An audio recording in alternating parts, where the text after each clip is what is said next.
Star Maker. Olaf Stapledon. Chapter 1. The Earth. 1. The Starting Point. One night when I had tasted bitterness, I went out onto the hill. Dark heather checked my feet. Below marched the suburban lamps. Windows, their curtains drawn, were shut eyes, inwardly watching the lives of dreams. Beyond the sea's level darkness, a lighthouse pulsed. Overhead, obscurity. I distinguished our own house, our islet, in the tumultuous and bitter currents of the world. There, for a decade and a half, we too, so different in quality, had grown in and in to one another for mutual support and nourishment in intricate symbiosis. There, daily, we planned our several undertakings and recounted the day's oddities and vexations. There, letters piled up to be answered, socks to be darned.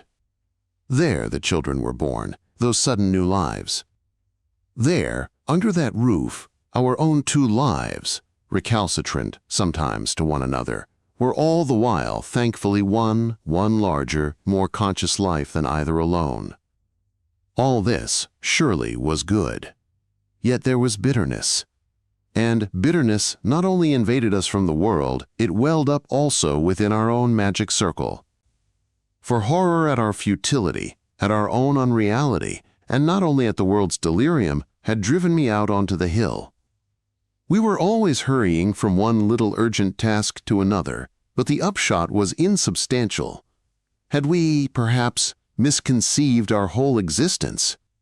Were we, as it were, living from false premises? And in particular, this partnership of ours, this seemingly so well-based fulcrum for activity in the world, was it, after all, nothing but a little eddy of complacent and ingrown domesticity, ineffectively whirling on the surface of the great flux, having in itself no depth of being, and no significance? Had we perhaps, after all, deceived ourselves? Behind those rapt windows did we, like so many others, indeed live only a dream? In a sick world, even the hale are sick. And we too, spinning our little life mostly by rote, seldom with clear cognizance, seldom with firm intent, were products of a sick world. Yet this life of ours was not all sheer and barren fantasy. Was it not spun from the actual fibers of reality, which we gathered in with all the comings and goings through our door, all our traffic with the suburb and the city and with remoter cities, and with the ends of the earth? And were we not spinning together an authentic expression of our own nature? Did not our life issue daily as more or less firm threads of active living and mesh itself into the growing web, the intricate, ever-proliferating pattern of mankind? I considered us with quiet interest and a kind of amused awe.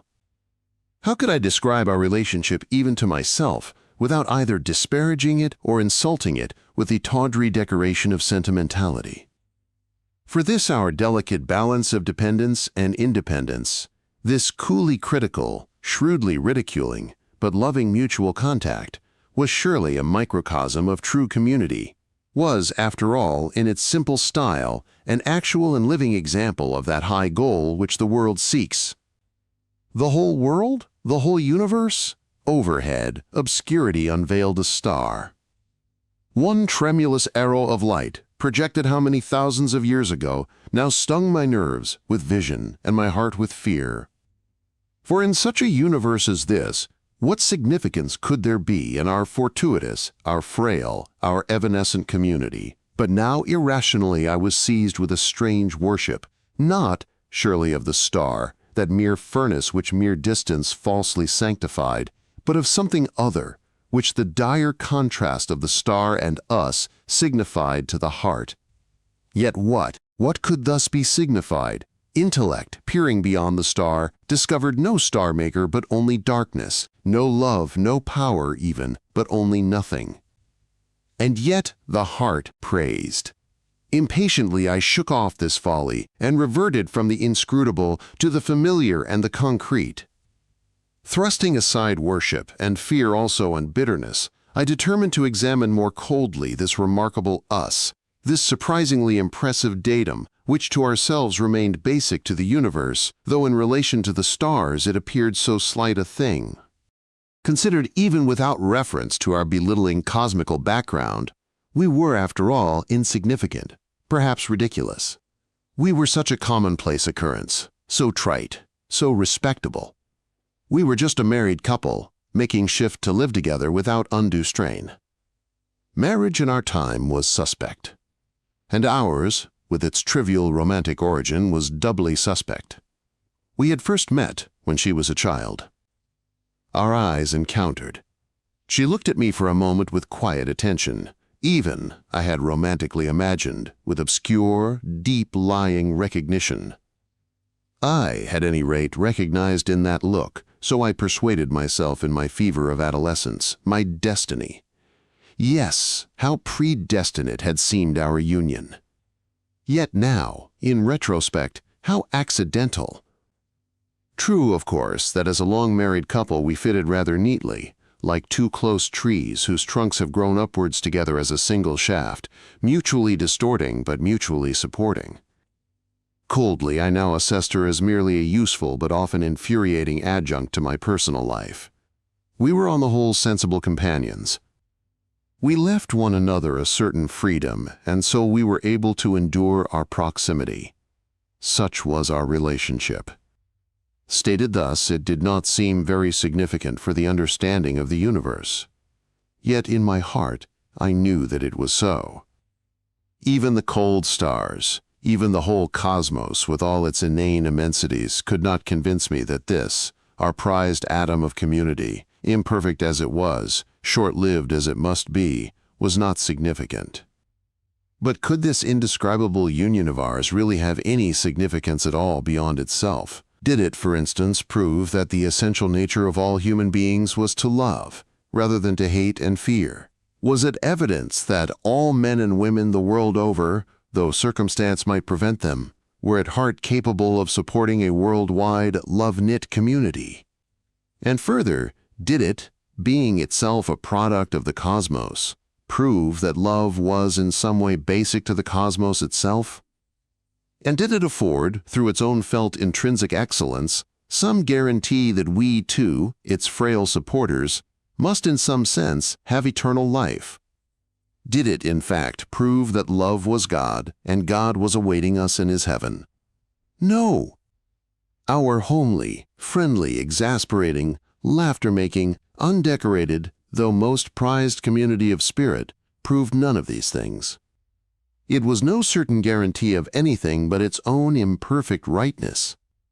It was nothing but a very minute, very bright epitome of one out of the many potentialities of existence. I remembered the swarms of the unseeing stars. I remembered the tumult of hate and fear and bitterness which is man's world. I remembered, too, our own not infrequent discordancy. And I reminded myself that we should very soon vanish, like the flurry that a breeze has made on still water.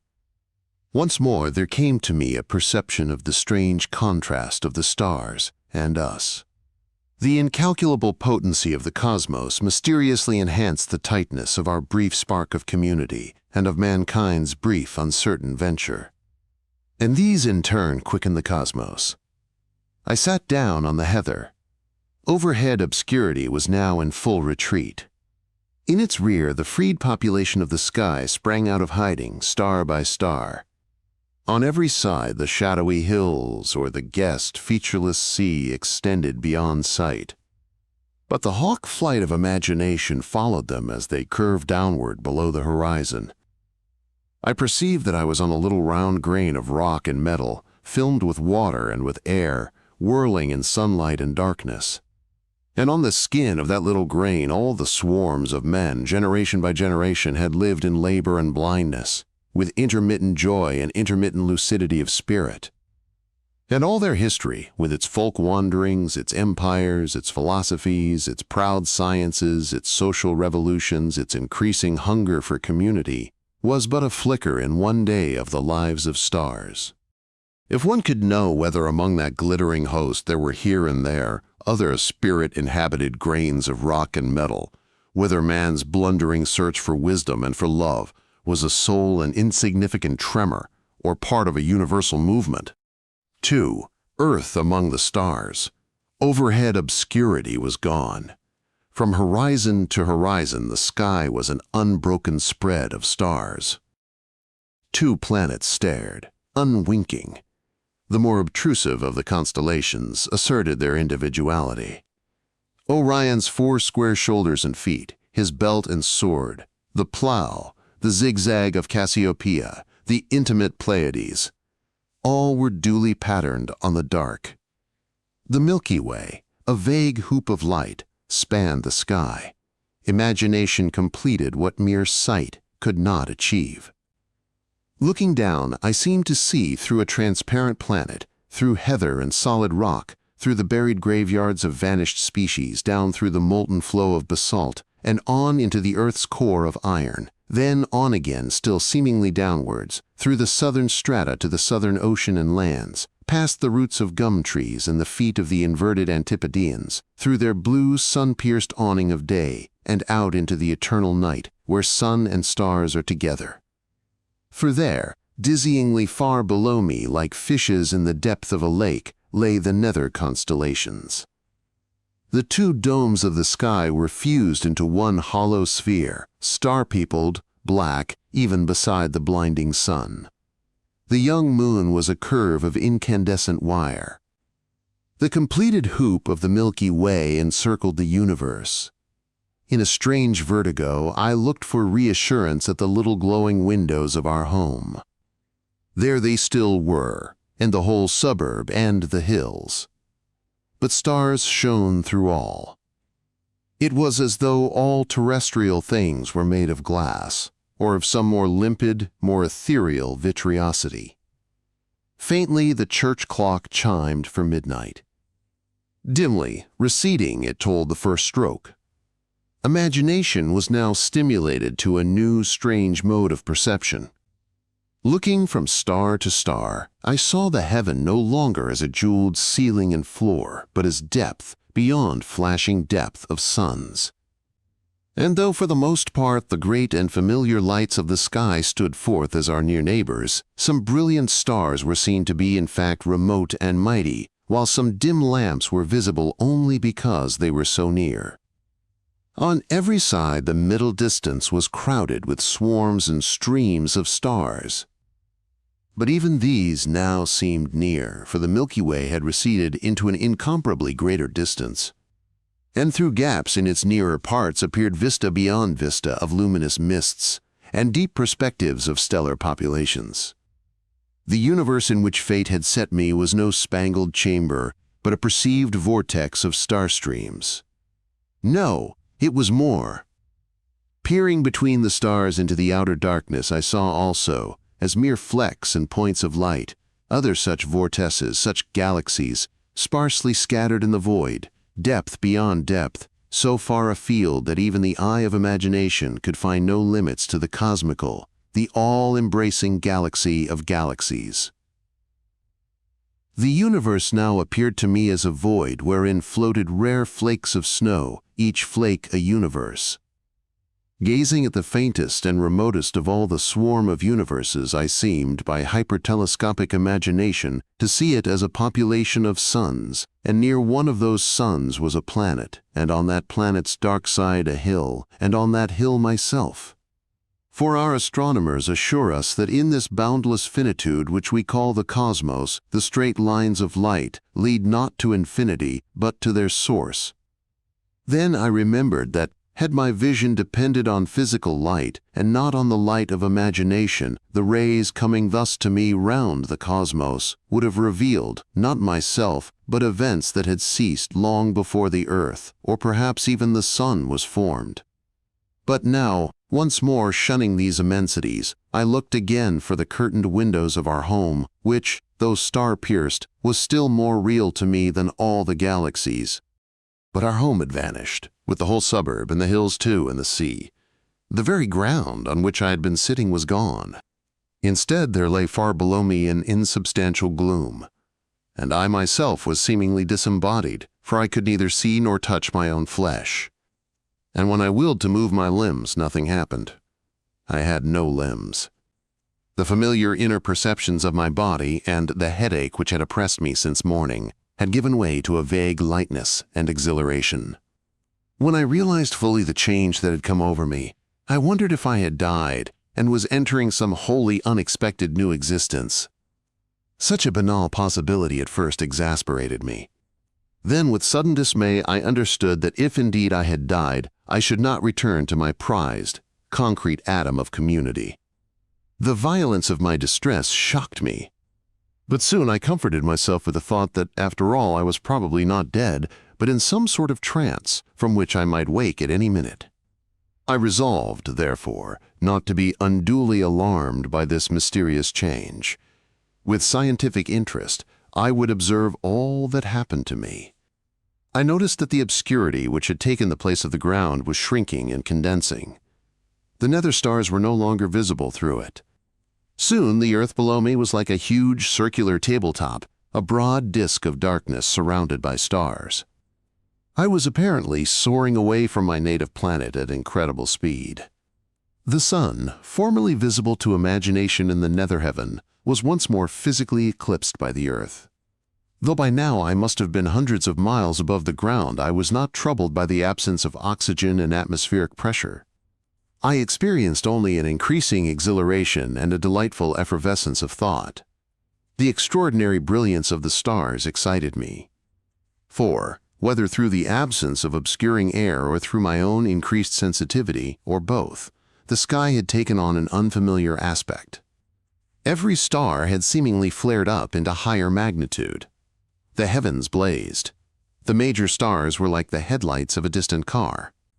The Milky Way, no longer watered down with darkness, was an encircling, granular river of light.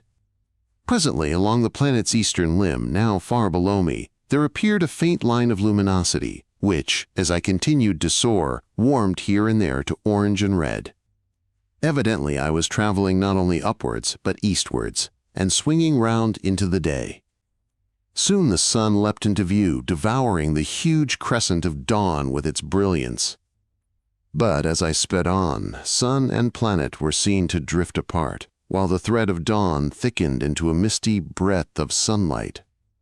This increased, like a visibly waxing moon, till half the planet was illuminated. Between the areas of night and day, a belt of shade, warm-tinted, broad as a subcontinent, now marked the area of dawn. As I continued to rise and travel eastwards, I saw the land swing westward along with the day, till I was over the Pacific and high noon. The earth appeared now as a great bright orb, hundreds of times larger than the full moon.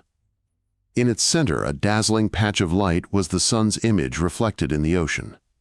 The planet's circumference was an indefinite breadth of luminous haze, fading into the surrounding blackness of space. Much of the northern hemisphere, tilted somewhat toward me, was an expanse of snow and cloud tops. I could trace parts of the outlines of Japan and China, their vague browns and greens indenting the vague blues and grays of the ocean. Toward the equator, where the air was clearer, the ocean was dark. A little whirl of brilliant cloud was perhaps the upper surface of a hurricane. The Philippines and New Guinea were precisely mapped. Australia faded into the hazy southern limb. The spectacle before me was strangely moving. Personal anxiety was blotted out by wonder and admiration, for the sheer beauty of our planet surprised me. It was a huge pearl, set in spangled ebony. It was nacre, it was an opal. No, it was far more lovely than any jewel. Its patterned coloring was more subtle, more ethereal. It displayed the delicacy and brilliance, the intricacy and harmony of a live thing. Strange that in my remoteness I seemed to feel, as never before, the vital presence of Earth as of a creature alive but tranced and obscurely yearning to wake. I reflected that not one of the visible features of this celestial and living gem revealed the presence of man. Displayed before me, though invisible, were some of the most congested centers of human population.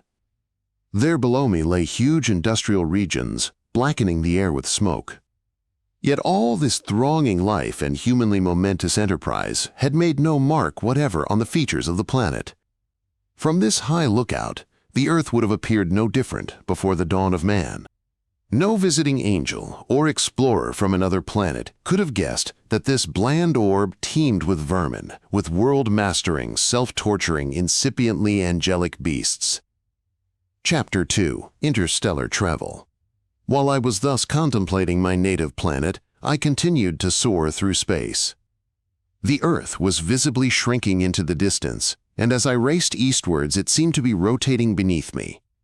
All its features swung westwards, till presently sunset and the mid-Atlantic appeared upon its eastern limb, and then the night.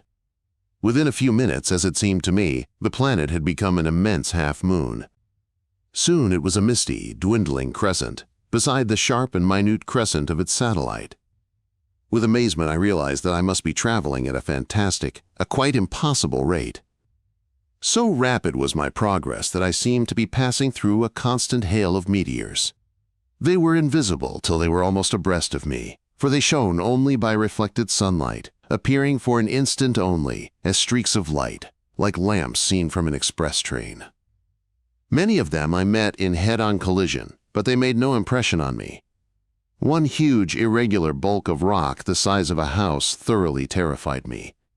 The illuminated mass swelled before my gaze, displayed for a fraction of a second a rough and lumpy surface, and then engulfed me. Or rather, I infer that it must have engulfed me, but so swift was my passage that I had no sooner seen it in the middle distance than I found myself already leaving it behind. Very soon the Earth was a mere star. I say soon, but my sense of the passage of time was now very confused. Minutes and hours and perhaps even days, even weeks, were now indistinguishable. While I was still trying to collect myself, I found that I was already beyond the orbit of Mars and rushing across the thoroughfare of the asteroids. Some of these tiny planets were now so near that they appeared as great stars streaming across the constellations. One or two revealed gibbous, then crescent forms before they faded behind me. Already Jupiter, far ahead of me, grew increasingly bright and shifted its position among the fixed stars. The great globe now appeared as a disk, which soon was larger than the shrinking sun. Its 4 major satellites were little pearls floating beside it. The planet's surface now appeared like streaky bacon by reason of its cloud zones. Clouds fogged its whole circumference. Now I drew abreast of it and past it. Owing to the immense depth of its atmosphere, night and day merged into one another without assignable boundary. I noted here and there on its eastern and unilluminated hemisphere vague areas of ruddy light, which were perhaps the glow cast upwards through dense clouds by volcanic upheavals. In a few minutes, or perhaps years, Jupiter had become once more a star, and then was lost in the splendor of the diminished but still blazing sun. No other of the outer planets lay near my course, but I soon realized that I must be far beyond the limits of even Pluto's orbit. The sun was now merely the brightest of the stars, fading behind me. At last I had time for distress. Nothing now was visible but the starry sky. The Plough, Cassiopeia, Orion, the Pleiades mocked me with their familiarity and their remoteness. The sun was now but one among the other bright stars. Nothing changed. Was I doomed to hang thus forever out in space, a bodiless viewpoint? Had I died? Was this my punishment for a singularly ineffectual life? Was this the penalty of an inveterate will to remain detached from human affairs and passions and prejudices? In imagination, I struggled back to my suburban hilltop. I saw our home. The door opened. A figure came out into the garden, lit by the hall light. She stood for a moment, looking up and down the road, then went back into the house. But all this was imagination only. In actuality, there was nothing but the stars. After a while, I noticed that the sun and all the stars in his neighborhood were ruddy. Those at the opposite pole of the heaven were of an icy blue. The explanation of this strange phenomenon flashed upon me. I was still traveling, and traveling so fast that light itself was not wholly indifferent to my passage. The overtaking undulations took long to catch me. They therefore affected me as slower pulsations than they normally were, and I saw them therefore as red. Those that met me on my headlong flight were congested and shortened, and were seen as blue. Very soon the heavens presented an extraordinary appearance, for all the stars directly behind me were now deep red, while those directly ahead were violet. Rubies lay behind me, amethysts ahead of me. Surrounding the ruby constellations there spread an area of topaz stars, and round the amethyst constellations an area of sapphires. Beside my course, on every side the colors faded into the normal white of the sky's familiar diamonds. Since I was traveling almost in the plane of the galaxy, the hoop of the Milky Way, white on either hand, was violet ahead of me, red behind. Presently the stars immediately before and behind grew dim, then vanished, leaving two starless holes in the heaven, each hole surrounded by a zone of colored stars. Evidently I was still gathering speed. Light from the forward and the hinder stars now reached me in forms beyond the range of my human vision. As my speed increased, the two starless patches, before and behind, each with its colored fringe, continued to encroach upon the intervening zone of normal stars which lay abreast of me on every side. Amongst these I now detected movement. Through the effect of my own passage, the nearer stars appeared to drift across the background of the stars at greater distance. This drifting accelerated, till, for an instant, the whole visible sky was streaked with flying stars. Then everything vanished. Presumably my speed was so great in relation to the stars that light from none of them could take normal effect on me. Though I was now perhaps traveling faster than light itself, I seemed to be floating at the bottom of a deep and stagnant well. The featureless darkness, the complete lack of all sensation, terrified me, if I may call terror, the repugnance and foreboding which I now experienced without any of the bodily accompaniments of terror, without any sensation of trembling, sweating, gasping, or palpitation. Forlornly and with self-pity, I longed for home, longed to see once more the face that I knew best. With the mind's eye I could see her now, sitting by the fire sewing, a little furrow of anxiety between her brows. Was my body, I wondered, lying dead on the heather? Would they find it there in the morning? How would she confront this great change in her life? Certainly with a brave face, but she would suffer. But even while I was desperately rebelling against the dissolution of our treasured atom of community, I was aware that something within me, the essential spirit within me, willed very emphatically not to retreat but to press on with this amazing voyage. Not that my longing for the familiar human world could for a moment be counterbalanced by the mere craving for adventure. I was of two home, keeping a kind to seek serious danger and discomfort for their own sake. But timidity was overcome by a sense of the opportunity that fate was giving me, not only to explore the depths of the physical universe, but to discover what part life and mind were actually playing among the stars. A keen hunger now took possession of me, a hunger not for adventure but for insight into the significance of man, or of any man-like beings in the cosmos.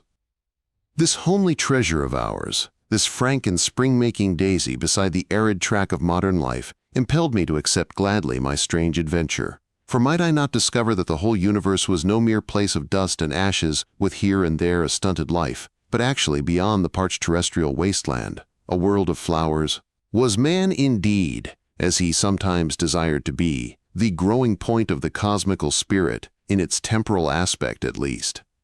Or was he one of many million growing points? Or was mankind of no more importance in the universal view than rats in a cathedral? And again, was man's true function power, or wisdom, or love, or worship, or all these? Or was the idea of function, of purpose, meaningless in relation to the cosmos? These grave questions I would answer. Also, I must learn to see a little more clearly and confront a little more rightly, so I put it to myself, that which, when we glimpse it at all, compels our worship. I now seemed to my self-important self to be no isolated individual craving aggrandizement, but rather an emissary of mankind, no, an organ of exploration, a feeler, projected by the living human world to make contact with its fellows in space. At all cost I must go forward, even if my trivial earthly life must come to an untimely end, and my wife and children be left without me. I must go forward, and somehow, some day, even if after centuries of interstellar travel, I must return. When I look back on that phase of exaltation, now that I have indeed returned to Earth after the most bewildering adventures, I am dismayed at the contrast between the spiritual treasure which I aspired to hand over to my fellow men and the paucity of my actual tribute. This failure was perhaps due to the fact that, though I did indeed accept the challenge of the adventure, I accepted it only with secret reservations. Fear and the longing for comfort, I now recognize, dimmed the brightness of my will. My resolution, so boldly formed, proved, after all, frail. My unsteady courage often gave place to yearnings for my native planet. Over and over again in the course of my travels, I had a sense that, owing to my timid and pedestrian nature, I missed the most significant aspects of events. Of all that I experienced on my travels, only a fraction was clearly intelligible to me even at the time, and then, as I shall tell, my native powers were aided by beings of superhuman development. Now that I am once more on my native planet, and this aid is no longer available, I cannot recapture even so much of the deeper insight as I formerly attained. And so my record, which tells of the most far-reaching of all human explorations, turns out to be, after all, no more reliable than the rigmarole of any mind unhinged by the impact of experience beyond its comprehension. To return to my story. How long I spent in debate with myself, I do not know, but soon after I had made my decision, the absolute darkness was pierced once more by the stars. I was apparently at rest, for stars were visible in every direction, and their color was normal. But a mysterious change had come over me. I soon discovered that, by merely willing to approach a star, I could set myself in motion toward it, and at such a speed that I must have traveled much faster than normal light.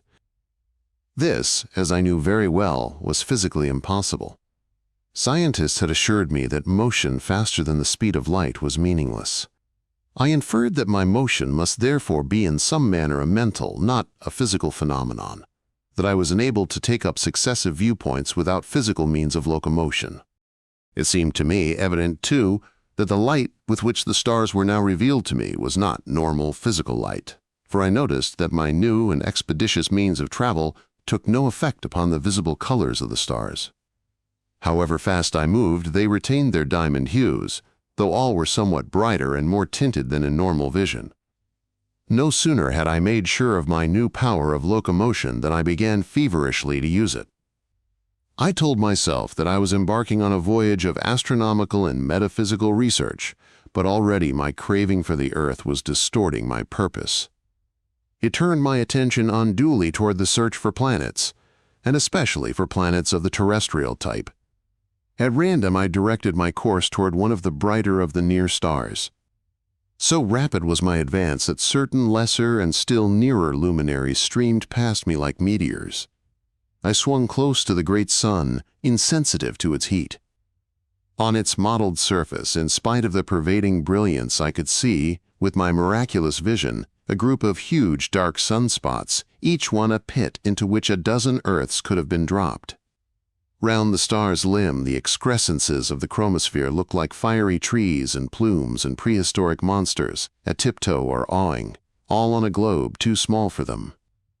Beyond these, the pale corona spread its films into the darkness. As I rounded the star in hyperbolic flight, I searched anxiously for planets but found none. I searched again, meticulously, tacking and veering near and far. In the wider orbits, a small object like the Earth might easily be overlooked. I found nothing but meteors and a few insubstantial comets. This was the more disappointing because the star seemed to be of much the same type as the familiar sun.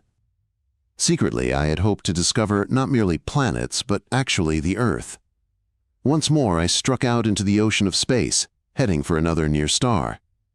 Once more, I was disappointed. I approached yet another lonely furnace. This, too, was unattended by the minute grains that harbor life. I now hurried from star to star, a lost dog looking for its master. I rushed hither and thither, intent on finding a sun with planets, and among those planets my home. Star after star I searched, but far more I passed impatiently, recognizing at once that they were too large and tenuous and young to be Earth's luminary. Some were vague, ruddy giants broader than the orbit of Jupiter. Some, smaller and more definite, had the brilliance of 1,000 suns, and their color was blue. I had been told that our sun was of average type, but I now discovered many more of the great youngsters than of the shrunken, yellowish middle-aged. Seemingly, I must have strayed into a region of late stellar condensation. I noticed, but only to avoid them, great clouds of dust, huge as constellations, eclipsing the star streams, and tracts of palely glowing gas, shining sometimes by their own light, sometimes by the reflected light of stars. Often these nacreous cloud continents had secreted within them a number of vague pearls of light, the embryos of future stars. I glanced heedlessly at many star couples, trios, and quartets in which more or less equal partners waltz in close union. Once, and once only, I came on one of those rare couples in which one partner is no bigger than a mere Earth but massive as a whole great star and very brilliant. Up and down this region of the galaxy I found here and there a dying star somberly smoldering, and here and there the encrusted and extinguished dead. These I could not see till I was almost upon them, and then only dimly by the reflected light of the whole heaven. I never approached nearer to them than I could help, for they were of no interest to me in my crazy yearning for the earth. Moreover, they struck a chill into my mind, prophesying the universal death. I was comforted, however, to find that as yet there were so few of them. I found no planets. I knew well that the birth of planets was due to the close approach of 2 or more stars, and that such accidents must be very uncommon. I reminded myself that stars with planets must be as rare in the galaxy as gems among the grains of sand on the seashore. What chance had I of coming upon one? I began to lose heart. The appalling desert of darkness and barren fire, the huge emptiness so sparsely pricked with scintillations, the colossal futility of the whole universe hideously oppressed me. And now, an added distress, my power of locomotion began to fail. Only with a great effort could I move at all among the stars, and then but slowly, and ever more slowly. Soon I should find myself pinned fast in space like a fly in a collection, but lonely, eternally alone. Yes, surely this was my special hell. I pulled myself together. I reminded myself that even if this was to be my fate, it was no great matter. The Earth could very well do without me. And even if there was no other living world anywhere in the cosmos, still, the Earth itself had life, and might wake to far fuller life. And even though I had lost my native planet, still, that beloved world was real. Besides, my whole adventure was a miracle, and by continued miracle might I not stumble on some other Earth. I remembered that I had undertaken a high pilgrimage, and that I was man's emissary to the stars. With returning courage, my power of locomotion returned. Evidently it depended on a vigorous and self-detached mentality. My recent mood of self-pity and earthward yearning had hampered it. Resolving to explore a new region of the galaxy, where perhaps there would be more of the older stars and a greater hope of planets, I headed in the direction of a remote and populous cluster. From the faintness of the individual members of this vaguely speckled ball of light, I guessed that it must be very far afield. On and on I traveled in the darkness. As I never turned aside to search, my course through the ocean of space never took me near enough to any star to reveal it as a disk.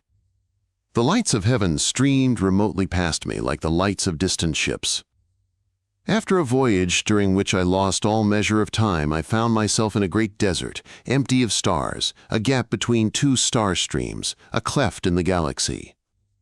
The Milky Way surrounded me, and in all directions lay the normal dust of distant stars, but there were no considerable lights, save the thistledown of the remote cluster which was my goal. This unfamiliar sky disturbed me with a sense of my increasing dissociation from my home. It was almost a comfort to note, beyond the furthest stars of our galaxy, the minute smudges that were alien galaxies, incomparably more distant than the deepest recesses of the Milky Way, and to be reminded that, in spite of all my headlong and miraculous traveling, I was still within my native galaxy, within the same little cell of the cosmos where she, my life's friend, still lived. I was surprised by the way that so many of the alien galaxies appeared to the naked eye, and that the largest was a pale, cloudy mark bigger than the moon in the terrestrial sky. By contrast with the remote galaxies, on whose appearance all my voyaging failed to make impression, the star cluster ahead of me was now visibly expanding. Soon after I had crossed the great emptiness between the star streams, my cluster confronted me as a huge cloud of brilliance. Presently I was passing through a more populous area, and then the cluster itself opened out ahead of me, covering the whole forward sky with its congested lights. As a ship approaching port encounters other craft, so I came upon and passed star after star. When I had penetrated into the heart of the cluster, I was in a region far more populous than any that I had explored. On every side the sky blazed with suns, many of which appeared far brighter than Venus in the Earth's sky. I felt the exhilaration of a traveler who, after an ocean crossing, enters harbors by night and finds himself surrounded by the lights of a metropolis. In this congested region, I told myself, many close approaches must have occurred, many planetary systems must have been formed. Once more I looked for middle-aged stars of the sun's type. All that I had passed hitherto were young giants, great as the whole solar system. After further searching, I found a few likely stars, but none had planets. I found also many double and triple stars describing their incalculable orbits, and great continents of gas, in which new stars were condensing. At last I found a planetary system. With almost insupportable hope I circled among these worlds, but all were greater than Jupiter, and all were molten.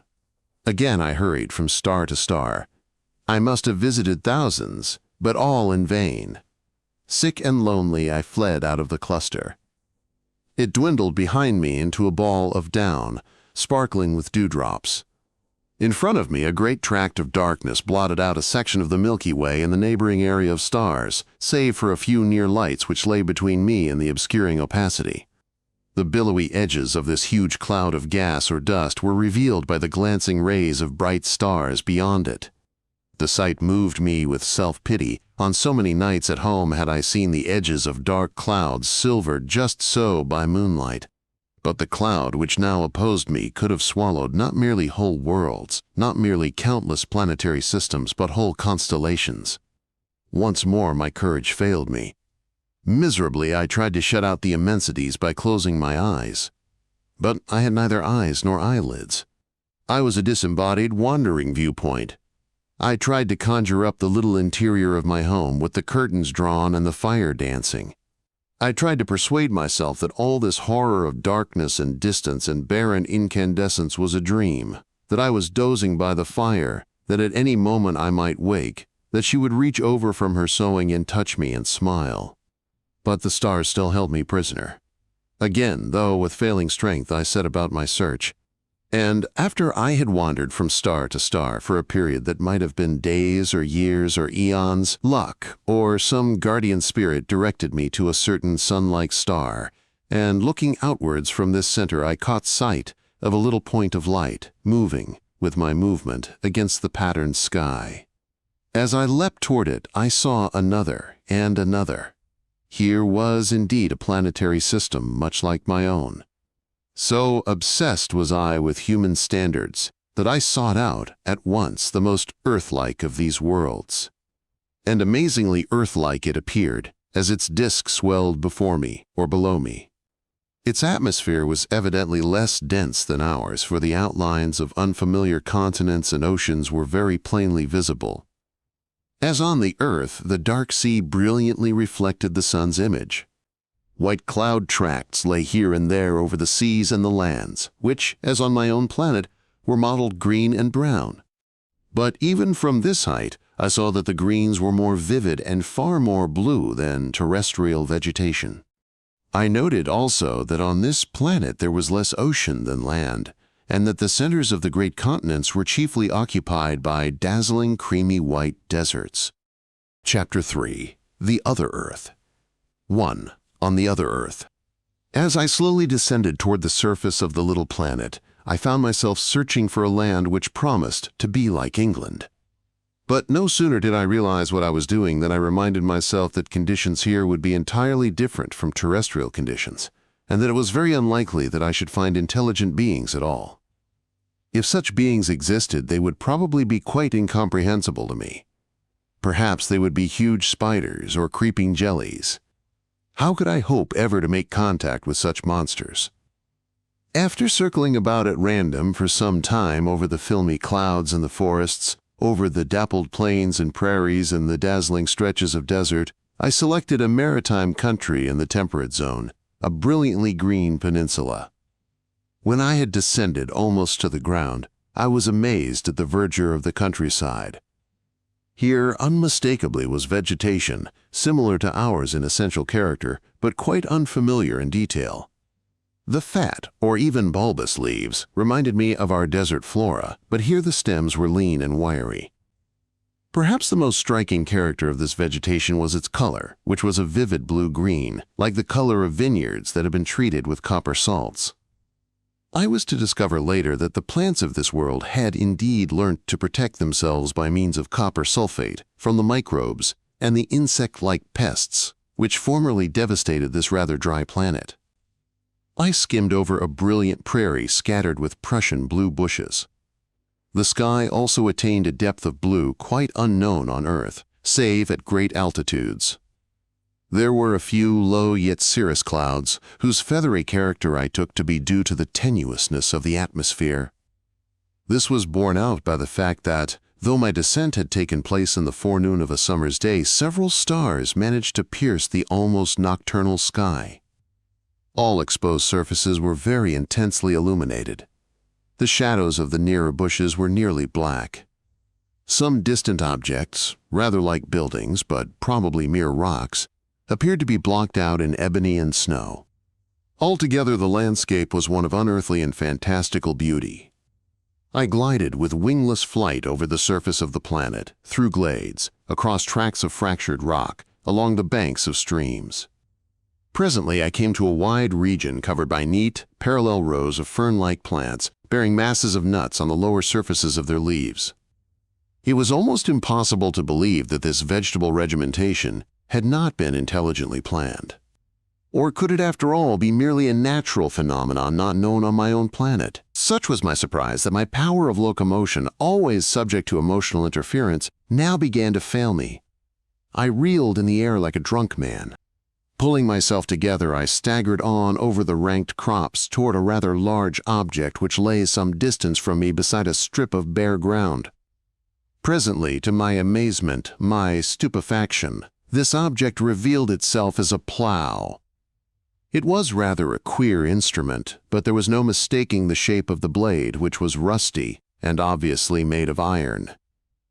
There were 2 iron handles and chains for attachment to a beast of burden. It was difficult to believe that I was many light years distant from England. Looking round, I saw an unmistakable cart track and a bit of dirty, ragged cloth hanging on a bush. Yet overhead was the unearthly sky, full noon with stars. I followed the lane through a little wood of queer bushes whose large, fat, drooping leaves had cherry-like fruits along their edges. Suddenly round a bend in the lane I came upon a man, or so at first he seemed to my astounded and star-weary sight. I should not have been so surprised by the strangely human character of this creature had I at this early stage understood the forces that controlled my adventure. Influences, which I shall later describe, doomed me to discover first such worlds as were most akin to my own. Meanwhile, the reader may well conceive my amazement at this strange encounter. I had always supposed that man was a unique being. An inconceivably complex conjunction of circumstances had produced him, and it was not to be supposed that such conditions would be repeated anywhere in the universe. Yet here, on the very first globe to be explored, was an obvious peasant. Approaching him, I saw that he was not quite so like terrestrial man as he seemed at a distance, but he was a man for all that. Had God, then, peopled the whole universe with our kind? Did he, perhaps in very truth, make us in his image? It was incredible. To ask such questions proved that I had lost my mental balance. As I was a mere disembodied viewpoint, I was able to observe without being observed. I floated about him as he strode along the lane. He was an erect biped, and in general plan, definitely human. I had no means of judging his height, but he must have been approximately of normal terrestrial stature, or at least not smaller than a pygmy and not taller than a giant. He was of slender build. His legs were almost like a bird's, and enclosed in rough, narrow trousers. Above the waist he was naked, displaying a disproportionately large thorax, shaggy with greenish hair. He had 2 short but powerful arms and huge shoulder muscles. His skin was dark and ruddy and dusted plentifully with bright green down. All his contours were uncouth, for the details of muscles, sinews, and joints were very plainly different from our own. His neck was curiously long and supple. His head I can best describe by saying that most of the brain pan, covered with a green thatch, seemed to have slipped backwards and downwards over the nape. His 2 very human eyes peered from under the eaves of hair. An oddly projecting, almost spout-like mouth made him look as though he were whistling. Between the eyes, and rather above them, was a pair of great equine nostrils which were constantly in motion. The bridge of the nose was represented by an elevation in the thatch, reaching from the nostrils backwards over the top of the head. There were no visible ears. I discovered later that the auditory organs opened into the nostrils. Clearly, although evolution on this Earth-like planet must have taken a course on the whole surprisingly like that which had produced my own kind, there must also have been many divergencies. The stranger wore not only boots but gloves, seemingly of tough leather. His boots were extremely short. I was to discover later that the feet of this race, the other men, as I called them, were rather like the feet of an ostrich or a camel. The instep consisted of 3 great toes grown together. In place of the heel there was an additional broad, stumpy toe. The hands were without palms. Each was a bunch of 3 gristly fingers and a thumb. The aim of this book is not to tell of my own adventures, but to give some idea of the worlds which I visited. I shall therefore not recount in detail how I established myself among the other men. Of myself it is enough to say a few words. When I had studied this agriculturalist for a while, I began to be strangely oppressed by his complete unawareness of myself. With painful clearness I realized that the purpose of my pilgrimage was not merely scientific observation, but also the need to effect some kind of mental and spiritual traffic with other worlds, for mutual enrichment and community. How should I ever be able to achieve this end unless I could find some means of communication? It was not until I had followed my companion to his home and had spent many days in that little circular stone house with roof of mudded wicker that I discovered the power of entering into his mind, of seeing through his eyes, sensing through all his sense organs, perceiving his world just as he perceived it, and following much of his thought and his emotional life. Not till very much later, when I had passively inhabited many individuals of the race, did I discover how to make my presence known and even to converse inwardly with my host. This kind of internal, telepathic intercourse, which was to serve me in all my wanderings, was at first difficult, ineffective, and painful. But in time I came to be able to live through the experiences of my host with vividness and accuracy, while yet preserving my own individuality, my own critical intelligence, my own desires and fears. Only when the other had come to realize my presence within him could he, by a special act of volition, keep particular thoughts secret from me. It can well be understood that at first I found these alien minds quite unintelligible. Their very sensations differed from my familiar sensations in important respects. Their thoughts and all their emotions and sentiments were strange to me. The traditional groundwork of these minds, their most familiar concepts, were derived from a strange history and expressed in languages which to the terrestrial mind were subtly misleading. I spent on the other earth many other years wandering from mind to mind and country to country, but I did not gain any clear understanding of the psychology of the other men and the significance of their history till I had encountered one of their philosophers, an aging but still vigorous man, whose eccentric and unpalatable views had prevented him from attaining eminence. Most of my hosts, when they became aware of my presence within them, regarded me either as an evil spirit or as a divine messenger. The more sophisticated, however, assumed that I was a mere disease, a symptom of insanity in themselves. They therefore promptly applied to the local mental sanitation officer. After I had spent, according to the local calendar, a year or so of bitter loneliness among minds who refused to treat me as a human being, I had the good fortune to come under the philosopher's notice. One of my hosts, who complained of suffering from voices and visions of another world, appealed to the old man for help. Bivoltu, for such approximately was the philosopher's name, the 11 being pronounced more or less as in Welsh, Bivoltu effected a cure by merely inviting me to accept the hospitality of his own mind, where, he said, he would very gladly entertain me. It was with extravagant joy that I made contact at last with a being who recognized in me a human personality. 2. A busy world. So many important characteristics of this world's society need to be described that I cannot spend much time on the more obvious features of the planet and its race. Civilization had reached a stage of growth much like that which was familiar to me. I was constantly surprised by the blend of similarity and difference. Traveling over the planet, I found that cultivation had spread over most of the suitable areas, and that industrialism was already far advanced in many countries. On the prairies, huge flocks of mammal-like creatures grazed and scampered. Larger mammals, or quasi-mammals, were farmed on all the best pasture land for food and leather.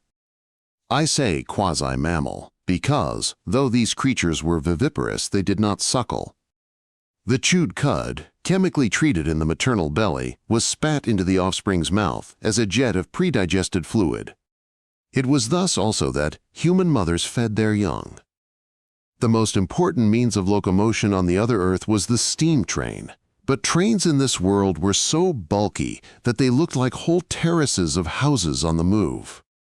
This remarkable railway development was probably due to the great number and length of journeys across deserts. Occasionally I traveled on steamships on the few and small oceans, but marine transport was on the whole backward. The screw propeller was unknown, its place being taken by paddle wheels. Internal combustion engines were used in road and desert transport. Flying, owing to the rarefied atmosphere, had not been achieved, but rocket propulsion was already used for long-distance transport of mails and for long-range bombardment in war. Its application to aeronautics might come any day. My first visit to the metropolis of one of the great empires of the other Earth was an outstanding experience. Everything was at once so strange and so familiar. There were streets and many windowed stores and offices. In this old city, the streets were narrow, and so congested was the motor traffic that pedestrians were accommodated on special elevated tracks slung beside the first-story windows and across the streets. The crowds that streamed along these footpaths were as variegated as our own. The men wore cloth tunics and trousers surprisingly like the trousers of Europe, save that the crease affected by the respectable was at the side of the leg. The women, breastless and high-nostriled like the men, were to be distinguished by their more tubular lips, whose biological function it was to project food for the infant. In place of skirts, they disported green and glossy silk tights and little gaudy knickers.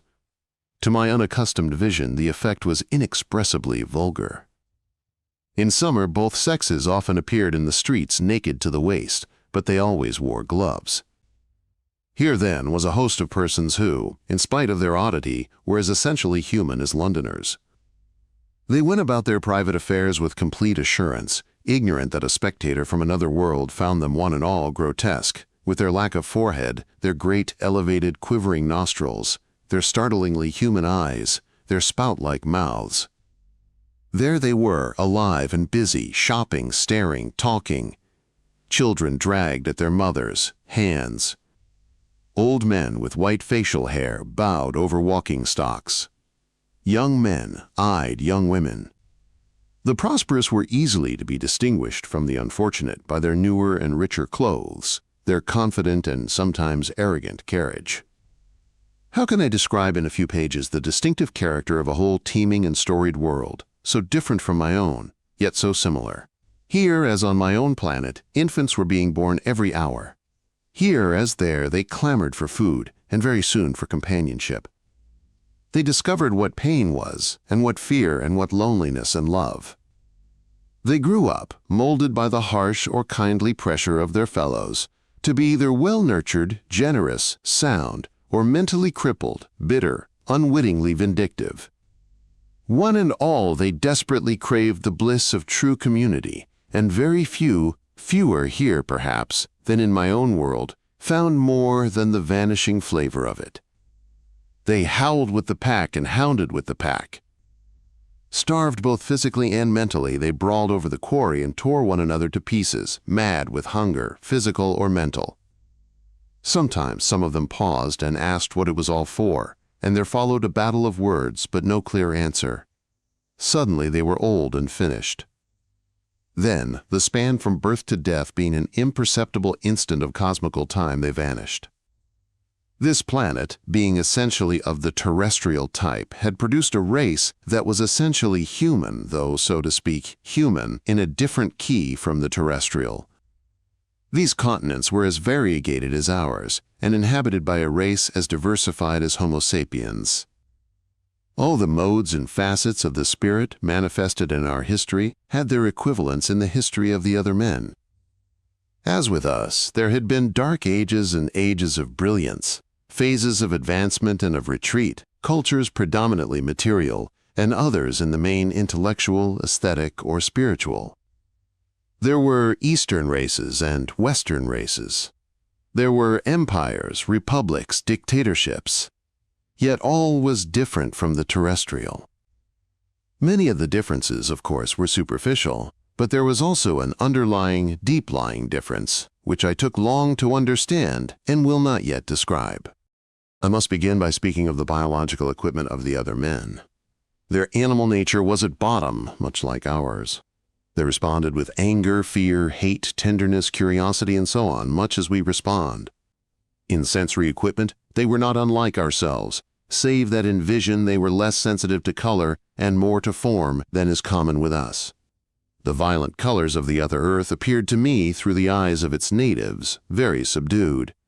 In hearing also they were rather ill-equipped. Though their auditory organs were as sensitive as ours to faint sounds, they were poor discriminators. Music, such as we know, never developed in this world. In compensation, scent and taste developed amazingly. These beings tasted not only with their mouths, but with then moist black hands, and with their feet. They were thus afforded an extraordinarily rich and intimate experience of their planet. Tastes of metals and woods, of sour and sweet earths, of the many rocks, and of the innumerable shy or bold flavors of plants crushed beneath the bare running feet, made up a whole world unknown to terrestrial man. The genitals also were equipped with taste organs. There were several distinctive male and female patterns of chemical characteristics, each powerfully attractive to the opposite sex. These were savored faintly by contact of hands or feet with any part of the body, and with exquisite intensity in copulation.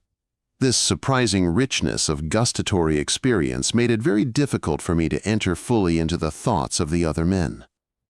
Taste played as important a part in their imagery and conception as sight in our own.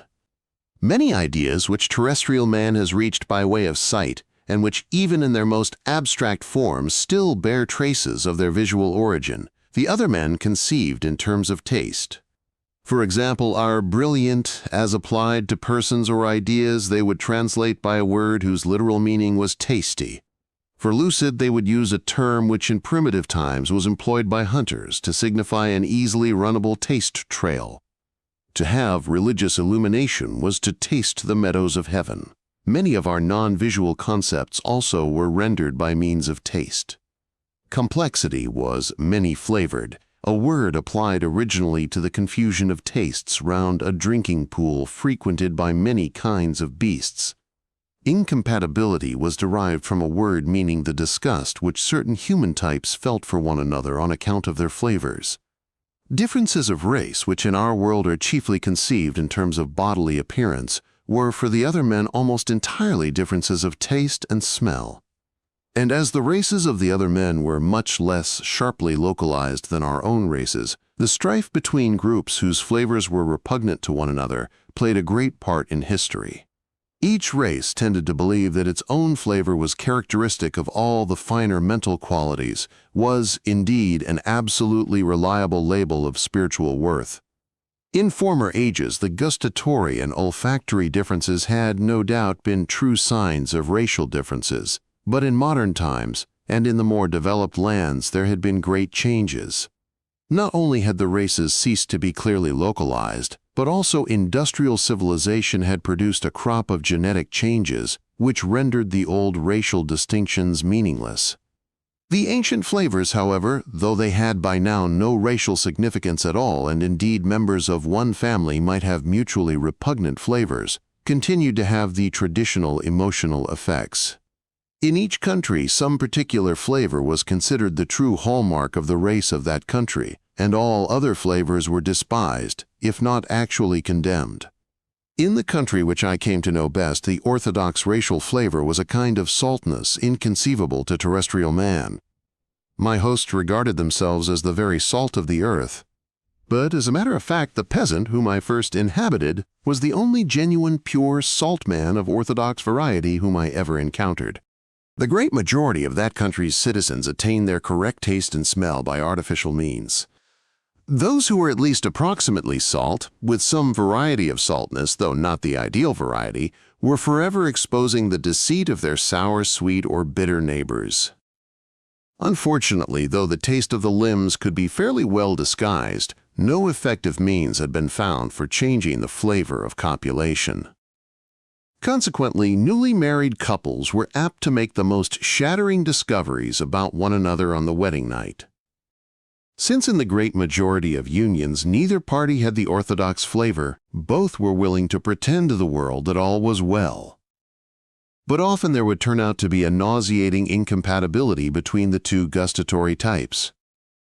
The whole population was rotten with neuroses bred of these secret tragedies of marriage.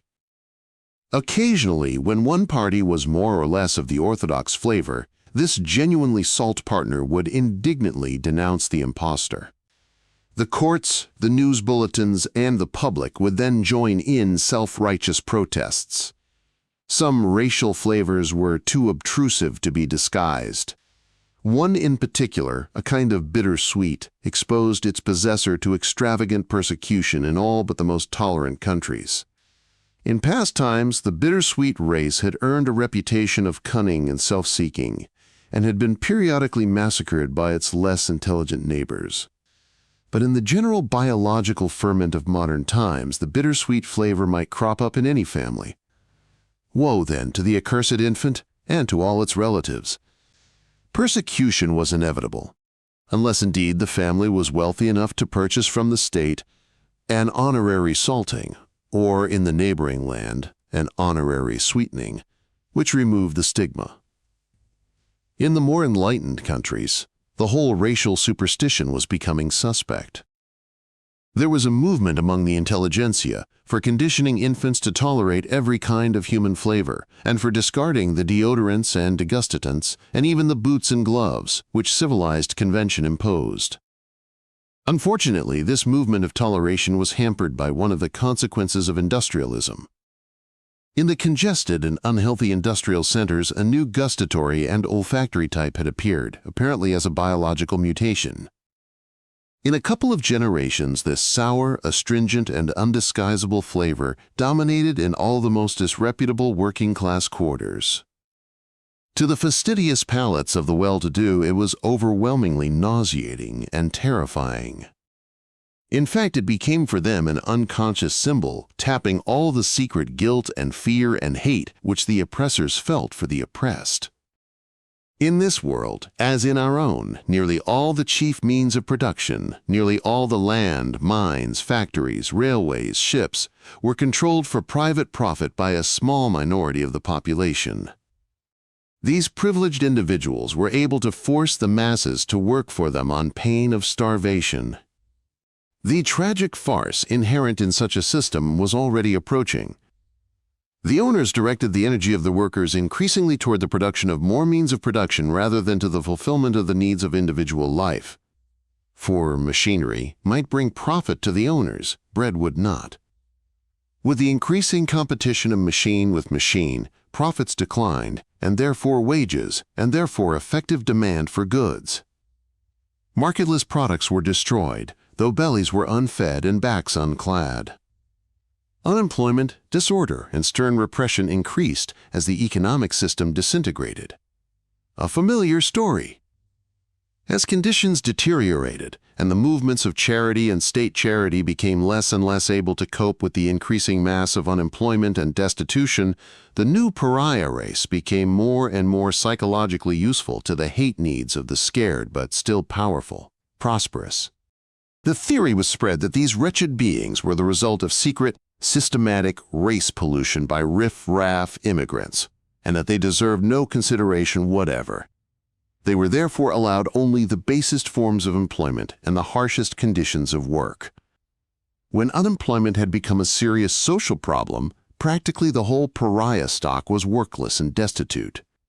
It was, of course, easily believed that unemployment, far from being due to the decline of capitalism, was due to the worthlessness of the pariahs. At the time of my visit, the working class had become tainted through and through by the pariah stock, and there was a vigorous movement afoot amongst the wealthy and the official classes to institute slavery for pariahs and half-pariahs, so that these might be openly treated as the cattle which in fact they were. In view of the danger of continued race pollution, some politicians urged wholesale slaughter of the pariahs, or, at the least, universal sterilization. Others pointed out that, as a supply of cheap labor was necessary to society, it would be wiser merely to keep their numbers down by working them to an early death in occupations which those of pure race would never accept.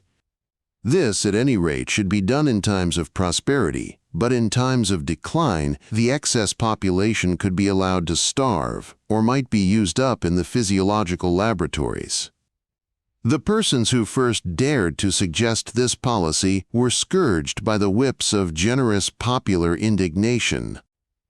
But their policy was in fact adopted, not explicitly, but by tacit consent, and in the absence of any more constructive plan. The first time that I was taken through the poorest quarter of the city, I was surprised to see that, though there were large areas of slum property far more squalid than anything in England, there were also many great clean blocks of tenements worthy of Vienna. These were surrounded by gardens which were crowded with wretched tents and shanties. The grass was worn away, the bushes damaged, the flowers trampled. Everywhere men, women, and children, all filthy and ragged, were idling. I learned that these noble buildings had been erected before the world economic crisis, familiar phrase, by a millionaire who had made his money in trading an opium-like drug. He presented the buildings to the city council and was gathered to heaven by way of the peerage. The more deserving and less unsavory poor were duly housed, but care was taken to fix the rent high enough to exclude the pariah race. Then came the crisis. One by one the tenants failed to pay their rent and were ejected.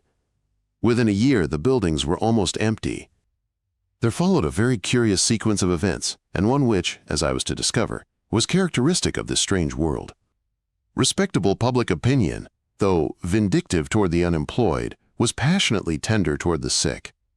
In falling ill, a man acquired a special sanctity and exercised a claim over all healthy persons. Thus, no sooner did any of the wretched campers succumb to a serious disease than he was carried off to be cared for by all the resources of medical science. The desperate paupers soon discovered how things stood and did all in their power to fall sick. So successful were they that the hospitals were soon filled. The empty tenements were therefore hastily fitted out to receive the increasing flood of patients. Observing these and other farcical events, I was reminded of my own race. But though the other men were in many ways so like us, I suspected increasingly that some factor still hidden from me doomed them to a frustration which my own nobler species need never fear. Psychological mechanisms, which in our case are tempered with common sense or moral sense, stood out in this world in flagrant excess. Yet it was not true that other man was less intelligent or less moral than man of my own species. In abstract thought and practical invention, he was at least our equal. Many of his most recent advances in physics and astronomy had passed beyond our present attainment. I noticed, however, that psychology was even more chaotic than with us, and that social thought was strangely perverted. In radio and television, for instance, the other men were technically far ahead of us, but the use to which they put their astounding inventions was disastrous. In civilized countries, everyone but the pariahs carried a pocket receiving set. As the other men had no music, this may seem odd, but since they lacked newspapers, radio was the only means by which the man in the street could learn the lottery and sporting results, which were his staple mental diet. The place of music, moreover, was taken by taste and smell themes, which were translated into patterns of ethereal undulation, transmitted by all the great national stations, and restored to their original form in the pocket receivers and taste batteries of the population. These instruments afforded intricate stimuli to the taste organs and scent organs of the hand. Such was the power of this kind of entertainment that both men and women were nearly always seen with one hand in a pocket. A special wavelength had been allotted to the soothing of infants. A sexual receiving set had been put upon the market, and programs were broadcast for it in many countries, but not in all. This extraordinary invention was a combination of radio, touch, taste, odor, and sound. It worked not through the sense organs, but direct stimulation of the appropriate brain centers. The recipient wore a specially constructed skullcap, which transmitted to him from a remote studio the embraces of some delectable and responsive woman, as they were then actually being experienced by a male love broadcaster, or as electromagnetically recorded on a steel tape on some earlier occasion. Controversies had arisen about the morality of sexual broadcasting. Some countries permitted programs for males but not for females, wishing to preserve the innocence of the purer sex. Elsewhere, the Clarks had succeeded in crushing the whole project on the score that radio sex, even for men alone, would be a diabolical substitute for a certain much-desired and jealously guarded religious experience, called the Immaculate Union, of which I shall tell in the sequel. Well did the priests know that their power depended largely on their ability to induce this luscious ecstasy in their flock by means of ritual and other psychological techniques. Militarists also were strongly opposed to the new invention, for in the cheap and efficient production of illusory sexual embraces, they saw a danger even more serious than contraception. The supply of cannon fodder would decline. Since in all the more respectable countries broadcasting had been put under the control of retired soldiers or good churchmen, the new device was at first adopted only in the more commercial and the more disreputable states. From their broadcasting stations, the embraces of popular radio love stars and even of impecunious aristocrats were broadcast along with advertisements of patent medicines, taste-proof gloves, lottery results, savors, and degustants.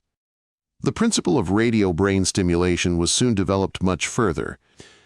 Programs of all the most luscious or piquant experiences were broadcast in all countries, and could be picked up by simple receivers that were within the means of all save the pariahs. Thus, even the laborer and the factory hand could have the pleasures of a banquet without expense and subsequent repletion, the delights of proficient dancing without the trouble of learning the art, the thrills of motor racing without danger. In an ice-bound northern home he could bask on tropical beaches, and in the tropics indulge in winter sports. Governments soon discovered that the new invention gave them a cheap and effective kind of power over their subjects. Slum conditions could be tolerated if there was an unfailing supply of illusory luxury. Reforms distasteful to the authorities could be shelved if they could be represented as inimical to the national radio system. Strikes and riots could often be broken by the mere threat to close down the broadcasting studios, or alternatively by flooding the ether at a critical moment with some saccharine novelty. The fact that the political left wing opposed the further development of radio amusements made governments and the propertied classes the more ready to accept it. The communists, for the dialectic of history on this curiously Earth-like planet, had produced a party deserving that name, strongly condemned the scheme. In their view, it was pure capitalist dope, calculated to prevent the otherwise inevitable dictatorship of the proletariat. The increasing opposition of the communists made it possible to buy off the opposition of their natural enemies, the priests and soldiers. It was arranged that religious services should in future occupy a larger proportion of broadcasting time, and that a tithe of all licensing fees should be allocated to the churches. The offer to broadcast the Immaculate Union, however, was rejected by the clerics. As an additional concession, it was agreed that all married members of the staffs of broadcasting authorities must, on pain of dismissal, prove that they had never spent a night away from their wives or husbands. It was also agreed to weed out all those B.A. employees who were suspected of sympathy with such disreputable ideals as pacifism and freedom of expression. The soldiers were further appeased by a state subsidy for maternity, a tax on bachelors, and regular broadcasting of military propaganda. During my last years on the other Earth, a system was invented by which a man could retire to bed for life and spend all his time receiving radio programs. His nourishment and all his bodily functions were attended to by doctors and nurses attached to the broadcasting authority. In place of exercise, he received periodic massage. Participation in the scheme was at first an expensive luxury, but its inventors hoped to make it at no distant date available to all. It was even expected that in time medical and menial attendance would cease to be necessary. A vast system of automatic food production and distribution of liquid pabulum by means of pipes leading to the mouths of the recumbent subjects would be complemented by an intricate sewage system. Electric massage could be applied at will by pressing a button. Medical supervision would be displaced by an automatic endocrine compensation system. This would enable the condition of the patient's blood to regulate itself automatically by tapping from the communal drug pipes whatever chemicals were needed for correct physiological balance. Even in the case of broadcasting itself, the human element would no longer be needed, for all possible experiences would have been already recorded from the most exquisite living examples. These would be continuously broadcast in a great number of alternative programs.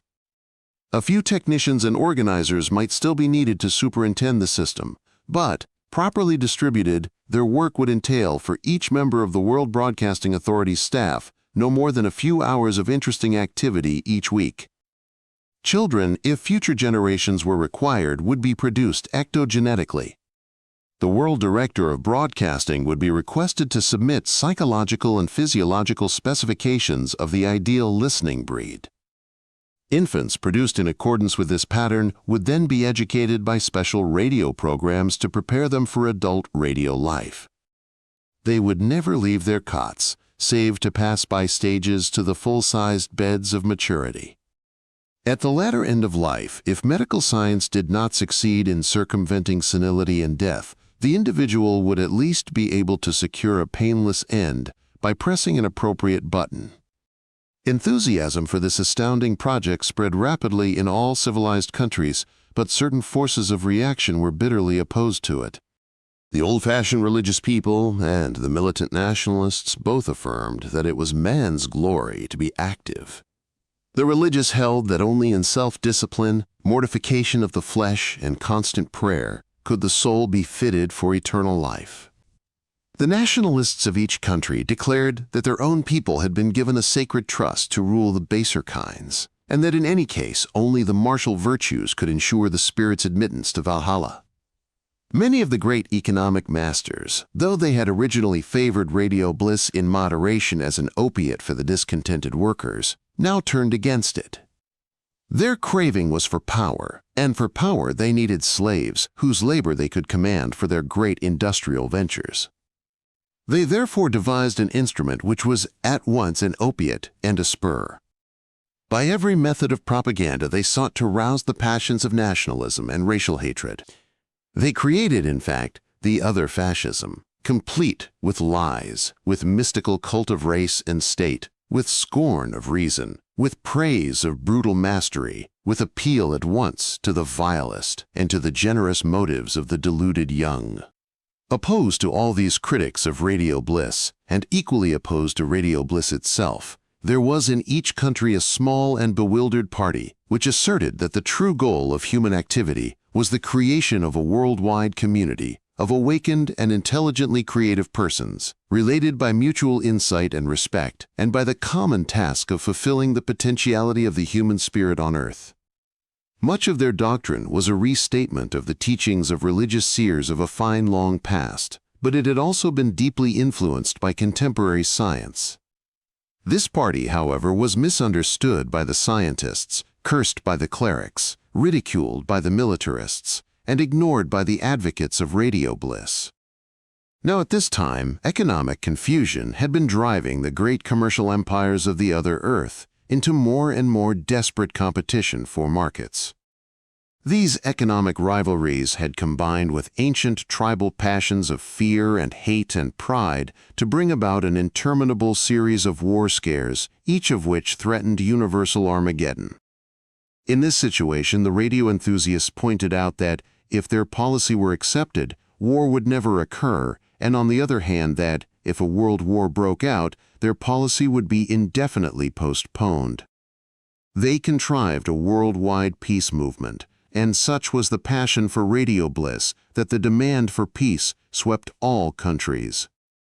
An international broadcasting authority was at last founded to propagate the radio gospel, compose the differences between the empires, and eventually to take over the sovereignty of the world.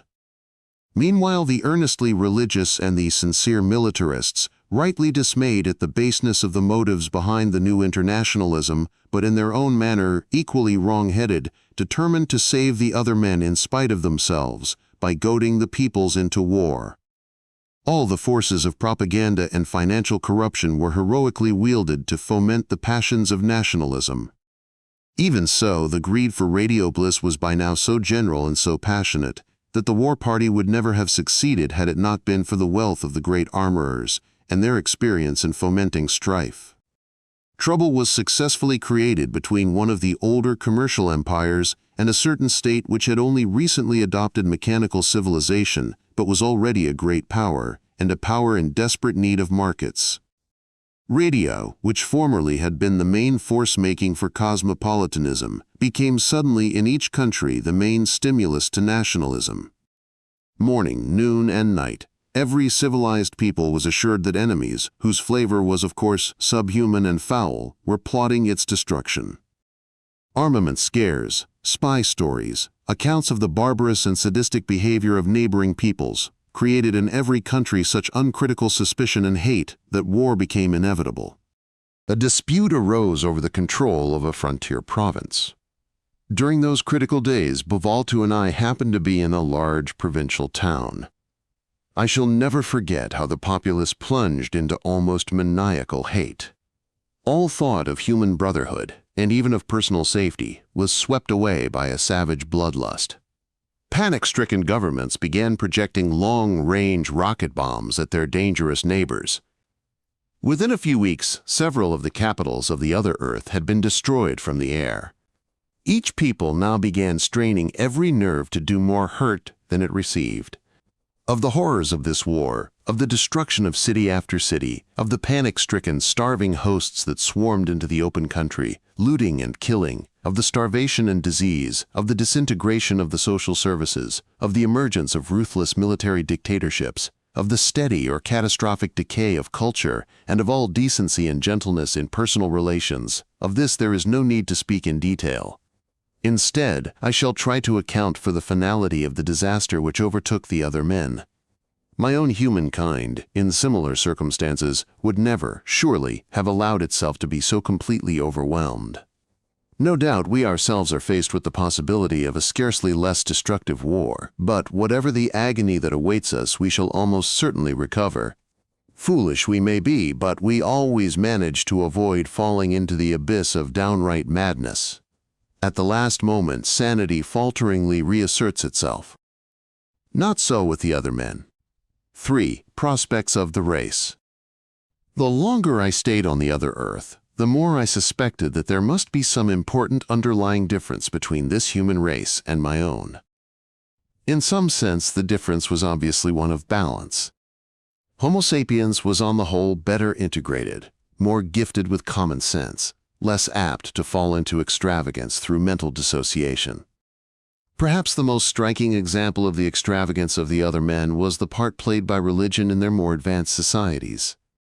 Religion was a much greater power than on my own planet, and the religious teachings of the prophets of old were able to kindle even my alien and sluggish heart with fervor. Yet religion, as it occurred around me in contemporary society, was far from edifying. I must begin by explaining that in the development of religion on the other earth, gustatory sensation had played a very great part. Tribal gods had of course been endowed with the taste characters most moving to the tribe's own members. Later, when monotheisms arose, descriptions of God's power, His wisdom, His justice, His benevolence, were accompanied by descriptions of His taste. In mystical literature, God was often likened to an ancient and mellow wine, and some reports of religious experience suggested that this gustatory ecstasy was in many ways akin to the reverent zest of our own wine tasters, savoring some rare vintage. Unfortunately, owing to the diversity of gustatory human types, there had seldom been any widespread agreement as to the taste of God. Religious wars had been waged to decide whether He was in the main sweet or salt, or whether His preponderant flavor was one of the many gustatory characters which my own race cannot conceive. Some teachers insisted that only the feet could taste Him, others only the hands or the mouth, others that He could be experienced only in the subtle complex of gustatory flavors known as the Immaculate Union, which was a sensual and mainly sexual ecstasy induced by contemplation of intercourse with the deity. Other teachers declared that, though God was indeed tasty, it was not through any bodily instrument but to the naked spirit that His essence was revealed, and that His was a flavor more subtle and delicious than the flavor of the beloved, since it included all that was most fragrant and spiritual in man and infinitely more. Some went so far as to declare that God should be thought of not as a person at all but as actually being this flavor. Valto used to say, either God is the universe, or He is the flavor of creativity pervading all things. Some 10 or 15 centuries earlier, when religion, so far as I could tell, was most vital, there were no churches or priesthoods. But every man's life was dominated by religious ideas to an extent which to me was almost incredible. Later, churches and priesthoods had returned to play an important part in preserving what was now evidently a declining religious consciousness. Still later, a few centuries before the Industrial Revolution, institutional religion had gained such a hold on the most civilized peoples that 3/4 of their total income was spent on the upkeep of religious institutions. The working classes, indeed, who slaved for the owners in return for a mere pittance, gave much of their miserable earnings to the priests, and lived in more abject squalor than need have been. Science and industry had brought one of those sudden and extreme revolutions of thought which were so characteristic of the other men.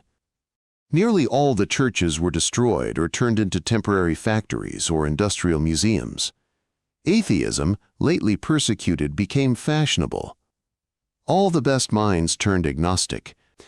More recently, however, apparently in horror at the effects of a materialistic culture which was far more cynical and blatant than our own, the most industrialized peoples began to turn once more to religion.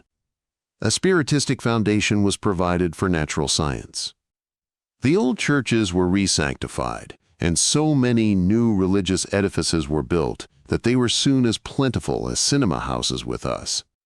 Indeed, the new churches gradually absorbed the cinema and provided non-stop picture shows in which sensual orgies and ecclesiastical propaganda were skillfully blended. At the time of my visit, the churches had regained all their lost power. Radio had indeed at one time competed with them but was successfully absorbed. They still refused to broadcast the Immaculate Union, which gained fresh prestige from the popular belief that it was too spiritual to be transmitted on the ether. The more advanced clerics, however, had agreed that if ever the universal system of radio bliss was established, this difficulty might be overcome. Communism, meanwhile, still maintained its irreligious convention, but in the two great communist countries the officially organized irreligion was becoming a religion in all but name. It had its institutions, its priesthood, its ritual, its morality, its system of absolution, its metaphysical doctrines which, though devoutly materialistic, were nonetheless superstitious. And the flavor of deity had been displaced by the flavor of the proletariat. Religion, then, was a very real force in the life of all these peoples. But there was something puzzling about their devoutness.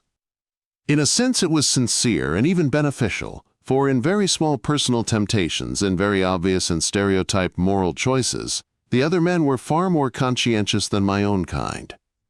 But I discovered that the typical modern other man was conscientious only in conventional situations, and that in genuine moral sensibility he was strangely lacking. Thus, though practical generosity and superficial comradeship were more usual than with us, the most diabolic mental persecution was perpetrated with a clear conscience. The more sensitive had always to be on their guard. The deeper kinds of intimacy and mutual reliance were precarious and rare. In this passionately social world, loneliness dogged the spirit. People were constantly getting together, but they never really got there. Everyone was terrified of being alone with himself. Yet in company, in spite of the universal assumption of comradeship, these strange beings remained as remote from one another as the stars. For everyone searched his neighbor's eyes for the image of himself, and never saw anything else. Or if he did, he was outraged and terrified. Another perplexing fact about the religious life of the other men at the time of my visit was this. Though all were devout, and blasphemy was regarded with horror, the general attitude to the deity was one of blasphemous commercialism. Men assumed that the flavor of deity could be bought for all eternity with money or with ritual. Further, the God whom they worshipped with the superb and heart-searching language of an earlier age was now conceived either as a just but jealous employer or as an indulgent parent, or else as sheer physical energy. The crowning vulgarity was the conviction that in no earlier age had religion been so widespread and so enlightened. It was almost universally agreed that the profound teachings of the prophetic era were only now being understood in the sense in which they had originally been intended by the prophets themselves. Contemporary writers and broadcasters claimed to be reinterpreting the scriptures to suit the enlightened religious needs of an age which called itself the age of scientific religion. Now, behind all the complacency which characterized the civilization of the other men before the outbreak of the war, one had often detected a vague restlessness and anxiety. Of course, for the most part, people went about their affairs with the same absorbed and self-satisfied interest as on my own planet. They were far too busy making a living, marrying, rearing families, trying to get the better of one another, to spare time for conscious doubt about the aim of life. Yet, they had often the air of one who has forgotten some very important thing and is racking his brains to recover it, or of an aging preacher who uses the old stirring phrases without clear apprehension of their significance. Increasingly, I suspected that this race, in spite of all its triumphs, was now living on the great ideas of its past, mouthing concepts that it no longer had the sensibility to understand, paying verbal homage to ideals which it could no longer sincerely will, and behaving within a system of institutions many of which could only be worked successfully by minds of a slightly finer temper. These institutions, I suspected, must have been created by a race endowed not only with much greater intelligence, but with a much stronger and more comprehensive capacity for community than was now possible on the other Earth. They seemed to be based on the assumption that men were on the whole kindly, reasonable, and self-disciplined. I had often questioned Bavaltu on this subject, but he had always turned my question aside. It will be remembered that, though I had access to all his thoughts so long as he did not positively wish to withhold them, he could always, if he made a special effort, think privately. I had long suspected that he was keeping something from me, when at last he told me the strange and tragic facts. It was a few days after the bombardment of the metropolis of his country. Through Bavaltu's eyes and the goggles of his gas mask, I saw the results of that bombardment. We had missed the horror itself, but had attempted to return to the city to play some part in the rescue work. Little could be done. So great was the heat still radiated from the city's incandescent heart that we could not penetrate beyond the first suburb. Even there, the streets were obliterated, choked with fallen buildings. Human bodies, crushed and charred, projected here and there from masses of tumbled masonry. Most of the population was hidden under the ruins. In the open spaces, many lay gassed. Salvage parties impotently wandered. Between the smoke clouds, the other sun occasionally appeared, and even a daytime star. After clambering among the ruins for some time, seeking vainly to give help, Vivaltu sat down. The devastation round about us seemed to loosen his tongue, if I may use such a phrase to express a sudden frankness in his thinking toward myself. I had said something to the effect that a future age would look back on all this madness and destruction with amazement. He sighed through his gas mask and said, "My unhappy race has probably now doomed itself irrevocably." I expostulated, for though ours was about the 40th city to be destroyed, there would surely someday be a recovery, and the race would at last pass through this crisis and go forward from strength to strength. Vivaltu then told me of the strange matters which, he said, he had often intended to tell me, but somehow he had always shunned doing so. Though many scientists and students of the contemporary world society had now some vague suspicion of the truth, it was clearly known only to himself and a few others. The species, he said, was apparently subject to strange and long drawn-out fluctuations of nature, fluctuations which lasted for some 20,000 years. All races in all climates seemed to manifest this vast rhythm of the spirit, and to suffer it simultaneously. Its cause was unknown. Though it seemed to be due to an influence affecting the whole planet at once, perhaps it actually radiated from a single starting point, but spread rapidly into all lands. Very recently, an advanced scientist had suggested that it might be due to variations in the intensity of cosmic rays. Geological evidence had established that such a fluctuation of cosmical radiation did occur, caused perhaps by variations in a neighboring cluster of young stars. It was still doubtful whether the psychological rhythm and the astronomical rhythm coincided, but many facts pointed to the conclusion that when the rays were more violent, the human spirit declined. Vivaltu was not convinced by this story. On the whole, he inclined to the opinion that the rhythmical waxing and waning of human mentality was due to causes nearer home. Whatever the true explanation, it was almost certain that a high degree of civilization had been attained many times in the past, and that some potent influence had over and over again damped down the mental vigor of the human race. In the troughs of these vast waves, other man sank to a state of mental and spiritual dullness more abject than anything which my own race had ever known since it awoke from the subhuman. But at the wave's crest, man's intellectual power, moral integrity, and spiritual insight seemed to have risen to a pitch that we should regard as superhuman. Again and again the race would emerge from savagery and pass through barbarian culture into a phase of worldwide brilliance and sensibility. Whole populations would conceive simultaneously an ever-increasing capacity for generosity, self-knowledge, self-discipline, for dispassionate and penetrating thought and uncontaminated religious feeling. Consequently, within a few centuries, the whole world would blossom with free and happy societies. Average human beings would attain an unprecedented clarity of mind, and by massed action, do away with all grave social injustices and private cruelties. Subsequent generations, inherently sound and blessed with a favorable environment, would create a worldwide utopia of awakened beings. Presently, a general loosening of fiber would set in. The Golden Age would be followed by a Silver Age.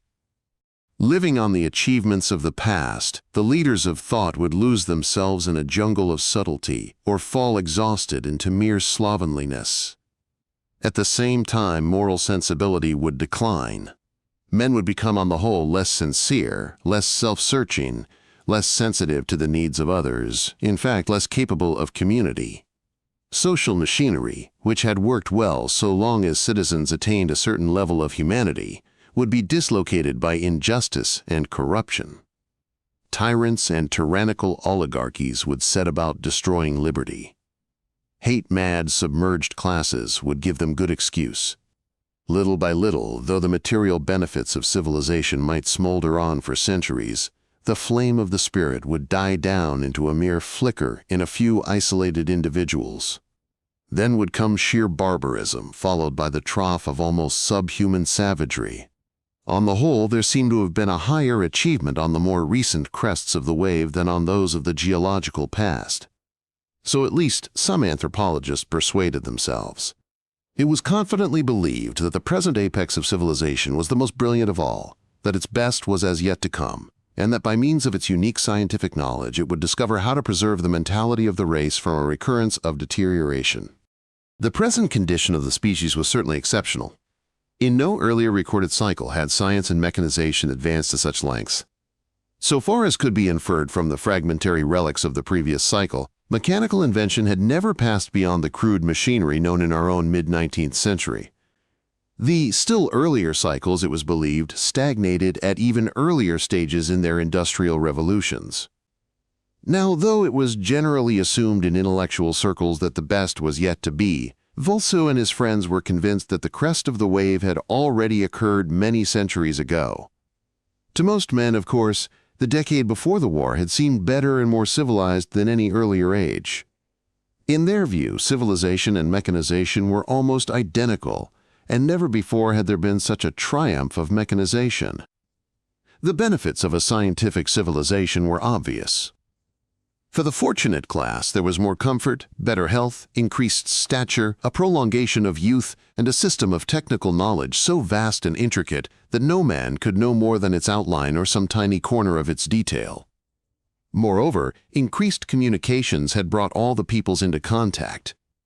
Local idiosyncrasies were fading out before the radio, the cinema, and the gramophone. In comparison with these hopeful signs, it was easily overlooked that the human constitution, though strengthened by improved conditions, was intrinsically less stable than formerly. Certain disintegrative diseases were slowly but surely increasing.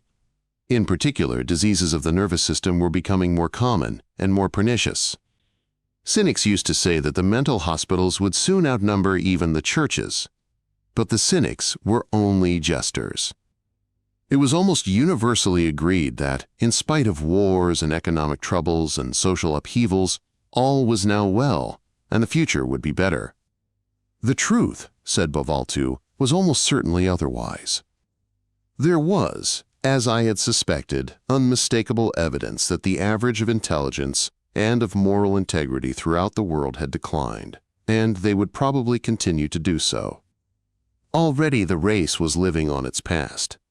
All the great seminal ideas of the modern world had been conceived centuries ago. Since then, world-changing applications of these ideas had indeed been made, but none of these sensational inventions had depended on the extreme kind of penetrating the whole course of thought in an earlier age. Recently there had been, Baltu admitted, a spate of revolutionary scientific discoveries and theories, but not one of them, he said, contained any really novel principle. They were all recombinations of familiar principles. Scientific method, invented some centuries ago, was so fertile a technique that it might well continue to yield rich fruit for centuries to come, even in the hands of workers incapable of any high degree of originality. But it was not in the field of science so much as in moral and practical activity that the deterioration of mental caliber was most evident.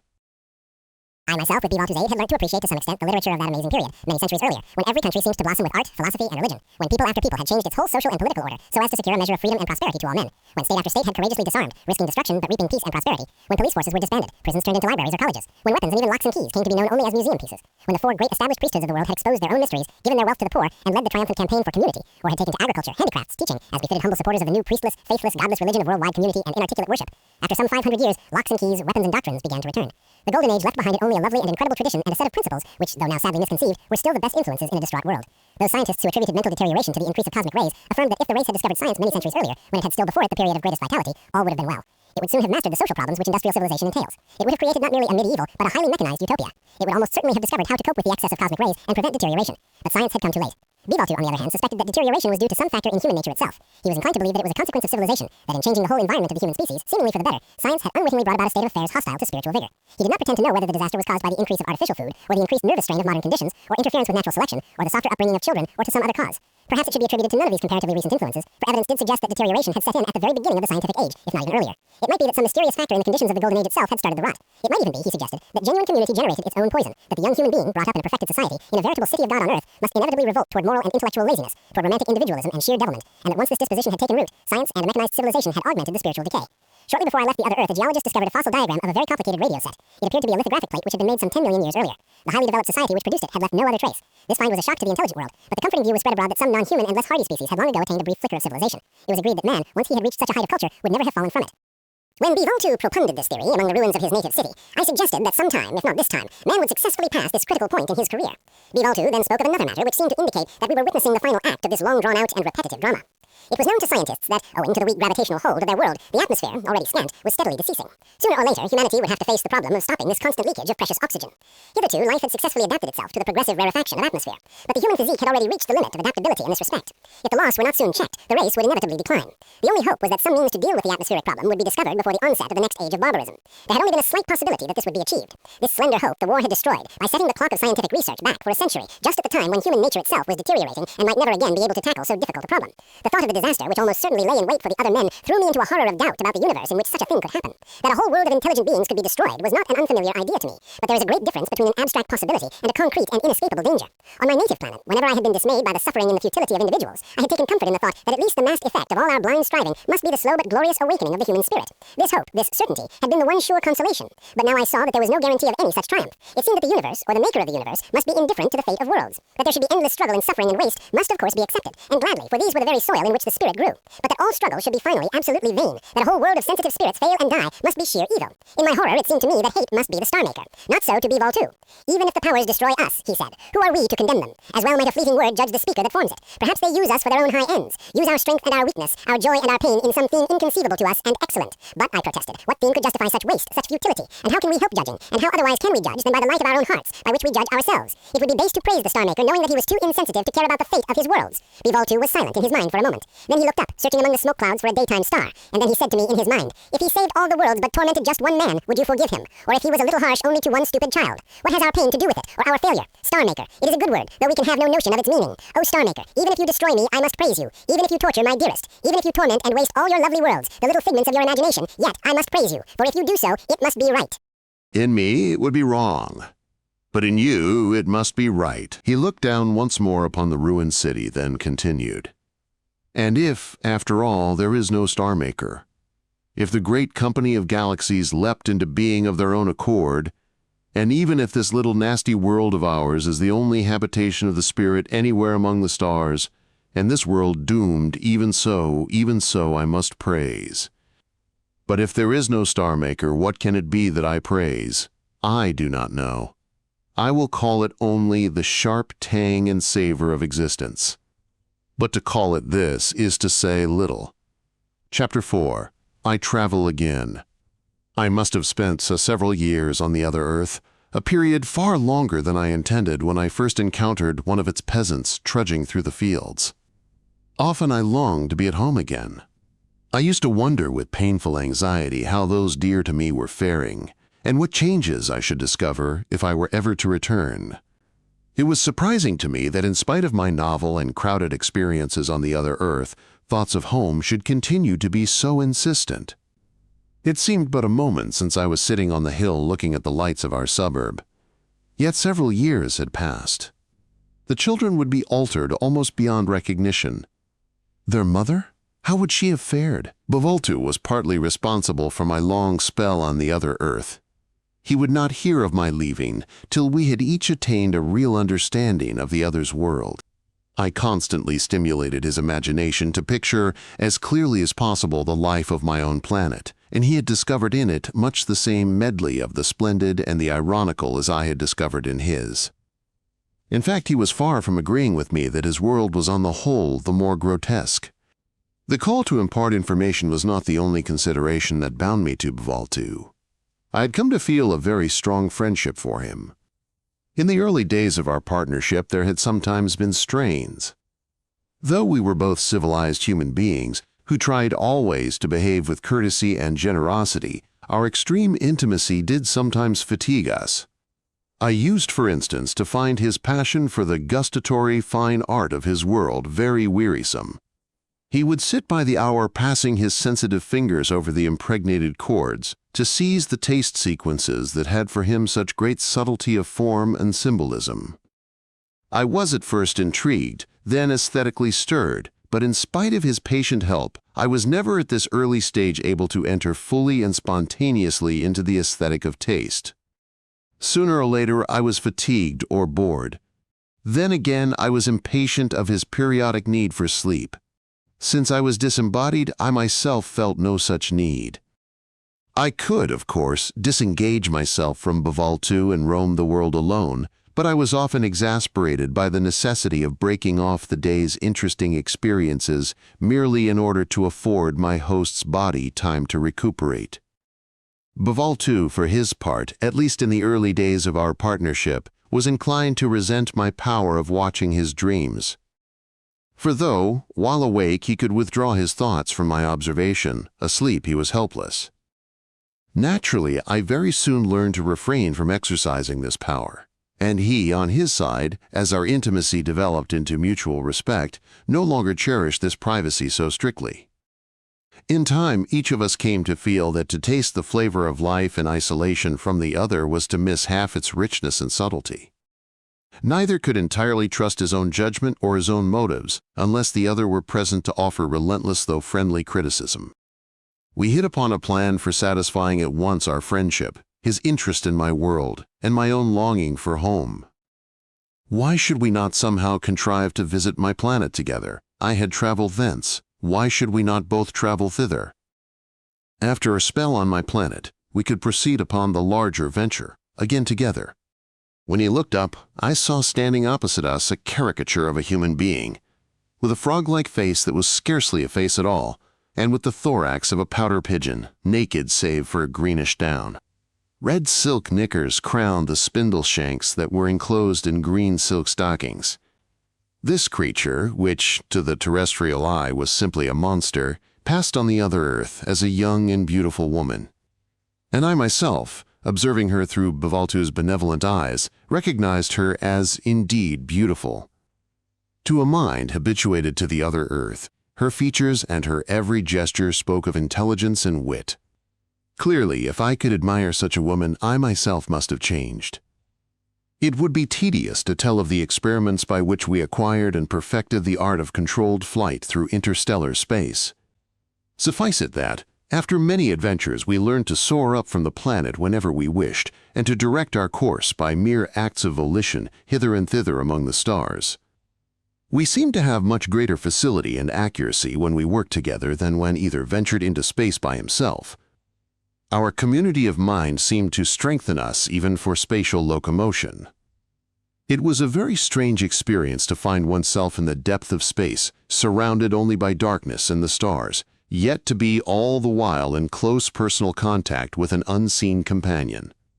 As the dazzling lamps of heaven flashed past us, we would think to one another about our experiences, or debate our plans, or share our memories of our native worlds. Sometimes we used my language, sometimes his. Sometimes we needed no words at all, but merely shared the flow of imagery in our two minds. The sport of disembodied flight among the stars must surely be the most exhilarating of all athletic exercises. It was not without danger, but its danger, as we soon discovered, was psychological, not physical. In our bodiless state, collision with celestial objects mattered little. Sometimes, in the early stages of our adventure, we plunged by accident headlong into a star. Its interior would, of course, be inconceivably hot, but we experienced merely brilliance. The psychological dangers of the sport were grave. We soon discovered that disheartenment, mental fatigue, fear, all tended to reduce our powers of movement. More than once we found ourselves immobile in space, like a derelict ship on the ocean, and such was the fear roused by this plight that there was no possibility of moving, till, having experienced the whole gamut of despair, we passed through indifference and on into philosophic calm. A still graver danger, but one which trapped us only once, was mental conflict. A serious discord of purpose over our future plans reduced us not only to immobility but to terrifying mental disorder. Our perceptions became confused. Hallucinations tricked us. The power of coherent thought vanished. After a spell of delirium, filled with an overwhelming sense of impending annihilation, we found ourselves back on the other Earth. Bval too in his own body, lying in bed as he had left it, I once more a disembodied viewpoint floating somewhere over the planet's surface.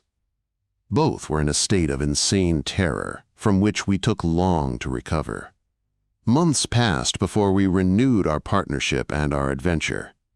Long afterwards, we learned the explanation of this painful incident. Seemingly, we had attained such a deep mental accord that, when conflict arose, it was more like dissociation within a single mind than discord between two separate individuals. Hence its serious consequences. As our skill in disembodied flight increased, we found intense pleasure in sweeping hither and thither among the stars. We tasted the delights at once of skating and of flight. Time after time, for sheer joy, we traced huge figures of 8 in and out around the two partners of a double star. Sometimes we stayed motionless for long periods to watch at close quarters the waxing and waning of a variable. Often we plunged into a congested cluster and slid amongst its suns like a car gliding among the lights of a city.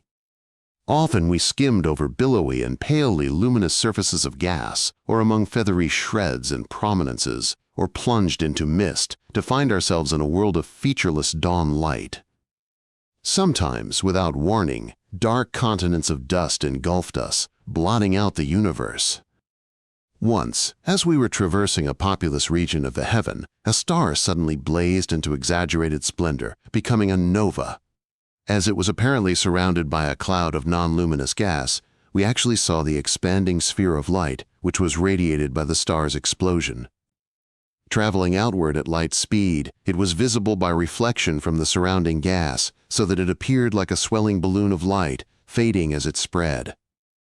These were but a few of the stellar spectacles that delighted us, while we easily skated, as on swallow wings, hither and thither among the neighbors of the other sun. This was during our period of apprenticeship to the craft of interstellar flight. When we had become proficient, we passed further afield, and learned to travel so fast that, as on my own earlier and involuntary flight, the forward and the hinder stars took color, and presently all was dark. Not only so, but we reached to that more spiritual vision, also experienced on my earlier voyage, in which these vagaries of physical light are overcome. On one occasion our flight took us outwards toward the limits of the galaxy, and into the emptiness beyond. For some time the near stars had become fewer and fewer. The hinder hemisphere of sky was now crowded with faint lights, while in front of us lay starless blackness, unrelieved, save by a few isolated patches of scintillation, a few detached fragments of the galaxy or planetary sub-galaxies. Apart from these, the dark was featureless, save for half a dozen of the vague flecks, which we knew to be the nearest of the alien galaxies. Awed by this spectacle, we stayed long motionless in the void. It was indeed a stirring experience to see spread out before us a whole universe, containing 1 billion stars and perhaps thousands of inhabited worlds, and to know that each tiny fleck in the black sky was itself another such universe, and that millions more of them were invisible only because of their extreme remoteness. What was the significance of this physical immensity and complexity? By itself, plainly, it constituted nothing but sheer futility and desolation. But with awe and hope we told ourselves that it promised an even greater complexity and subtlety and diversity of the psychical. This alone could justify it. But this formidable promise, though inspiring, was also terrifying. Like a nestling that peers over the nest's rim for the first time, and then shrinks back from the great world into its tiny home, we had emerged beyond the confines of that little nest of stars, which, for so long but falsely, men called the universe. And now we sank back to bury ourselves once more in the genial precincts of our native galaxy. As our experiences had raised many theoretical problems which we could not solve without further study of astronomy, we now decided to return to the other Earth. But after long and fruitless search, we realized that we had completely lost our bearings. The stars were all much alike, save that few in this early epoch were as old and temperate as the other sun. Searching at random but at high speed, we found neither Bavaltu's planet nor mine, nor any other solar system.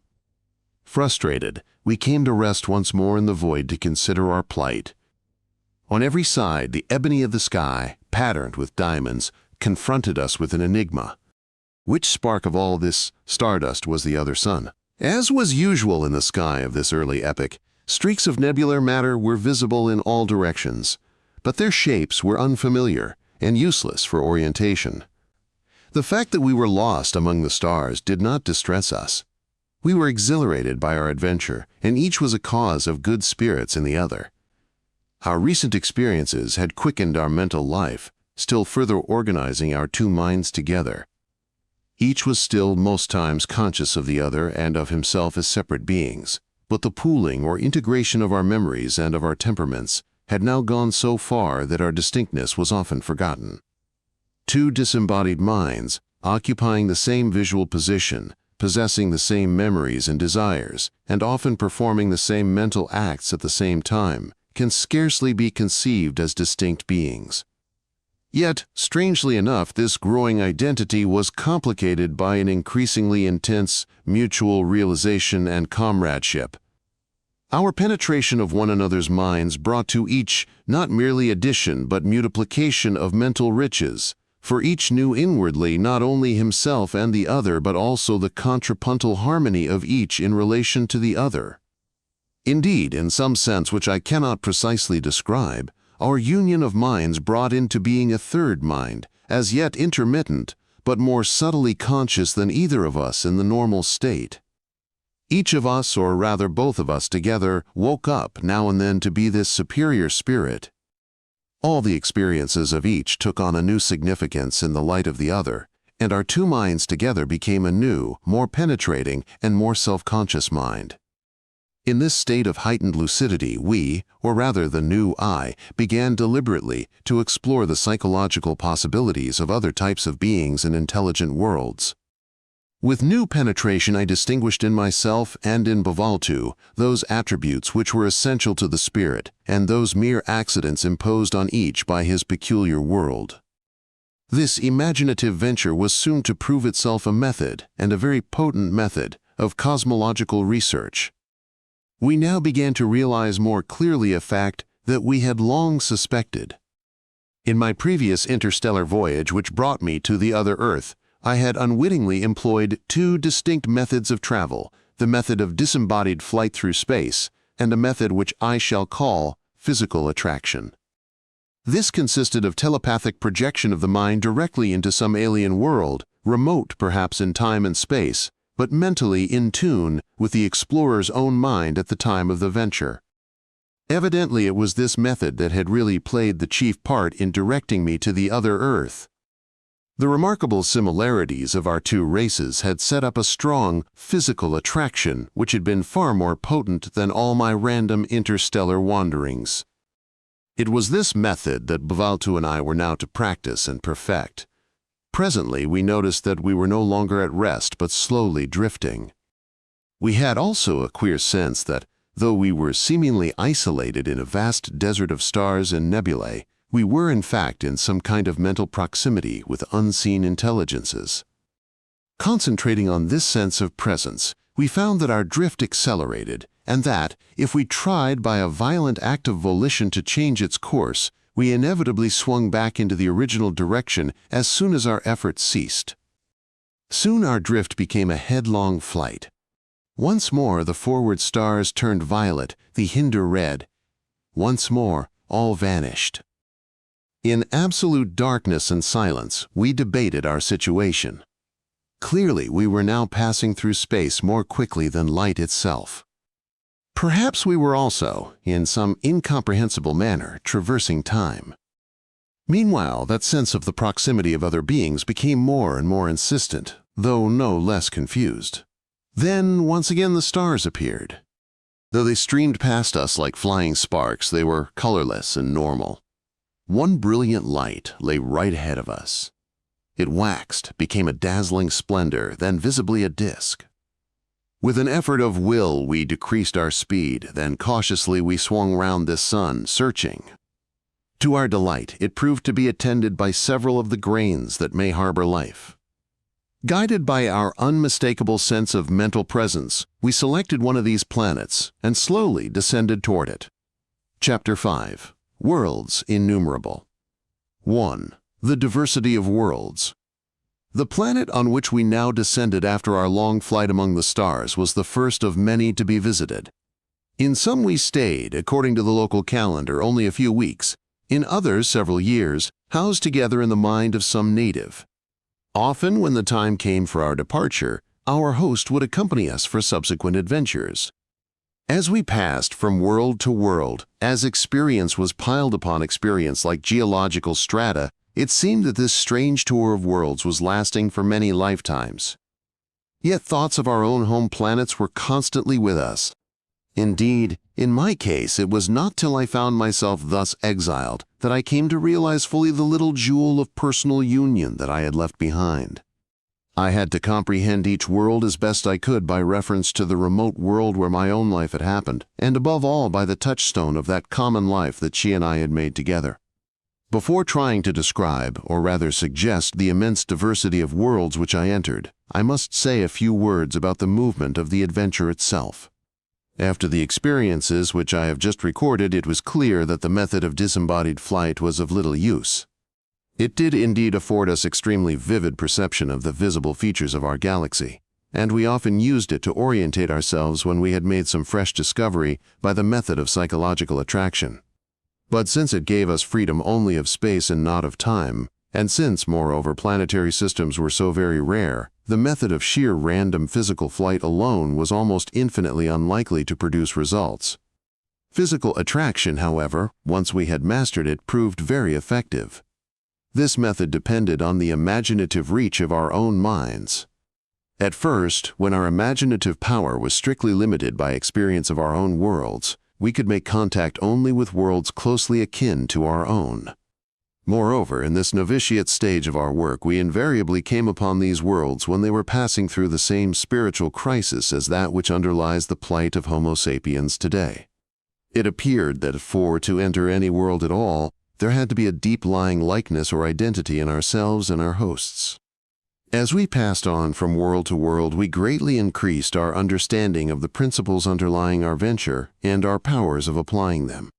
Further, in each world that we visited, we sought out a new collaborator to give us insight into his world and to extend our imaginative reach for further exploration of the galaxy.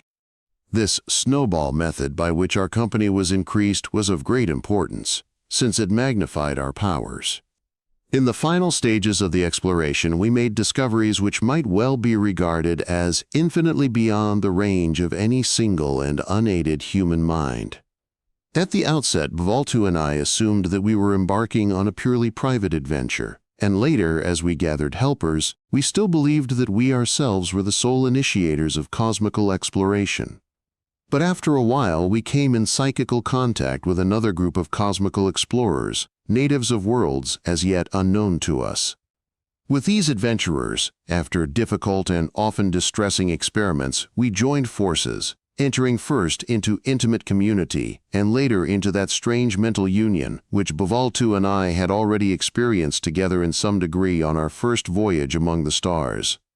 When we had encountered many more such groups, we realized that, though each little expedition had made a lonely start, all were destined sooner or later to come together. For, no matter now alien from one another at the outset, each group gradually acquired such far-reaching imaginative power that sooner or later it was sure to make contact with others. In time it became clear that we, individual inhabitants of a host of other worlds, were playing a small part in one of the great movements by which the cosmos was seeking to know itself, and even see beyond itself. In saying this, I do not for a moment claim that, because I have shared in this vast process of cosmical self-discovery, the story which I have to tell is true in a fully literal sense. Plainly, it does not deserve to be taken as part of the absolute objective truth about the cosmos. I, the human individual, can only, in a most superficial and falsifying way, participate in the superhuman experience of that communal I, which was supported by the innumerable explorers. This book must needs be a ludicrously false caricature of our actual adventure. But further, though we were and are a multitude drawn from a multitude of spheres, we represent only a tiny fraction of the diversity of the whole cosmos. Thus, even the supreme moment of our experience, when it seemed to us that we had penetrated to the very heart of reality, must in fact have given us no more than a few shreds of truth, and these not literal but symbolic. My account of that part of my adventure which brought me into contact with worlds of more or less human type may be fairly accurate, but that which deals with more alien spheres must be far from the truth. The other Earth I have probably described with little more falsehood than our historians commit in telling of the past ages of Homo sapiens. But of the less human worlds, and the many fantastic kinds of beings which we encountered up and down the galaxy and throughout the whole cosmos, and even beyond it, I shall perforce make statements which, literally regarded, must be almost wholly false. I can only hope that they have the kind of truth that we sometimes find in myths. Since we were now free of space, we ranged with equal ease over the nearer and the remoter tracts of this galaxy. That we did not till much later make contact with minds in other galaxies was not due to any limitations imposed by space, but seemingly to our own inveterate parochialism, to a strange limitation of our own interest, which for long rendered us inhospitable to the influence of worlds lying beyond the confines of the Milky Way. I shall say more of this curious restriction when I come to describe how we did at last outgrow it. Along with freedom of space, we had freedom of time.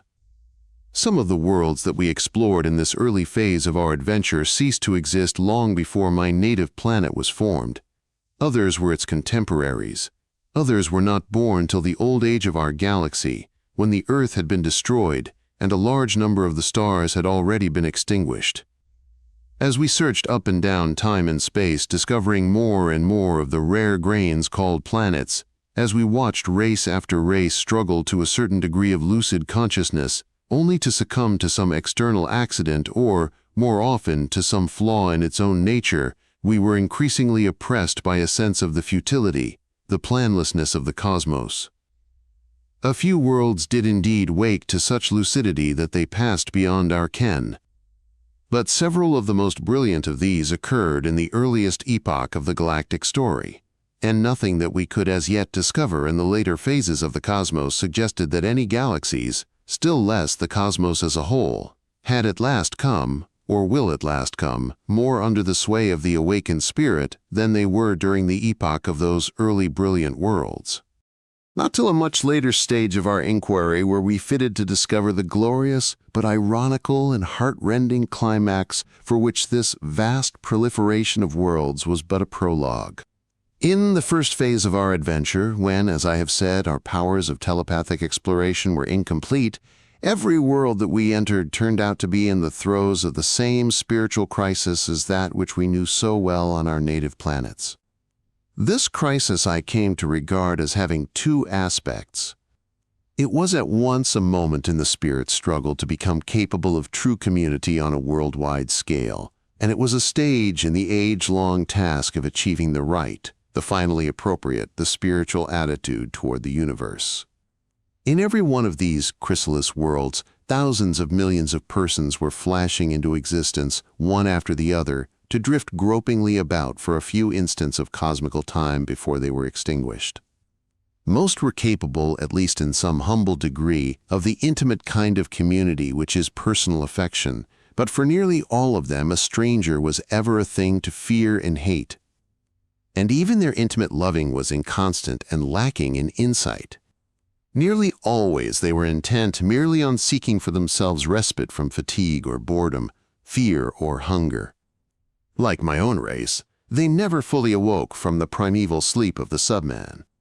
Only a few here and there, now and then, were solaced, goaded, or tortured by moments of true wakefulness. Still fewer attained a clear and constant vision even of some partial aspect of truth, and their half-truths they nearly always took to be absolute. Propagating their little partial truths, they bewildered and misdirected their fellow mortals as much as they helped them. Each individual spirit, in nearly all these worlds, attained at some point in life some lowly climax of awareness and of spiritual integrity, only to sink slowly or catastrophically back into nothingness. Or so it seemed. As in my own world, so in all these others, lives were spent in pursuit of shadowy ends that remained ever just round the corner. There were vast tracts of boredom and frustration, with here and there some rare, bright joy. These were ecstasies of personal triumph, of mutual intercourse and love, of intellectual insight, of aesthetic creation. There were also religious ecstasies, but these, like all else in these worlds, were obscured by false interpretations. There were crazy ecstasies of hate and cruelty, felt against individuals and against groups. Sometimes during this early phase of our adventure we were so distressed by the incredible bulk of suffering and of cruelty up and down the worlds that our courage failed, our telepathic powers were disordered, and we slipped toward madness. Yet most of these worlds were really no worse than our own. Like us, they had reached that stage when the spirit, half awakened from brutishness and very far from maturity, can suffer most desperately and behave most cruelly. And like us, these tragic but vital worlds, visited in our early adventures, were agonized by the inability of their minds to keep pace with changing circumstance. They were always behindhand, always applying old concepts and old ideals inappropriately to novel situations. Like us, they were constantly tortured by their hunger for a degree of community which their condition demanded, but their poor, cowardly, selfish spirits could by no means attain. Only in couples and in little circles of companions could they support true community, the communion of mutual insight and respect and love. But in their tribes and nations they conceived all too easily the sham community of the pack, baying in unison of fear and hate. Particularly in one respect, these races were recognizably our kin. Each had risen by a strange mixture of violence and gentleness. The apostles of violence and the apostles of gentleness swayed them this way and that. At the time of our visit, many of these worlds were in the throes of a crisis of this conflict. In the recent past, loud lip service had been paid to gentleness and tolerance and freedom, but the policy had failed because there was no sincere purpose in it, no conviction of the spirit, no true experience of respect for individual personality. All kinds of self-seeking and vindictiveness had nourished, secretly at first, then openly as shameless individualism. Then at last, in rage, the peoples turned away from individualism and plunged into the cult of the herd. At the same time, in disgust with the failure of gentleness, they began openly to praise violence and the ruthlessness of the God-sent hero and of the armed tribe. Those who thought they believed in gentleness built up armaments for their tribes against those foreign tribes whom they accused of believing in violence. The highly developed technique of violence threatened to destroy civilization. Year by year, gentleness lost ground. Few could understand that their world must be saved, not by violence in the short run, but by gentleness in the long run. And still fewer could see that, to be effective, gentleness must be a religion, and that lasting peace can never come till the many have wakened to the lucidity of consciousness which, in all these worlds, only the few could as yet attain. If I were to describe in detail every world that we explored, this book would develop into a world of libraries. I can give only a few pages to the many types of worlds encountered in this early stage of our adventure, up and down the whole breadth and length and the whole duration of our galaxy. Some of these types had apparently very few instances, others occurred in scores or hundreds. The most numerous of all classes of intelligent worlds is that which includes the planet familiar to readers of this book. Homo sapiens has recently flattered and frightened himself by conceiving that, though perhaps he is not the sole intelligence in the cosmos, he is at least unique, and that worlds suited to intelligent life of any kind must be extremely rare. This view proves ludicrously false. In comparison with the unimaginable number of stars, intelligent worlds are indeed very rare, but we discovered some thousands of worlds much like the Earth and possessed by beings of essentially humankind, though superficially they were often unlike the type that we call human. The other men were amongst the most obviously human. But in a later stage of our adventure, when our research was no longer restricted to worlds that had reached the familiar spiritual crisis, we stumbled on a few planets inhabited by races almost identical with Homo sapiens, or rather with the creature that Homo sapiens was in the earliest phase of his existence. These most human worlds we had not encountered earlier because, by one accident or another, they were destroyed before reaching the stage of our own mentality. Long after we had succeeded in extending our research from our peers among the worlds to our inferiors in mental rank, we remained unable to make any sort of contact with beings who had passed wholly beyond the attainment of Homo sapiens. Consequently, though we traced the history of many worlds through many epochs, and saw many reach a catastrophic end, or sink into stagnation and inevitable decline, there were a few with which, do what we would, we lost touch just at that moment when they seemed ripe for a leap forward into some more developed mentality. Not till a much later stage of our adventure, when our corporate being had itself been enriched by the influx of many superior spirits, were we able to pick up once more the threads of these most exalted world biographies. 2. Strange Mankinds. Though all the worlds which we entered in the first phase of our adventure were in the throes of the crisis known so well in our own world, some were occupied by races biologically similar to man, others by very different types. The more obviously human races inhabited planets of much the same size and nature as the Earth and the other Earth. All, whatever the vagaries of their biological history, had finally been molded by circumstance to the erect form which is evidently most suited to such worlds. Nearly always the two nether limbs were used for locomotion, the two upper limbs for manipulation. Generally there was some sort of head, containing the brain and the organs of remote perception, and perhaps the orifices for eating and breathing. In size, these quasi-human types were seldom larger than our largest gorillas, seldom much smaller than monkeys, but we could not estimate their size with any accuracy, as we had no familiar standards of measurements. Within this approximately human class there was great variety. We came upon feathered, penguin-like men descended from true flyers, and on some small planets we found birdmen who retained the power of flight, yet were able to carry an adequate human brain. Even on some large planets, with exceptionally buoyant atmosphere, men flew with their own wings. Then there were men that had developed from a slug-like ancestor along a line which was not vertebrate, still less mammalian. Men of this type attained the necessary rigidity and flexibility of limb by means of a delicate internal basket-work of wiry bones. On one very small but Earth-like planet, we discovered a quasi-human race, which was probably unique.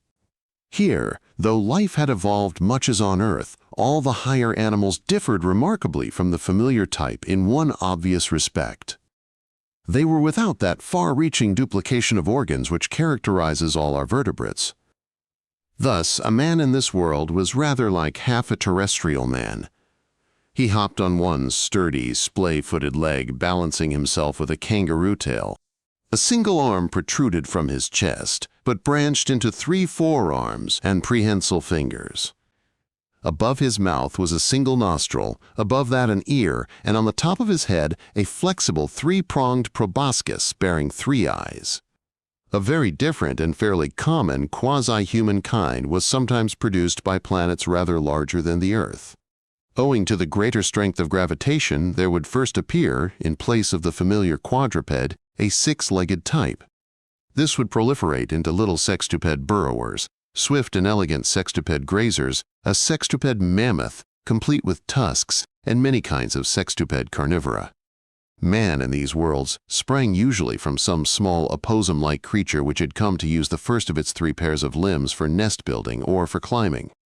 In time, the forepart of its body thus became erect, and it gradually assumed a form not unlike that of a quadruped with a human torso in place of a neck. In fact, it became a centaur, with 4 legs and 2 capable arms. It was very strange to find oneself in a world in which all the amenities and conveniences of civilization were fashioned to suit men of this form. In one of these worlds, rather smaller than the rest, man was not a centaur, though centaurs were among his remote ancestors. In subhuman stages of evolution, the pressure of the environment had telescoped the horizontal part of the centaur's body, so that the forelegs and the hind legs were drawn closer and closer together, till at last they became a single sturdy pair. Thus, man and his nearer ancestors were bipeds with very large rumps, reminiscent of the Victorian bustle, and legs whose internal structures still showed their centaur origin. One very common kind of quasi-human world I must describe in more detail, as it plays an important part in the history of our galaxy. In these worlds, man, though varying greatly in form and fortune in particular worlds, had in every case developed from a sort of five-pronged marine animal, rather like a starfish. This creature would in time specialize one prong for perceiving, four for locomotion. Later it would develop lungs, a complex digestive apparatus, and a well-integrated nervous system. Later still, the perceiving limb would produce a brain, the others becoming adapted for running and climbing. The soft spines which covered the body of the ancestral starfish often developed into a kind of spiky fur. In due season there would arise an erect, intelligent biped, equipped with eyes, nostrils, ears, taste organs, and sometimes organs of electric perception. Save for the grotesqueness of their faces and the fact that the mouth was generally upon the belly, these creatures were remarkably human. Their bodies, however, were usually covered with the soft spines or fat hairs characteristic of these worlds. Clothes were unknown, save as protection against cold in the Arctic regions. Their faces, of course, were apt to be far from human. The tall head often bore a coronet of 5 eyes. Large single nostrils, used for breathing and smelling and also speaking, formed another circlet below the eyes. The appearance of these human echinoderms belied their nature, for though their faces were inhuman, the basic pattern of their minds was not unlike our own. Their senses were much like ours, save that in some worlds they developed a far more varied color sensitivity. Those races that had the electric sense gave us some difficulty, for in order to understand their thought, we had to learn a whole new gamut of sense qualities and a vast system of unfamiliar symbolism. The electric organs detected very slight differences of electric charge in relation to the subject's own body.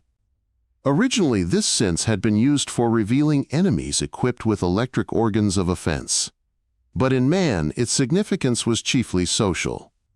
It gave information about the emotional state of one's neighbors. Beyond this, its function was meteorological. One example of this kind of world, one which clearly illustrates the type and at the same time presents interesting peculiarities, must be described in more detail. The key to the understanding of this race is, I believe, its strange method of reproduction, which was essentially communal. Every individual was capable of budding a new individual, but only at certain seasons, and only after stimulation by a kind of pollen emanating from the whole tribe and carried on the air. The grains of this ultramicroscopically fine pollen dust were not germ cells but genes, the elementary factors of inheritance. The precincts of the tribe were at all times faintly perfumed by the communal pollen, but on occasions of violent group emotion the pollen cloud became so intensified as to be actually visible as a haze. Only on these rare occasions was conception probable. Breathed out by every individual, the pollen was breathed in by those who were ripe for fertilization. By all it was experienced as a rich and subtle perfume, to which each individual contributed his peculiar odor. By means of a curious psychical and physiological mechanism, the individual in heat was moved to crave stimulation by the full perfume of the tribe, or of the great majority of its members. And indeed, if the pollen clouds were insufficiently complex, conception would not occur. Cross-fertilization between tribes happened in intertribal warfare and in the ceaseless coming and going between tribes in the modern world. In this race, then, every individual might bear children. Every child, though it had an individual as its mother, was fathered by the tribe as a whole. Expectant parents were sacred and were tended communally. When the baby echinoderm finally detached itself from the parental body, it also was tended communally, along with the rest of the tribe's juvenile population. In civilized societies, it was handed over to professional nurses and teachers. I must not pause to tell of the important psychological effects of this kind of reproduction. The delights and disgusts which we feel in contact with the flesh of our kind were unknown. On the other hand, individuals were profoundly moved by the ever-changing tribal perfume. It is impossible to describe the strange variant of romantic love which each individual periodically felt for the tribe. The thwarting, the repression, the perversion of this passion was the source at once of the loftiest and most sordid achievements of the race. Communal parenthood gave to the tribe a unity and strength quite unknown in more individualistic races. The primitive tribes were groups of a few hundred or a few thousand individuals, but in modern times their size greatly increased. Always, however, the sentiment of tribal loyalty, if it was to remain healthy, had to be based on the personal acquaintance of its members. Even in the larger tribes, everyone was at least the friend of a friend's friend to every other member. Telephone, radio, and television enabled tribes as large as our smaller cities to maintain a sufficient degree of personal intercourse among their members. But always, there was some point beyond which further growth of the tribe was unwholesome. Even in the smallest and most intelligent tribes, there was a constant strain between the individual's natural passion for the tribe and his respect for individuality in himself and his fellows.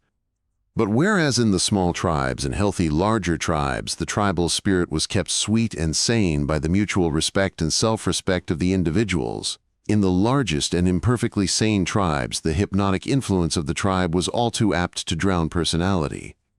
The members might even lose all awareness of themselves and their fellows as persons, and become mere mindless organs of the tribe. Thus the community would degenerate into an instinctive animal herd. Throughout history, the finer minds of the race had realized that the supreme temptation was the surrender of individuality to the tribe. Prophets had over and over again exhorted men to be true to themselves, but their preaching had been almost wholly vain. The greatest religions of this strange world were not religions of love, but religions of self. Whereas in our world men long for the utopia in which all men shall love one another, the echinoderms were apt to exalt the religious hunger for strength to be oneself, without capitulation to the tribe. Just as we compensate for our inveterate selfishness by religious veneration of the community, so this race compensated for inveterate Gregism by religious veneration of the individual. In its purest and most developed form, of course, the religion of self is almost identical with the religion of love at its best. To love is to will the self-fulfillment of the beloved, and to find, in the very activity of loving, an incidental but vitalizing increase of oneself. On the other hand, to be true to oneself, to the full potentiality of the self, involves the activity of love. It demands the discipline of the private self, in service of a greater self, which embraces the community and the fulfillment of the spirit of the race. But the religion of self was no more effective with the echinoderms than the religion of love with us. The precept, "Love thy neighbor as thyself," breeds in us most often the disposition to see one's neighbor merely as a poor imitation of oneself, and to hate him if he proves different. With them, the precept, "Be true to thyself," bred the disposition merely to be true to the tribal fashion of mentality. Modern industrial civilization caused many tribes to swell beyond the wholesome limit. It also introduced artificial super-tribes, or tribes of tribes, corresponding to our nations and social classes. Since the economic unit was the internally communistic tribe, not the individual, the employing class was a small group of small and prosperous tribes, and the working class was a large group of large and impoverished tribes. The ideologies of the super-tribes exercised absolute power over all individual minds under their sway. In civilized regions, the super-tribes and the overgrown natural tribes created an astounding mental tyranny. In relation to his natural tribe, at least if it was small and genuinely civilized, the individual might still behave with intelligence and imagination. Along with his actual tribal kinsmen, he might support a degree of true community unknown on Earth. He might in fact be a critical, self-respecting, and other-respecting person. But in all matters connected with the supertribes, whether national or economic, he behaved in a very different manner. All ideas coming to him with the sanction of nation or class would be accepted uncritically and with fervor by himself and all his fellows. As soon as he encountered one of the symbols or slogans of his supertribe, he ceased to be a human personality and became a sort of decerebrate animal capable only of stereotyped reactions. In extreme cases, his mind was absolutely closed to influences opposed to the suggestion of the supertribe. Criticism was either met with blind rage or actually not heard at all. Persons who, in the intimate community of their small native tribe, were capable of great mutual insight and sympathy, might suddenly, in response to tribal symbols, be transformed into vessels of crazy intolerance and hate directed against national or class enemies. In this mood, they would go to any extreme of self-sacrifice for the supposed glory of the supertribe. Also, they would show great ingenuity in contriving means to exercise their lustful vindictiveness upon enemies who in favorable circumstances could be quite as kindly and intelligent as themselves. At the time of our visit to this world, it seemed that mob passions would destroy civilization completely and irrevocably.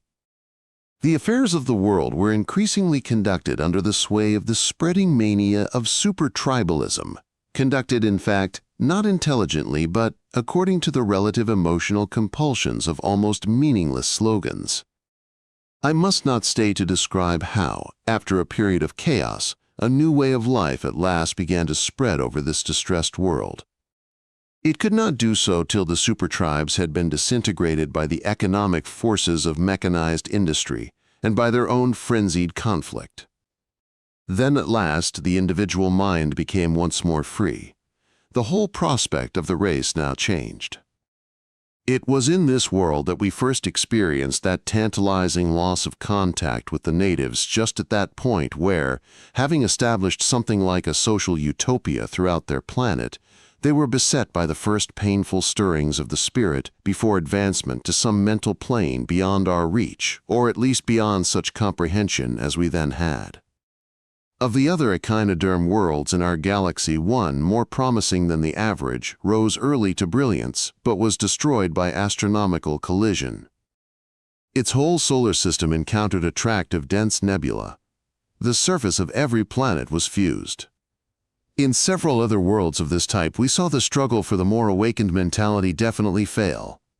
Vindictive and superstitious herd cults exterminated the best minds of the race and drugged the rest with customs and principles so damaging that the vital sources of sensitivity and adaptability on which all mental progress depends were destroyed forever. Many thousands of other quasi-human worlds, besides those of the echinoderm type, came to an untimely end. One which succumbed to a curious disaster perhaps deserves brief notice. Here we found a race of very human kind. When its civilization had reached a stage and character much like our own, a stage in which the ideals of the masses are without the guidance of any well-established tradition, and in which natural science is enslaved to individualistic industry, biologists discovered the technique of artificial insemination. Now at this time there happened to be a widespread cult of irrationalism, of instinct, of ruthlessness, and of the divine primitive brute man. This figure was particularly admired when he combined brutishness with the power of the mob controller. Several countries were subjected to tyrants of this type, and in the so-called democratic states, the same type was much favored by popular taste. In both kinds of country, women craved brute men as lovers and as fathers for their children. Since in the democratic countries women had attained great economic independence, their demand for fertilization by brute men caused the whole matter to be commercialized.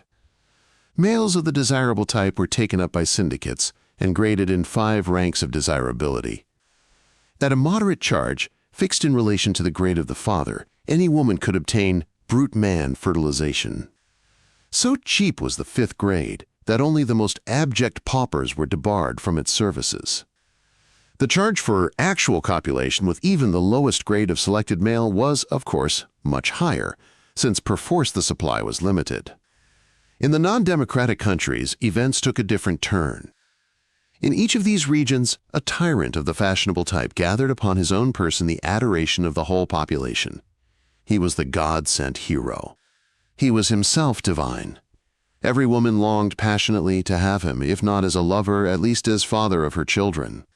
In some lands, artificial insemination from the master was permitted only as a supreme distinction for women of perfect type. Ordinary women of every class, however, were entitled to insemination from the authorized aristocratic stud of brute men. In other countries, the master himself condescended to be the father of the whole future population. The result of this extraordinary custom of artificial fatherhood by brute men, which was carried on without remission in all countries for a generation, and in a less thorough manner for a very much longer period, was to alter the composition of the whole quasi-human race. In order to maintain continued adaptability to an ever-changing environment, a race must at all costs preserve in itself its slight but potent salting of sensibility and originality. In this world, the precious factor now became so diluted as to be ineffective. Henceforth, the desperately complex problems of the world were consistently bungled. Civilization decayed. The race entered on a phase of what might be called pseudo-civilized barbarism, which was, in essence, subhuman and incapable of change. This state of affairs continued for some millions of years, but at last the race was destroyed by the ravages of a small rat-like animal against which it could devise no protection. I must not stay to notice the strange fortunes of all the many other quasi-human worlds. I will mention only that in some, though civilization was destroyed in a succession of savage wars, the germ of recovery precariously survived. In one, the agonizing balance of the old and the new seemed to prolong itself indefinitely. In another, where science had advanced too far for the safety of an immature species, man accidentally blew up his planet and his race. In several, the dialectical process of history was broken short by invasion and conquest on the part of inhabitants of another planet. These and other disasters, to be described in due course, decimated the galactic population of worlds.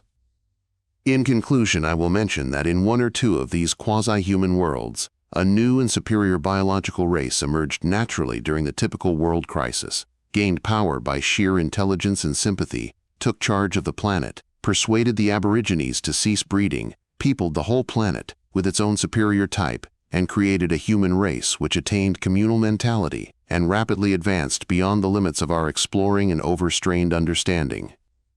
Before our contact failed, we were surprised to observe that, as the new species superseded the old and took over the vast political and economic activity of that world, it came to realize with laughter the futility of all this feverish and aimless living.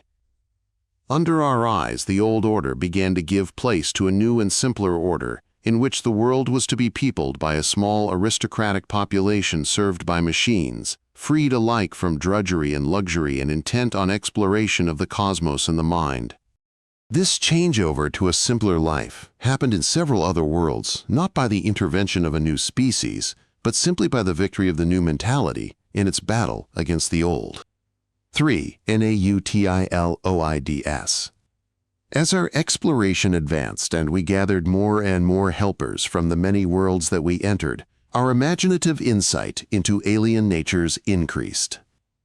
Though our research was still restricted to races which were in the throes of the familiar spiritual crisis, we gradually acquired the power of making contact with beings whose minds were very far from human in texture. I must now try to give some idea of the main types of these non-human intelligent worlds. In some cases, the difference from humanity, though physically striking and even mentally very remarkable, was not nearly so far-reaching as the cases to be described in the next chapter. In general, the physical and mental form of conscious beings is an expression of the character of the planet on which they live. On certain very large and aqueous planets, for instance, we found that civilization had been achieved by marine organisms. On these huge globes, no land dwellers as large as a man could possibly thrive, for gravitation would have nailed them to the ground. But in the water there was no such limitation to bulk. One peculiarity of these big worlds was that, owing to the crushing action of gravitation, there were seldom any great elevations and depressions in their surface. Thus, they were usually covered by a shallow ocean, broken here and there by archipelagos of small, low islands. I shall describe one example of this kind of world, the greatest planet of a mighty sun. Situated, if I remember rightly, near the congested heart of the galaxy, this star was born late in galactic history, and it gave birth to planets when already many of the older stars were encrusted with smoldering lava. Owing to the violence of solar radiation, its nearer planets had or will have stormy climates. On one of them, a mollusk-like creature living in the coastal shallows acquired a propensity to drift in its boat-like shell on the sea's surface, thus keeping in touch with its drifting vegetable food. As the ages passed, its shell became better adapted to navigation. Mere drifting was supplemented by means of a crude sail, a membrane extending from the creature's back. In time, this nautiloid type proliferated into a host of species. Some of these remained minute, but some found size advantageous and developed into living ships. One of these became the intelligent master of this great world. The hull was a rigid, streamlined vessel, shaped much as the 19th century clipper in her prime, and larger than our largest whale. At the rear, a tentacle or fin developed into a rudder, which was sometimes used also as a propeller, like a fish's tail. But though all these species could navigate under their own power to some extent, their normal means of long-distance locomotion was their great spread of sail. The simple membranes of the ancestral type had become a system of parchment-like sails and bony masts and spars under voluntary muscular control. Similarity to a ship was increased by the downward-looking eyes, one on each side of the prow. The main masthead also bore eyes for searching the horizon. An organ of magnetic sensitivity in the brain afforded a reliable means of orientation. At the forend of the vessel were two long manipulatory tentacles, which during locomotion were folded snugly to the flanks. In use they formed a very serviceable pair of arms. It may seem strange that a species of this kind should have developed human intelligence. In more than one world of this type, however, a number of accidents combined to produce this result. The change from a vegetarian to a carnivorous habit caused a great increase of animal cunning in pursuit of the much speedier submarine creatures. The sense of hearing was wonderfully developed, for the movements of fish at great distances could be detected by the underwater ears. A line of taste organs along either bilge responded to the ever-changing composition of the water and enabled the hunter to track his prey. Delicacy of hearing and of taste, combined with omnivorous habits, and with great diversity of behavior and strong sociality to favor the growth of intelligence. Speech, that essential medium of the developed mentality, had two distinct modes in this world. For short-range communication, rhythmic underwater emissions of gas from a vent in the rear of the organism were heard and analyzed by means of underwater ears. Long-distance communication was carried on by means of semaphore signals from a rapidly agitating tentacle at the masthead. The organizing of communal fishing expeditions, the invention of traps, the making of lines and nets, the practice of agriculture both in the sea and along the shores, the building of stone harbors and workshops, the use of volcanic heat for smelting metals, and of wind for driving mills, the projection of canals into the low islands in search of minerals and fertile ground, the gradual exploration and mapping of a huge world, the harnessing of solar radiation for mechanical power, these and many other achievements were at once a product of intelligence and an opportunity for its advancement. It was a strange experience to enter the mind of an intelligent ship, to see the foam circling under one's own nose as the vessel plunged through the waves, to taste the bitter or delicious current streaming past one's flanks, to feel the pressure of air on the sails as one beat up against the breeze, to hear beneath the waterline the rush and murmur of distant shoals of fishes, and indeed actually to hear the sea bottom's configuration by means of the echoes that it cast up to the underwater ears. It was strange and terrifying to be caught in a hurricane, to feel the masts straining and the sails threatening to split, while the hull was battered by the small but furious waves of that massive planet. It was strange, too, to watch other great living ships, as they plowed their way, heeled over, adjusted the set of their yellow or russet sails to the wind's variations, and very strange it was to realize that these were not man-made objects but themselves conscious and purposeful. Sometimes we saw two of the living ships fighting, tearing at one another's sails with snake-like tentacles, stabbing at one another's soft decks with metal knives, or at a distance firing at one another with cannon. Bewildering and delightful it was to feel in the presence of a slim female clipper the longing for contact, and to carry out with her on the high seas the tacking and yawing, the piratical pursuit and overhauling, the delicate, fleeting caress of tentacles, which formed the love play of this race. Strange, to come up alongside, close-hauled, grapple her to one's flank, and board her with sexual invasion. It was charming, too, to see a mother ship attended by her children. I should mention, by the way, that at birth the young were launched from the mother's decks like little boats, one from the port side, one from the starboard. Thenceforth, they were suckled at her flanks. In play, they swam about her like ducklings, or spread their immature sails. In rough weather and for long voyaging, they were taken aboard. At the time of our visit, natural sails were beginning to be aided by a power unit and propeller, which were fixed to the stern. Great cities of concrete docks had spread along many of the coasts and were excavated out of the hinterlands. We were delighted by the broad waterways that served as streets in these cities. They were thronged with sail and mechanized traffic, the children appearing as tugs and smacks among the gigantic elders. It was in this world that we found in its most striking form a social disease which is perhaps the commonest of all world diseases, namely the splitting of the population into two mutually unintelligible castes through the influence of economic forces. So great was the difference between adults of the two castes that they seemed to us at first to be distinct species, and we supposed ourselves to be witnessing the victory of a new and superior biological mutation over its predecessor. But this was far from the truth. In appearance, the masters were very different from the workers, quite as different as queen ants and drones from the workers of their species. They were more elegantly and accurately streamlined. They had a greater expanse of sail and were faster in fair weather. In heavy seas they were less seaworthy, owing to their finer lines, but on the other hand they were the more skillful and venturesome navigators. Their manipulatory tentacles were less muscular but capable of finer adjustments. Their perception was more delicate. While a small minority of them perhaps excelled the best of the workers in endurance and courage, most were much less hardy, both physically and mentally.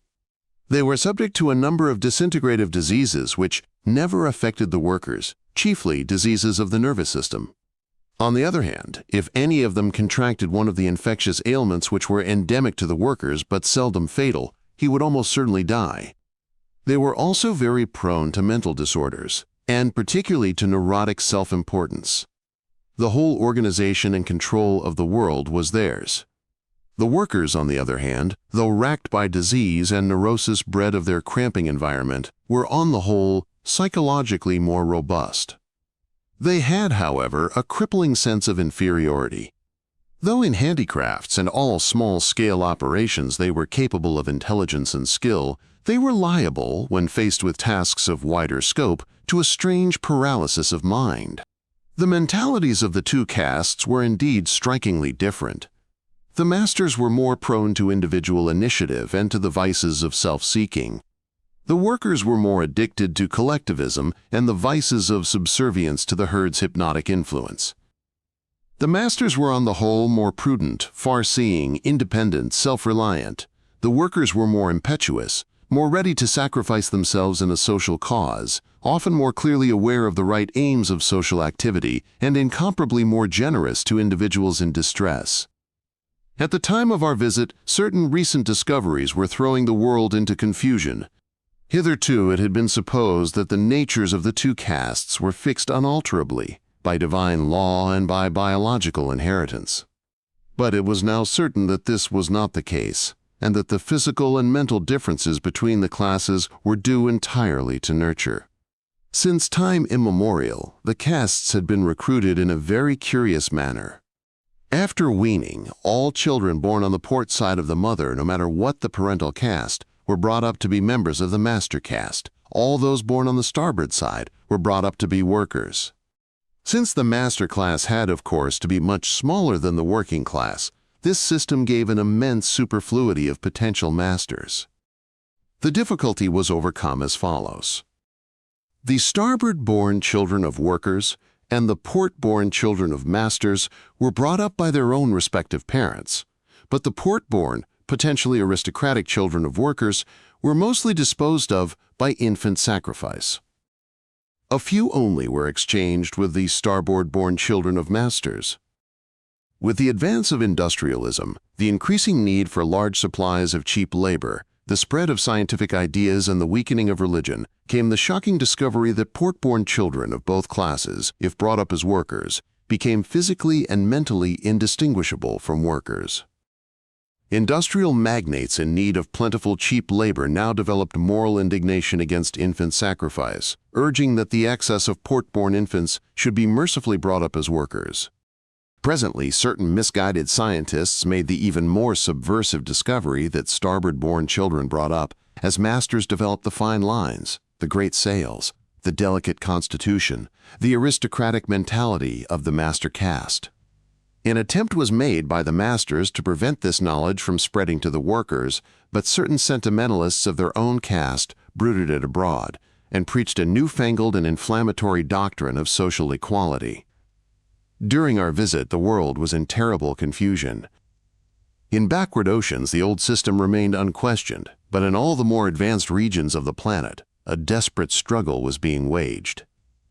In one great archipelago, a social revolution had put the workers in power, and a devoted though ruthless dictatorship was attempting so to plan the life of the community that the next generation should be homogeneous and of a new type, combining the most desirable characters of both workers and masters. Elsewhere, the masters had persuaded their workers that the new ideas were false and base, and certain to lead to universal poverty and misery. A clever appeal was made to the vague but increasing suspicion that materialistic science was misleading and superficial, and that mechanized civilization was crushing out the more spiritual potentialities of the race. Skilled propaganda spread the ideal of a kind of corporate state with port and starboard flanks, correlated by a popular dictator, who, it was said, would assume power by divine right and the will of the people. I must not stay to tell of the desperate struggle which broke out between these two kinds of social organizations. In the worldwide campaigns, many a harbor, many an ocean current flowed red with slaughter. Under the pressure of a war to the death, all that was best, all that was most human and gentle on each side, was crushed out by military necessity. On the one side, the passion for a unified world, where every individual should live a free and full life in service of the world community, was overcome by the passion to punish spies, traitors, and heretics. On the other, vague and sadly misguided yearnings for a nobler, less materialistic life were cleverly transformed by the reactionary leaders into vindictiveness against the revolutionaries. Very rapidly, the material fabric of civilization fell to pieces. Not till the race had reduced itself to an almost subhuman savagery, and all the crazy traditions of a diseased civilization had been purged away, along with true culture, could the spirit of these shipmen set out again on the great adventure of the spirit. Many thousands of years later it broke through onto that higher plane of being which I have still to suggest, as best I may. Chapter 6. Intimations of the Star Maker. It must not be supposed that the normal fate of intelligent races in the galaxy is to triumph. So far, I have spoken mainly of those fortunate echinoderm and nautiloid worlds which did at last pass triumphantly into the more awakened state, and I have scarcely even mentioned the hundreds, the thousands of worlds which met disaster. This selection was inevitable because my space is limited, and because these two worlds, together with the even stranger spheres that I shall describe in the next chapter, were to have great influence on the fortunes of the whole galaxy. But many other worlds of human rank were quite as rich in history as those which I have noticed. Individual lives in them were no less varied than lives elsewhere, and no less crowded with distress and joy. Some triumphed, some in their last phase suffered a downfall, swift or slow, which lent them the splendor of tragedy. But since these worlds play no special part in the main story of the galaxy, they must be passed over in silence, along with the still greater host of worlds which never attained even to human rank. If I were to dwell upon their fortunes, I should commit the same error as a historian who should try to describe every private life and neglect the pattern of the whole community. I have already said that, as our experience of the destruction of worlds increased, we were increasingly dismayed by the wastefulness and seeming aimlessness of the universe. So many worlds, after so much distress, attained so nearly to social peace and joy, only to have the cup snatched from them forever. Often disaster was brought by some trivial flaw of temperament or biological nature. Some races had not the intelligence, some lacked the social will, to cope with the problems of a unified world community. Some were destroyed by an upstart bacterium before their medical science was mature. Others succumbed to climatic change, many to loss of atmosphere. Sometimes the end came through collision with dense clouds of dust or gas, or with swarms of giant meteors. Not a few worlds were destroyed by the downfall of a satellite. The lesser body, plowing its way, age after age, through the extremely rarefied but omnipresent cloud of free atoms in interstellar space, would lose momentum. Its orbit would contract, at first slowly, then rapidly. It would set up prodigious tides in the oceans of the larger body and drown much of its civilization. Later, through the increasing stress of the planet's attraction, the great moon would begin to disintegrate. First, it would cast its ocean in a deluge on men's heads, then its mountains, and then the titanic and fiery fragments of its core. If in none of these manners came the end of the world, then inevitably, though perhaps not till the latter days of the galaxy, it must come in another way. The planet's own orbit, fatally contracting, must bring every world at last so close to its sun that conditions must pass beyond the limit of life's adaptability, and age by age all living things must be parched to death and roasted. Dismay, terror, horror many a time seized us as we witnessed these huge disasters. An agony of pity for the last survivors of these worlds was part of our schooling. The most developed of the slaughtered worlds did not need our pity, since their inhabitants seemed capable of meeting the end of all that they cherished with peace, even a strange, unshakable joy which we, in this early stage of our adventure, could by no means comprehend. But only a few, very few, could reach this state. And only a few out of the great host of worlds could win through even to the social peace and fullness toward which all were groping. In the more lowly worlds, moreover, few were the individuals who won any satisfaction of life even within the narrow bounds of their own imperfect nature. No doubt one or two, here and there, in almost every world, found not merely happiness but the joy that passes all understanding. But to us, crushed now by the suffering and futility of 1,000 races, it seemed that this joy itself, this ecstasy, whether it was supported by scattered individuals or by whole worlds, must after all be condemned as false, and that those who had found it must after all have been drugged by their own private and untypical well-being of spirit. For surely it had made them insensitive to the horror around them. The sustaining motive of our pilgrimage had been the hunger which formerly drove men on earth in search of God. Yes, we had one and all left our native planets in order to discover whether, regarding the cosmos as a whole, the spirit which we all in our hearts obscurely knew and haltingly prized, the spirit which on earth we sometimes call humane, was Lord of the universe, or outlaw, almighty, or crucified. And now it was becoming clear to us that if the cosmos had any Lord at all, he was not that spirit but some other, whose purpose in creating the endless fountain of worlds was not fatherly toward the beings that he had made, but alien, inhuman, dark. Yet while we felt dismay, we felt also increasingly the hunger to see and to face fearlessly whatever spirit was indeed the spirit of this cosmos. For as we pursued our pilgrimage, passing again and again from tragedy to farce, from farce to glory, from glory often to final tragedy, we felt increasingly the sense that some terrible, some holy, yet at the same time unimaginably outrageous and lethal, secret lay just beyond our reach. Again and again we were torn between horror and fascination, between moral rage against the universe or the Star Maker and unreasonable worship. This same conflict was to be observed in all those worlds that were of our own mental stature. Observing these worlds and the phases of their past growth, and groping as best we might toward the next plane of spiritual development, we came at last to see plainly the first stages of any world's pilgrimage. Even in the most primitive ages of every normal intelligent world, there existed in some minds the impulse to seek and to praise some universal thing. At first, this impulse was confused with the craving for protection by some mighty power. Inevitably, the beings theorized that the admired thing must be power, and that worship was mere propitiation. Thus they came to conceive the almighty tyrant of the universe, with themselves as his favored children. But in time it became clear to their prophets that mere power was not what the praiseful heart adored. Then theory enthroned wisdom, or law, or righteousness.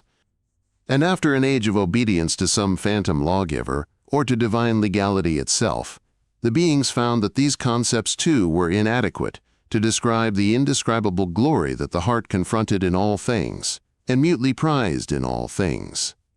But now, in every world that we visited, alternative ways opened out before the worshippers.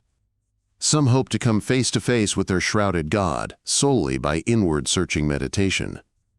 By purging themselves of all lesser, all trivial desires, by striving to see everything dispassionately and with universal sympathy, they hoped to identify themselves with the spirit of the cosmos. Often they traveled far along the way of self-perfecting and awakening. But because of this inward absorption, most of them became insensitive to the suffering of their less awakened fellows, and careless of the communal enterprise of their kind. In not a few worlds, this way of the spirit was thronged by all the most vital minds. And because the best attention of the race was given wholly to the inner life, material and social advancement was checked. The sciences of physical nature and of life never developed. Mechanical power remained unknown, and medical and biological power also. Consequently, these worlds stagnated, and sooner or later succumbed to accidents, which might well have been prevented. There was a second way of devotion, open to creatures of a more practical temperament. These, in all the worlds, gave delighted attention to the universe around them, and chiefly they found the worshipped thing in the persons of their fellow beings, and in the communal bond of mutual insight and love between persons. In themselves and in each other they prized above all things love, and their prophets told them that the thing which they had always adored, the universal spirit, the Creator, the Almighty, the All-Wise, was also the All-Loving. Let them therefore worship in practical love of one another, and in service or the love God. And so for an age, short or long, they strove feebly to love and to become members one of another. They spun theories, in defense of the theory of the love God. They set up priesthoods and temples in service of love. And because they hungered for immortality, they were told that to love was the way to attain eternal life. And so love, which seeks no reward, was misconceived. In most worlds, these practical minds dominated over the meditators. Sooner or later, practical curiosity and economic need produced the material sciences. Probing every region with these sciences, the beings found nowhere, neither in the atom nor in the galaxy, nor for that matter in the heart of man either, any signature of the love God. And what with the fever of mechanization, and the exploitation of slaves by masters, and the passions of intertribal warfare, and the increasing neglect or coarsening of all the more awakened activities of the spirit, the little flame of praise in their hearts sank lower than it had ever been in any earlier age, so low that they could no longer recognize it. And the flame of love, long fanned by the forced draught of doctrine, but now suffocated by the general obtuseness of the beings to one another, was reduced to an occasional smoldering warmth, which was most often mistaken for mere lust. With bitter laughter and rage, the tortured beings now dethroned the image of the love god in their hearts. And so, without love and without worship, the unhappy beings faced the increasingly formidable problems of their mechanized and hate-racked world. This was the crisis which we, in our own worlds, knew so well. Many a world up and down the galaxy never surmounted it. But in a few, some miracle, which we could not yet clearly envisage, raised the average minds of these worlds to a higher plane of mentality. Of this I shall speak later. Meanwhile, I will say only that in the few worlds where this happened, we noticed invariably, before the minds of that world passed beyond our reach, a new feeling about the universe, a feeling which it was very difficult for us to share. Not till we had learned to conjure in ourselves something of this feeling could we follow the fortunes of these worlds. But, as we advanced on our pilgrimage, our own desires began to change. We came to wonder whether, in demanding lordship of the universe for the divinely humane spirit that we prized most in ourselves and in our fellow mortals in all the worlds, we were perhaps impious. We came less and less to require that love should be enthroned behind the stars. More and more we desired merely to pass on, opening our hearts to accept fearlessly whatever of the truth might fall within our comprehension. There was a moment, late in this early phase of our pilgrimage, when, thinking and feeling in unison, we said to one another, "If the Star Maker is love, we know that this must be right. But if he is not, if he is some inhuman spirit, this must be right. And if he is nothing, if the stars and all else are not his creatures but self-subsistent, and if the adored spirit is but an exquisite creature of our minds, then this must be right, this and no other possibility. For we cannot know whether the highest place for love is on the throne or on the cross. We cannot know what spirit rules, for on the throne sits darkness. We know, we have seen, that in the waste of stars love is indeed crucified, and rightly, for its own proving, and for the throne's glory. Love and all that is humane we cherish in our hearts. Yet also we salute the throne and the darkness upon the throne. Whether it be love or not, love our hearts praise it, outsoaring reason. But before our hearts could be properly attuned to this new, strange feeling, we had still far to go in the understanding of worlds of human rank, though diverse. I must now try to give some idea of several kinds of worlds very different from our own, but not in essentials more mature. Chapter 7.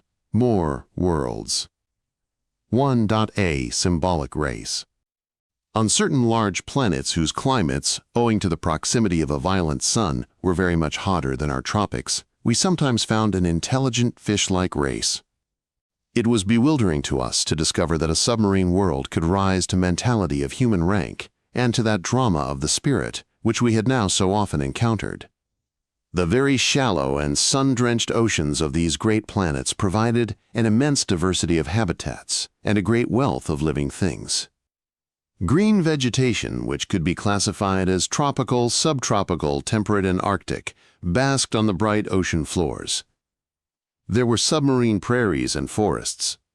In some regions, the giant weeds stretched from the sea bottom to the waves.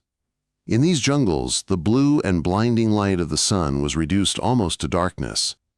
Immense coral-like growths, honeycombed with passages and swarming with all manner of live things, lifted their spires and turrets to the surface.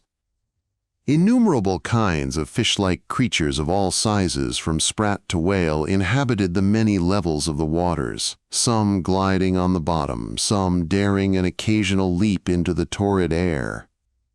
In the deepest and darkest regions, hosts of sea monsters, eyeless or luminous, browsed on the ceaseless rain of corpses which sank from the upper levels. Over their deep world lay other worlds of increasing brightness and color, where gaudy populations basked, browsed, stalked, or hunted with arrowy flight.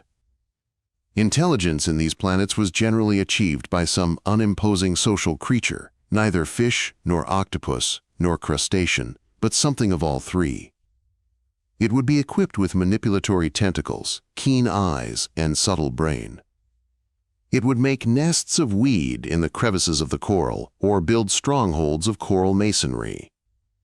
In time would appear traps, weapons, tools, submarine agriculture, the blossoming of primitive art, the ritual of primitive religion. Then would follow the typical fluctuating advance of the spirit from barbarism to civilization. One of these submarine worlds was exceptionally interesting. Early in the life of our galaxy, when few of the stars had yet condensed from the giant to the solar type, when very few planetary births had yet occurred, a double star and a single star in a congested cluster did actually approach one another, reach fiery filaments toward one another, and spawn a planet brood. Of these worlds, one, an immense and very aqueous sphere, produced in time a dominant race which was not a single species, but an intimate symbiotic partnership of two very alien creatures. The one came of a fish-like stock. The other was in appearance something like a crustacean. In form it was a sort of paddle-footed crab or marine spider. Unlike our crustaceans, it was covered not with a brittle carapace, but with a tough, pachydermatous hide. In maturity, this serviceable jerkin was more or less rigid, save at the joints, but in youth it was very pliant to the still expanding brain. This creature lived on the coasts and in the coastal waters of the many islands of the planet. Both species were mentally of human rank, though each had specific temperament and ability.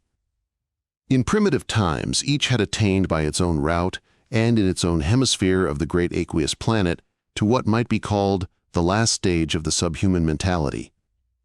The two species had then come into contact and had grappled desperately. Their battleground was the shallow coastal water. The crustaceans, though crudely amphibian, could not spend long under the sea. The fish could not emerge from it. The two races did not seriously compete with one another in economic life, for the fish were mainly vegetarian, the crustaceans mainly carnivorous, yet neither could tolerate the presence of the other. Both were sufficiently human to be aware of one another as rival aristocrats in a subhuman world, but neither was human enough to realize that for each race, the way of life lay in cooperation with the other. The fish-like creatures, which I shall call ichthyoids, had speed and range of travel. They had also the security of bulk. The crab-like or spider-like crustaceans, which I shall call arachnoids, had greater manual dexterity and had also access to the dry land. Cooperation would have been very beneficial to both species, for one of the staple foods of the arachnoids was parasitic to the ichthyoids. In spite of the possibility of mutual aid, the two races strove to exterminate one another, and almost succeeded. After an age of blind mutual slaughter, certain of the less pugnacious and more flexible varieties of the two species gradually discovered profit in fraternization with the enemy. This was the beginning of a very remarkable partnership. Soon the arachnoids took to riding on the backs of the swift ichthyoids, and thus gained access to more remote hunting grounds. As the epochs passed, the two species molded one another to form a well-integrated union. The little arachnoid, no bigger than a chimpanzee, rode in a snug hollow behind the great fish's skull, his back being streamlined with the contours of the larger creature. The tentacles of the ichthyoid were specialized for large-scale manipulation, those of the arachnoid for minute work. A biochemical interdependence also evolved.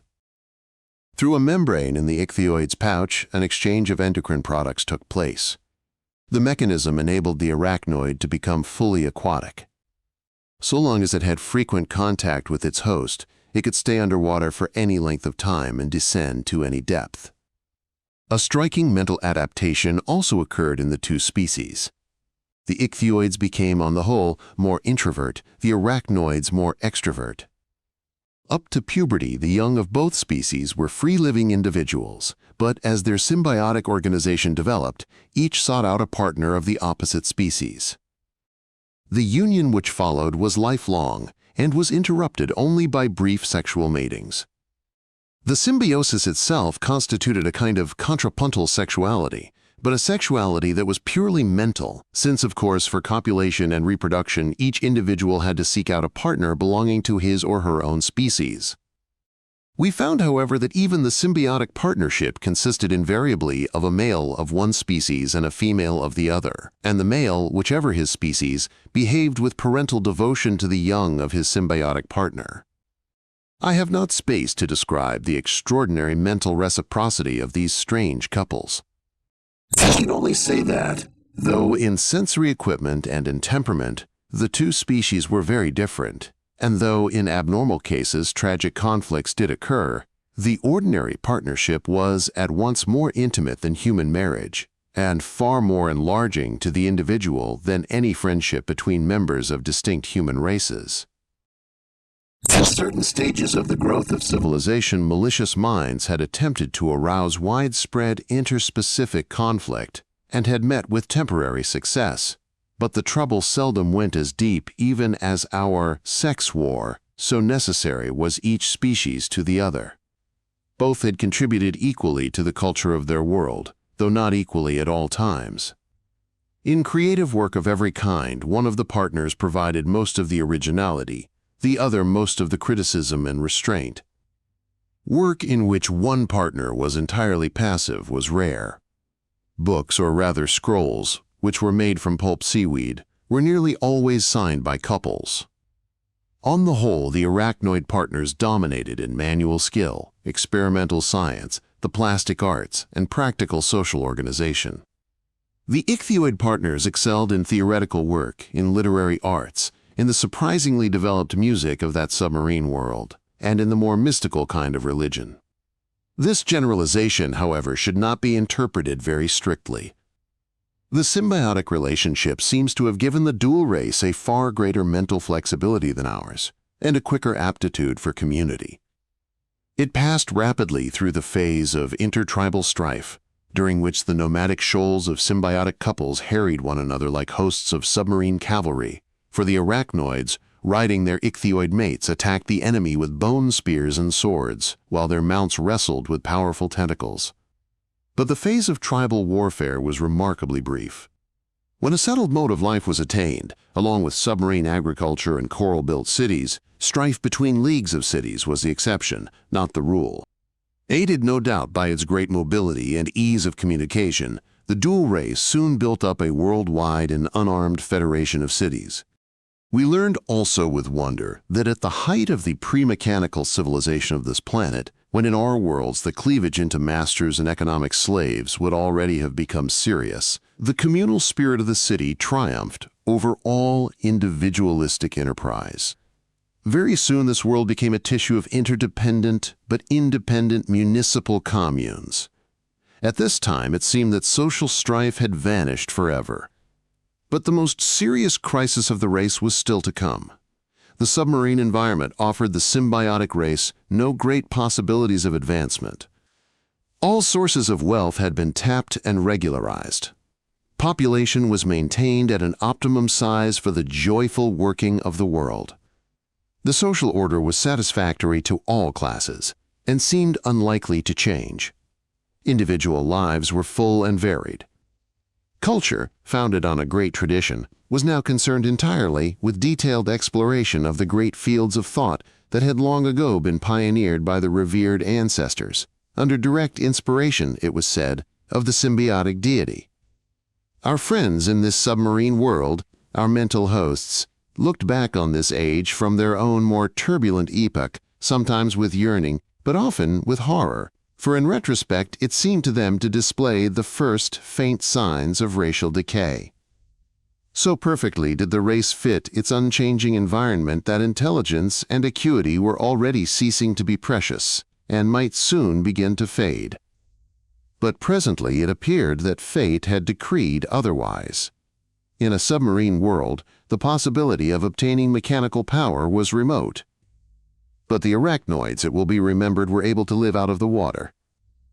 In the epochs before the symbiosis, their ancestors had periodically emerged upon the islands, for courtship, parenthood, and the pursuit of prey.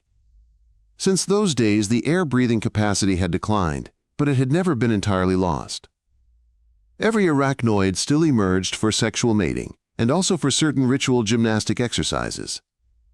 It was in this latter connection that the great discovery was made which changed the course of history, At a certain tournament, the friction of stone weapons clashing against one another produced sparks and fire among the sun-scorched grasses. In startlingly quick succession came smelting, the steam engine, the electric current. Power was obtained first from the combustion of a sort of peat formed on the coasts by congested marine vegetation, later from the constant and violent winds, later still from photochemical light traps which absorbed the sun's lavish radiation. These inventions were of course the work of arachnoids. The ichthyoids, though they still played a great part in the systematization of knowledge, were debarred from the great practical work of scientific experiment and mechanical invention above the seas. Soon the arachnoids were running electric cables from the island power stations to the submarine cities. In this work, at least, the ichthyoids could take part, but their part was necessarily subordinate. Not only in experience of electrical engineering, but also in native practical ability, they were eclipsed by their arachnoid partners. For a couple of centuries or more, the two species continued to cooperate, though with increasing strain. Artificial lighting, mechanical transport of goods on the ocean floor, and large-scale manufacture produced an immense increase in the amenities of life in the submarine cities. The islands were crowded with buildings devoted to science and industry. Physics, chemistry, and biology made great progress. Astronomers began to map the galaxy. They also discovered that a neighboring planet offered wonderful opportunities for settlement by arachnoids, who might, without great difficulty it was hoped, be conditioned to the alien climate and to divorce from their symbiotic partners. The first attempts at rocket flight were leading to mingled tragedy and success. The Directorate of Extramarine Activities demanded a much increased arachnoid population. Inevitably, there arose a conflict between the two species and in the mind of every individual of either species. It was at the height of this conflict, and in the spiritual crisis in virtue of which these beings were accessible to us in our novitiate stage, that we first entered this world. The ichthyoids had not yet succumbed biologically to their inferior position, but psychologically they were already showing signs of deep mental decay. A profound disheartenment and lassitude attacked them, like that which so often undermines our primitive races when they find themselves struggling in the flood of European civilization. But since in the case of the symbiotics, the relation between the two races was extremely intimate, far more so than that between the most intimate human beings, the plight of the ichthyoids deeply affected the arachnoids. And in the minds of the ichthyoids, the triumph of their partners was for long a source of mingled distress and exaltation. Every individual of both species was torn between conflicting motives. While every healthy arachnoid longed to take part in the adventurous new life, he or she longed also, through sheer affection and symbiotic entanglement, to assist his or her ichthyoid mate to have an equal share in that life. Further, all arachnoids were aware of subtle dependence on their mates, a dependence at once physiological and psychological. It was the ichthyoids who mostly contributed to the mental symbiosis, the power of self-knowledge and mutual insight, and the contemplation which is so necessary to keep actions sweet and sane. That this was so was evident from the fact that already among the arachnoids internecine strife had appeared. Island tended to compete with island, and one great industrial organization with another.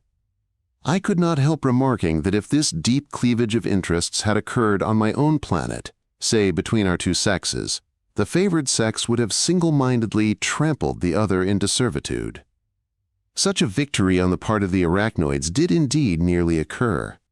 More and more partnerships were dissolved, each member attempting by means of drugs to supply his or her system with the chemicals normally provided by the symbiosis.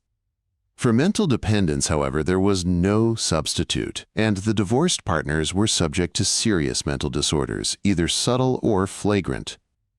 Nevertheless, there grew up a large population capable of living after a fashion without the symbiotic intercourse. Strife now took a violent turn. The intransigence of both species attacked one another and stirred up trouble among the moderates. There followed a period of desperate and confused warfare. On each side, a small and hated minority advocated a, quote, modernized symbiosis, in which each species should be able to contribute to the common life even in a mechanized civilization. Many of these reformers were martyred for their faith. Victory would in the long run have gone to the arachnoids, for they controlled the sources of power. But it soon appeared that the attempt to break the symbiotic bond was not as successful as it had seemed.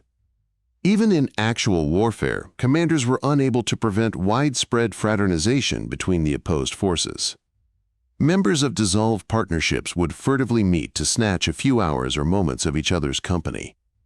Widowed or deserted individuals of each species would timidly but hungrily venture toward the enemy's camps in search of new mates.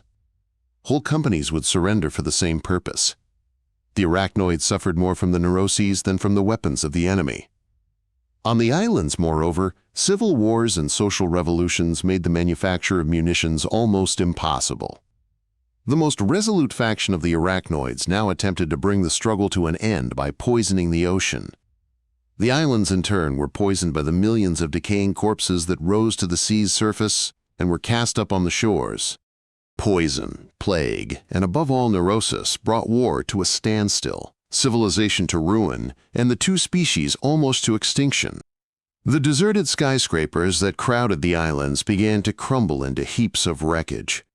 The submarine cities were invaded by the submarine jungle and by shark-like, subhuman ichthyoids of many species. The delicate tissue of knowledge began to disintegrate into fragments of superstition. Now at last came the opportunity of those who advocated a modernized symbiosis. With difficulty they had maintained a secret existence and their individual partnerships in the more remote and inhospitable regions of the planet. They now came boldly forth to spread their gospel among the unhappy remnants of the world's population. There was a rage of interspecific mating and remating. Primitive submarine agriculture and hunting maintained the scattered peoples, while a few of the coral cities were cleared and rebuilt, and the instruments of a lean but hopeful civilization were refashioned. This was a temporary civilization, without mechanical power, but one which promised itself great adventures in the upper world as soon as it had established the basic principles of the reformed symbiosis. To us it seemed that such an enterprise was doomed to failure. So clear was it that the future lay with a terrestrial rather than a marine creature. But we were mistaken. I must not tell in detail of the heroic struggle by which the race refashioned its symbiotic nature to suit the career that lay before it. The first stage was the reinstatement of power stations on the islands, and the careful reorganization of a purely submarine society equipped with power. But this reconstruction would have been useless had it not been accompanied by a very careful study of the physical and mental relations of the two species. The symbiosis had to be strengthened so that interspecific strife should in future be impossible. By means of chemical treatment in infancy, the two kinds of organism were made more interdependent and in partnership more hardy. By a special psychological ritual, a sort of mutual hypnosis, all newly joined partners were henceforth brought into indissoluble mental reciprocity. This interspecific communion, which every individual knew in immediate domestic experience, became in time the basic experience of all culture and religion. The symbiotic deity, which figured in all the primitive mythologies, was reinstated as a symbol of the dual personality of the universe, a dualism, it was said, of creativity and wisdom, unified as the divine spirit of love. The one reasonable goal of social life was affirmed to be the creation of a world of awakened, of sensitive, intelligent, and mutually understanding personalities, banded together for the common purpose of exploring the universe and developing the human spirit's manifold potentialities. Imperceptibly, the young were led to discover for themselves this goal. Gradually, and very cautiously, all the industrial operations and scientific researches of an earlier age were repeated, but with a difference. Industry was subordinated to the conscious social goal. Science, formerly the slave of industry, became the free colleague of wisdom. Once more the islands were crowded with buildings and with eager arachnoid workers. But all the shallow coastal waters were filled with a vast honeycomb of dwelling houses, where the symbiotic partners took rest and refreshment with their mates. In the ocean depths, the old cities were turned into schools, universities, museums, temples, palaces of art and of pleasure. There the young of both kinds grew up together. There the full-grown of both species met constantly for recreation and stimulation. There, while the arachnoids were busy on the islands, the ichthyoids performed their work of education and of refashioning the whole theoretical culture of the world. For it was known clearly by now that in this field their temperament and talents could make a vital contribution to the common life. Thus, literature, philosophy, and non-scientific education were carried out chiefly in the ocean, while on the islands industry, scientific inquiry and the plastic arts were more prominent. Perhaps, in spite of the close union of each couple, this strange division of labor would have led in time to renewed conflict had it not been for two new discoveries. One was the development of telepathy. Several centuries after the Age of War, it was found possible to establish full telepathic intercourse between the two members of each couple. In time, this intercourse was extended to include the whole dual race. The first result of this change was a great increase in the facility of communication between individuals all over the world, and therewith a great increase in mutual understanding and in unity of social purpose. But before we lost touch with this rapidly advancing race, we had evidence of a much more far-reaching effect of universal telepathy. Sometimes, so we were told, telepathic communion of the whole race caused something like the fragmentary awakening of a communal world mind, in which all individuals participated. The second great innovation of the race was due to genetic research. The arachnoids, who had to remain capable of active life on dry land and on a massive planet, could not achieve any great improvement in brain weight and complexity. But the ichthyoids, who were already large and were buoyed up by the water, were not subject to this limitation. After long and often disastrous experiment, a race of super ichthyoids was produced. In time, the whole ichthyoid population came to consist of these creatures. Meanwhile, the arachnoids, who were by now exploring and colonizing other planets of their solar system, were genetically improved not in respect of general brain complexity, but in those special brain centers which afforded telepathic intercourse. Thus, in spite of their simpler brain structure, they were able to maintain full telepathic community even with their big-brained mates far away in the oceans of the mother planet. The simple brains and the complex brains formed now a single system, in which each unit, however simple its own contribution, was sensitive to the whole. It was at this point, when the original ichthyoid race had given place to the super ichthyoids, that we finally lost touch. The experience of the dual race passed completely beyond our comprehension. At a much later stage of our adventure, we came upon them again, and on a higher plane of being. They were by then already engaged upon the vast common enterprise which, as I shall tell, was undertaken by the Galactic Society of Worlds. At this time, the symbiotic race consisted of an immense host of arachnoid adventurers scattered over many planets, and a company of some 50,000 million super ichthyoids living a life of natatory delight and intense mental activity in the ocean of their great native world. Even at this stage, physical contact between the symbiotic partners had to be maintained, though at long intervals. There was a constant stream of spaceships between the colonies and the mother world. The ichthyoids, together with their teeming colleagues on a score of planets, supported a racial mind. Though the threads of the common experience were spun by the whole symbiotic race, they were woven into a single web by the ichthyoids alone in their primeval oceanic home, to be shared by all members of both races. 2. Composite beings. Sometimes in the course of our adventure, we came upon worlds inhabited by intelligent beings, whose developed personality was an expression not of the single individual organism, but of a group of organisms.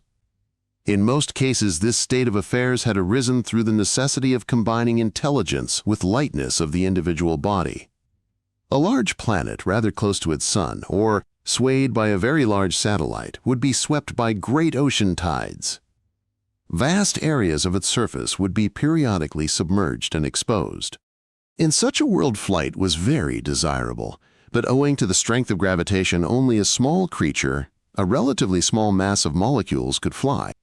A brain large enough for complex human activity could not have been lifted. In such worlds, the organic basis of intelligence was often a swarm of avian creatures no bigger than sparrows. A host of individual bodies were possessed together by a single individual mind of human rank. The body of this mind was multiple, but the mind itself was almost as firmly knit as the mind of a man. As flocks of dunlin or redshank stream and wheel and soar and quiver over our estuaries, so above the great tide-flooded cultivated regions of these worlds the animated clouds of avians maneuvered, each cloud a single center of consciousness. Presently, like our own winged waders, the little avians would settle, the huge volume of the cloud shrinking to a mere film upon the ground, a sort of precipitate along the fringe of the receding tide. Life in these worlds was rhythmically divided by the tides. During the nocturnal tides, the bird clouds all slept on the waves. During the daytime tides, they indulged in aerial sports and religious exercises. But twice a day, when the land was dry, they cultivated the drenched ooze or carried out in their cities of concrete cells all the operations of industry and culture. It was interesting to us to see how ingeniously, before the tide's return, all the instruments of civilization were sealed from the ravages of the water. We supposed at first that the mental unity of these little avians was telepathic, but in fact it was not. It was based on the unity of a complex electromagnetic field, in fact, on radio waves permeating the whole group. Radio, transmitted and received by every individual organism, corresponded to the chemical nerve current, which maintains the unity of the human nervous system. Each brain reverberated with the ethereal rhythms of its environment, and each contributed its own peculiar theme to the complex pattern of the whole. So long as the flock was within a volume of about a cubic mile, the individuals were mentally unified, each serving as a specialized center in the common brain. But if some were separated from the flock, as sometimes happened in stormy weather, they lost mental contact and became separate minds of very low order.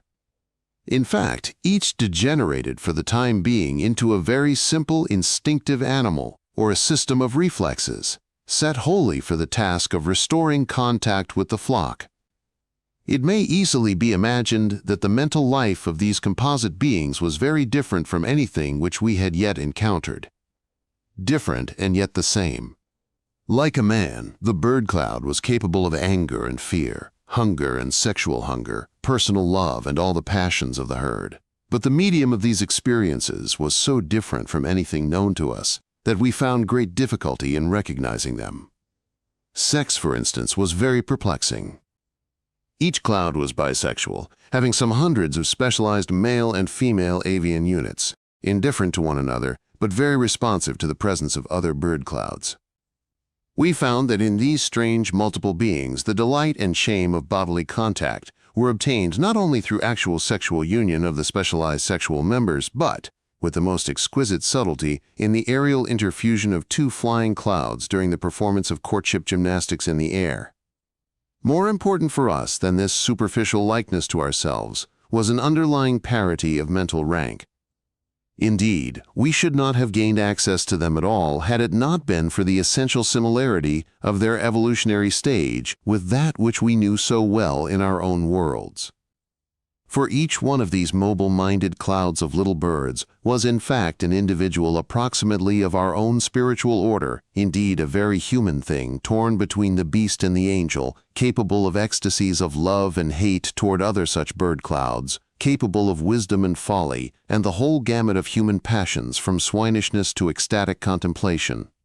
Probing as best we could beyond the formal similarity of spirit which gave us access to the bird clouds, we discovered painfully how to see with a million eyes at once, how to feel the texture of the atmosphere with a million wings. We learned to interpret the composite percepts of mud flats and marshes and great agricultural regions, irrigated twice daily by the tide. We admired the great tide-driven turbines and the system of electric transport of freight. We discovered that the forests of high concrete poles or minarets and platforms on stilts, which stood in the shallowest of the tidal areas, were nurseries where the young were tended till they could fly. Little by little, we learned to understand something of the alien thought of these strange beings, which was in its detailed texture so different from our own, yet in general pattern and significance so similar. Time presses, and I must not try even to sketch the immense complexity of the most developed of these worlds. So much else has still to be told. I will say only that, since the individuality of these bird clouds was more precarious than human individuality, it was apt to be better understood and more justly valued. The constant danger of the bird clouds was physical and mental disintegration. Consequently, the ideal of the coherent self was very prominent in all their cultures.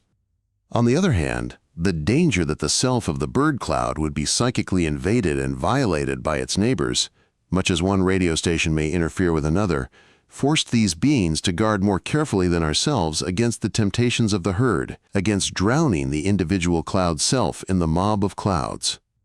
But again, just because this danger was effectively guarded against, the ideal of the worldwide community developed without any life and death struggle with mystical tribalism, such as we know too well.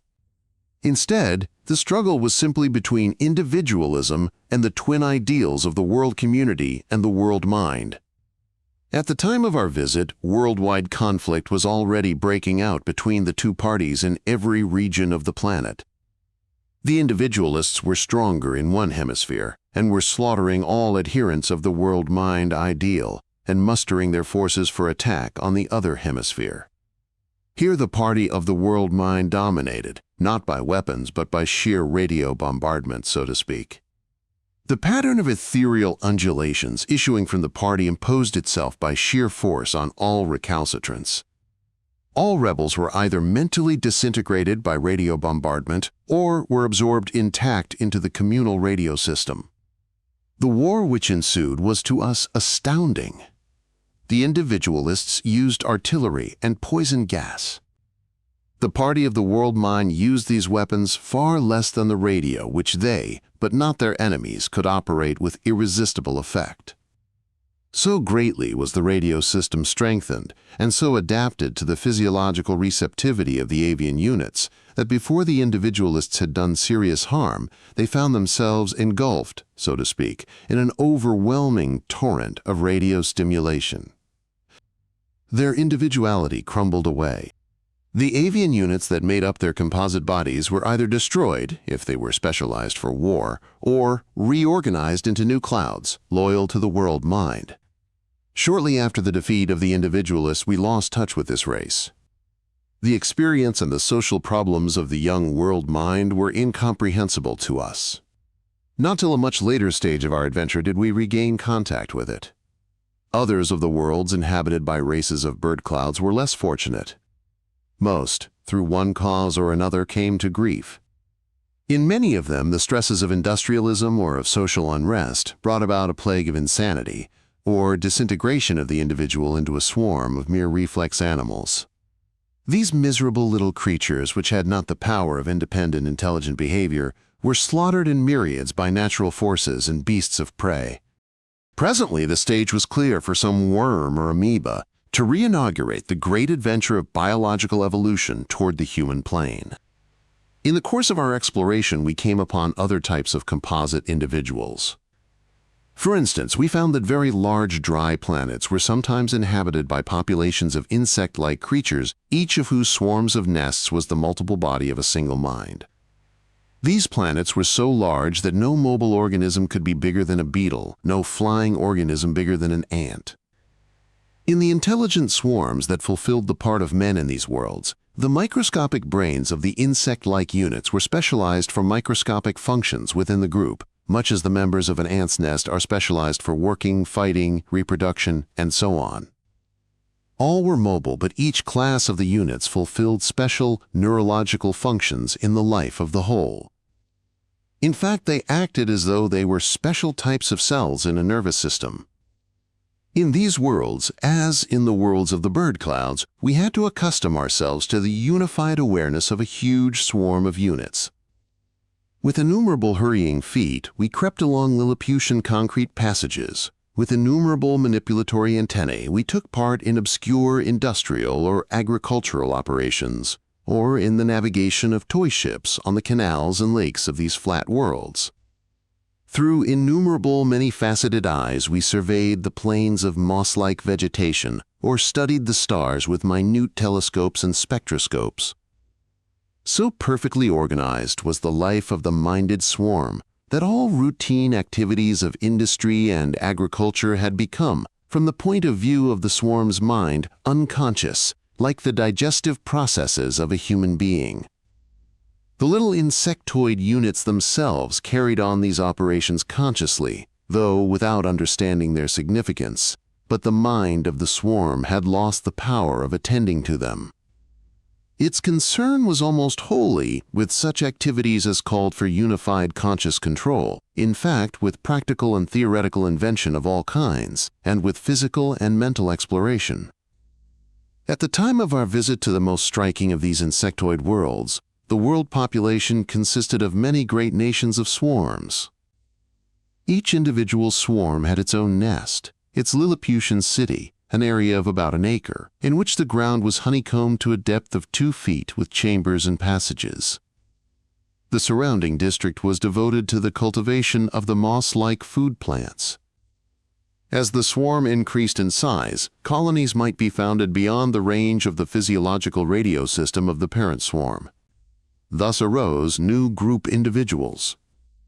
But neither in this race nor in the race of bird clouds was there anything corresponding to our successive generations of individual minds. Within the minded group, the insectoid units were ever dying off and giving place to fresh units, but the mind of the group was potentially immortal. The units succeeded one another. The group self persisted. Its memory reached back past countless generations of units, fading as it receded, and finally losing itself in that archaic time when the human was emerging from the subhuman. Thus, the civilized swarms had vague and fragmentary memories of every historical period. Civilization had turned the old disorderly warrens into carefully planned subterranean cities, had turned the old irrigation channels into a widespread mesh of waterways for the transport of freight from district to district, had introduced mechanical power based on the combustion of vegetable matter, had smelted metals from outcrops and alluvial deposits, had produced the extraordinary tissue of minute, almost microscopic machinery which had so greatly improved the comfort and health of the more advanced regions, had produced also myriads of tiny vehicles that remained primarily agricultural. These last became in time the bureaucratic tyrants of the country. Owing to the great size of the planet and the extreme difficulty of long-distance travel by creatures so small as the insectoid units, civilizations had developed independently in a score of insulated regions. And when at last they came in contact, many of them were already highly industrialized and equipped with the most modern weapons. The reader may easily imagine what happened when races that were in most cases biologically of different species and anyhow were completely alien in customs, thought, and ideals, suddenly found themselves in contact and in conflict. It would be wearisome to describe the insane warfare which ensued.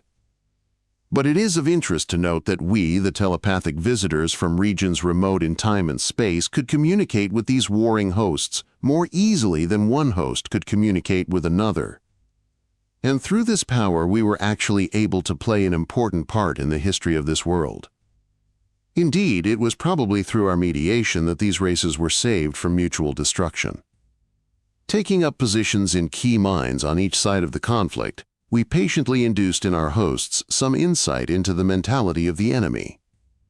And since each of these races had already passed far beyond the level of sociality known on the Earth, since in relation to the life of his own race a swarm mind was capable of true community, the realization of the enemy as being not monstrous but essentially humane was enough to annihilate the will to fight.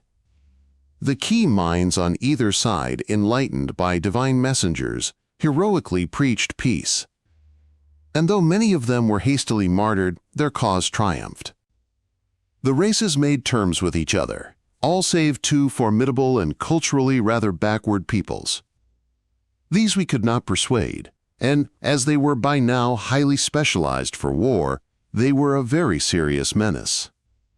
They regarded the new spirit of peace as mere weakness on the part of the enemy, and they were determined to take advantage of it and to conquer the rest of that world. But now we witnessed a drama which to terrestrial man must surely seem incredible. It was possible in this world only because of the high degree of mental lucidity which had already been attained within the bounds of each race. The Pacific races had the courage to disarm. In the most spectacular and unmistakable manner, they destroyed their weapons and their munition factories. They took care, too, that these events should be witnessed by enemy swarms that had been taken prisoner. These captives they then freed, bidding them report their experiences to the enemy. In reply, the enemy invaded the nearest of the disarmed countries and set about ruthlessly imposing the military culture upon it by means of propaganda and persecution.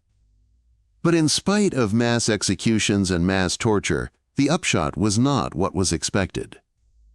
For though the tyrant races were not appreciably more developed in sociality than Homo sapiens, the victims were far superior. Repression only strengthened the will for passive resistance. Little by little the tyranny began to waver, then suddenly it collapsed. The invaders withdrew, taking with them the infection of pacifism. In a surprisingly short time, that world became a federation, whose members were distinct species. With sadness, I realized that on the Earth, though all civilized beings belong to one and the same biological species, such a happy issue of strife is impossible, simply because the capacity for community in the individual mind is still too weak. I wondered, too, whether the tyrant races of insectoids would have had greater success in imposing their culture on the invaded country if there had been a distinct generation of juvenile, malleable swarms for them to educate. When this insectoid world had passed through its crisis, it began to advance so rapidly in social structure and in development of the individual mind that we found increasing difficulty in maintaining contact. At last we lost touch. But later, when we ourselves had advanced, we were to come upon this world again.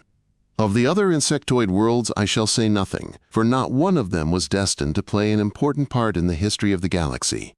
To complete the picture of the races in which the individual mind had not a single, physically continuous body, I must refer to a very different and even stranger kind. In this, the individual body is a cloud of ultramicroscopic subvital units, organized in a common radio system. Of this kind is the race which now inhabits our own planet Mars. As I have already in another book described these beings and the tragic relations which they will have with our own descendants in the remote future, I shall say no more of them here, save that we did not make contact with them till a much later stage of our adventure, when we had acquired the skill to reach out to beings alien to ourselves in spiritual condition. 3. Plant men and others. Before passing on to tell the story of our galaxy as a whole, so far as I can comprehend it, I must mention another and a very alien kind of world. Of this type we found few examples, and few of these survived into the time when the galactic drama was at its height, but one at least had, or will have, a great influence on the growth of the spirit in that dramatic era. On certain small planets, drenched with light and heat from a near or a great sun, evolution took a very different course from that with which we are familiar. The vegetable and animal functions were not separated into distinct organic types. Every organism was at once animal and vegetable. In such worlds, the higher organisms were something like gigantic and mobile herbs, but the violent flood of solar radiation rendered the tempo of their life much more rapid than that of our plants. To say that they looked like herbs is perhaps misleading, for they looked equally like animals. They had a definite number of limbs and a definite form of body, but all their skin was green or streaked with green, and they bore here or there, according to their species, great masses of foliage. Owing to the slight power of gravitation on these small planets, the plant animals often supported vast superstructures on very slender trunks or limbs. In general, those that were mobile were less generously equipped with leaves than those that were more or less sedentary. In these small, hot worlds, the turbulent circulation of water and atmosphere caused rapid changes in the condition of the ground from day to day. Storm and flood made it very desirable for the organisms of these worlds to be able to move from place to place. Consequently, the early plants, which owing to the wealth of solar radiation could easily store themselves with energy for a life of moderate muscular activity, developed powers of perception and locomotion. Vegetable eyes and ears, vegetable organs of taste, scent, and touch, appeared on their stems or foliage. For locomotion, some of them simply withdrew their primitive roots from the ground and crept hither and thither with a kind of caterpillar action. Some spread their foliage and drifted on the wind. From these, in the course of ages, arose true flyers.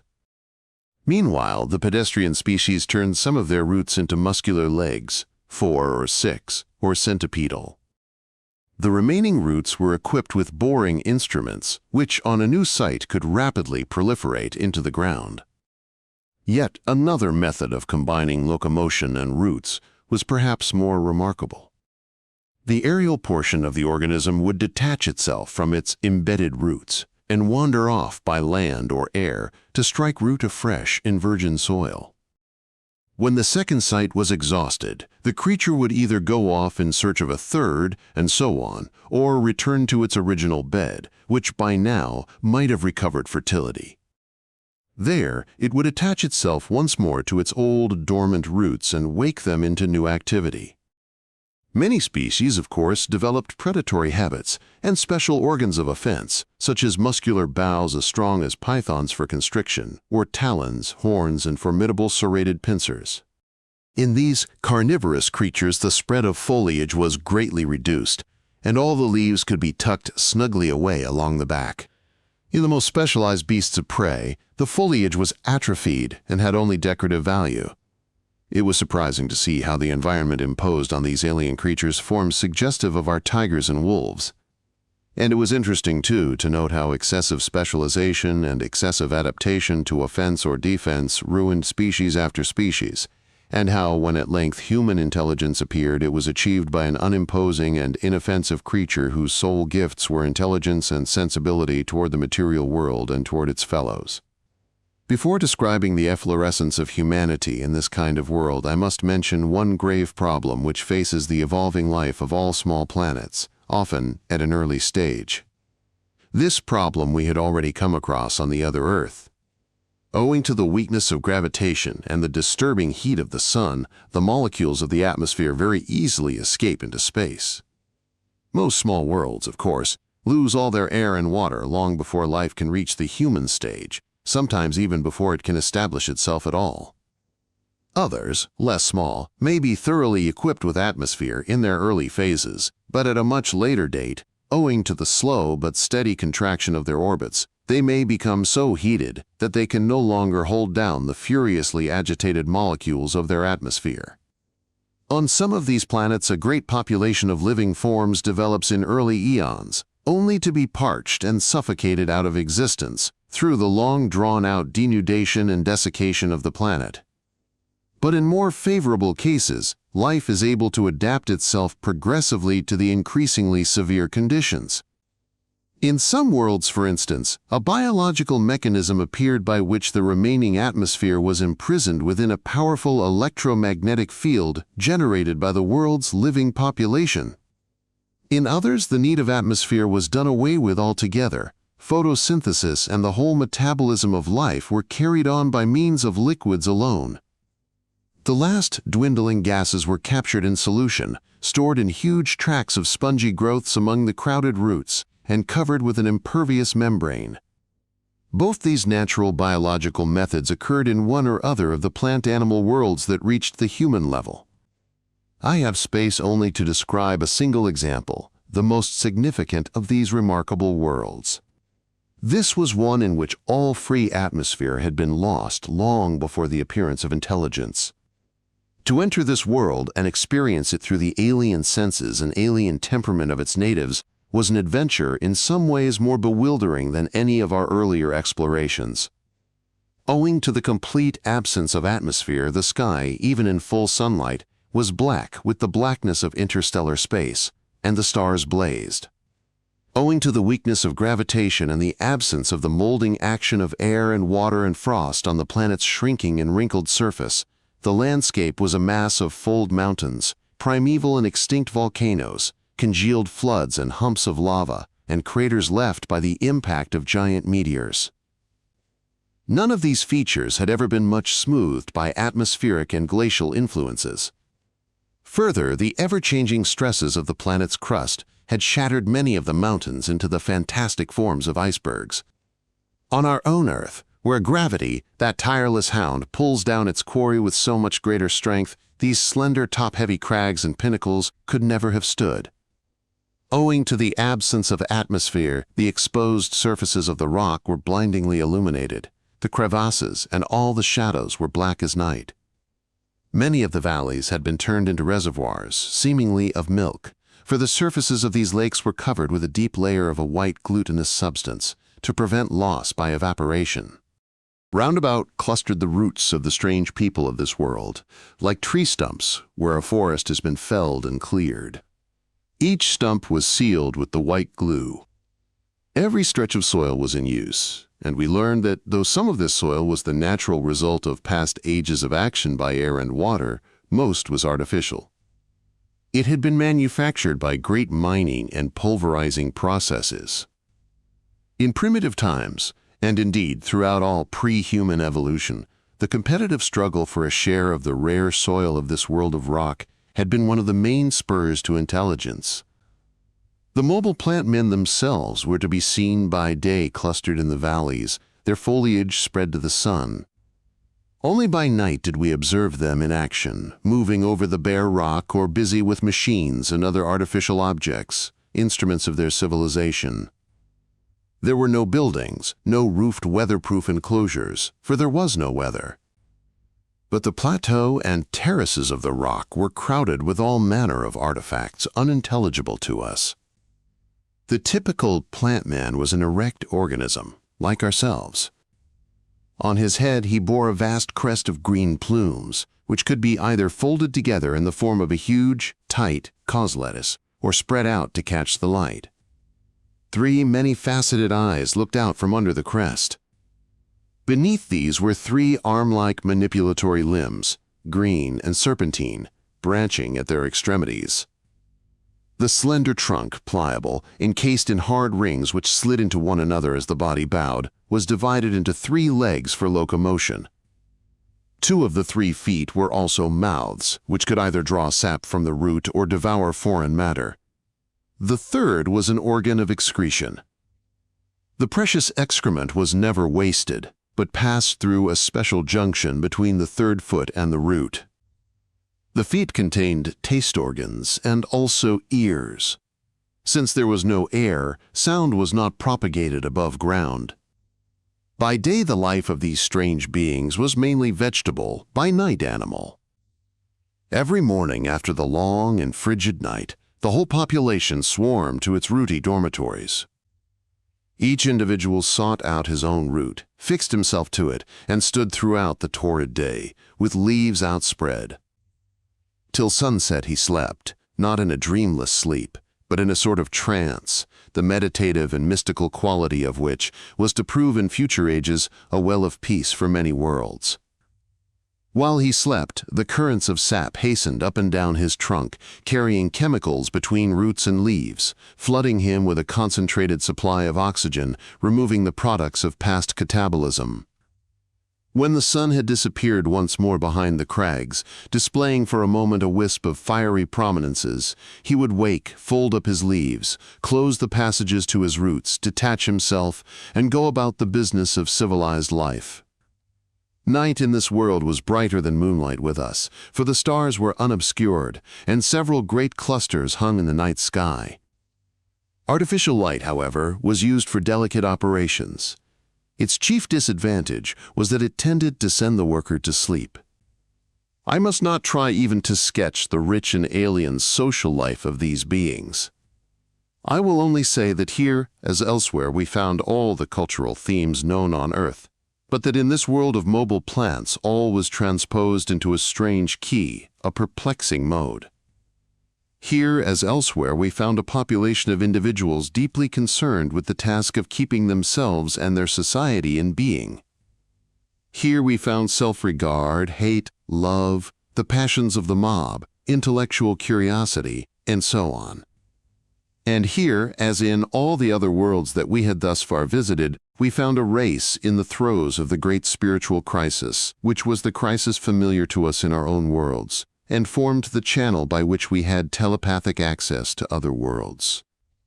But here the crisis had assumed a style different from any that we had yet encountered. We had, in fact, begun to extend our powers of imaginative exploration. Leaving all else unnoticed, I must try to describe this crisis, for it is significant for the understanding of matters which reached far beyond this little world. We did not begin to have insight into the drama of this race till we had learned to appreciate the mental aspect of its dual animal-vegetable nature. Briefly, the mentality of the plant men in every age was an expression of the varying tension between the two sides of their nature, between the active, assertive, objectively inquisitive, and morally positive animal nature, and the passive, subjectively contemplative, and devoutly acquiescent vegetable nature. It was, of course, through animal prowess and practical human intelligence that the species had long ago come to dominate its world. But at all times, this practical will had been tempered and enriched by a kind of experience which among men is very rare. Every day, throughout the ages, these beings had surrendered their feverish animal nature not merely to unconscious or dream-racked sleep such as animals know, but to the special kind of awareness which, we learned, belongs to plants.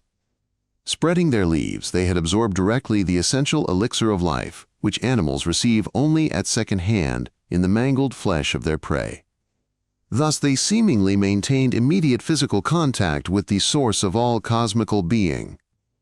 And this state, though physical, was also in some sense spiritual. It had a far-reaching effect on all their conduct. If theological language were acceptable, it might well be called a spiritual contact with God. During the busy nighttime, they went about their affairs as insulated individuals, having no present immediate experience of their underlying unity, but normally they were always preserved from the worst excesses of individualism by memory of their daytime life. It took us long to understand that their peculiar daytime state did not consist simply in being united as a group mind, whether of tribe or race. Theirs was not the condition of the avian units in the bird cloud, nor yet of the telepathically constituted world minds which, as we were later to discover, had a very great part to play in galactic history.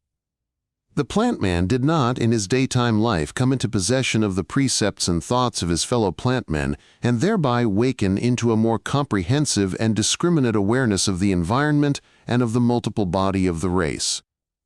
On the contrary, he became completely unresponsive to all objective conditions save the flood of sunlight drenching his spread leaves. And this experience afforded him an enduring ecstasy whose quality was almost sexual, an ecstasy in which subject and object seemed to become identical, an ecstasy of subjective union with the obscure source of all finite being. In this state, the plant man could meditate upon his active nighttime life and could become aware, far more clearly than by night, of the intricacies of his own motives. In this daytime mode, he passed no moral judgments on himself or others. He mentally reviewed every kind of human conduct with detached contemplative joy, as a factor in the universe. But when night came again, bringing the active nocturnal mood, the calm daytime insight into himself and others was lit with a fire of moral praise and censure. Now, throughout the career of this race, there had been a certain tension between the two basic impulses of its nature. All its finest cultural achievements had been made in times when both had been vigorous and neither predominant. But, as in so many other worlds, the development of natural science and the production of mechanical power from tropical sunlight caused grave mental confusion. The manufacture of innumerable aids to comfort and luxury, the spread of electric railways over the whole world, the development of radio communication, the study of astronomy and mechanistic biochemistry, the urgent demands of war and social revolution, all these influences strengthened the active mentality and weakened the contemplative.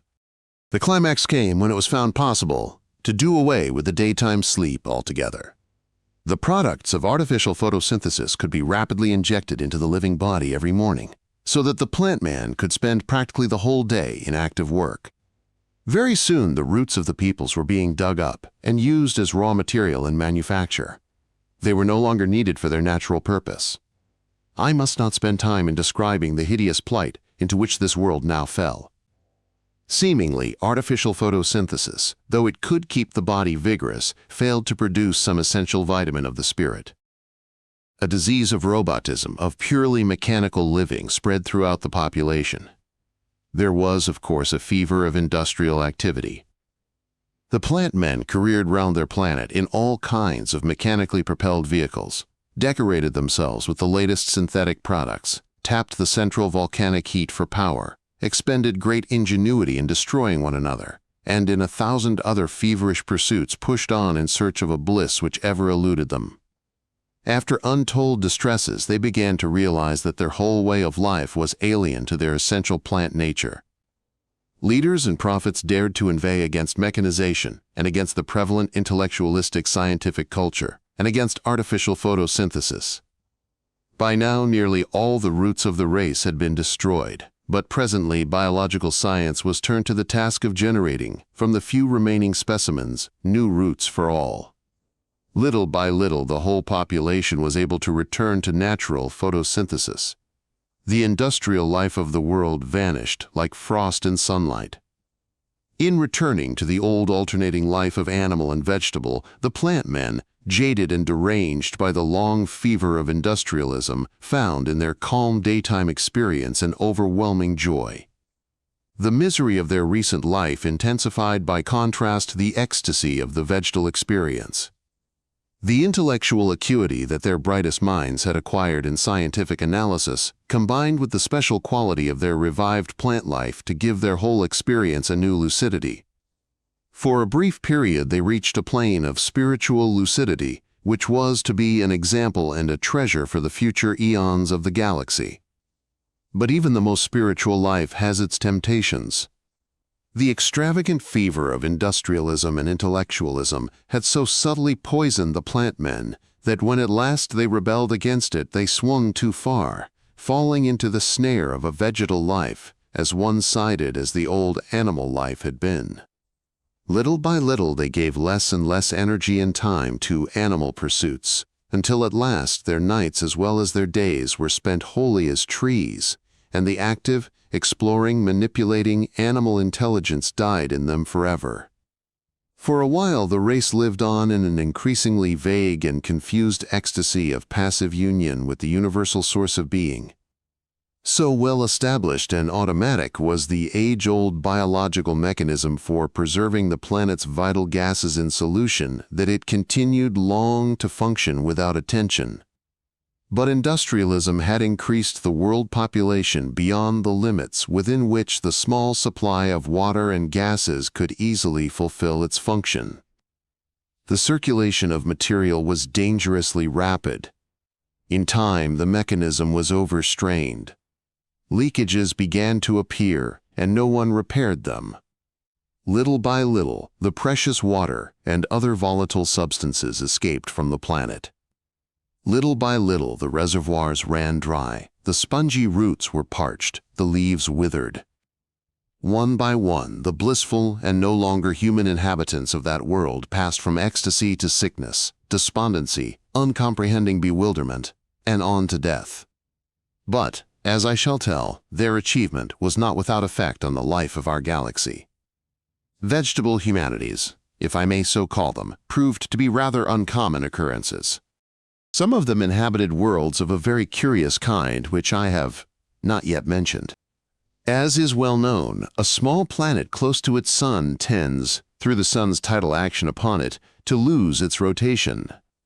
Its days become longer and longer, till at last it presents one face constantly toward its luminary. Not a few planets of this type up and down the galaxy were inhabited, and several of them by vegetable humanities. All these non-diurnal worlds were very inhospitable to life, for one hemisphere was always extravagantly hot, the other extravagantly cold. The illuminated face might reach the temperature of molten lead, On the dark face, however, no substances could retain the liquid state, for the temperature would remain but a degree or two above absolute zero. Between the two hemispheres there would lie a narrow belt, or rather a mere ribbon which might be called temperate. Here the immense and incendiary sun was always partly hidden by the horizon. Along the cooler side of this ribbon, hidden from the murderous rays of the sun's actual disk, but illuminated by his corona, and warmed by the conduction of heat from the sunward ground, life was not invariably impossible. Inhabited worlds of this kind had always reached a fairly high stage of biological evolution long before they had lost their diurnal rotation. As the day lengthened, life was forced to adapt itself to more extreme temperatures of day and night. The poles of these planets, if not too much inclined toward the ecliptic, remained at a fairly constant temperature and were therefore citadels whence the living forms ventured into less hospitable regions. Many species managed to spread toward the equator by the simple method of burying themselves and hibernating through the day and the night, emerging only for dawn and sunset to lead a furiously active life. As the days lengthened into months, some species, adapted for swift locomotion, simply trekked round the planet, following the sunset and the dawn. Strange it was to see the equatorial and most agile of these species sweeping over the plains in the level sunlight. Their legs were often as tall and slender as a ship's masts. Now and then they would swerve, with long necks extended to snatch some scurrying creature or pluck some bunch of foliage. Such constant and rapid migration would have been impossible in worlds less rich in solar energy. Human intelligence seems never to have been attained in any of these worlds, unless it had been attained already before night and day became excessively long, and the difference of their temperatures excessively great. In worlds where plant men or other creatures had achieved civilization and science before rotation had become seriously retarded, great efforts were made to cope with the increasing harshness of the environment. Sometimes civilization merely retreated to the poles, abandoning the rest of the planet. Sometimes subterranean settlements were established in other regions, the inhabitants issuing only at dawn and sunset to cultivate the land. Sometimes a system of railways along the parallels of latitude carried a migratory population from one agricultural center to another, following the twilight. Finally, however, when rotation had been entirely lost, a settled civilization would be crowded along the whole length of the stationary girdle between night and day. By this time, if not before, the atmosphere would have been lost also. It can well be imagined that a race struggling to survive in these literally straitened circumstances would not be able to maintain any richness and delicacy of mental life. Chapter 8. Concerning the Explorers. Boveltu and I, in company with the increasing band of our fellow explorers, visited many worlds of many strange kinds. In some, we spent only a few weeks of the local time. In others, we remained for centuries, or skimmed from point to point of history as our interest dictated. Like a swarm of locusts, we would descend upon a newfound world, each of us singling out a suitable host. After a period of observation, long or short, we would leave, to alight again, perhaps, on the same world in another of its ages, or to distribute our company among many worlds, far apart in time and in space. This strange life turned me into a very different being from the Englishman who had at a certain date of human history walked at night upon a hill. Not only had my own immediate experience increased far beyond the normal age, but also, by means of a peculiarly intimate union with my fellows, I myself had been, so to speak, multiplied. For in a sense I was now as much Boveltu in each one of my colleagues as I was that Englishman. This change that had come over us deserves to be carefully described, not merely for its intrinsic interest, but also because it afforded us a key for understanding many cosmical beings whose nature would otherwise have been obscure to us. In our new condition, our community was so perfected that the experiences of each were available to all. Thus I, the new I, participated in the adventures of that Englishman and of Boveltu and the rest with equal ease. And I possessed all their memories of former separate existence in their respective native worlds. Some philosophically minded reader may ask, do you mean that the many experiencing individuals became a single individual, having a single stream of experience? Or do you mean that there remained many experiencing individuals, having numerically distinct but exactly similar experiences? The answer is that I do not know. But this I know. I, the Englishman, and similarly each of my colleagues, gradually woke into possession of each other's experience, and also into more lucid intelligence. Whether, as experience, we remained many or became one, I do not know.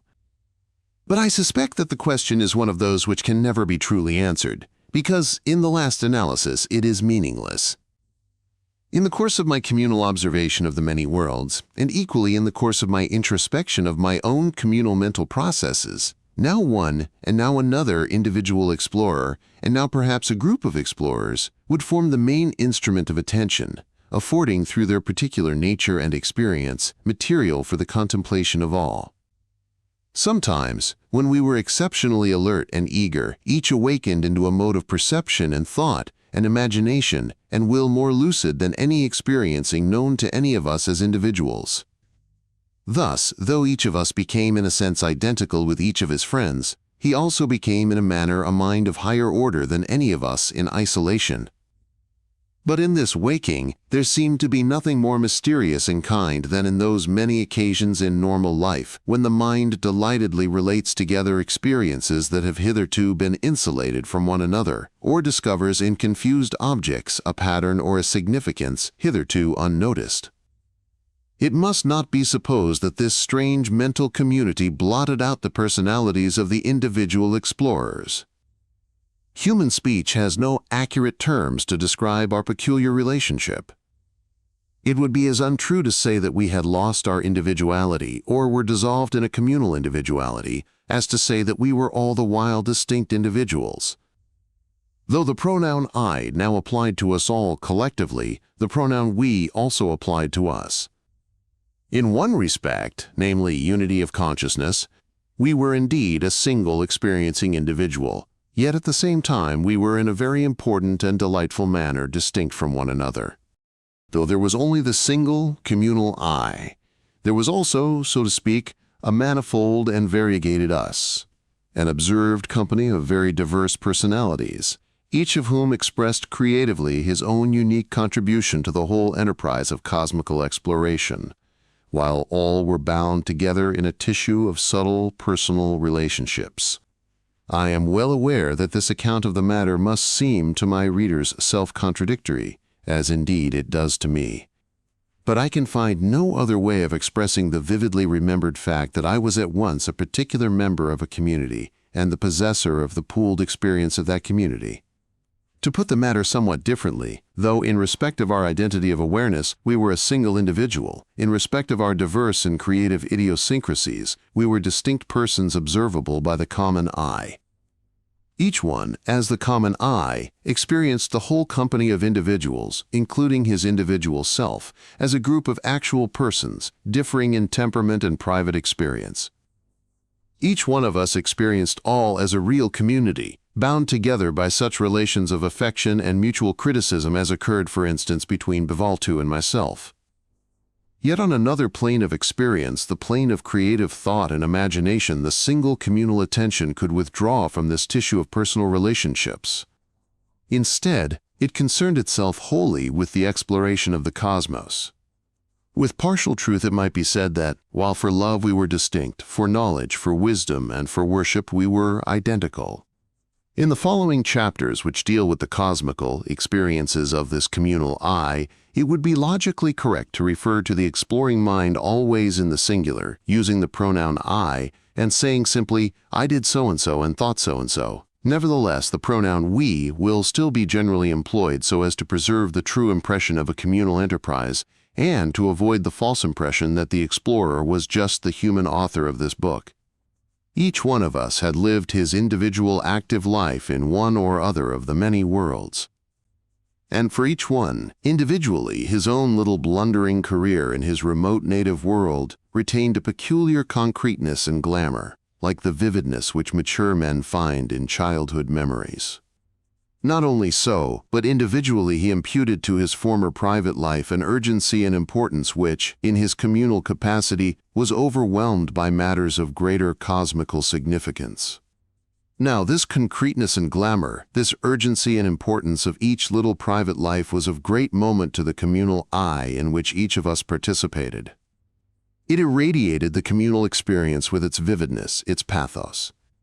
For only in his own life as a native in some world had each of us actually fought, so to speak, in life's war as a private soldier at close grips with the enemy. It was the recollection of this fettered, imprisoned, blindfold, eager, private individuality that enabled us to watch the unfolding of cosmical events not merely as a spectacle, but with a sense of the poignancy of every individual life as it flashed and vanished. Thus I, the Englishman, contributed to the communal mind my persistently vivid recollections of all my ineffectual conduct in my own troubled world, and the true significance of that blind human life, redeemed by its little imperfect jewel of community, became apparent to me, the communal I, with a lucidity which the Englishman in his primeval stupor could never attain and cannot now recapture. All that I can now remember is that as the communal I looked on my terrestrial career at once more critically and with less guilt than I do in the individual state, and on my partner in that career at once with clearer, colder understanding of our mutual impact, and with more generous affection. One aspect of the communal experience of the explorers I have still to mention.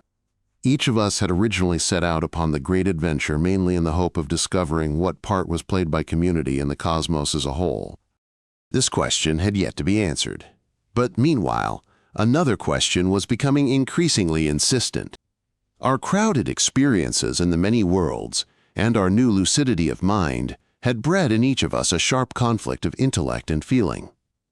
Intellectually, the idea that some deity distinct from the cosmos itself had made the cosmos now seemed to us less and less credible. Intellectually, we had no doubt that the cosmos was self-sufficient, a system involving no logical ground and no creator. Yet increasingly, as a man may feel the psychical reality of a physically perceived beloved or a perceived enemy, we felt in the physical presence of the cosmos the psychical presence of that which we had named the Star Maker. In spite of intellect, we knew that the whole cosmos was infinitely less than the whole of being, and that the whole infinity of being underlay every moment of the cosmos. And with unreasoning passion, we strove constantly to peer behind each minute particular event in the cosmos to see the very features of that infinity which, for lack of a truer name, we had called the Star Maker. But, peer as we might, we found nothing. Though in the whole and in each particular thing the dread presence indubitably confronted us, its very infinity prevented us from assigning to it any features whatever. Sometimes we inclined to conceive it as sheer power, and symbolized it to ourselves by means of all the myriad power deities of our many worlds. Sometimes we felt assured that it was pure reason, and that the cosmos was but an exercise of the divine mathematician. Sometimes love seemed to us its essential character, and we imagined it with the forms of all the Christs of all the worlds, the human Christs, the echinoderm and nautiloid Christs, the dual Christ of the symbiotics, the swarming Christ of the insectoids. But equally it appeared to us as unreasoning creativity, at once blind and subtle, tender and cruel, caring only to spawn and spawn the infinite variety of beings, conceiving here and there among 1,000 inanities a fragile loveliness. This it might for a while foster with maternal solicitude, till in a sudden jealousy of the excellence of its own creature it would destroy what it had made. But we knew well that all these fictions were very false. The felt presence of the Star Maker remained unintelligible, even though it increasingly illuminated the cosmos, like the splendor of the unseen sun at dawn. Chapter 9. The Community of Worlds. 1. Busy Utopias. There came a time when our newfound communal mind attained such a degree of lucidity that it was able to maintain contact even with worlds that had passed far beyond the mentality of terrestrial man. Of these lofty experiences, I, who am once more reduced to the state of a mere individual human being, have only the most confused memory. I am like one who, in the last extremity of mental fatigue, tries to recapture the more penetrating intuitions that he achieved in his lost freshness. He can recover only faint echoes and a vague glamour. But even the most fragmentary recollections of the cosmical experiences which befell me in that lucid state deserve recording. The sequence of events in the successfully waking world was generally more or less as follows. The starting point, it will be remembered, was a plight like that in which our own Earth now stands. The dialectic of the world's history had confronted the race with a problem with which the traditional mentality could never cope. The world situation had grown too complex for lowly intelligences, and it demanded a degree of individual integrity in leaders and in led, such as was as yet possible only to a few minds. Consciousness had already been violently awakened out of the primitive trance into a state of excruciating individualism, of poignant but pitifully restricted self-awareness. And individualism, together with the traditional tribal spirit, now threatened to wreck the world. Only after a long-drawn agony of economic distress and maniac warfare, haunted by an increasingly clear vision of a happier world, could the second stage of waking be achieved. In most cases, it was not achieved. Human nature, or its equivalent in the many worlds, could not change itself, and the environment could not remake it. But in a few worlds, the spirit reacted to its desperate plight with a miracle. Or, if the reader prefers, the environment miraculously refashioned the spirit. There occurred a widespread and almost sudden waking into a new lucidity of consciousness and a new integrity of will. To call this change miraculous is only to recognize that it could not have been scientifically predicted, even from the fullest possible knowledge of human nature, as manifested in the earlier age. To later generations, however, it appeared as no miracle, but as a belated wakening from an almost miraculous stupor into plain sanity. This unprecedented access of sanity took at first the form of a widespread passion for a new social order, which should be just and should embrace the whole planet. Such a social fervor was not, of course, entirely new. A small minority had long ago conceived it and had haltingly tried to devote themselves to it. But now at last, through the scourge of circumstance and the potency of the spirit itself, this social will became general. And while it was still passionate and heroic action was still possible to the precariously awakened beings, the whole social structure of the world was reorganized, so that within a generation or two, every individual on the planet could count upon the means of life and the opportunity to exercise his powers fully, for his own delight and for the service of the world community. It was now possible to bring up the new generations to a sense that the world order was no alien tyranny, but an expression of the general will, and that they had indeed been born into a noble heritage, a thing for which it was good to live and suffer and die. To readers of this book, such a change may well seem miraculous, and such a state utopian. Those of us who had come from less fortunate planets found it at once a heartening and yet a bitter experience to watch world after world successfully emerge from a plight which seemed inescapable, to see a world population of frustrated and hate-poisoned creatures give place to one in which every individual was generously and shrewdly nurtured, and therefore not warped by unconscious envy and hate. Very soon, though no change had occurred in the biological stock, the new social environment produced a world population which might well have seemed to belong to a new species. In physique, in intelligence, in mental independence and social responsibility, the new individual far outstripped the old, as also in mental wholesomeness and in integrity of will. And though it was sometimes feared that the removal of all sources of grave mental conflict might deprive the mind of all stimulus to creative work and produce a mediocre population, it was soon found that, far from stagnating, the spirit of the race now passed on to discover new fields of struggle and triumph. The world population of aristocrats, which flourished after the Great Change, looked back with curiosity and incredulity into the preceding age and found great difficulty in conceiving the tangled, disreputable, and mostly unwitting motives which were the mainsprings of action even in the most fortunate individuals among their ancestors. It was recognized that the whole pre-revolutionary population was afflicted with serious mental diseases, with endemic plagues of delusion and obsession due to mental malnutrition and poisoning. As psychological insight advanced, the same kind of interest was aroused by the old psychology as is wakened in modern Europeans by ancient maps which distort the countries of the world almost beyond recognition.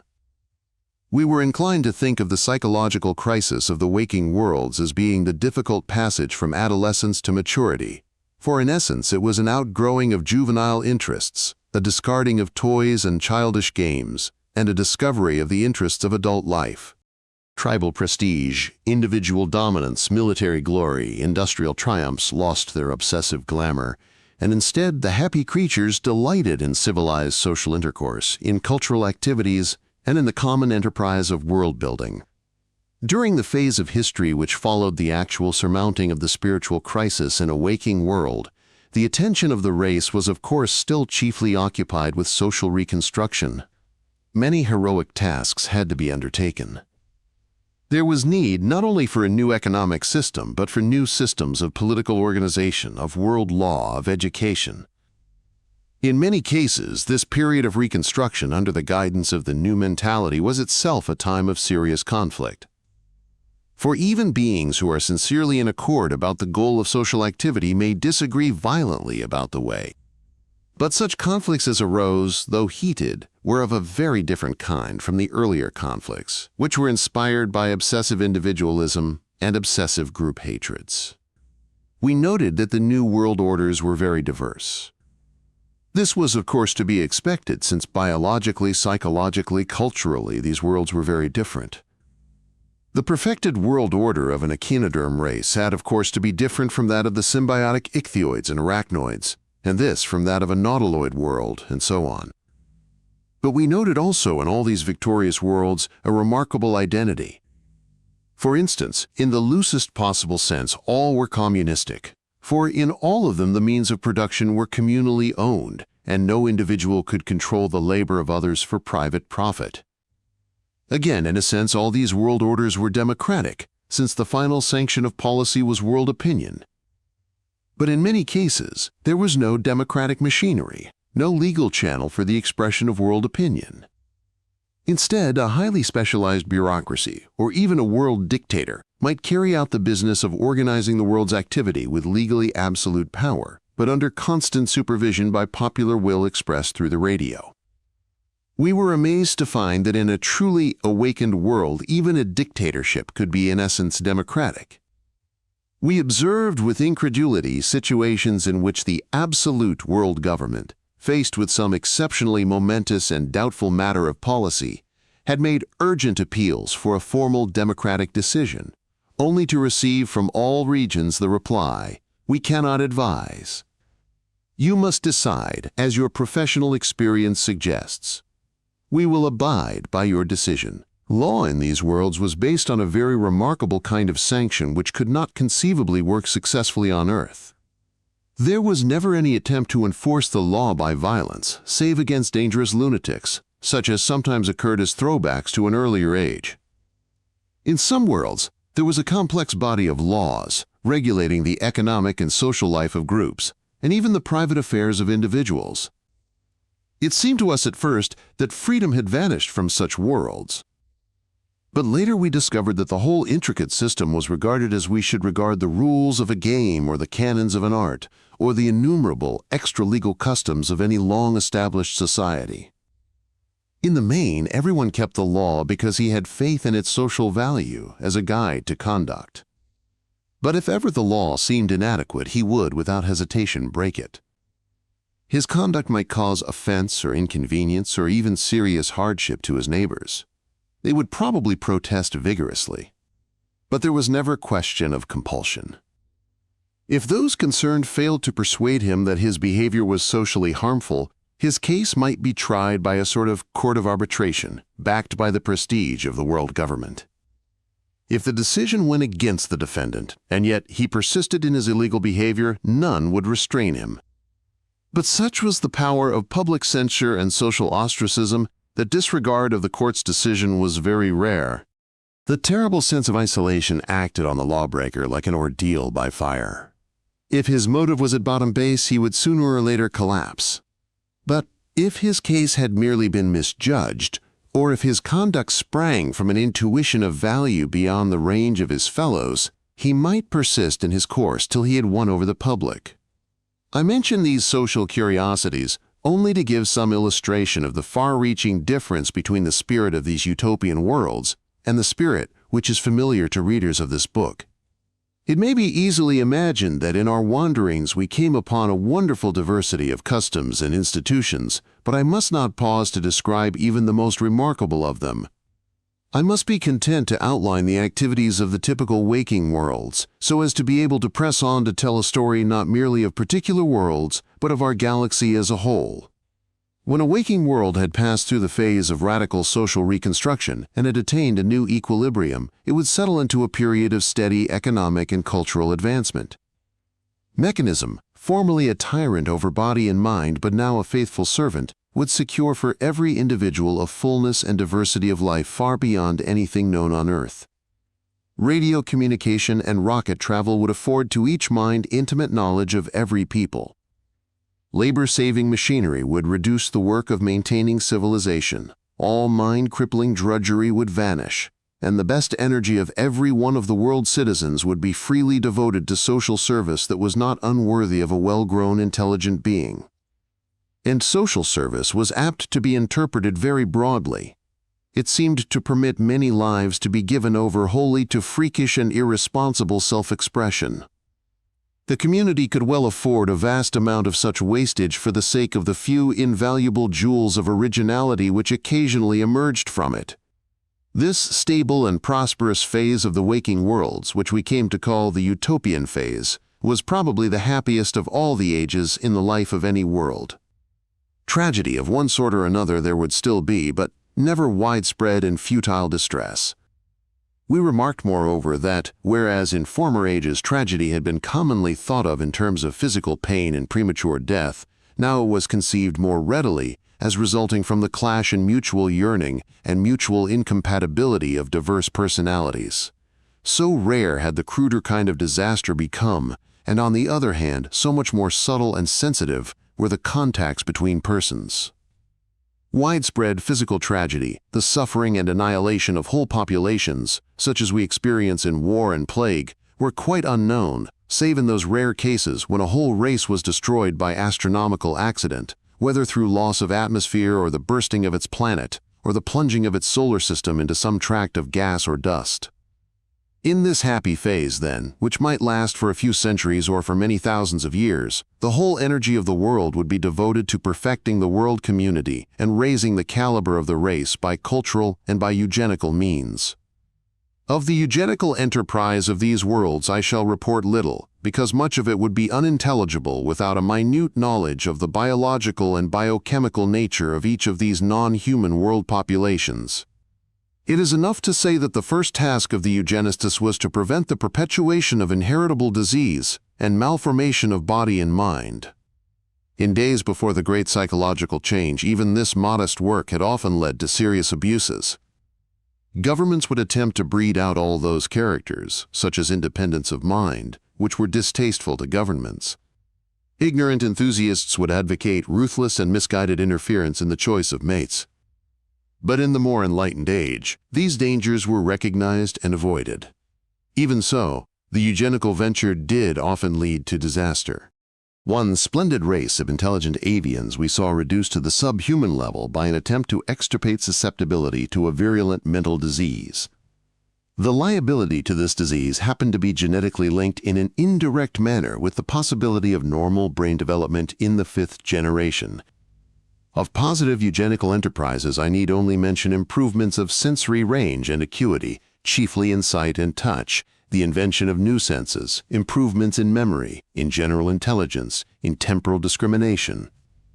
These races came to distinguish ever more minute periods of duration and at the same time to extend their temporal grasp so as to apprehend ever longer periods as now. Many of the worlds at first devoted much energy to this kind of eugenical work, but later decided that, though it might afford them some new richness of experience, it must be postponed for the sake of more important matters. For instance, with the increasing complexity of life, it soon appeared very necessary to retard the maturing of the individual mind so as to enable it to assimilate its early experience more thoroughly.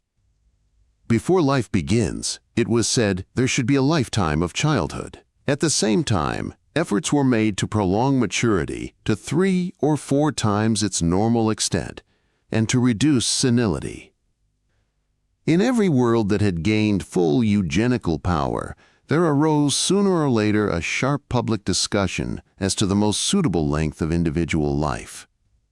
All were agreed that life must be prolonged, but while one party wished to multiply it only 3 or 4 times, another insisted that nothing less than 100 times the normal lifespan could afford the race that continuity and depth of experience which all saw to be desirable. Another party even advocated deathlessness and a permanent race of never-aging immortals. It was argued that the obvious danger of mental rigidity and the cessation of all advancement might be avoided by contriving that the permanent physiological state of the deathless population should be one of very early maturity. Different worlds found different solutions for this problem. Some races assigned to the individual a period no longer than 300 of our years. Others allowed him 50,000. One race of echinoderms decided on potential immortality, but endowed themselves with an ingenious psychological mechanism by which, if the ancient began to lose touch with changing conditions, he could not fail to recognize the fact, and would thereupon crave and practice euthanasia, gladly yielding his place to a successor of more modern type. Many other triumphs of eugenical experiment we observed up and down the worlds. The general level of individual intelligence was, of course, raised far beyond the range of Homo sapiens. But also that superintelligence which can be attained only by a psychically unified community was greatly developed on the highest practicable plane, that of the conscious individuality of a whole world. This, of course, was impossible till the social cohesion of individuals within the world community had become as close-knit as the integration of the elements of a nervous system. It demanded also a very great advance of telepathy. Further, it was not possible till the great majority of individuals had reached a breadth of knowledge unknown on Earth. The last and most difficult power to be attained by these worlds in the course of their utopian phase was psychical freedom of time and space, the limited power to observe directly, and even contribute to, events remote from the spatio-temporal location of the observer. Throughout our exploration we had been greatly perplexed by the fact that we, most of whom were beings of a very humble order, should have been able to achieve this freedom, which, as we now discovered, these highly developed worlds found so difficult to master. The explanation was now given us. No such venture as ours could have been undertaken by our unaided selves. Throughout our exploration we had unwittingly been under the influence of a system of worlds which had attained this freedom only after eons of research. Not one step could we have taken without the constant support of those brilliant ichthyoid and arachnoid symbiotics who played a leading part in the history of our galaxy.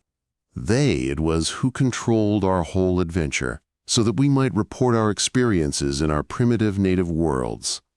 The freedom of space and time, the power of cosmical exploration and of influence by means of telepathic contact was at once the most potent and the most dangerous asset of the fully awakened utopian worlds. Through the unwise exercise of it, many a glorious and single-minded race came to disaster. Sometimes the adventuring world mind failed to maintain its sanity in face of the welter of misery and despair that now flooded in upon it telepathically from all the regions of the galaxy.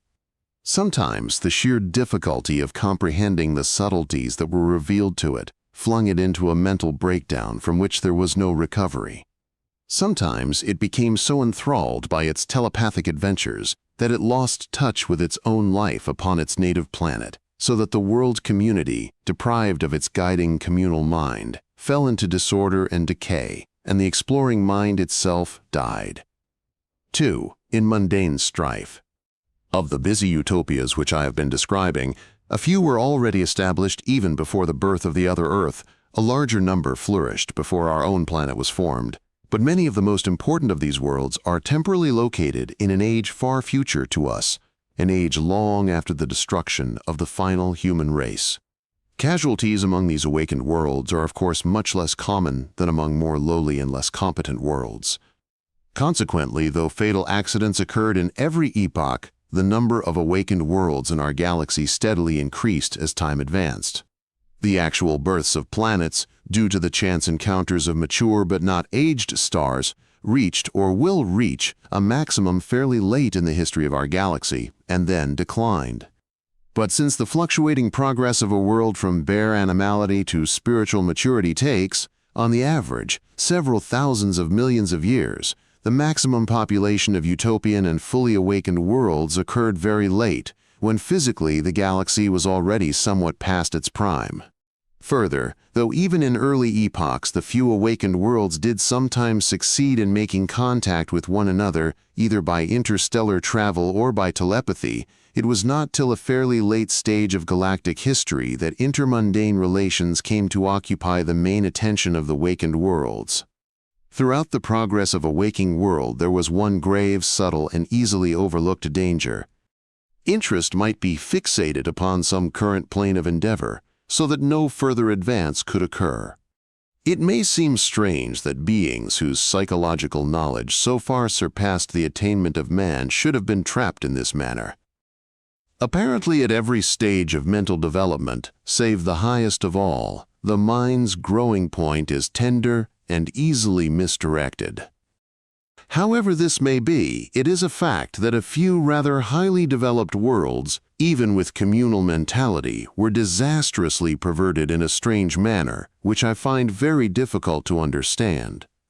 I can only suggest that in them, seemingly, the hunger for true community and true mental lucidity itself became obsessive and perverse, so that the behavior of these exalted perverts might deteriorate into something very like tribalism and religious fanaticism.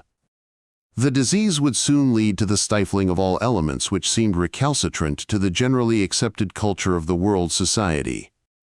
When such worlds mastered interstellar travel, they might conceive a fanatical desire to impose their own culture throughout the galaxy. Sometimes their zeal became so violent that they were actually driven to wage ruthless religious wars on all who resisted them. Obsessions derived from one stage or another of the progress toward utopia and lucid consciousness, even if they did not bring violent disaster, might at any stage sidetrack the waking world into futility. Superhuman intelligence, courage, and constancy on the part of the devoted individuals might be consecrated to misguided and unworthy world purposes. Thus it was that, in extreme cases, even a world that remained socially utopian and mentally a super-individual might pass beyond the bounds of sanity. With a gloriously healthy body and an insane mind, it might do terrible harm to its neighbors. Such tragedy did not become possible till after interplanetary and interstellar travel had been well established. Long ago, in an early phase of the galaxy, the number of planetary systems had been very small, and only half a dozen worlds had attained utopia. These were scattered up and down the galaxy at immense distances from one another. Each lived its life in almost complete isolation, relieved only by precarious telepathic intercourse with its peers. In a somewhat later but still early period, when these eldest children of the galaxy had perfected their society and their biological nature, and were on the threshold of super-individuality, they turned their attention to interplanetary travel. First one and then another achieved rocket flight in space and succeeded in breeding specialized populations for the colonization of neighboring planets. In a still later epoch, the middle period of galactic history, there were many more planetary systems than in the earlier ages, and an increasing number of intelligent worlds were successfully emerging from the great psychological crisis which so many worlds never surmount. Meanwhile, some of the elder generation of awakened worlds were already facing the immensely difficult problems of travel on the interstellar, and not merely the interplanetary scale. This new power inevitably changed the whole character of galactic history. Hitherto, in spite of tentative telepathic exploration on the part of the most awakened worlds, the life of the galaxy had been in the main the life of a number of isolated worlds which took no effect upon one another. With the advent of interstellar travel, the many distinct themes of the world biographies gradually became merged in an all-embracing drama. Travel within a planetary system was at first carried out by rocket vessels propelled by normal fuels. In all the early ventures, one great difficulty had been the danger of collision with meteors. Even the most efficient vessel, most skillfully navigated and traveling in regions that were relatively free from these invisible and lethal missiles, might at any moment crash and fuse. The trouble was not overcome till means had been found to unlock the treasure of subatomic energy. It was then possible to protect the ship by means of a far-flung envelope of power which either diverted or exploded the meteors at a distance. A rather similar method was with great difficulty devised to protect the spaceships and their crews from the constant and murderous hail of cosmic radiation. Interstellar, as opposed to interplanetary, travel was quite impossible until the advent of subatomic power. Fortunately, this source of power was seldom gained until late in a world's development, when mentality was mature enough to wield this most dangerous of all physical instruments without inevitable disaster. Disasters, however, did occur. Several worlds were accidentally blown to pieces. In others, civilization was temporarily destroyed. Sooner or later, however, most of the minded worlds tamed this formidable djinn and set it to work upon a titanic scale, not only in industry, but in such great enterprises as the alteration of planetary orbits for the improvement of climate. This dangerous and delicate process was effected by firing a gigantic subatomic rocket apparatus at such times and places that the recoil would gradually accumulate to divert the planet's course in the desired direction. Actual interstellar voyaging was first effected by detaching a planet from its natural orbit by a series of well-timed and well-placed rocket impulsions, and thus projecting it into outer space at a speed far greater than the normal planetary and stellar speeds. Something more than this was necessary, since life on a sunless planet would have been impossible. For short interstellar voyages, the difficulty was sometimes overcome by the generation of subatomic energy from the planet's own substance, but for longer voyages, lasting for many thousands of years, the only method was to form a small artificial sun and project it into space as a blazing satellite of the living world. For this purpose, an uninhabited planet would be brought into proximity with the home planet to form a binary system. A mechanism would then be contrived for the controlled disintegration of the atoms of the lifeless planet to provide a constant source of light and heat. The two bodies, revolving round one another, would be launched among the stars. This delicate operation may well seem impossible. Had I space to describe the age-long experiments and world-wrecking accidents which preceded its achievement, perhaps the reader's incredulity would vanish. But I must dismiss in a few sentences whole protracted epics of scientific adventure and personal courage. Suffice it that, before the process was perfected, many a populous world was either cast adrift to freeze in space or was roasted by its own artificial sun. The stars are so remote from one another that we measure their distances in light years. Had the voyaging worlds traveled only at speeds comparable with those of the stars themselves, even the shortest of interstellar voyages would have lasted for many millions of years. But since interstellar space offers almost no resistance to a traveling body, and therefore momentum is not lost, it was possible for the voyaging world, by prolonging the original rocket impulsion for many years, to increase its speed far beyond that of the fastest star. Indeed, though even the early voyages by heavy natural planets were by our standards spectacular, I shall have to tell at a later stage of voyages by small artificial planets traveling at almost half the speed of light. Owing to certain relativity effects, it was impossible to accelerate beyond this point. But even such a rate of travel made voyages to the nearer stars well worth undertaking if any other planetary system happened to lie within this range. It must be remembered that a fully awakened world had no need to think in terms of such short periods as a human lifetime. Though its individuals might die, the minded world was, in a very important sense, immortal. It was accustomed to lay its plans to cover periods of many million years. In early epochs of the galaxy, expeditions from star to star were difficult and rarely successful. But at a later stage, when there were already many thousands of worlds inhabited by intelligent races and hundreds that had passed the utopian stage, a very serious situation arose. Interstellar travel was, by now, extremely efficient. Immense exploration vessels, many miles in diameter, were constructed out in space from artificial materials of extreme rigidity and lightness. These could be projected by rocket action and with cumulative acceleration till their speed was almost half the speed of light. Even so, the journey from end to end of the galaxy could not be completed under 200,000 years. However, there was no reason to undertake so long a voyage. Few voyages in search of suitable systems lasted for more than a tenth of that time. Many were much shorter. Races that had attained and secured a communal consciousness would not hesitate to send out a number of such expeditions. Ultimately, they might project their planet itself across the ocean of space to settle in some remote system recommended by the pioneers. The problem of interstellar travel was so enthralling that it sometimes became an obsession even to a fairly well-developed utopian world. This could only occur if in the constitution of that world there was something unwholesome, some secret and unfulfilled hunger impelling the beings. The race might then become travel mad. Its social organization would be refashioned and directed with Spartan strictness to the new communal undertaking. All its members, hypnotized by the common obsession, would gradually forget the life of intense personal intercourse and of creative mental activity, which had hitherto been their chief concern.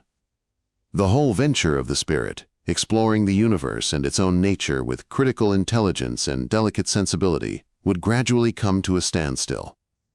The deepest roots of emotion and will, which in the fully sane awakened world were securely within the range of introspection, would become increasingly obscured. Less and less in such a world could the unhappy communal mind understand itself. More and more it pursued its phantom goal. Any attempt to explore the galaxy telepathically was now abandoned. The passion of physical exploration assumed the guise of a religion. The communal mind persuaded itself that it must at all costs spread the gospel of its own culture throughout the galaxy. Though culture itself was vanishing, the vague idea of culture was cherished as a justification of world policy. Here I must check myself, lest I give a false impression. It is necessary to distinguish sharply between the mad worlds of comparatively low mental development and those of almost the highest order. The humbler kinds might become crudely obsessed by sheer mastery or sheer travel, with its scope for courage and discipline. More tragic was the case of those few, very much more awakened worlds whose obsession was seemingly for community itself and mental lucidity itself, and the propagation of the kind of community and the special mode of lucidity most admired by themselves. For them, travel was but the means to cultural and religious empire. I have spoken as though I were confident that these formidable worlds were indeed mad, aberrant from the line of mental and spiritual growth. But their tragedy lay in the fact that, though to their opponents they seemed to be either mad or at heart wicked, to themselves they appeared superbly sane, practical and virtuous. There were times when we ourselves, the bewildered explorers, were almost persuaded that this was the truth. Our intimate contact with them was such as to give us insight, so to speak, into the inner sanity of their insanity, or the core of rightness in their wickedness. This insanity or wickedness I have to describe in terms of simple human craziness and vice, but in truth it was, in a sense, superhuman, for it included the perversion of faculties above the range of human sanity and virtue. When one of these mad worlds encountered a sane world, it would sincerely express the most reasonable and kindly intentions. It desired only cultural intercourse and perhaps economic cooperation. Little by little it would earn the respect of the other for its sympathy, its splendid social order, and its dynamic purpose.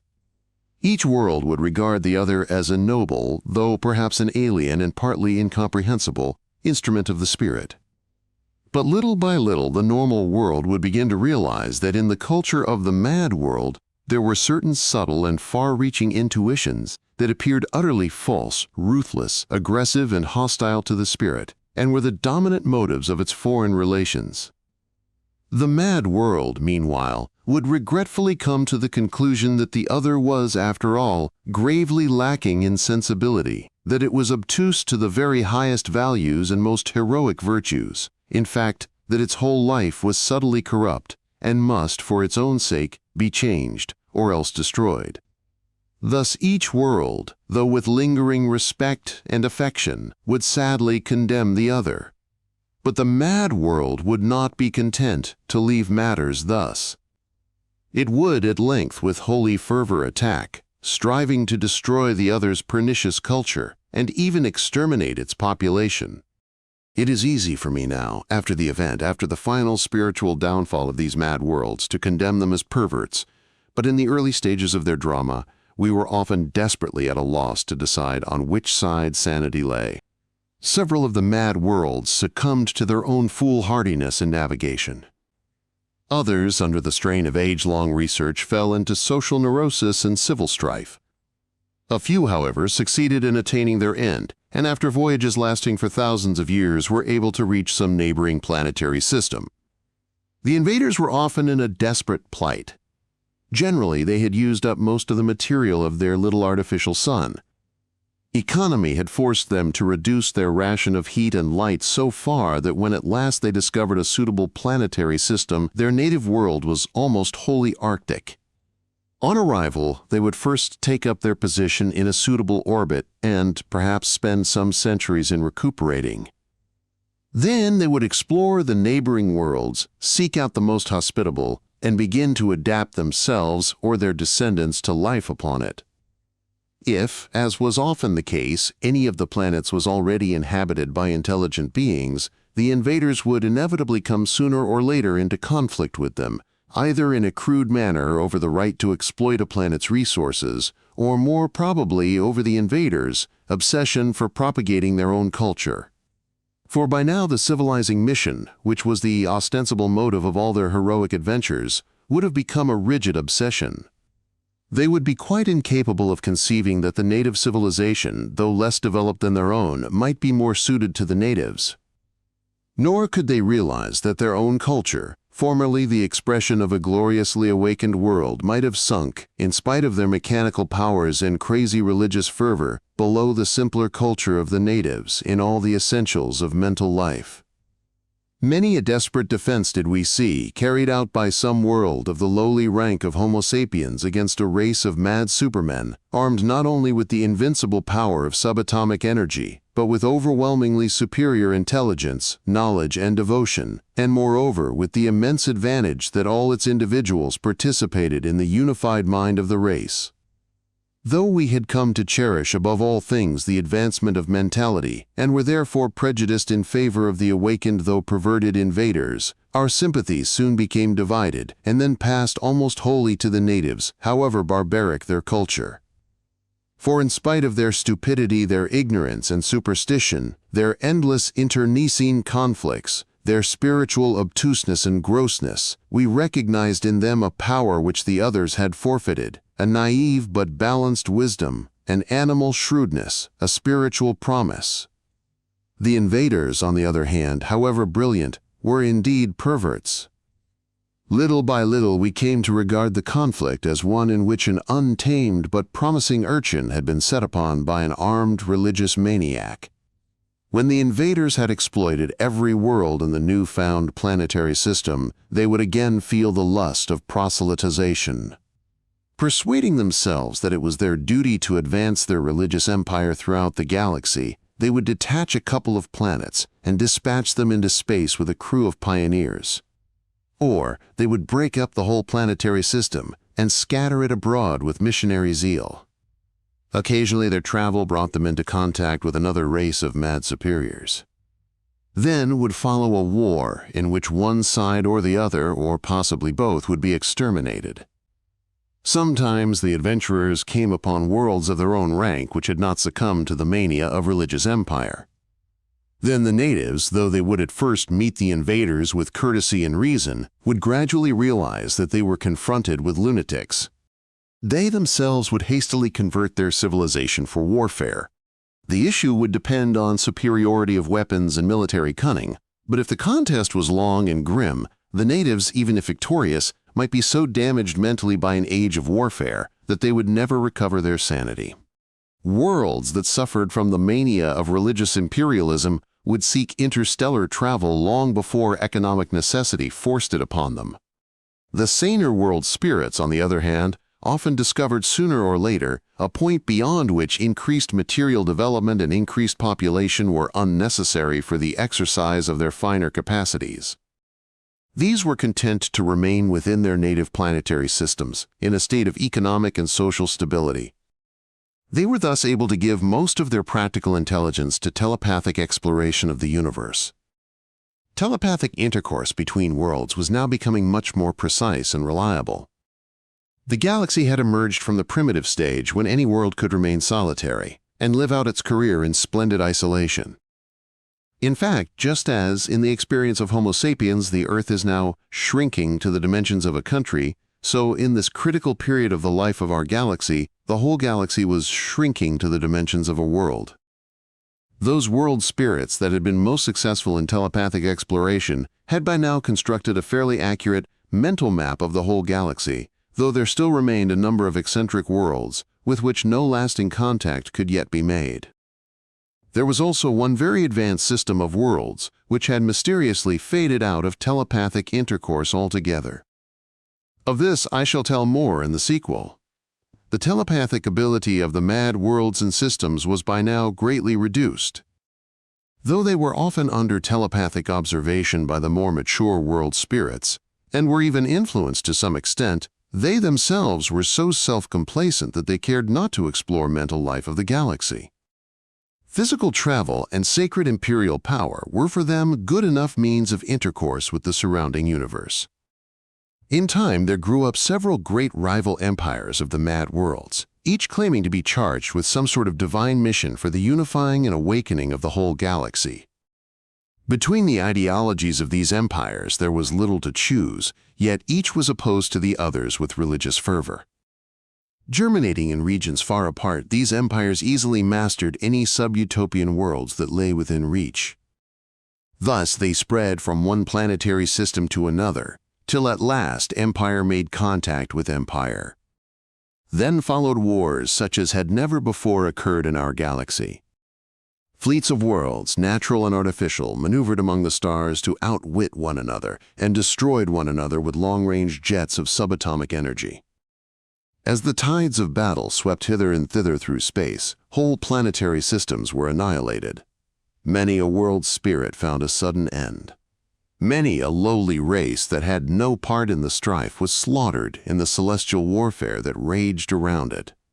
Yet so vast is the galaxy that these intermundane wars, terrible as they were, could at first be regarded as rare accidents, mere unfortunate episodes in the triumphant march of civilization. But the disease spread. More and more of the sane worlds, when they were attacked by the mad empires, reorganized themselves for military defense. They were right in believing that the situation was one with which nonviolence alone could not cope. For the enemy, unlike any possible group of human beings, was too thoroughly purged of humanity to be susceptible to sympathy. But they were wrong in hoping that arms could save them. Even though in the ensuing war the defenders might gain victory in the end, the struggle was generally so long and devastating that the victors themselves were irreparably damaged in spirit. In a later, and perhaps the most terrible phase of our galaxy's life, I was forcibly reminded of the state of bewilderment and anxiety that I had left behind me on the Earth. Little by little, the whole galaxy, some 90,000 light-years across, containing more than 30,000 million stars and, by this date, over 100,000 planetary systems, and actually thousands of intelligent races, was paralyzed by the fear of war and periodically tortured by its outbreak. In one respect, however, the state of the galaxy was much more desperate than the state of our little world today. None of our nations is an awakened super-individual. Even those peoples which are suffering from the mania of herd glory are composed of individuals who, in their private life, are sane. A change of fortune might perhaps drive such a people into a less crazy mood. Or skillful propaganda for the idea of human unity might turn the scale. But in this grim age of the galaxy, the mad worlds were mad almost down to the very roots of their being. Each was a super-individual whose whole physical and mental constitution, including the unit bodies and minds of its private members, was by now organized through and through for a mad purpose. There seemed to be no more possibility of appealing to the stunted creatures to rebel against the sacred and crazy purpose of their race than of persuading the individual brain cells of a maniac to make a stand for gentleness. To be alive in those days in one of the worlds that were sane and awakened, though not of the very highest, most percipient order, was to feel, or will be to feel, that the plight of the galaxy was desperate. These average, sane worlds had organized themselves into a league to resist aggression, but since they were far less developed in military organization than the mad worlds, and much less inclined to subject their individual members to military despotism, they were at a great disadvantage. Moreover, the enemy was now united, for one empire had secured complete mastery over the others, and had inspired all the mad worlds with an identical passion of religious imperialism. Though the united empires of the mad worlds included only a minority of the worlds of the galaxy, the sane worlds had no hope of a speedy victory, for they were disunited and unskilled in warfare. Meanwhile, war was undermining the mental life of the League's own members. The urgencies and horrors were beginning to blot out from their minds all the more delicate, more developed capacities. They were becoming less and less capable of those activities of personal intercourse and cultural adventure which they still forlornly recognized as the true way of life. The great majority of the worlds of the League, finding themselves caught up in a trap from which, seemingly, there was no escape, came despairingly to feel that the spirit which they had thought divine, the spirit which seeks true community and true awakening, was after all not destined to triumph, and therefore not the essential spirit of the cosmos. Blind chance, it was rumored, ruled all things, or perhaps a diabolic intelligence. Some began to conceive that the Star Maker had created merely for the lust of destroying. Undermined by this terrible surmise, they themselves sank far toward madness. With horror, they imagined that the enemy was indeed, as he claimed, the instrument of divine wrath, punishing them for their own impious will to turn the whole galaxy, the whole cosmos, into a paradise of generous and fully awakened beings. Under the influence of this growing sense of ultimate satanic power and the even more devastating doubt of the rightness of their own ideals, the League members despaired. Some surrendered to the enemy. Others succumbed to internal discord, losing their mental unity. The war of the worlds seemed likely to end in the victory of the insane. And so, indeed, it would have done, but for the interference of that remote and brilliant system of worlds which, as was mentioned above, had for a long while withdrawn itself from telepathic intercourse with the rest of our galaxy. This was the system of worlds which had been founded in the springtime of the galaxy by the symbiotic ichthyoids and arachnoids. 3. A crisis in galactic history. Throughout this period of imperial expansion, a few world systems of a very high order, though less awakened than the symbiotics of the subgalaxy, had watched events telepathically from afar. They saw the frontiers of empire advancing steadily toward them and knew that they themselves would soon be implicated. They had the knowledge and power to defeat the enemy in war. They received desperate appeals for help, yet they did nothing. These were worlds that were organized through and through for peace and the activities proper to an awakened world. They knew that, if they chose to remake their whole social structure and reorientate their minds, they could ensure military victory. They knew also that they would thereby save many worlds from conquest, from oppression, and from the possible destruction of all that was best in them. But they knew also that in reorganizing themselves for desperate warfare, in neglecting, For a whole age of struggle, all those activities which were proper to them, they would destroy the best in themselves more surely than the enemy would destroy it by oppression, and that in destroying this they would be murdering what they believed to be the most vital germ in the galaxy. They therefore forswore military action. When at last one of these more developed world systems was itself confronted by mad religious enthusiasts, the natives welcomed the invaders, readjusted all their planetary orbits to accommodate the incoming planets, pressed the foreign power actually to settle part of its population in such of their own planets as afforded suitable climatic conditions, and secretly, gradually, subjected the whole mad race throughout the combined solar system to a course of telepathic hypnotism so potent that its communal mind was completely disintegrated. The invaders became mere uncoordinated individuals, such as we know on Earth. Henceforth they were bewildered, short-sighted, torn by conflicts, ruled by no supreme purpose, obsessed more by self than by community. It had been hoped that, when the mad communal mind had been abolished, the individuals of the invading race would soon be induced to open their eyes and their hearts to a nobler ideal. Unfortunately, the telepathic skill of the superior race was not sufficient to delve down to the long-buried chrysalis of the spirit in these beings, to give it air and warmth and light. Since the individual nature of these forlorn individuals was itself the product of a crazy world, they proved incapable of salvation, incapable of sane community. They were therefore segregated to work out their own unlovely destiny in ages of tribal quarrels and cultural decline, ending in the extinction which inevitably overtakes creatures that are incapable of adaptation to new circumstances. When several invading expeditions had been thus circumvented, there arose among the worlds of the mad united empires a tradition that certain seemingly pacific worlds were in fact more dangerous than all other enemies, since plainly they had a strange power of poisoning the soul. The imperialists determined to annihilate these terrible opponents. The attacking forces were instructed to avoid all telepathic parley and blow the enemy to pieces at long range. This, it was found, could be most conveniently performed by exploding the sun of the doomed system. Stimulated by a potent ray, the atoms of the photosphere would start disintegrating, and the spreading fury would soon fling the star into the nova state, roasting all his planets. It was our lot to witness the extraordinary calm, nay, the exultation and joy with which these worlds accepted the prospect of annihilation rather than debase themselves by resistance. Later, we were to watch the strange events which saved this galaxy of ours from disaster. But first came tragedy.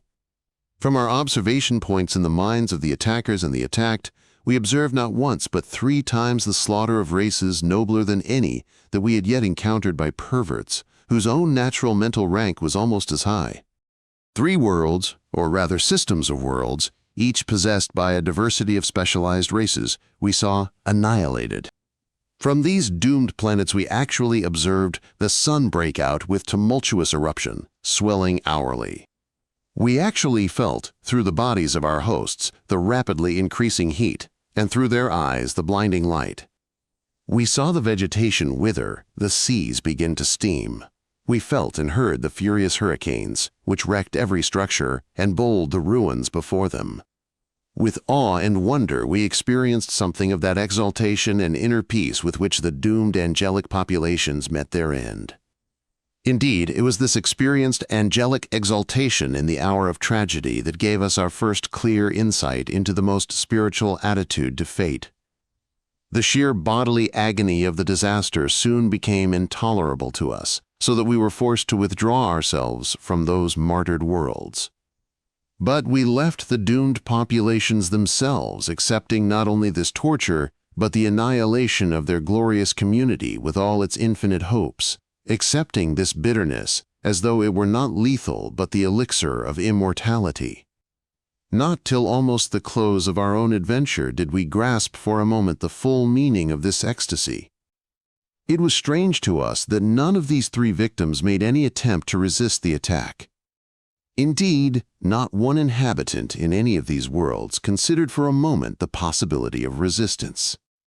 In every case, the attitude to disaster seemed to express itself in such terms as these: to retaliate would be to wound our communal spirit beyond cure. We choose rather to die. The theme of spirit that we have created must inevitably be broken short, whether by the ruthlessness of the invader or by our own resort to arms. It is better to be destroyed than to triumph in slaying the spirit. Such as it is, the spirit that we have achieved is fair, and it is indestructibly woven into the tissue of the cosmos. We die praising the universe in which at least such an achievement as ours can be. We die knowing that the promise of further glory outlives us in other galaxies. We die praising the Star Maker, the Star Destroyer. 4. Triumph in a sub-galaxy. It was after the destruction of the third system of worlds, when a fourth was preparing for its end, that a miracle, or a seeming miracle, changed the whole course of events in our galaxy. Before telling of this turn of fortune, I must double back the thread of my story and trace the history of the system of worlds, which was now to play the leading part in galactic events. It will be remembered that in an outlying island off the galactic continent, there lived the strange, symbiotic race of ichthyoids and arachnoids. These beings supported almost the oldest civilization in the galaxy. They had reached the human plane of mental development even before the other men, and, in spite of many vicissitudes, during the thousands of millions of years of their career, they had made great progress. I referred to them last as having occupied all the planets of their system with specialized races of arachnoids, all of which were in permanent telepathic union with the ichthyoid population in the oceans of the home planet. As the ages passed, they were several times reduced almost to annihilation, now by too daring physical experiments, now through too ambitious telepathic exploration, but in time they won through to a mental development unequaled in our galaxy. Their little island universe, their outlying cluster of stars, had come wholly under their control. It contained many natural planetary systems. Several of these included worlds which, when the early arachnoid explorers visited them telepathically, were found to be inhabited by native races of pre-utopian rank. These were left to work out their own destiny, save that in certain crises of their history, the symbiotics secretly brought to bear on them from afar a telepathic influence that might help them to meet their difficulties with increased vigor.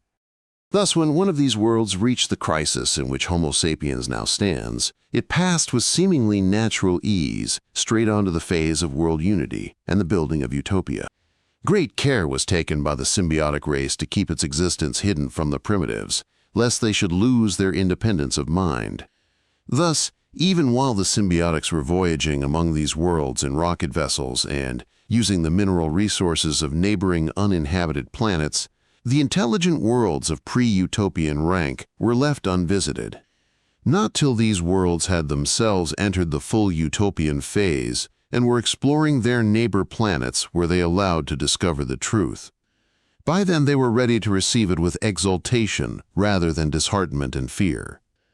Thenceforth, by physical and telepathic intercourse, the young utopia would be speedily brought up to the spiritual rank of the symbiotics themselves, and would cooperate on an equal footing in a symbiosis of worlds.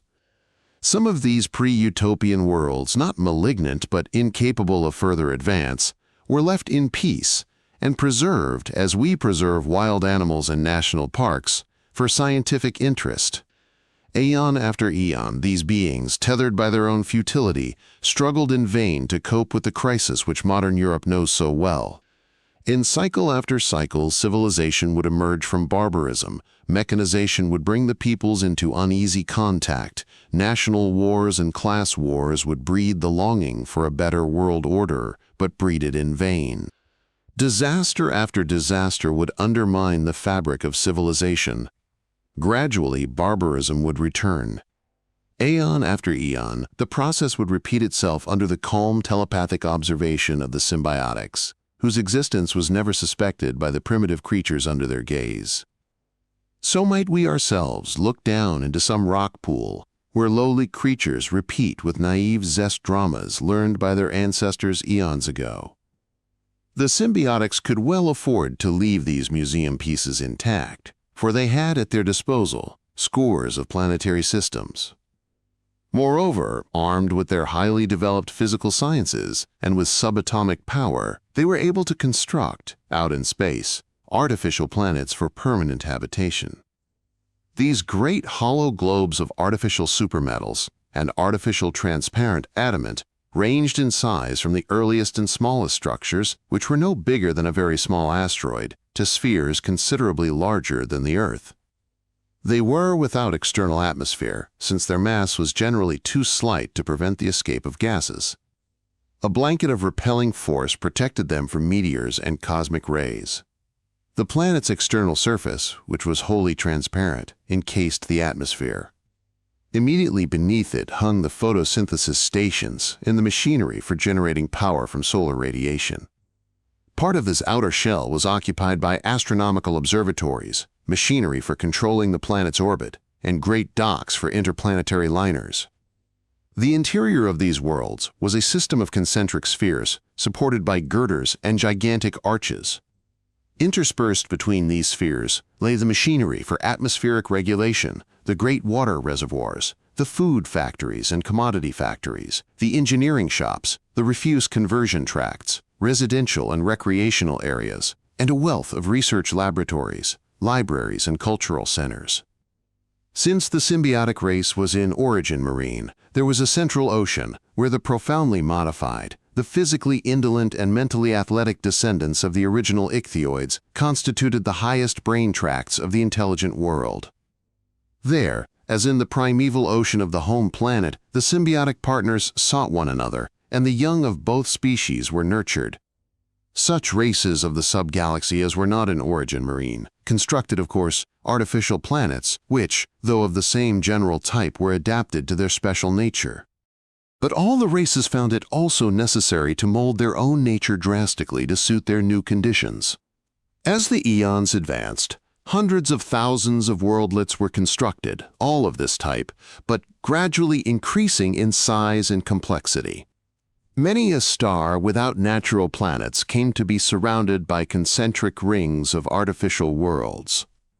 In some cases, the inner rings contained scores, the outer rings, thousands of globes adapted to life at some particular distance from the sun. Great diversity, both physical and mental, would distinguish worlds even of the same ring. Sometimes a comparatively old world, or even a whole ring of worlds, would feel itself outstripped in mental excellence by younger worlds and races, whose structure, physical and biological, embodied increasing skill. Then either the superannuated world would simply continue its life in a sort of backwater of civilization, tolerated, loved, studied by the younger worlds, or it would choose to die and surrender the material of its planet for new ventures. One very small and rather uncommon kind of artificial world consisted almost wholly of water. It was like a titanic bowl of goldfish. Beneath its transparent shell, studded with rocket machinery and interplanetary docks, lay a spherical ocean crossed by structural girders and constantly impregnated with oxygen. A small solid core represented the sea bottom. The population of ichthyoids and the visiting population of arachnoids swarmed in this huge encrusted drop. Each ichthyoid would be visited in turn by perhaps a score of partners whose working life was spent on other worlds. The life of the ichthyoids was indeed a strange one, for they were at once imprisoned and free of all space. An ichthyoid never left his native ocean, but he had telepathic intercourse with the whole symbiotic race throughout the subgalaxy. Moreover, the one form of practical activity which the ichthyoids performed was astronomy. Immediately beneath the planet's glassy crust hung observatories, where the swimming astronomers studied the constitution of the stars and the distribution of the galaxies. These goldfish bowl worlds turned out to be transitional. Shortly before the age of the Mad Empires, the symbiotics began to experiment for the production of a world which should consist of a single physical organism. After ages of experiment, they produced a goldfish bowl type of world in which the whole ocean was meshed by a fixed network of ichthyoid individuals in direct neural connection with one another. This worldwide living polyp-like tissue had permanent attachments to the machinery and observatories of the world. Thus it constituted a truly organic world organism, and since the coherent ichthyoid population supported together a perfectly unified mentality, each of these worlds was indeed, in the fullest sense, a minded organism, like a man. One essential link with the past was preserved. Arachnoids, specially adapted to the new symbiosis, would visit from their remote planets and swim along the submarine galleries for union with their anchored mates. More and more of the stars of the outlying cluster or subgalaxy came to be girdled with rings of worlds, and an increasing number of these worlds were of the new organic type. Of the populations of the subgalaxy, most were descendants of the original ichthyoids or arachnoids, but there were also many whose natural ancestors were humanesque, and not a few that had sprung from avians, insectoids, or plant men. Between the worlds, between the rings of worlds, and between the solar systems, there was constant intercourse, both telepathic and physical. Small, rocket-propelled vessels plied regularly within each system of planets. Larger vessels, or high-speed worldlets, voyaged from system to system, explored the whole subgalaxy, and even ventured across the ocean of emptiness into the main body of the galaxy, where thousands upon thousands of planetless stars awaited encirclement by rings of worlds. Strangely, the triumphant advance of material civilization and colonization now slowed down and actually came to a standstill. Physical intercourse between worlds of the subgalaxy was maintained, but not increased. Physical exploration of the neighboring fringe of the galactic continent was abandoned. Within the subgalaxy itself, no new worlds were founded. Industrial activities continued, but at reduced pressure, and no further advance was made in the standard of material convenience. Indeed, manners and customs began to grow less dependent on mechanical aids. Among the symbiotic worlds, the arachnoid populations were reduced in number. The ichthyoids in their cells of ocean lived in a permanent state of mental concentration and fervor, which of course was telepathically shared by their partners. It was at this time that telepathic intercourse between the advanced subgalaxy and the few awakened worlds of the continent was entirely abolished. During recent ages, communication had been very fragmentary. The subgalactics had apparently so far outstripped their neighbors that their interest in those primitives had become purely archaeological and was gradually eclipsed by the enthralling life of their own community of worlds and by their telepathic exploration of remote galaxies. To us, the band of explorers, desperately struggling to maintain contact between our communal mind and the incomparably more developed minds of these worlds, the finest activities of the subgalactics were at present inaccessible. We observed only a stagnation of the more obvious physical and mental activities of these systems of worlds. It seemed at first that this stagnation must be caused by some obscure flaw in their nature. Was it, perhaps, the first stage of irrevocable decline? Later, however, we began to discover that this seeming stagnation was a symptom not of death, but of more vigorous life. Attention had been drawn from material advancement just because it had opened up new spheres of mental discovery and growth. In fact, the great community of worlds, whose members consisted of some thousands of world spirits, was busy digesting the fruits of its prolonged phase of physical progress, and was now finding itself capable of new and unexpected psychical activities. At first, the nature of these activities was entirely hidden from us. But in time we learned how to let ourselves be gathered up by these superhuman beings, so as to obtain at least an obscure glimpse of the matters which so enthralled them. They were concerned, it seemed, partly with telepathic exploration of the great host of 10 million galaxies, partly with a technique of spiritual discipline by which they strove to come to more penetrating insight into the nature of the cosmos and to a finer creativity. This, we learned, was possible because their perfect community of worlds was tentatively waking into a higher plane of being, as a single communal mind whose body was the whole subgalaxy of worlds. Though we could not participate in the life of this lofty being, we guessed that its absorbing passion was not wholly unlike the longing of the noblest of our own human species to come face to face with God. This new being desired to have the percipience and the hardihood to endure direct vision of the source of all light and life and love. In fact, this whole population of worlds was wrapped in a prolonged and mystical adventure. 5. The tragedy of the perverts. Such was the state of affairs when, in the main galactic continent, the mad United Empires concentrated their power upon the few worlds that were not merely sane, but of superior mental rank.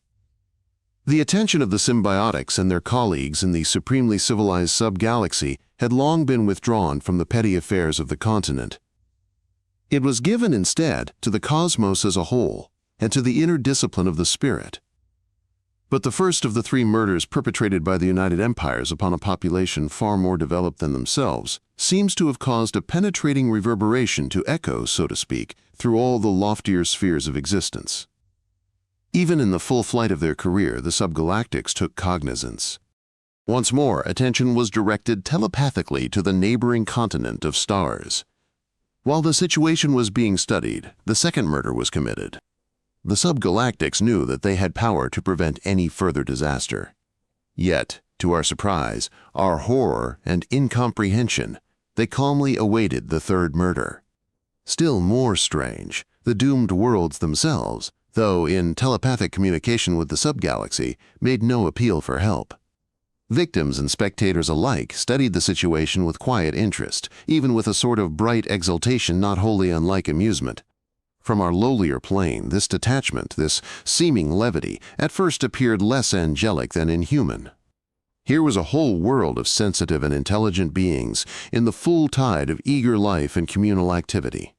Here were lovers newly come together, scientists in the midst of profound research, artists intent on new delicacies of apprehension, workers in 1,000 practical social undertakings of which man has no conception. Here, in fact, was all the rich diversity of personal lives that go to make up a highly developed world in action. And each of these individual minds participated in the communal mind of all, each experienced not only as a private individual, but as the very spirit of his race. Yet these calm beings faced the destruction of their world with no more distress seemingly than one of us would feel at the prospect of resigning his part in some interesting game. And in the minds of the spectators of this impending tragedy we observed no agony of compassion, but only such commiseration, tinged with humor, as we might feel for some distinguished tennis player who was knocked out in the first round of a tournament by some trivial accident such as a sprained ankle. With difficulty we came to understand the source of this strange equanimity. Spectators and victims alike were so absorbed in cosmological research, so conscious of the richness and potentiality of the cosmos, and above all so possessed by spiritual contemplation, that the destruction was seen, even by the victims themselves, from the point of view which men would call divine. Their gay exaltation and their seeming frivolity were rooted in the fact that to them, the personal life, and even the life and death of individual worlds, appeared chiefly as vital themes contributing to the life of the cosmos. From the cosmical point of view, the disaster was, after all, a very small though poignant matter. Moreover, if by the sacrifice of another group of worlds, even of splendidly awakened worlds, greater insight could be attained into the insanity of the mad empires, the sacrifice was well worthwhile. So the third murder was committed.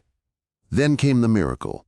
The telepathic skill of the subgalaxy was far more developed than that of the scattered superior worlds on the galactic continent. It could dispense with the aid of normal intercourse, and it could overcome every resistance. It could reach right down to the buried chrysalis of the spirit, even in the most perverted individual. This was not a merely destructive power, blotting out the communal mind hypnotically. It was a kindling, an awakening power brought to bear on the sane but dormant core of each individual.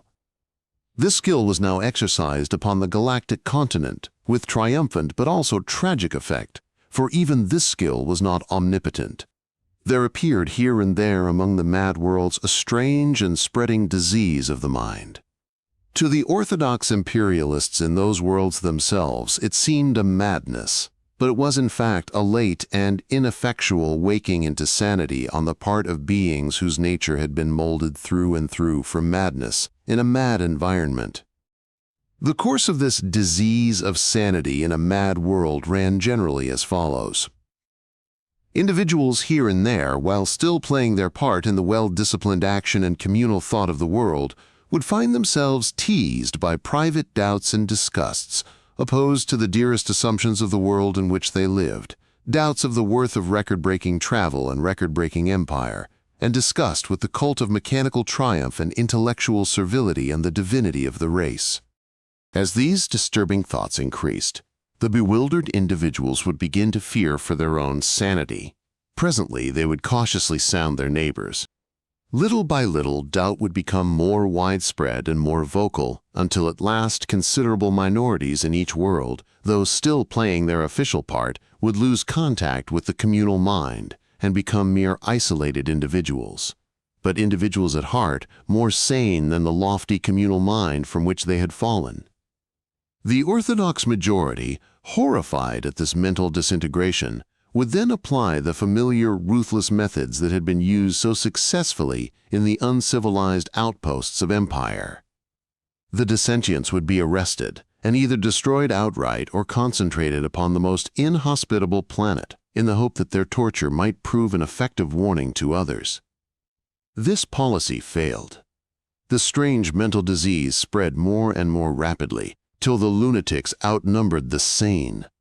There followed civil wars, mass martyrdom of devoted pacifists, dissension among the imperialists, a steady increase of lunacy in every world of the empire. The whole imperial organization fell to pieces, and since the aristocratic worlds that formed the backbone of empire were as impotent as soldier ants to maintain themselves without the service and tribute of the subject worlds, the loss of empire doomed them to death. When almost the whole population of such a world had gone sane, great efforts would be made to reorganize its life for self-sufficiency and peace. It might have been expected that this task, though difficult, would not have defeated a population of beings whose sheer intelligence and social loyalty were incomparably greater than anything known on Earth. But there were unexpected difficulties, not economic but psychological. These beings had been fashioned for war, tyranny, and empire. Though telepathic stimulation from superior minds could touch into life the slumbering germ of the spirit in them and help them to realize the triviality of their world's whole purpose, telepathic influence could not refashion their nature to such an extent that they could henceforth actually live for the spirit and renounce the old life. In spite of heroic self-discipline, they tended to sink into inertia, like wild beasts domesticated, or to run amok, and exercise against one another those impulses of domination which hitherto had been directed upon subject worlds. And all this they did with profound consciousness of guilt. For us it was heart-rending to watch the agony of these worlds.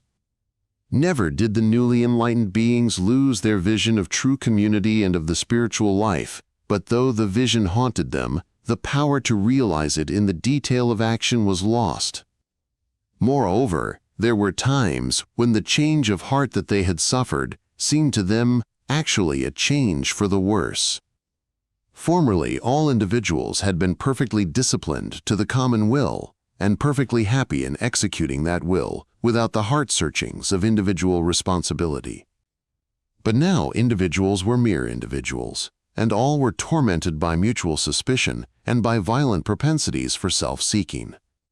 The issue of this appalling struggle in the minds of these former imperialists depended on the extent to which specialization for empire had affected them.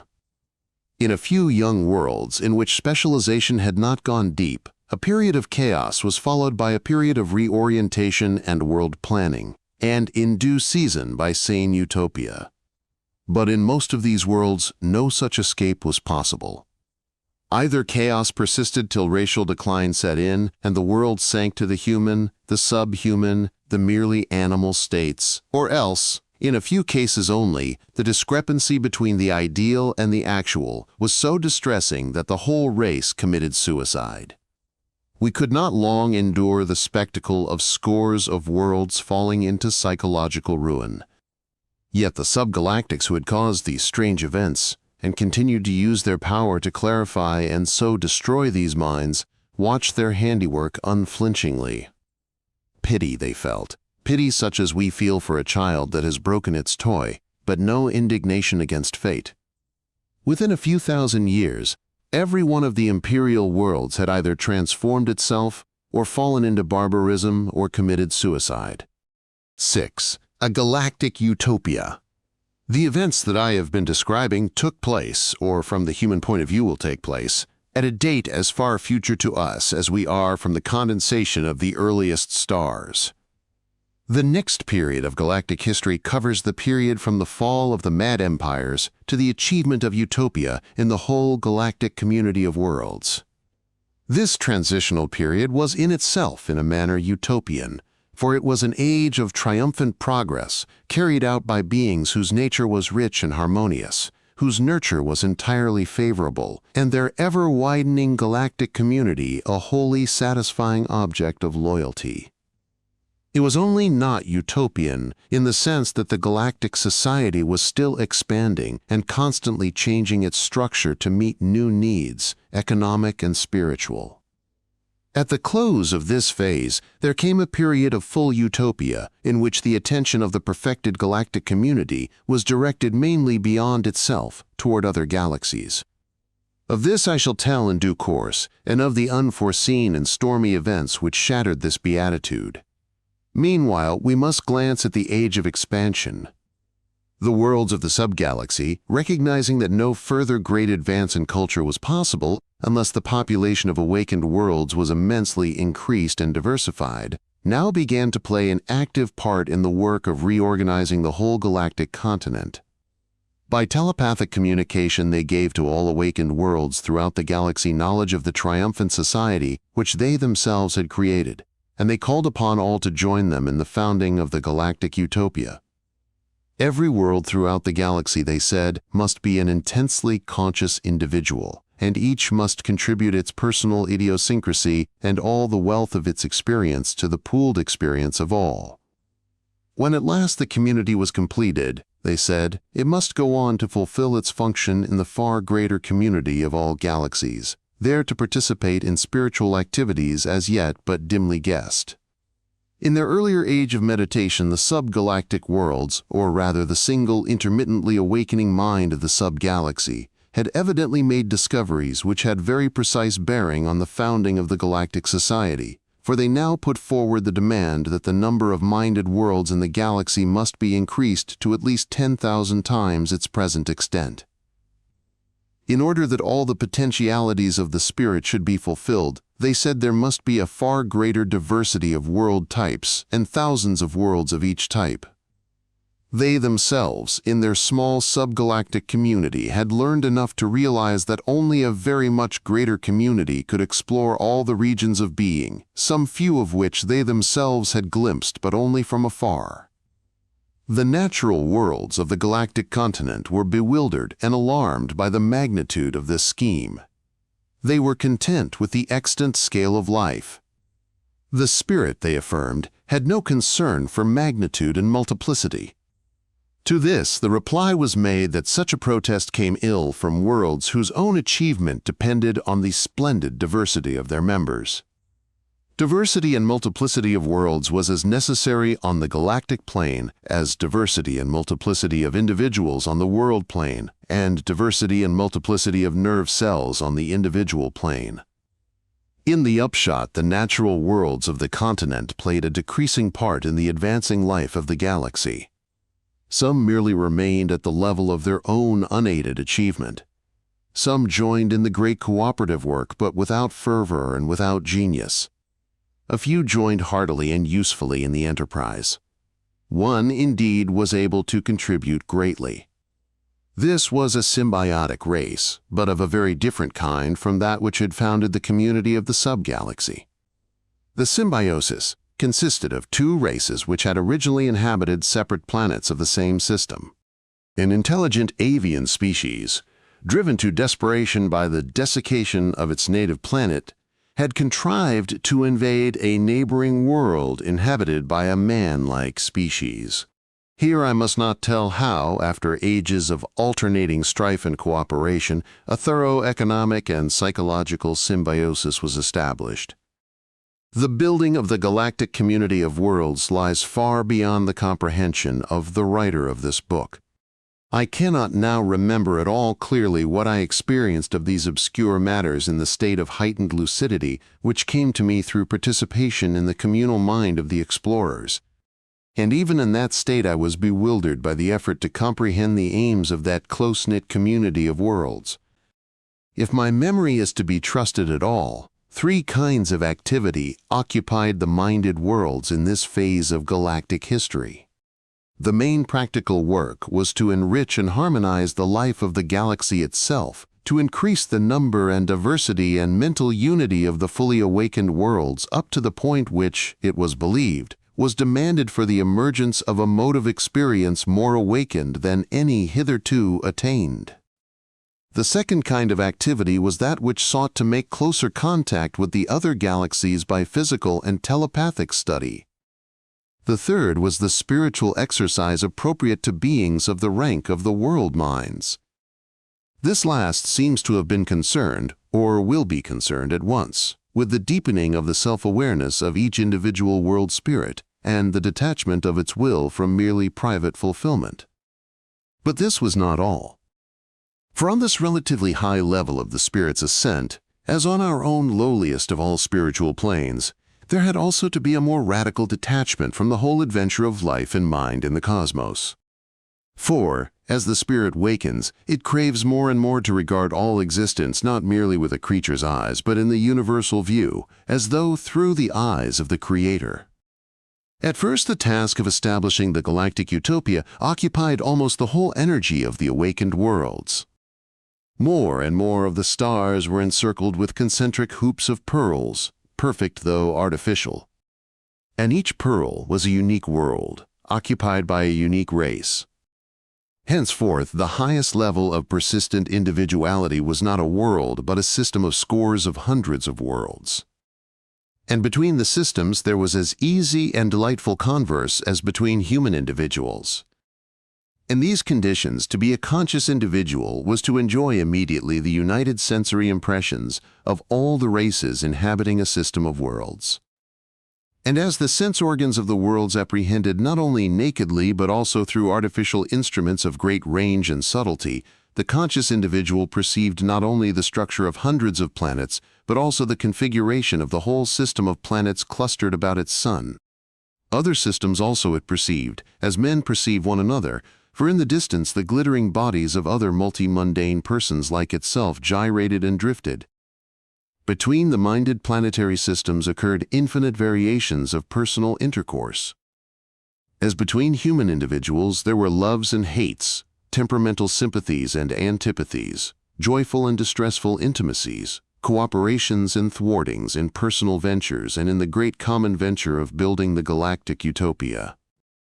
Between individual systems of the worlds, as between symbiotic partners, there sometimes occurred relationships with an almost sexual flavor, though actual sex played no part in them.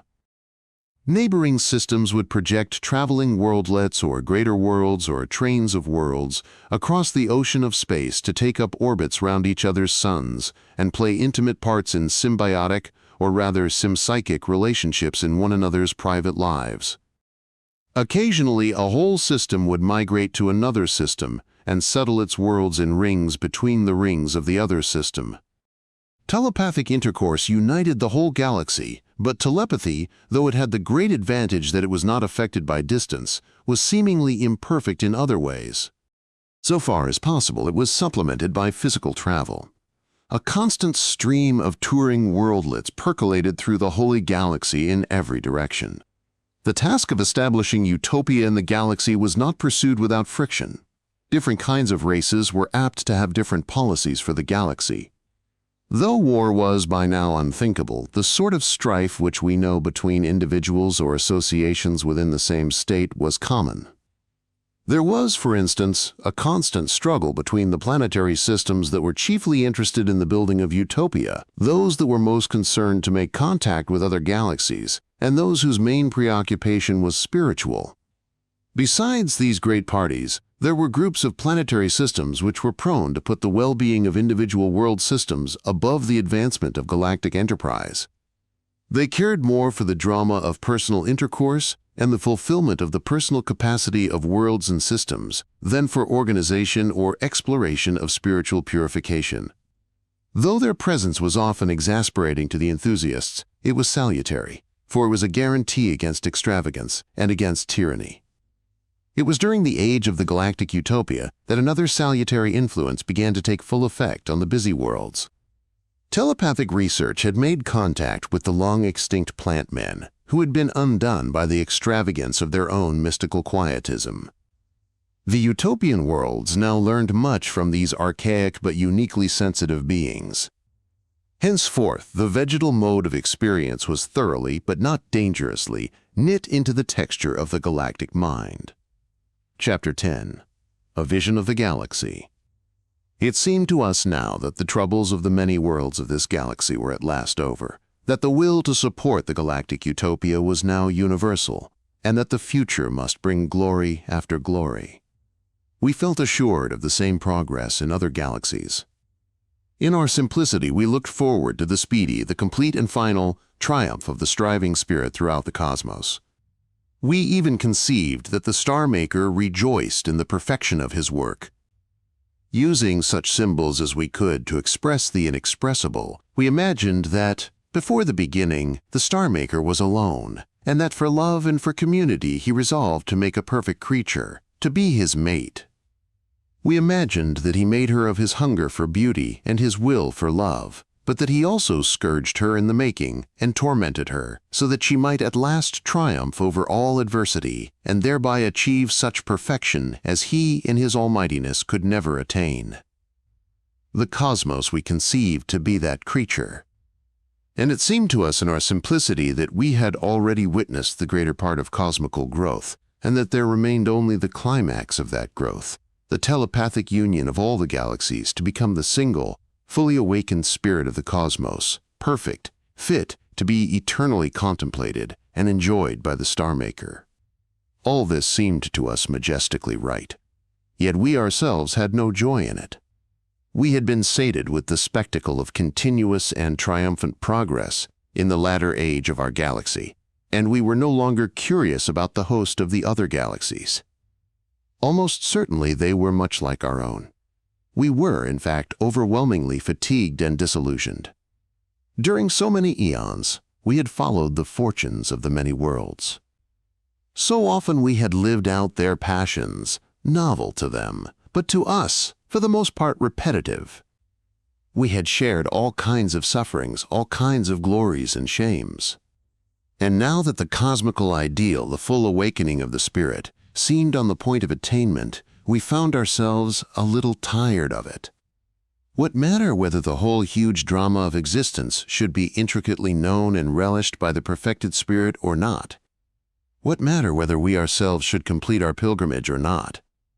During so many eons, our company, distributed throughout the galaxy, had with difficulty maintained its single communal mentality. At all times we, in spite of our severally, were in fact I, the single observer of the many worlds. But the maintaining of this identity was itself becoming a toil. I was overpowered with sleepiness. We, severally, longed for our little native worlds, our homes, our lairs, and for the animal obtuseness that had walled us in from all the immensities. In particular, I, the Englishman, longed to be sleeping safely in that room where she and I had slept together, the day's urgencies all blotted out, and nothing left but sleep and the shadowy, the peaceful awareness in each of the other. But though I was fatigued beyond endurance, sleep would not come. I remained perforce with my colleagues and with the many triumphant worlds. Slowly we were roused from our drowsiness by a discovery. It gradually appeared to us that the prevailing mood of these countless utopian systems of worlds was at heart very different from that of triumph. In every world we found a deep conviction of the littleness and impotence of all finite beings, no matter how exalted. In a certain world there was a kind of poet. When we told him our conception of the cosmical goal, he said, "When the cosmos wakes, if ever she does, she will find herself not the single beloved of her Maker, but merely a little bubble adrift on the boundless and bottomless ocean of being." What had seemed to us at first the irresistible march of godlike world spirits, with all the resources of the universe in their hands and all eternity before them, was now gradually revealed in very different guise. The great advance in mental caliber and the attainment of communal mentality throughout the cosmos had brought a change in the experience of time. The temporal reach of the mind had been very greatly extended. The awakened worlds experienced an aeon as a mere crowded day. They were aware of time's passage as a man in a canoe might have cognizance of a river which in its upper reaches is sluggish but subsequently breaks into rapids and becomes swifter and swifter, till, at no great distance ahead, it must plunge in a final cataract down to the sea, namely to the eternal end of life, the extinction of the stars. Comparing the little respite that remained with the great work which they passionately desired to accomplish, namely the full awakening of the cosmical spirit, they saw that at best there was no time to spare, and that, more probably, it was already too late to accomplish the task. They had a strange foreboding that unforeseen disaster lay in store for them. It was sometimes said, we know not what the stars even have in store for us, still less what the star maker.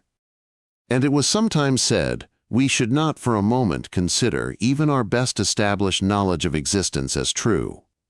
It is awareness only of the colors that our own vision paints on the film of one bubble in one strand of foam on the ocean of being. The sense of the fated incompleteness of all creatures and of all their achievements gave to the galactic society of worlds a charm, a sanctity, as of some short-lived and delicate flower. And it was with an increasing sense of precarious beauty that we ourselves were now learning to regard the far-flung utopia. In this mood we had a remarkable experience. We had embarked upon a sort of holiday from exploration, seeking the refreshment of disembodied flight in space. Gathering our whole company together out of all the worlds, we centered ourselves into a single mobile viewpoint, and then, as one being, we glided and circled among the stars and nebulae. Presently the whim took us to plunge into outer space. We hastened till the forward stars turned violet, the hinder red, till both forward and hinder vanished, till all visible features were extinguished by the wild speed of our flight. In absolute darkness we brooded on the origin and the destiny of the galaxies, and on the appalling contrast between the cosmos and our minute home lives to which we longed to return. Presently we came to rest. In doing so, we discovered that our situation was not such as we expected. The galaxy whence we had emerged did indeed lie far behind us, no bigger than a great cloud, but it was not the featured spiral that it should have been. After some confusion of mind, we realized that we were looking at the galaxy in an early stage of its existence, in fact at a time before it was really a galaxy at all. For the cloud was no cloud of stars, but a continuous mist of light. At its heart was a vague brilliance, which faded softly into the dim outer regions and merged without perceptible boundary into the black sky. Even the sky itself was quite unfamiliar.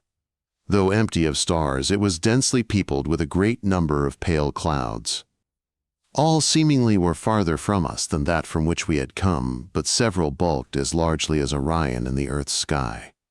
So congested was the heaven that many of the great objects were continuous with one another in their filmy extremities, and many were separated only by mere channels of emptiness, through which loomed vistas of more remote nebulae, some of them so distant as to be mere spots of light. It was clear that we had traveled back through time to a date when the great nebulae were still near neighbors to one another, before the explosive nature of the cosmos had done more than separate them out from the continuous and congested primal substance. As we watched, it became obvious that events were unfolding before us with fantastic speed. Each cloud visibly shrank, withdrawing into the distance. It also changed its shape. Each vague orb flattened somewhat, and became more definite. Receding and therefore diminishing, the nebulae now appeared as lens-shaped mists, tilted at all angles. But, even as we watched, they withdrew themselves so far into the depth of space that it became difficult to observe their changes. Only our own native nebula remained beside us, a huge oval stretching across half the sky, On this we now concentrated our attention. Differences began to appear within it, regions of brighter and of less bright mist, faint streaks and swirls, like the foam on the sea's waves. These shadowy features slowly moved, as wisps of cloud move on the hills. Presently it was clear that the internal currents of the nebula were on the whole set in a common pattern. The great world of gas was in fact slowly rotating, almost as a tornado.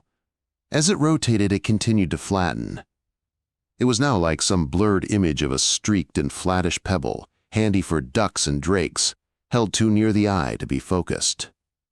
Presently we noticed with our novel and miraculous vision that microscopic points of intenser light were appearing here and there throughout the cloud, but mainly in its outer regions. As we watched, their number grew and the spaces between them grew dark. Thus were the stars born. The great cloud still span and flattened. It was soon a disk of whirling star streams and strands of uncondensed gas, the last disintegrating tissues of the primal nebula. These continued to move within the whole by their own semi-independent activity, changing their shapes, creeping like living things, extending pseudopodia, and visibly fading as clouds fade, but giving place to new generations of stars. The heart of the nebula was now condensing into a smaller bulk, more clearly defined. It was a huge, congested globe of brilliance. Here and there throughout the disk knots and lumps of light were the embryonic star clusters. The whole nebula was strewn with these balls of thistledown, these feathery, sparkling fairy decorations, each one in fact pregnant with a small universe of stars. The galaxy, for such it could now be named, continued visibly to whirl with hypnotic constancy. Its tangled tresses of star streams were spread abroad on the darkness. Now it was like a huge, broad-brimmed white sombrero, the crown a glowing mass, the brim a filmy expanse of stars. It was a cardinal's hat, spinning. The two long, whirling tassels on the brim were two long, spiraling star streams. Their frayed extremities had broken away and become sub-galaxies, revolving about the main galactic system. The whole, like a spinning top, swayed, and as it tilted before us, the brim appeared as an ever narrower ellipse, till presently it was edge-on, and the outermost fringe of it, composed of non-luminous matter, formed a thin, dark, knotted line across the glowing inner substance of nebula and stars.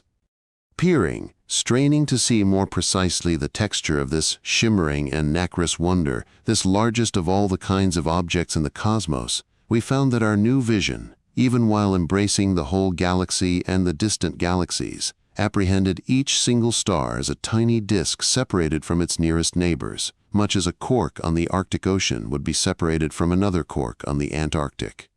Thus, in spite of the nebulous and opalescent beauty of its general form, the galaxy also appeared to us as a void sprinkled with very sparse scintillations.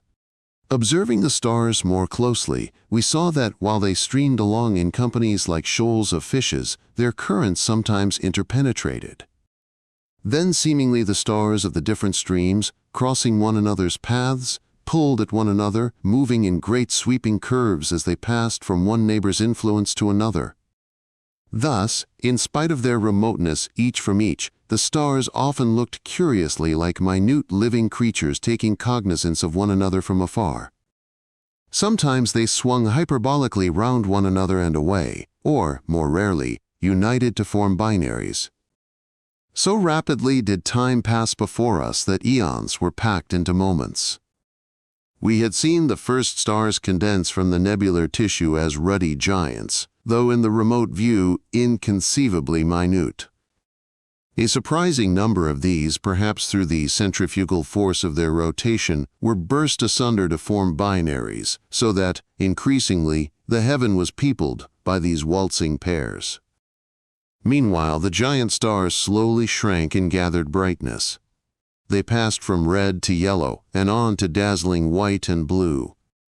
While other young giants condensed around them, they shrank still further, and their color changed once more to yellow and to smoldering red.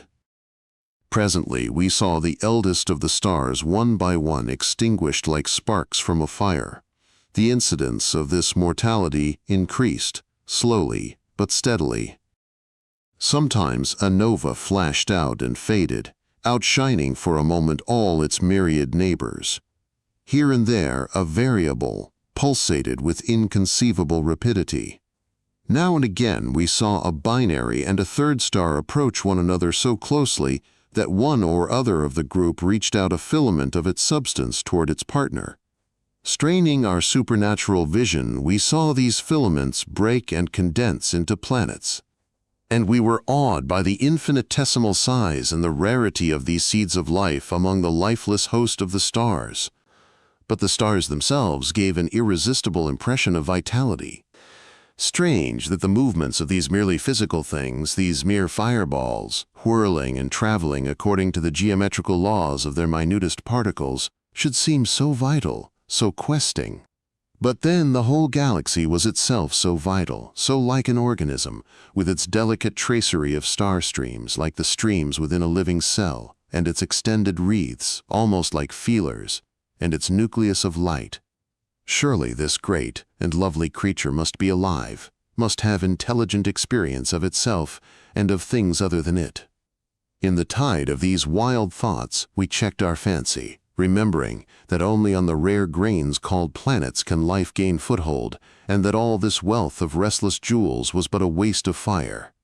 With rising affection and longing, we directed our attention more minutely toward the earliest planetary grains as they condensed out of the whirling filaments of flame, to become at first molten drops that span and pulsated, then grew rock-encrusted, ocean-filmed, and swathed in atmosphere.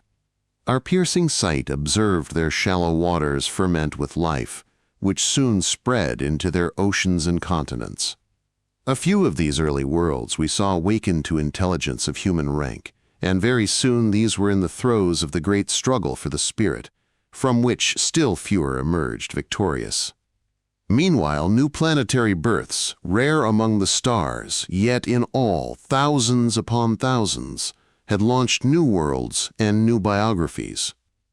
We saw the other Earth, with its recurrent glories and shames and its final suffocation. We saw the many other humanesque worlds, Echinoderm, Centaurian, and so on. We saw man on his little Earth blunder through many alternating phases of dullness and lucidity, and again abject dullness. From epoch to epoch, his bodily shape changed as a cloud changes. We watched him in his desperate struggle with Martian invaders, and then, after a moment that included further ages of darkness and of light, we saw him driven by dread of the moon's downfall, away to inhospitable Venus. Later still, after an eon that was a mere sigh in the lifetime of the cosmos, he fled before the exploding sun to Neptune, there to sink back into mere animality for further eons again. But then he climbed once more and reached his finest intelligence, only to be burnt up like a moth in a flame by irresistible catastrophe. All this long human story, most passionate and tragic in the living, was but an unimportant, a seemingly barren and negligible effort, lasting only for a few moments in the life of the galaxy. When it was over, the host of the planetary system still lived on, with here and there a casualty, and here and there among the stars a new planetary birth, and here and there a fresh disaster. Before and after man's troubled life, we saw other humanesque races rise in scores and hundreds, of which a mere handful was destined to waken beyond man's highest spiritual range, to play a part in the galactic community of worlds. These we now saw from afar on their little Earth-like planets, scattered among the huge drift of the star streams, struggling to master all those world problems, social and spiritual, which man in our modern era is for the first time confronting. Similarly, we saw again the many other kinds of races, nautiloid, submarine, avian, composite, and the rare symbiotics, and still rarer plant-like beings. And of every kind only a few, if any, won through to utopia and took part in the great communal enterprise of worlds. The rest fell by the way. From our remote lookout we now saw in one of the islanded sub-galaxies the triumph of the symbiotics. Here at last was the germ of a true community of worlds. Presently, the stars of this islet universe began to be girdled with living pearls, till the whole sub-galaxy was alive with worlds. Meanwhile, in the main system arose that flagrant and contagious insanity of empire, which we had already watched in detail. But what had before appeared as a war of titans, in which great worlds maneuvered in space with inconceivable speed and destroyed one another's populations in holocausts, was now seen as the jerky motion of a few microscopic sparks, a few luminous animalcules, surrounded by the indifferent stellar hosts. Presently, however, we saw a star blaze up and destroy its planets. The empires had murdered something nobler than themselves. There was a second murder, and a third. Then, under the influence of the sub-galaxy, the imperial madness faded, and empire crumbled. And soon our fatigued attention was held by the irresistible coming of utopia throughout the galaxy. This was visible to us chiefly as a steady increase of artificial planets. Star after star blossomed with orbit after crowded orbit of these vital jewels, these blooms pregnant with the spirit. Constellation after constellation, the whole galaxy became visibly alive with myriads of worlds. Each world, peopled with its unique, multitudinous race of sensitive individual intelligences united in true community, was itself a living thing, possessed of a common spirit. And each system of many populous orbits was itself a communal being. And the whole galaxy, knit in a single telepathic mesh, was a single intelligent and ardent being, the common spirit, the I, of all its countless, diverse, and ephemeral individuals. This whole vast community looked now beyond itself, toward its fellow galaxies.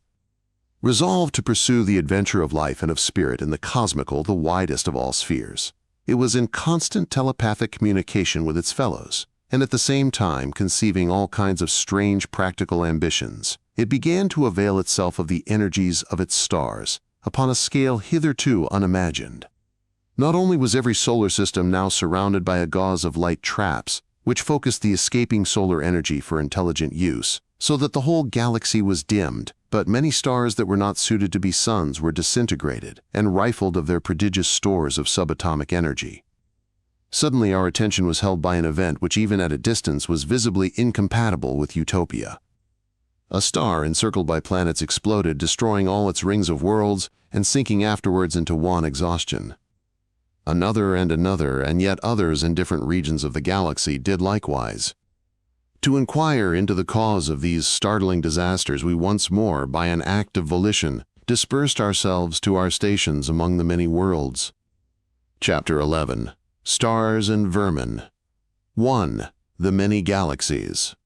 The Galactic Society of Worlds had sought to perfect its communication with other galaxies. The simpler medium of contact was telepathic, but it seemed desirable to reach out physically also across the huge void between this galaxy and the next. It was in the attempt to send envoys on such voyages that the Society of Worlds brought upon itself the epidemic of exploding stars. Before describing this series of disasters, I shall say something of the conditions of other galaxies as they were known to us through our participation in the experience of our own galaxy. Telepathic exploration had long ago revealed that at least in some other galaxies there existed minded worlds. And now, after long experiment, the worlds of our galaxy, working for this purpose as a single galactic mind, had attained much more detailed knowledge of the cosmos as a whole. This had proved difficult because of an unsuspected parochialism in the mental attitude of the worlds of each galaxy. In the basic physical and biological constitutions of the galaxies, there was no far-reaching difference. In each there was a diversity of races of the same general types as those of our own galaxy. But upon the cultural plane, the trend of development in each galactic society had produced important mental idiosyncrasies, often so deep-seated as to be unwitting. Thus, it was very difficult at first for the developed galaxies to make contact with one another. Our own galactic culture had been dominated by the culture of the symbiotics, which had developed in the exceptionally happy subgalaxy. In spite of the horrors of the imperial age, ours was therefore a culture having a certain blandness, which made telepathic intercourse with more tragic galaxies difficult to establish. Further, the detail of basic concepts and values accepted by our own galactic society was also largely a development of the marine culture that had dominated the subgalaxy. Though the continental population of worlds was mainly humanesque, its native cultures had been profoundly influenced by the oceanic mentality. And since this oceanic mental texture was rare amongst galactic societies, our galaxy was rather more isolated than most.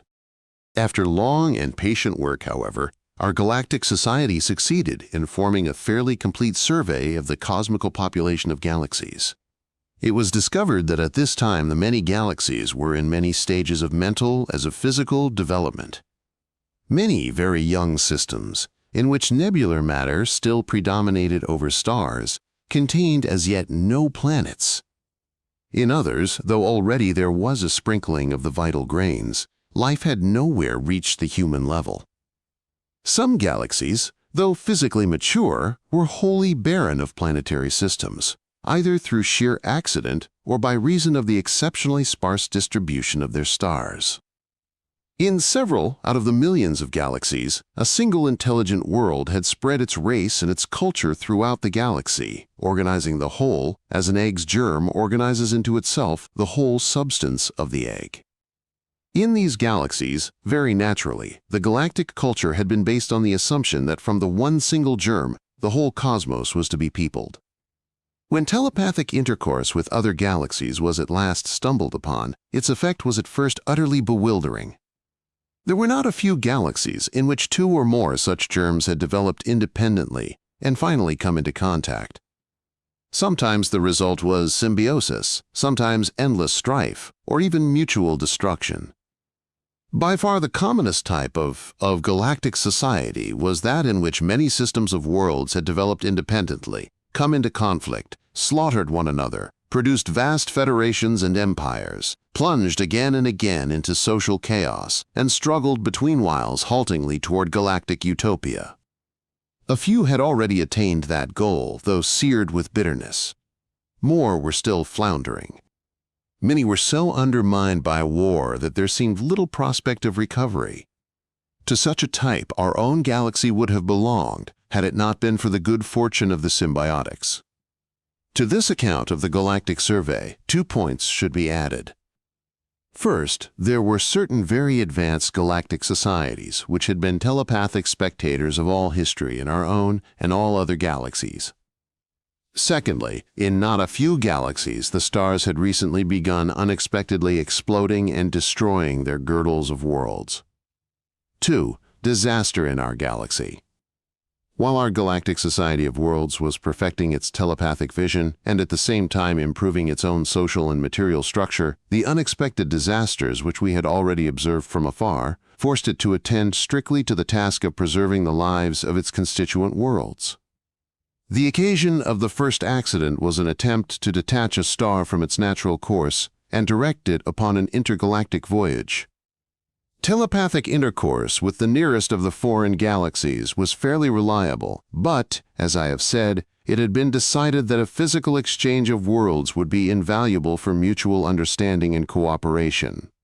Plans were therefore made for projecting several stars with their attendant systems of worlds across the vast ocean of space that separated the two floating islets of civilization. The voyage would of course be thousands of times longer than anything hitherto attempted. At its completion, many more of the stars in each galaxy would already have ceased to shine, and the end of all life in the cosmos would already be in sight. Yet it was felt that the enterprise of linking galaxy with galaxy throughout the cosmos in this manner would be well justified by the great increase of mutual insight which it would produce in the galaxies in the last and most difficult phase of cosmical life. After prodigies of experiment and calculation, the first attempt at intergalactic voyaging was undertaken. A certain star, barren of planets, was used as a reservoir of energy, both normal and subatomic. By cunning devices far beyond my comprehension, this fund of power was directed upon a chosen star with planetary girdles in such a way as to sway it gradually in the direction of the foreign galaxy. The task of securing that its planets should remain in their true orbits during this operation and during the subsequent acceleration of their sun, was very delicate, but was accomplished without the destruction of more than a dozen worlds. Unfortunately, just as the star was correctly aimed and was beginning to gather speed, it exploded. A sphere of incandescent material, expanding from the sun with incredible speed, swallowed up and destroyed every girdle of planets. The star then subsided. Throughout the history of the galaxy, such sudden effulgence and quiescence of a star had been a very common occurrence. It was known to consist of an explosion of subatomic energy from the star's superficial layers. This was caused sometimes by the impact of some small wandering body, often no bigger than an asteroid, sometimes by factors in the star's own physical evolution. In either case, the Galactic Society of Worlds could predict the event with great accuracy and take steps either to divert the intruding body or to remove the threatened world system out of harm's way. But this particular disaster was entirely unforeseen. No cause could be assigned to it. It infringed the established laws of physics. While the Society of Worlds was trying to understand what had happened, another star exploded. This was the sun of one of the leading world systems. Attempts had recently been made to increase this star's output of radiation, and it was thought that the disaster must have been due to these experiments. After a while, another and yet other stars exploded, destroying all their worlds. In several cases, attempts had recently been made either to alter the star's course or tap its stored energy. The trouble spread. System after system of worlds was destroyed. All tampering with stars had now been abandoned, yet the epidemic of novae continued, even increased. In every case, the exploding star was a sun with a planetary system. The normal nova phase, the explosion caused not by collision but by internal forces, was known to occur only in a star's youth or early maturity, and seldom, if ever, more often than once in each star's career. In this late phase of the galaxy, far more stars had passed the natural nova stage than not. It would be possible, therefore, to move whole systems of worlds from the dangerous younger stars and settle them in close orbits round the older luminaries. With immense expense of energy, this operation was several times performed. Heroic plans were made for the transformation of the whole galactic society by migration to the safe stars, and the euthanasia of the excess population of worlds that could not be thus accommodated. While this plan was being carried out, it was defeated by a new series of disasters. Stars that had already exploded developed a power of exploding again and again whenever they were girdled with planets. Moreover, yet another kind of disaster now began to occur. Very aged stars, which had long since passed the period when explosion was possible, began to behave in an astounding manner. A plume of incandescent substance would issue from the photosphere, and this, as the star revolved, would sweep outwards as a trailing whirl. Sometimes this fiery proboscis calcined the surface of every planet in every orbit, killing all its life. Sometimes, if the sweep of the proboscis was not quite in the plane of the planetary orbits, a number of planets escaped. But in many cases in which the destruction was not at first complete, the proboscis gradually brought itself more accurately into the planetary plane and destroyed the remaining worlds. It soon became clear that, if the two kinds of stellar activity remained unchecked, civilization would be undermined and perhaps life exterminated throughout the galaxy. Astronomical knowledge provided no clue whatever to the problem. The theory of stellar evolutions had seemed perfect, but it had no place for these singular events. Meanwhile, the Society of Worlds had set about the task of artificially exploding all stars that had not yet spontaneously passed through the nova phase. It was hoped thus to render them comparatively safe, and then to use them once more as suns. But now that all kinds of stars had become equally dangerous, this work was abandoned. Instead, arrangements were made to procure the radiation necessary to life from the stars that had ceased to shine. Controlled disintegration of their atoms would turn them into satisfactory suns, at least for a while. Unfortunately, the epidemic of fiery plumes was increasing rapidly. System by system, the living worlds were being swept out of existence. Desperate research hit at last on a method of diverting the fiery tentacle away from the plane of the ecliptic. This process was far from reliable. Moreover, if it succeeded, the sun would sooner or later project another filament. The state of the galaxy was being very rapidly changed. Hitherto, there had been an incalculable wealth of stellar energy, but this energy was now being shed like rain from a thundercloud. Though a single explosion did not seriously affect the vigor of a star, repetitions became more exhausting as they increased in number. Many young stars had been reduced to decrepitude. The great majority of the stellar population had now passed their prime. Multitudes were mere glowing coals or lightless ash. The minded worlds also were much reduced in number, for in spite of all ingenious measures of defense, casualties were still heavy. This reduction of the population of the worlds was the more serious, because in its prime the Galactic Society of Worlds had been so highly organized. In some ways, it was less like a society than a brain. The disaster had almost blotted out certain higher brain centers and greatly reduced the vitality of all. It had also seriously impaired telepathic intercourse between the systems of worlds by forcing each system to concentrate on its own urgent physical problem of defense against the attacks of its own sun. The communal mind of the Society of Worlds now ceased to operate. The emotional attitude of the worlds had also changed.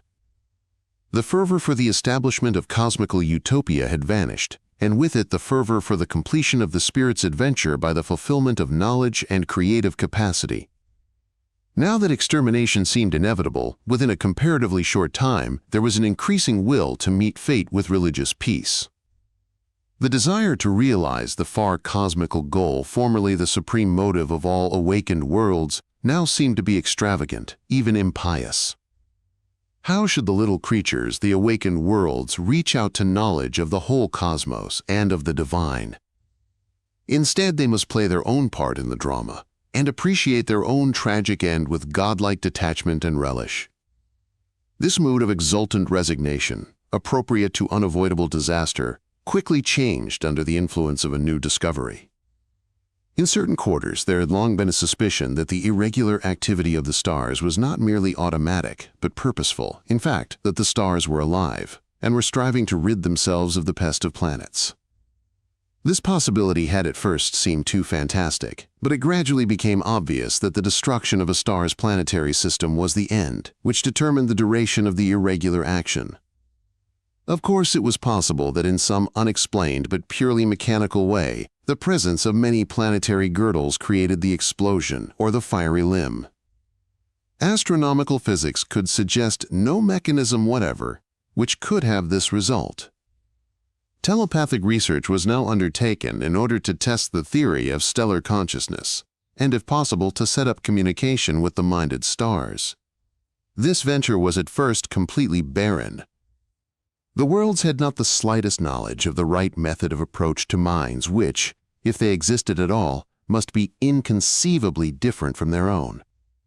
It seemed all too probable that no factors in the mentality of the minded worlds were sufficiently akin to the stellar mentality to form a means of contact. Though the worlds used their imaginative powers as best they might, though they explored, so to speak, every subterranean passage and gallery of their own mentality, tapping everywhere in the hope of answer, they received none. The theory of stellar purposefulness began to seem incredible. Once more the worlds began to turn to the consolation, nay, the joy of acceptance. Nevertheless, a few world systems that had specialized in psychological technique persisted in their researches, confident that, if only they could communicate with the stars, some kind of mutual understanding and concord could be brought about between the two great orders of minds in the galaxy. At long last, the desired contact with the stellar minds was effected. It came not through the unaided efforts of the minded worlds of our galaxy, but partly through the mediation of another galaxy, where already the worlds and the stars had begun to realize one another. Even to the minds of fully awakened worlds, the stellar mentality was almost too alien to be conceived at all. To me, the little human individual, all that is most distinctive in it, is now quite incomprehensible.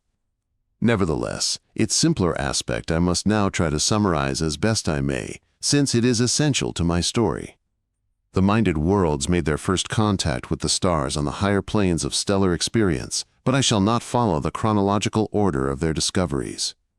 Instead, I shall begin with aspects of the stellar nature which were haltingly inferred only after intercourse of a sort had become fairly well established.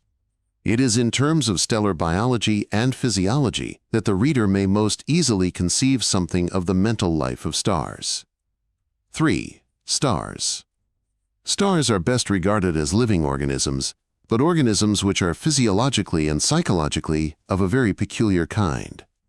The outer and middle layers of a mature star apparently consist of tissues woven of currents of incandescent gases. These gaseous tissues live and maintain the stellar consciousness by intercepting part of the immense flood of energy that wells from the congested and furiously active interior of the star. The innermost of the vital layers must be a kind of digestive apparatus which transmutes the crude radiation into forms required for the maintenance of the star's life. Outside this digestive area lies some sort of coordinating layer, which may be thought of as the star's brain. The outermost layers, including the corona, respond to the excessively faint stimuli of the star's cosmical environment, to light from neighboring stars, to cosmic rays, to the impact of meteors, to tidal stresses caused by the gravitational influence of planets or of other stars. These influences could not, of course, produce any clear impression but for a strange tissue of gaseous sense organs, which discriminate between them in respect of quality and direction, and transmit information to the correlating brain layer. The sense experience of a star, though so foreign to us, proved, after all, fairly intelligible. It was not excessively difficult for us to enter telepathically into the star's perception of the gentle titillations, strokings, pluckings, and scintillations that came to it from the galactic environment.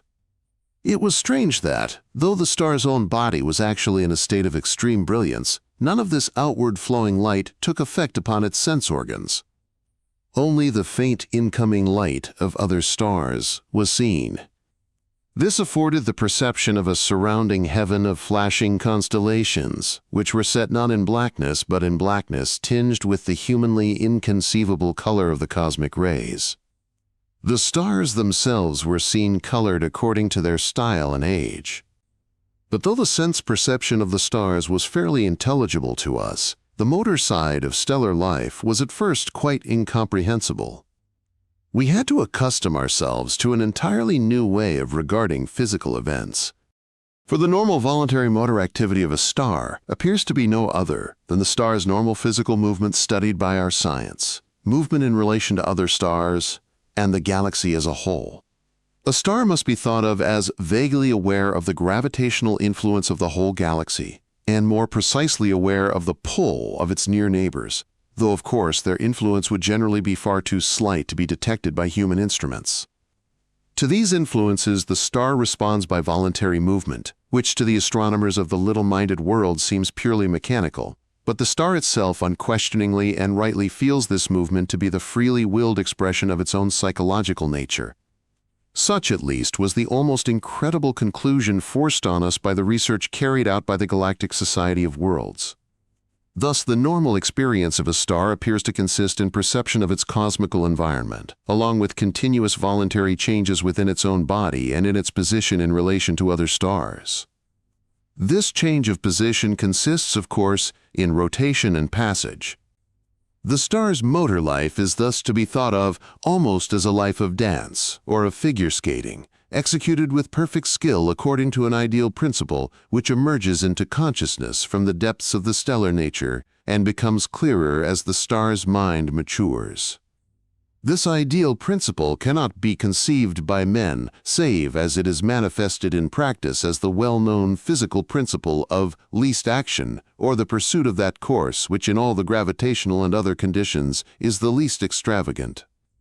The star itself, by means of its purchase on the electromagnetic field of the cosmos, apparently wills and executes this ideal course with all the attention and delicacy of response which a motorist exercises in threading his way through traffic on a winding road, or a ballet dancer in performing the most intricate movements with the greatest economy of effort. Almost certainly the star's whole physical behavior is normally experienced as a blissful and ecstatic and ever-successful pursuit of formal beauty. This, the minded worlds were able to discover through their own most formalistic aesthetic experience. In fact, it was through this experience that they first made contact with stellar minds. But the actual perception of the aesthetic, or religious, rightness of the mysterious canon, which the stars so earnestly accepted, remained far beyond the mental range of the minded worlds. They had to take it, so to speak, on trust. Clearly, this aesthetic canon was in some way symbolical of some spiritual intuition that remained occult to the minded worlds.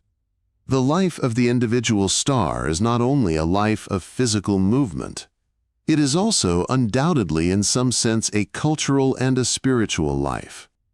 In some manner, each star is aware of its fellow stars as conscious beings.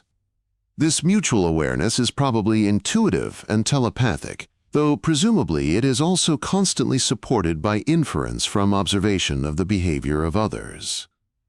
From the psychological relations of star with star sprang a whole world of social experiences, which were so alien to the minded worlds that almost nothing can be said of them. There is perhaps some reason for believing that the free behavior of the individual star is determined not only by the austere canons of the dance, but also by the social will to cooperate with others. Certainly the relation between stars is perfectly social. It reminded me of the relation between the performers in an orchestra, but an orchestra composed of persons wholly intent on the common task.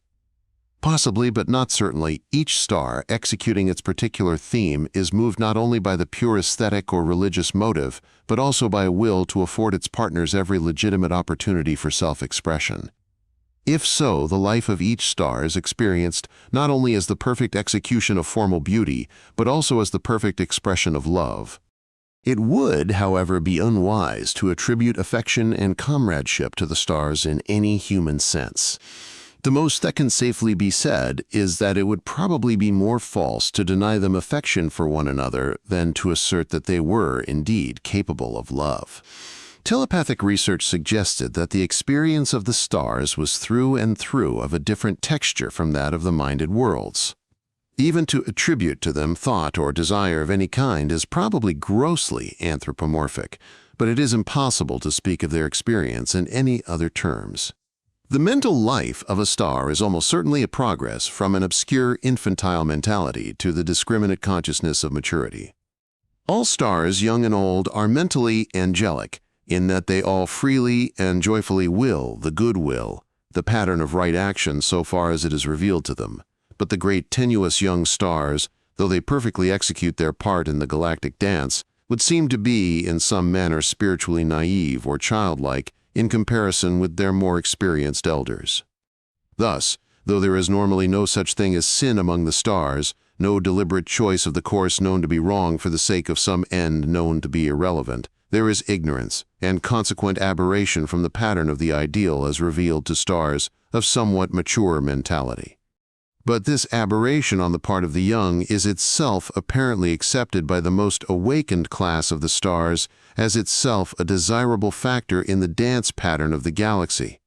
From the point of view of natural science as known to the minded worlds, the behavior of young stars is of course always an exact expression of their youthful nature, and the behavior of the elder stars an expression of their nature. But, most surprisingly, the physical nature of a star at any stage of its growth is in part an expression of the telepathic influence of other stars. This fact can never be detected by the pure physics of any epoch. Unwittingly, scientists derive the inductive physical laws of stellar evolution from data, which are themselves an expression not only of normal physical influences but also of the unsuspected psychical influence of star on star. In early ages of the cosmos, the first generation of stars had been obliged to find their way unhelped from infancy to maturity, but later generations were in some manner guided by the experience of their elders so that they should pass more quickly and more thoroughly from the obscure to the fully lucid consciousness of themselves as spirits and of the spiritual universe in which they dwelt. Almost certainly, the latest stars to condense out of the primeval nebula advanced, or will advance, more rapidly than their elders had done, and throughout the stellar host it was believed that in due season the youngest stars, when they had attained maturity, would pass far beyond the loftiest spirit insight of their seniors. There is good reason to say that the two overmastering desires of all stars are the desire to execute perfectly their part in the communal dance and the desire to press forward to the attainment of full insight into the nature of the cosmos. The latter desire was the factor in stellar mentality which was most comprehensible to the minded worlds. The climax of a star's life occurs when it has passed through the long period of its youth, during which it is what human astronomers call a, quote, red giant. At the close of this period, it shrinks rapidly into the dwarf state in which our sun now is. This physical cataclysm seems to be accompanied by far-reaching mental changes. Henceforth, though the star plays a less dashing part in the dance rhythms of the galaxy, it is perhaps more clearly and penetratingly conscious.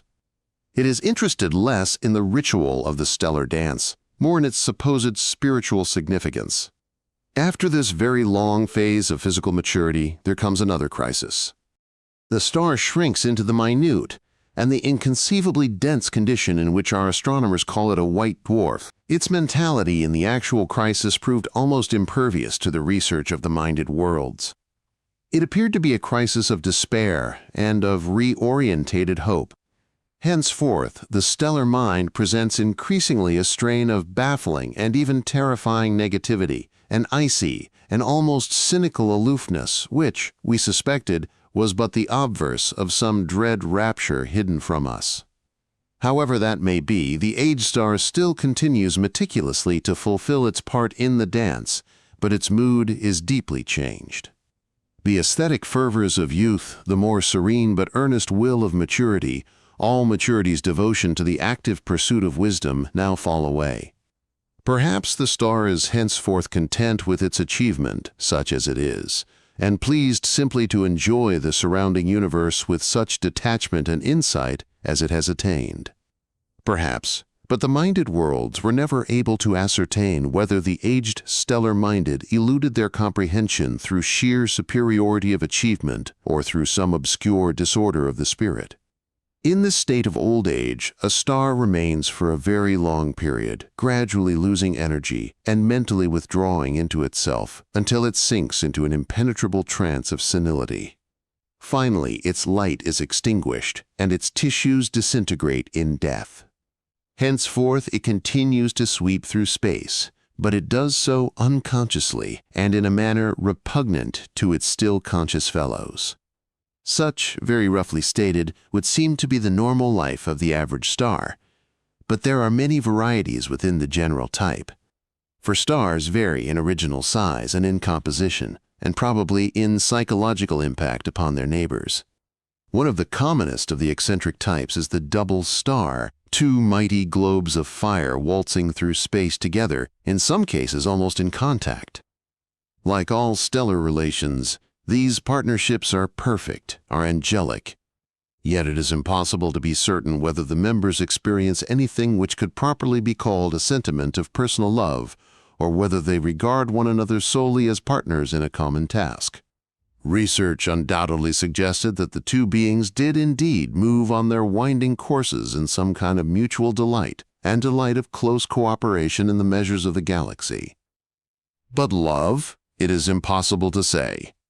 In due season, with the loss of momentum, the two stars come into actual contact.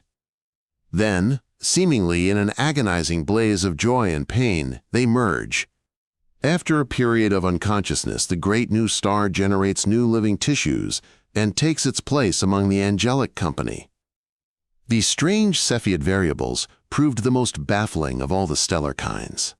It seems that these and other variables of much longer period alternate mentally between fervor and quietism, in harmony with their physical rhythm. More than this, it is impossible to say. One event, which happens only to a small minority of the stars in the course of their dance life, is apparently of great psychological importance. This is the close approach of two, or perhaps three stars to one another, and the consequent projection of a filament from one toward another. In the moment of this moth kiss, Before the disintegration of the filament and the birth of planets, each star probably experiences an intense, but humanly unintelligible, physical ecstasy. Apparently, the stars which have been through this experience are supposed to have acquired a peculiarly vivid apprehension of the unity of body and spirit. The virgin stars, however, though unblessed by this wonderful adventure, seem to have no desire to infringe the sacred canons of the dance in order to contrive opportunities for such encounters. Each one of them is angelically content to play its allotted part and to observe the ecstasy of those that fate has favored. To describe the mentality of stars is, of course, to describe the unintelligible by means of intelligible but falsifying human metaphors. This tendency is particularly serious in telling of the dramatic relations between the stars and the minded worlds, for under the stress of these relations, the stars seem to have experienced for the first time emotions superficially like human emotions. So long as the stellar community was immune from interference by the minded worlds, every member of it behaved with perfect rectitude and had perfect bliss in the perfect expression of its own nature and of the common spirit. Even senility and death were accepted with calm, for they were universally seen to be involved in the pattern of existence, and what every star desired was not immortality, whether for itself or for the community, but the perfect fruition of stellar nature. But when at last the minded worlds, the planets, began to interfere appreciably with stellar energy and motion, a new and terrible and incomprehensible thing presumably entered into the experiences of the stars. The stricken ones found themselves caught in a distracting mental conflict. Through some cause which they themselves could not detect, they not merely erred but willed to err. In fact, they sinned. Even while they still adored the right, they chose the wrong. I said that the trouble was unprecedented. This is not strictly true. Something not wholly unlike this public shame seems to have occurred in the private experience of nearly every star. But each sufferer succeeded in keeping his shame secret until either with familiarity it became tolerable or else its source was overcome. It was indeed surprising that beings whose nature was in many ways so alien and unintelligible should be in this one respect at least so startlingly human. In the outer layers of young stars, life nearly always appears not only in the normal manner but also in the form of parasites, minute independent organisms of fire, often no bigger than a cloud in the terrestrial air, but sometimes as large as the earth itself. These salamanders either feed upon the welling energies of the star in the same manner as the star's own organic tissues feed, or simply prey upon those tissues themselves. Here, as elsewhere, the laws of biological evolution come into force, and in time there may appear races of intelligent flame-like beings. Even when the salamandrian life does not reach this level, its effect on the star's tissues may become evident to the star as a disease of its skin and sense organs, or even of its deeper tissues. It then experiences emotions not wholly unlike human fright and shame, and anxiously and most humanly guards its secret from the telepathic reach of its fellows. The salamandrian races have never been able to gain mastery over their fiery worlds. Many of them succumb, soon or late, either to some natural disaster or to internecine strife, or to the self-cleansing activities of their mighty host. Many others survive, but in a relatively harmless state, troubling their stars only with a mild irritation and a faint shade of insincerity in all their dealings with one another. In the public culture of the stars, the salamandrian pest was completely ignored. Each star believed itself to be the only sufferer and the only sinner in the galaxy. One indirect effect the pest did have on stellar thought. It introduced the idea of purity. Each star prized the perfection of the stellar community all the more by reason of its own secret experience of impurity. When the minded planets began to tamper seriously with stellar energy and stellar orbits, the effect was not a private shame but a public scandal. It was patent to all observers that the culprit had violated the canons of the dance. The first aberrations were greeted with bewilderment and horror. Amongst the hosts of the virgin stars it was whispered that if the result of the much-prized interstellar contacts, whence the natural planets had sprung, Was, in the end, this shameful irregularity, probably the original experience itself had also been sinful. The erring stars protested that they were not sinners, but victims of some unknown influence from the grains which revolved about them. Yet secretly they doubted themselves. Had they long ago, in the ecstatic sweep of star to star, after all infringed the canon of the dance? They suspected, moreover, that in respect of the irregularities which were now creating this public scandal, they could, if they had willed firmly enough, have contained themselves and preserved their true courses in spite of the irritants that had affected them. Meanwhile, the power of the minded planets increased. Suns were boldly steered to suit the purposes of their parasites. To the stellar population it seemed, of course, that these erring stars were dangerous lunatics. The crisis came, as I have already said, when the worlds projected their first messenger toward the neighboring galaxy. The hurtling star, terrified at its own maniac behavior, took the only retaliation that was known to it. It exploded into the nova state and successfully destroyed its planets. From the orthodox stellar point of view, this act was a deadly sin, for it was an impious interference with the divinely appointed order of a star's life. But it secured the desired end, and was soon copied by other desperate stars. Then followed that age of horror which I have already described from the point of view of the Society of Worlds. From the stellar point of view, it was no less terrible, for the condition of the stellar society soon became desperate. Gone was the perfection and beatitude of former days. The city of God had degenerated into a place of hatred, recrimination, and despair. Hosts of the younger stars had become premature and embittered dwarves, while the elders had mostly grown senile. The dance pattern had fallen into chaos. The old passion for the canons of the dance remained, but the conception of the canons was obscured. Spiritual life had succumbed to the necessity of urgent action. The passion for the progress of insight into the nature of the cosmos also remained, but insight itself was obscured. Moreover, the former naive confidence, common to young and mature alike, the certainty that the cosmos was perfect and that the power behind it was righteous, had given place to blank despair. 4. Galactic symbiosis. Such was the state of affairs when the minded worlds first attempted to make telepathic contact with the minded stars. I need not tell the stages by which mere contact was developed into a clumsy and precarious kind of communication.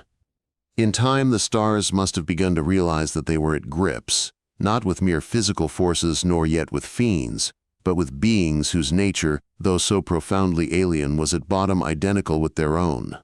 Our telepathic research obscurely sensed the amazement which spread throughout the stellar population. Two opinions, two policies, two parties seemed to have gradually emerged. One of these parties was convinced that the pretensions of the minded planets must be false, that beings whose history was compact of sin and strife and slaughter must be essentially diabolic, and that to parley with them was to court disaster. This party, at first in a majority, urged that the war should be continued till every planet had been destroyed.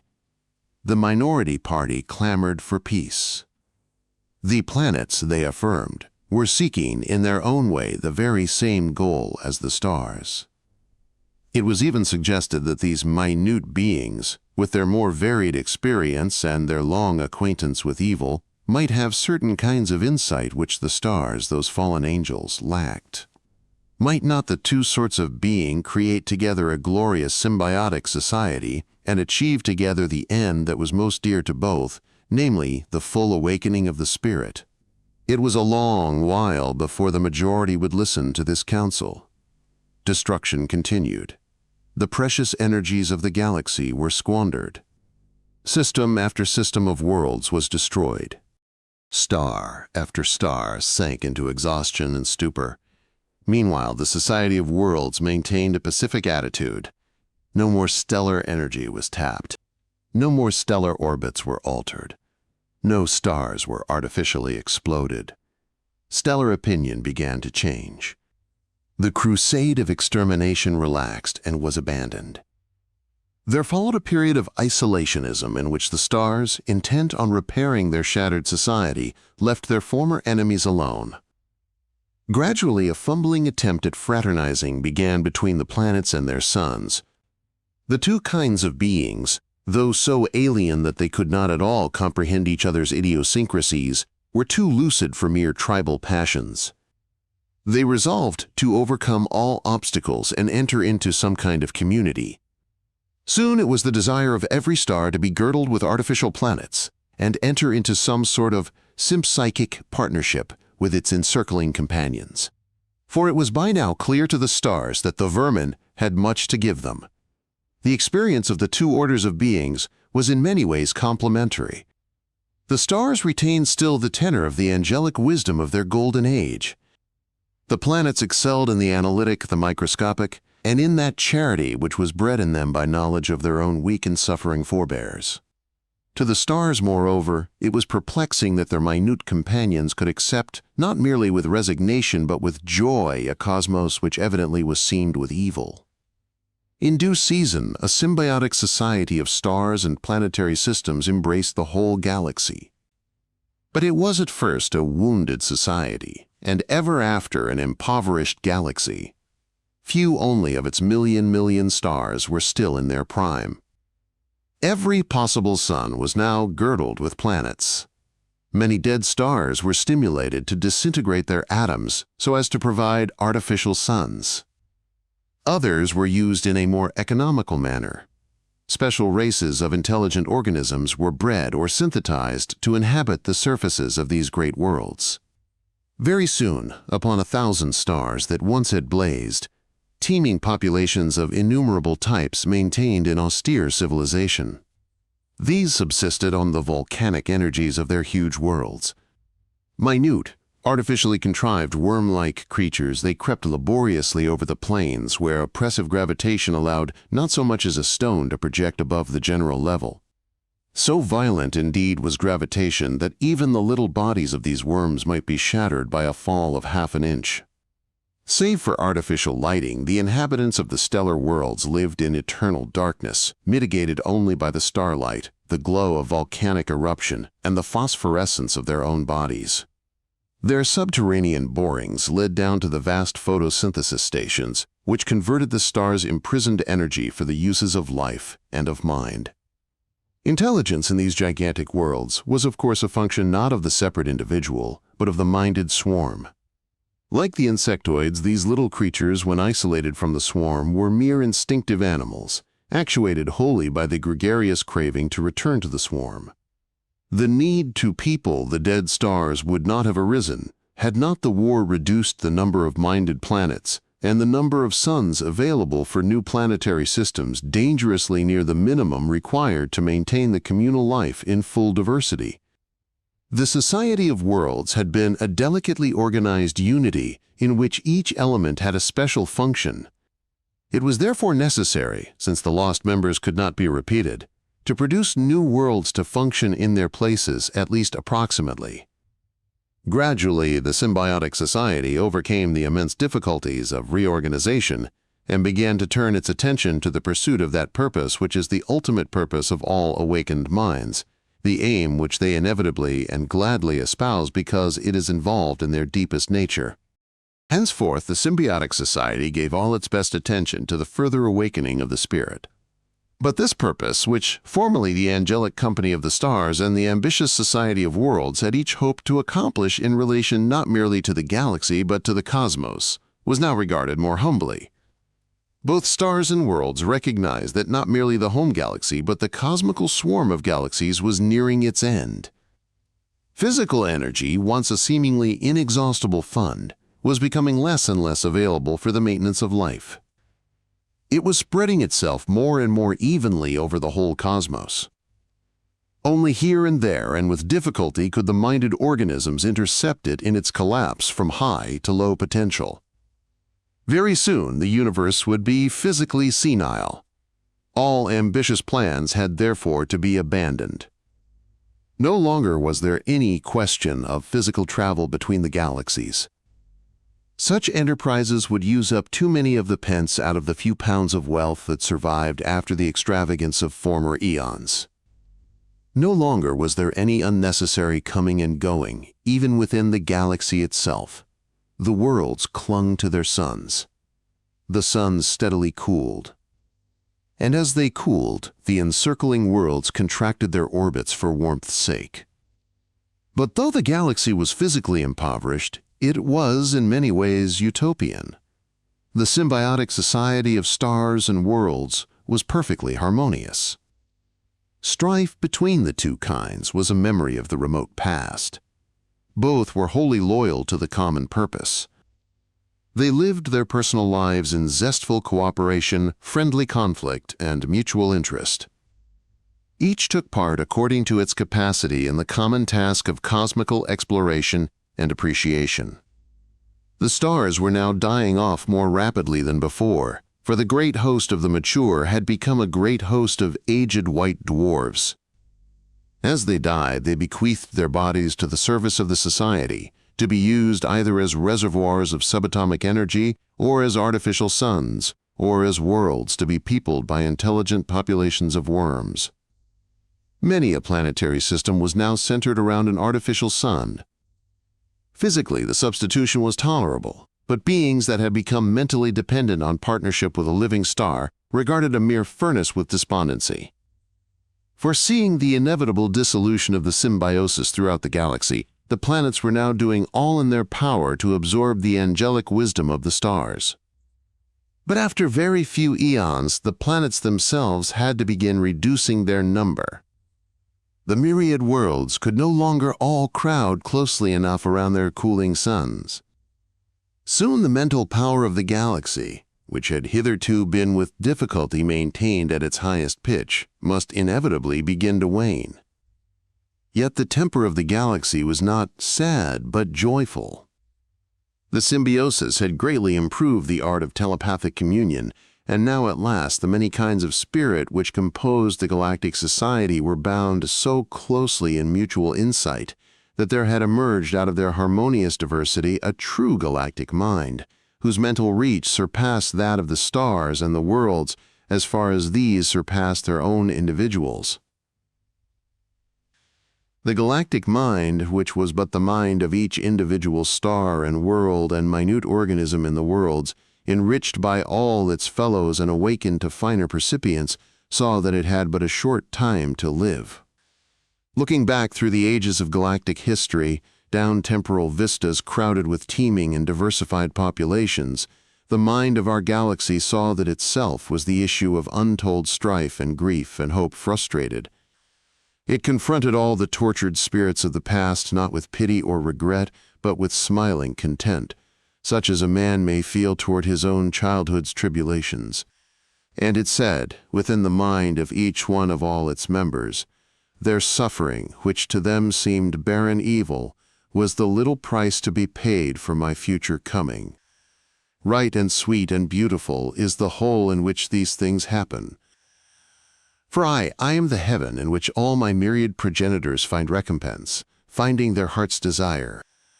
For in the little time that is left me, I shall press on, with all my peers throughout the cosmos, to crown the cosmos with perfect and joyful insight, and to salute the maker of galaxies and stars and worlds with fitting praise. Chapter 12. A Stunded Cosmical Spirit. When at last our galaxy was able to make a full telepathic exploration of the cosmos of galaxies, it discovered that the state of life in the cosmos was precarious. Very few of the galaxies were now in their youth. Most were already far past their prime. Throughout the cosmos, the dead and lightless stars far outnumbered the living and luminous. In many galaxies, the strife of stars and worlds had been even more disastrous than in our own. Peace had been secured only after both sides had degenerated past hope of recovery. In most of the younger galaxies, however, this strife had not yet appeared, and efforts were already being made by the most awakened galactic spirits to enlighten the ignorant stellar and planetary societies about one another before they should blunder into conflict. The communal spirit of our galaxy now joined the little company of the most awakened beings of the cosmos, the scattered band of advanced galactic spirits, whose aim it was to create a real cosmical community, with a single mind, the communal spirit of its myriad and diverse worlds and individual intelligences. Thus it was hoped to acquire powers of insight and of creativity impossible on the merely galactic plane. With grave joy, we, the cosmical explorers, who were already gathered up into the communal mind of our own galaxy, now found ourselves in intimate union with a score of other galactic minds. We, or rather I, now experienced the slow drift of the galaxies, much as a man feels the swing of his own limbs.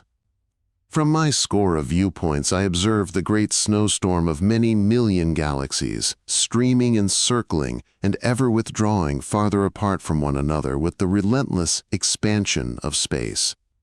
But though the vastness of space was increasing in relation to the size of galaxies and stars and worlds, to me, with my composite scattered body, space seemed no bigger than a great vaulted hall.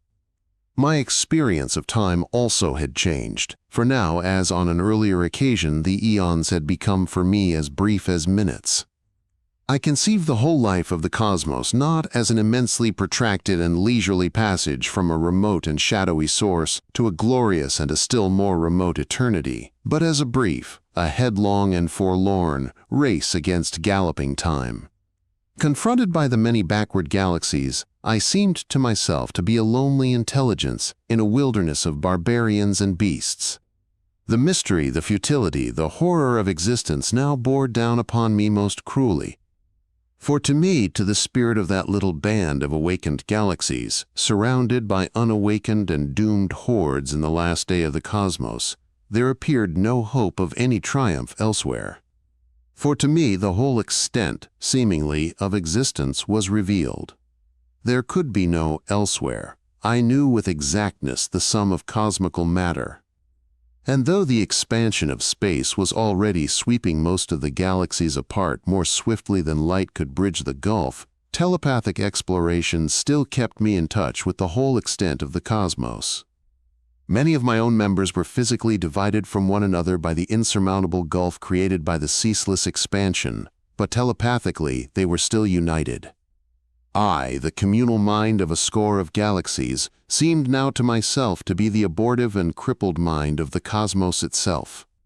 The myriad-fold community that supported me ought surely to have expanded to embrace the whole of existence. In the climax of cosmical history, the fully awakened mind of the cosmos ought surely to have won through to the fullness of knowledge and of worship. But this was not to be. For even now, in the late phase of the cosmos, when the physical potency was almost all exhausted, I had reached only to a lowly state of spiritual growth. I was mentally still adolescent, yet my cosmical body was already in decay. I was the struggling embryo in the cosmical egg, and the yolk was already in decay.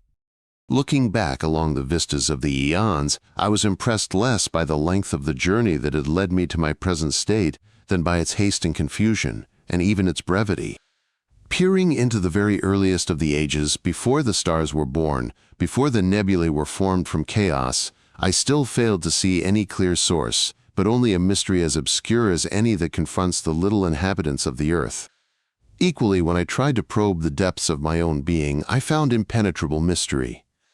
Though my self-consciousness was awakened to a degree thrice removed beyond the self-consciousness of human beings, namely from the simple individual to the world mind, and from the world mind to the galactic mind, and thence to the abortively cosmical, yet the depth of my nature was obscure.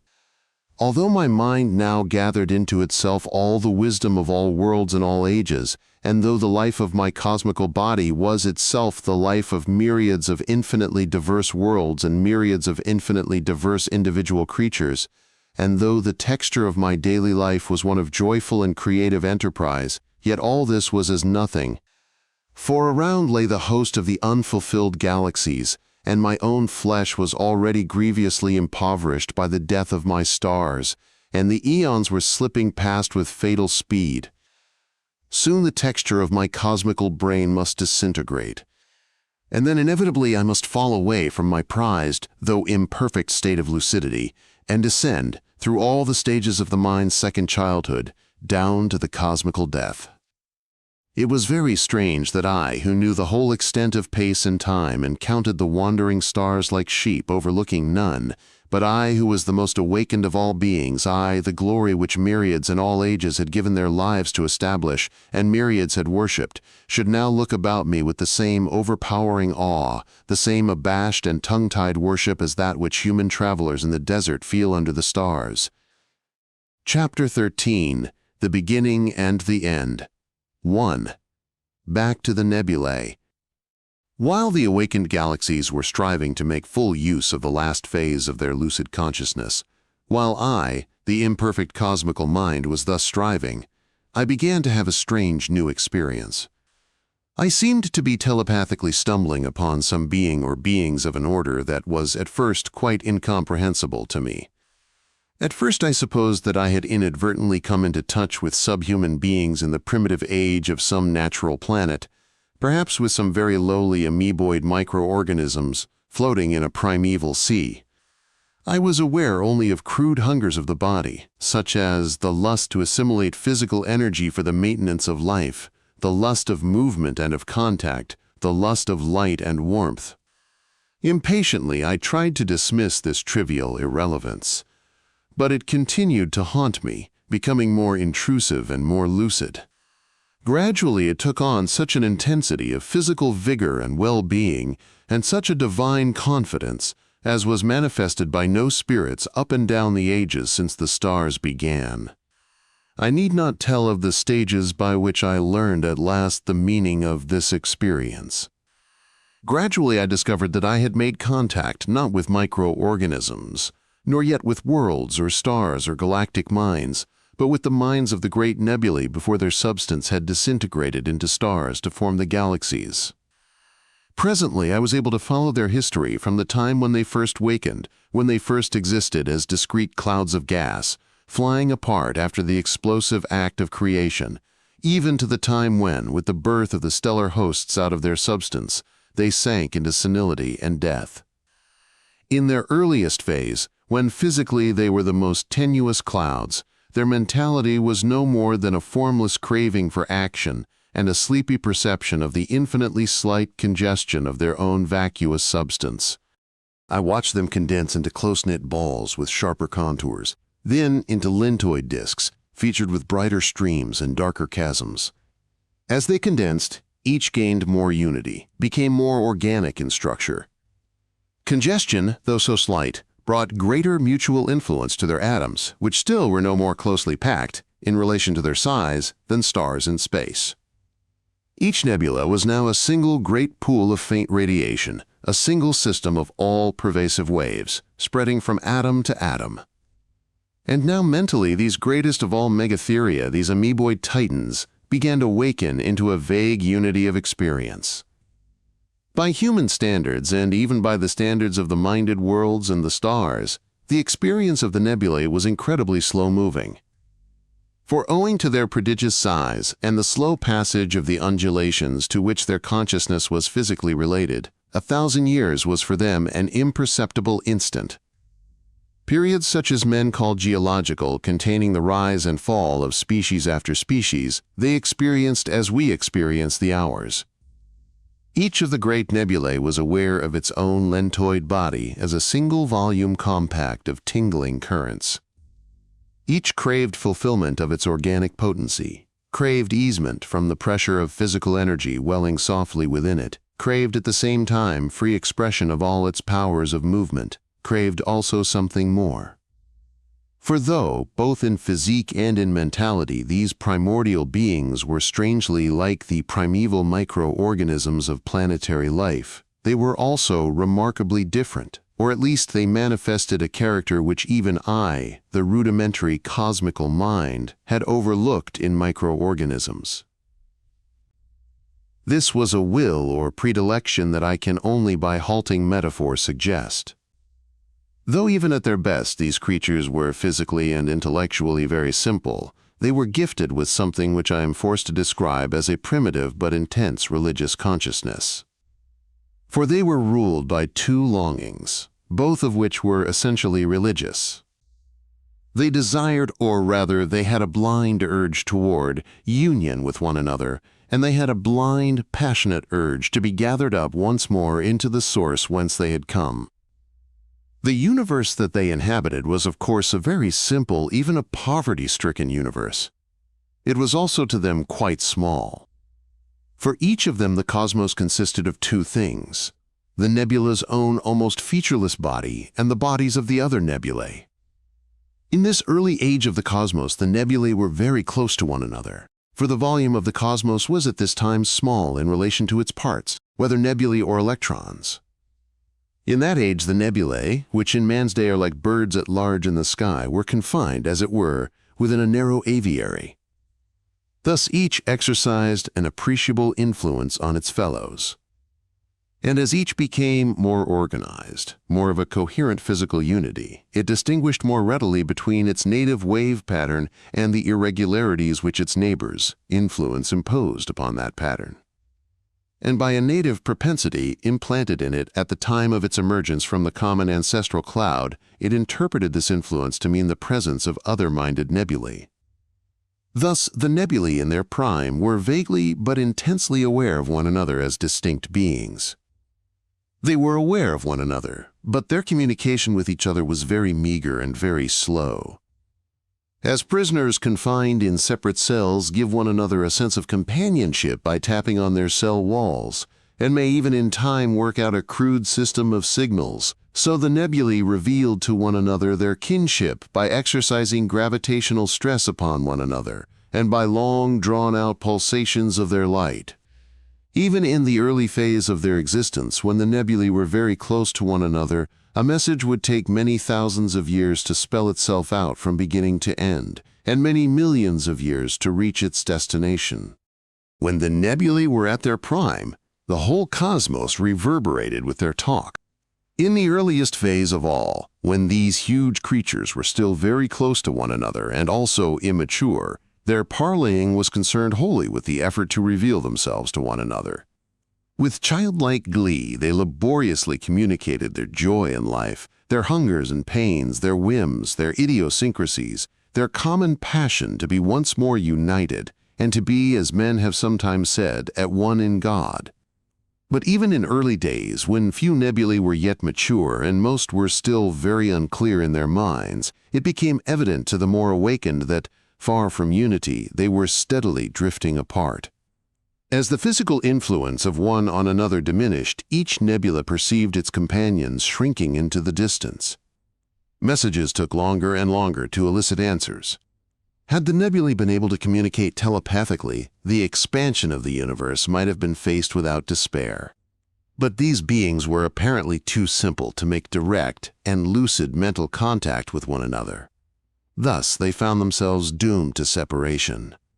And since their life tempo was so slow, they seemed to themselves to have scarcely found one another before they must be parted. Bitterly, they regretted the blindness of their infancy. For as they reached maturity, they conceived one and all, not merely the passion of mutual delight which we call love, but also the conviction that, through mental union with one another lay the way to union with the source whence they had come. When it had become clear that separation was inevitable, when indeed the hard-won community of these naive beings was already failing through the increased difficulty of communication, and the most remote nebulae were already receding from one another at high speed, each perforce made ready to face the mystery of existence in absolute solitude. There followed an eon, or rather for the slow-living creatures themselves a brief spell, in which they sought, by self-mastery of their own flesh and by spiritual discipline, to find the supreme illumination which all awakened beings must, in their very nature, seek. But now there appeared a new trouble. Some of the eldest of the nebulae complained of a strange sickness which greatly hampered their meditations. The outer fringes of their tenuous flesh began to concentrate into little knots. These became in time grains of intense, congested fire. In the void between, there was nothing left but a few stray atoms. At first, the complaint was no more serious than some trivial rash on a man's skin, but later it spread into the deeper tissues of the nebula and was accompanied by grave mental troubles. In vain, the doomed creatures resolved to turn the plague to an advantage by treating it as a heaven-sent test of the spirit. Though for a while they might master the plague simply by heroic contempt of it, its ravages eventually broke down their will. It now seemed clear to them that the cosmos was a place of futility and horror. Presently, the younger nebulae observed that their seniors, one by one, were falling into a state of sluggishness and confusion which ended invariably in the sleep that men call death. Soon it became evident, even to the most buoyant spirit, that this disease was no casual accident but a fate inherent in the nebular nature. One by one, the celestial megatheria were annihilated, giving place to stars. Looking back on these events from my post in the far future, I, the rudimentary cosmical mind, tried to make known to the dying nebulae in the remote past that their death, far from being the end, was but an early stage in the life of the cosmos. It was my hope that I might give them consolation by imparting some idea of the vast and intricate future and of my own final awakening. But it proved impossible to communicate with them. Though within the sphere of their ordinary experience they were capable of a sort of intellection, beyond that sphere they were almost imbecile. As well might a man seek to comfort the disintegrating germ cell from which he himself sprang by telling it about his own successful career in human society.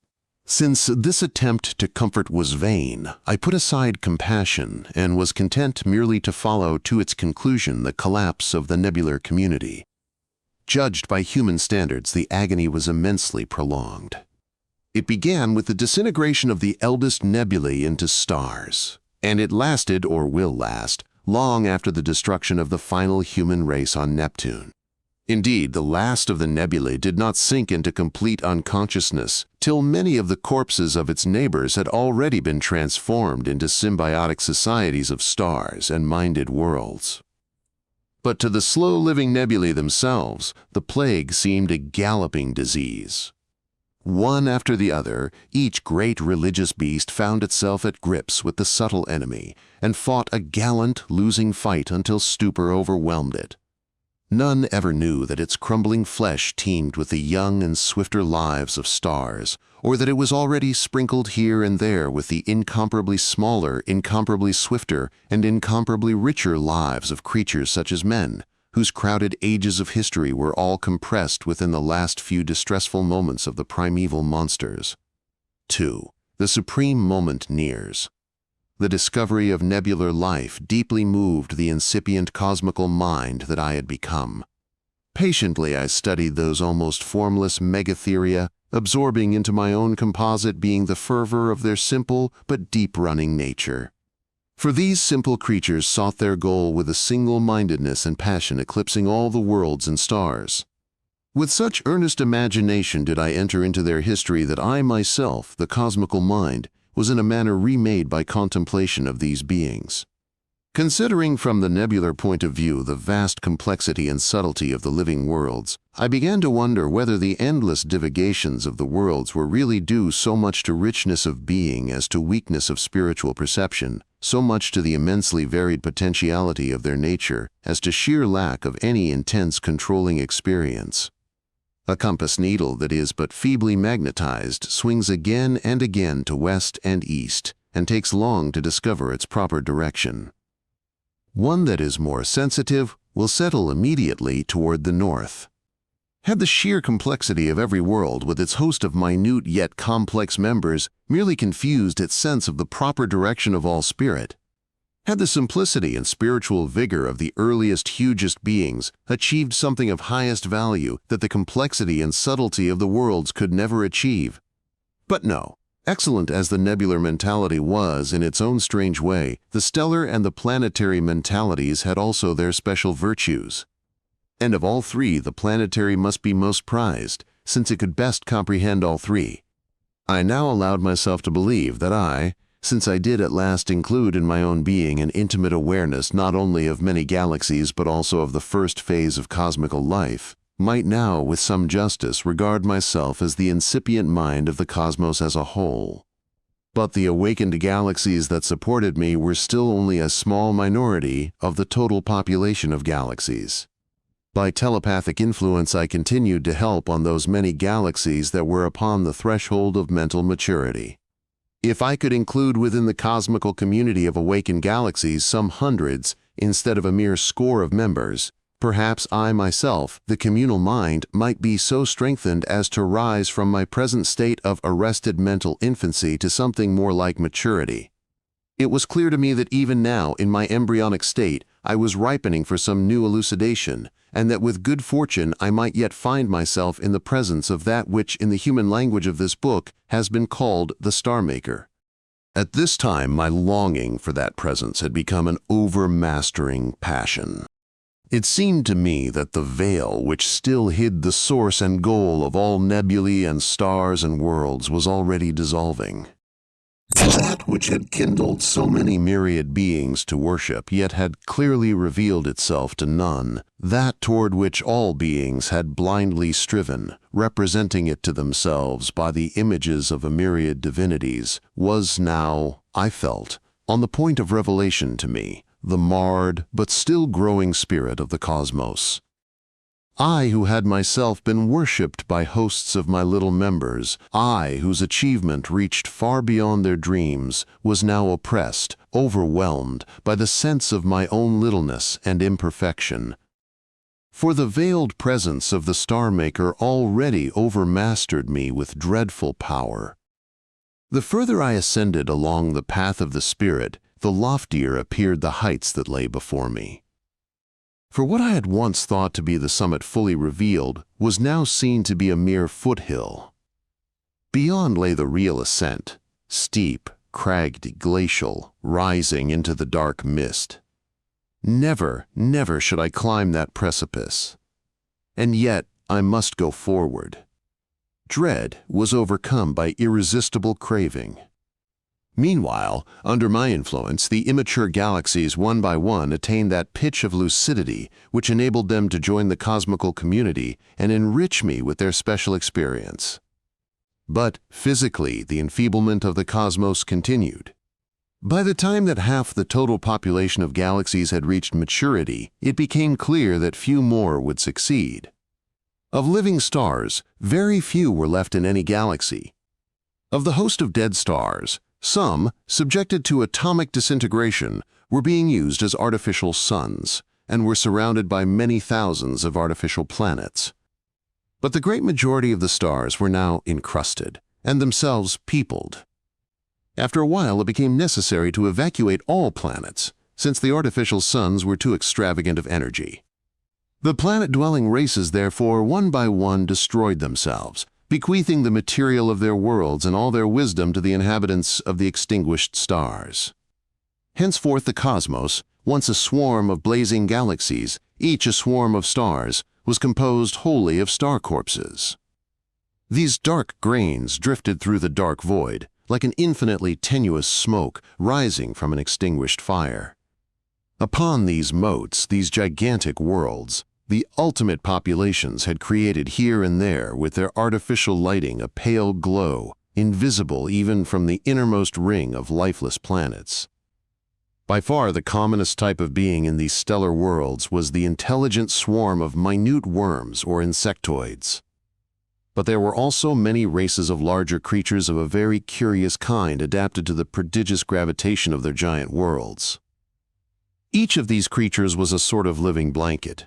Its undersurface bore a host of tiny legs that were also mouths. These supported a body that was never more than an inch thick, though it might be as much as a couple of yards wide and 10 yards long. At the forward end, the manipulatory arms traveled on their own battalions of legs. The upper surface of the body contained a honeycomb of breathing pores and a great variety of sense organs.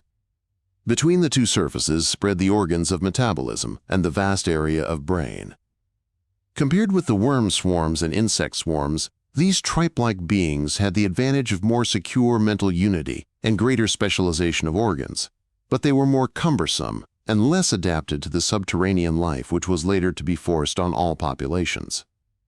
The huge dark worlds, with their immense weight of atmosphere and their incredible breadths of ocean, where the waves, even in the most furious storms, were never more than ripples such as we know on Quicksilver, were soon congested with the honeycomb civilizations of worms and insectoids of many species, and the more precarious shelters of the tripe-like creatures. Life on these worlds was almost like life in a two-dimensional flat land. Even the most rigid of the artificial elements was too weak to allow of lofty structures. As time advanced, the internal heat of the encrusted stars was used up, and it became necessary to support civilization by atomic disintegration of the star's rocky core. Thus, in time, each stellar world became an increasingly hollow sphere supported by a system of great internal buttresses. One by one, the populations, or rather the new and specially adapted descendants of the former populations, retired into the interiors of the burnt-out stars. Each imprisoned in its hollow world and physically isolated from the rest of the cosmos, these populations telepathically supported the cosmical mind. These were my flesh. In the inevitable expansion of the universe, the dark galaxies had already for eons been flying apart so rapidly that light itself could not have bridged the gulf between them. But this prodigious disintegration of the cosmos was of less account to the ultimate populations than the physical insulation of star from star through the cessation of all stellar radiation and all interstellar travel. The many populations, teeming in the galleries of the many worlds, maintained their telepathic union. Intimately they knew one another in all their diversity. Together they supported the communal mind, with all its awareness of the whole vivid, intricate past of the cosmos and its tireless effort to achieve its spiritual goal before increase of entropy should destroy the tissue of civilizations in which it inhered. Such was the condition of the cosmos when it approached the supreme moment of its career and the illumination toward which all beings in all ages had been obscurely striving. Strange it was that these latter-day populations, cramped and impoverished, counting their past pensive energy, should achieve the task that had defeated the brilliant hosts of earlier epochs.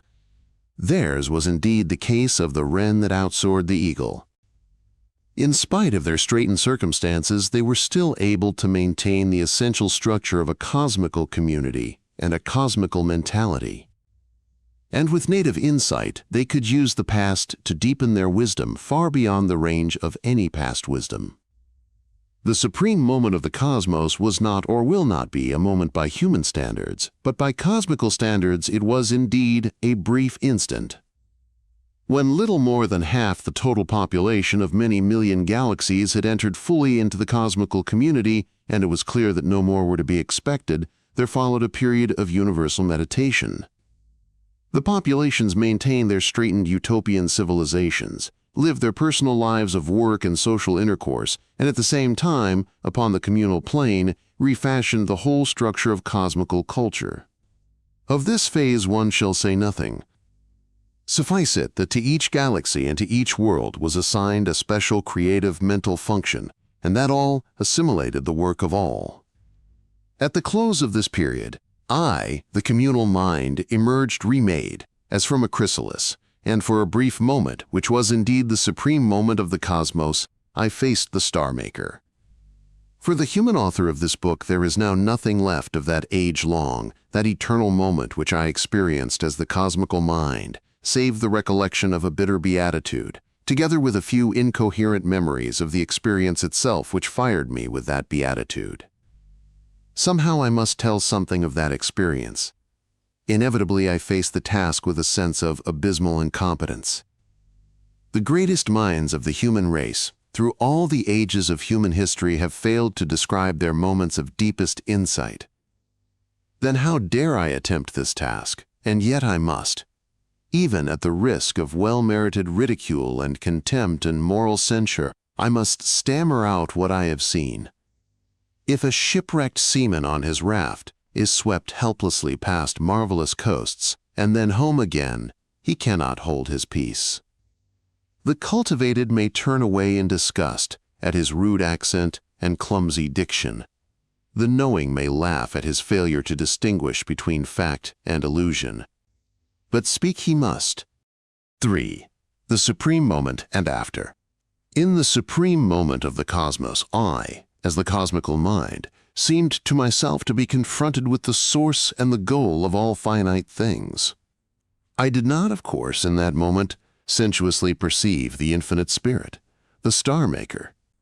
Sensuously, I perceived nothing but what I had perceived before, the populous interiors of many dying stellar worlds. But through the medium, which in this book is called telepathic, I was now given a more inward perception. I felt the immediate presence of the star maker. Latterly, as I have said, I had already been powerfully seized by a sense of the veiled presence of some being other than myself, other than my cosmical body and conscious mind, other than my living members and the swarms of the burnt-out stars. But now the veil trembled and grew half-transparent to the mental vision. The source and goal of all, the star maker, was obscurely revealed to me as a being indeed other than my conscious self, objective to my vision, yet as in the depth of my own nature, as indeed myself, though infinitely more than myself.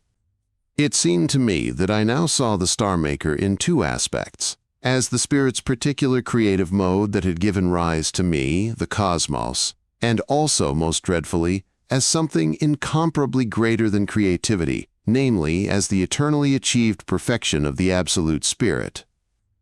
Barren, barren, and trivial are these words, but not barren the experience. Confronted with this infinity that lay deeper than my deepest roots and higher than my topmost reach, I, the cosmical mind, the flower of all the stars and worlds, was appalled, as any savage is appalled by the lightning and the thunder. And as I fell abject before the star maker, my mind was flooded with a spate of images. The fictitious deities of all races in all worlds once more crowded themselves upon me, symbols of majesty and tenderness, of ruthless power, of blind creativity, and of all-seeing wisdom. And though these images were but the fantasies of created minds, it seemed to me that one and all did indeed embody some true feature of the star maker's impact upon the creatures. As I contemplated the host of deities that rose to me like a smoke cloud from the many worlds, a new image, a new symbol of the infinite spirit took shape in my mind. Though born of my own cosmical imagination, it was begotten by a greater than I.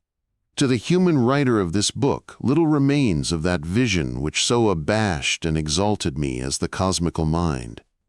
But I must strive to recapture it in a feeble net of words as best I may. It seemed to me that I had reached back through time to the moment of creation. I watched the birth of the cosmos. The spirit brooded. Though infinite and eternal, it had limited itself with finite and temporal being, and it brooded on a past that pleased it not. It was dissatisfied with some past creation, hidden from me, and it was dissatisfied also with its own passing nature. Discontent goaded the spirit into fresh creation. But now, according to the fantasy that my cosmical mind conceived, the absolute spirit, self-limited for creativity, objectified from itself, an atom of its infinite potentiality. This microcosm was pregnant with the germ of a proper time and space, and all the kinds of cosmical beings. Within this punctual cosmos, the myriad but not unnumbered physical centers of power, which men conceive vaguely as electrons, protons, and the rest, were at first coincident with one another. And they were dormant. The matter of 10 million galaxies lay dormant in a point. Then the star maker said, "Let there be light," and there was light. From all the coincident and punctual centers of power, light leapt and blazed. The cosmos exploded, actualizing its potentiality of space and time. The centers of power, like fragments of a bursting bomb, were hurled apart. But each one retained in itself, as a memory and a longing, the single spirit of the whole, and each mirrored in itself aspects of all others throughout all the cosmical space and time. No longer punctual, the cosmos was now a volume of inconceivably dense matter and inconceivably violent radiation, constantly expanding. And it was a sleeping and infinitely dissociated spirit. But to say that the cosmos was expanding is equally to say that its members were contracting. The ultimate centers of power, each at first coincident with the punctual cosmos, themselves generated the cosmical space by their disengagement from each other. The expansion of the whole cosmos was but the shrinkage of all its physical units, and of the wavelengths of its light. Though the cosmos was ever of finite bulk in relation to its minutiae of light waves, it was boundless and centerless. As the surface of a swelling sphere lacks boundary and center, so the swelling volume of the cosmos was boundless and centerless. But as the spherical surface is centered on a point foreign to it, in a third dimension, so the volume of the cosmos was centered in a point foreign to it, in a fourth dimension. The congested and exploding cloud of fire swelled till it was of a planet's size, a star's size, the size of a whole galaxy, and of 10 million galaxies. And in swelling it became more tenuous, less brilliant, less turbulent.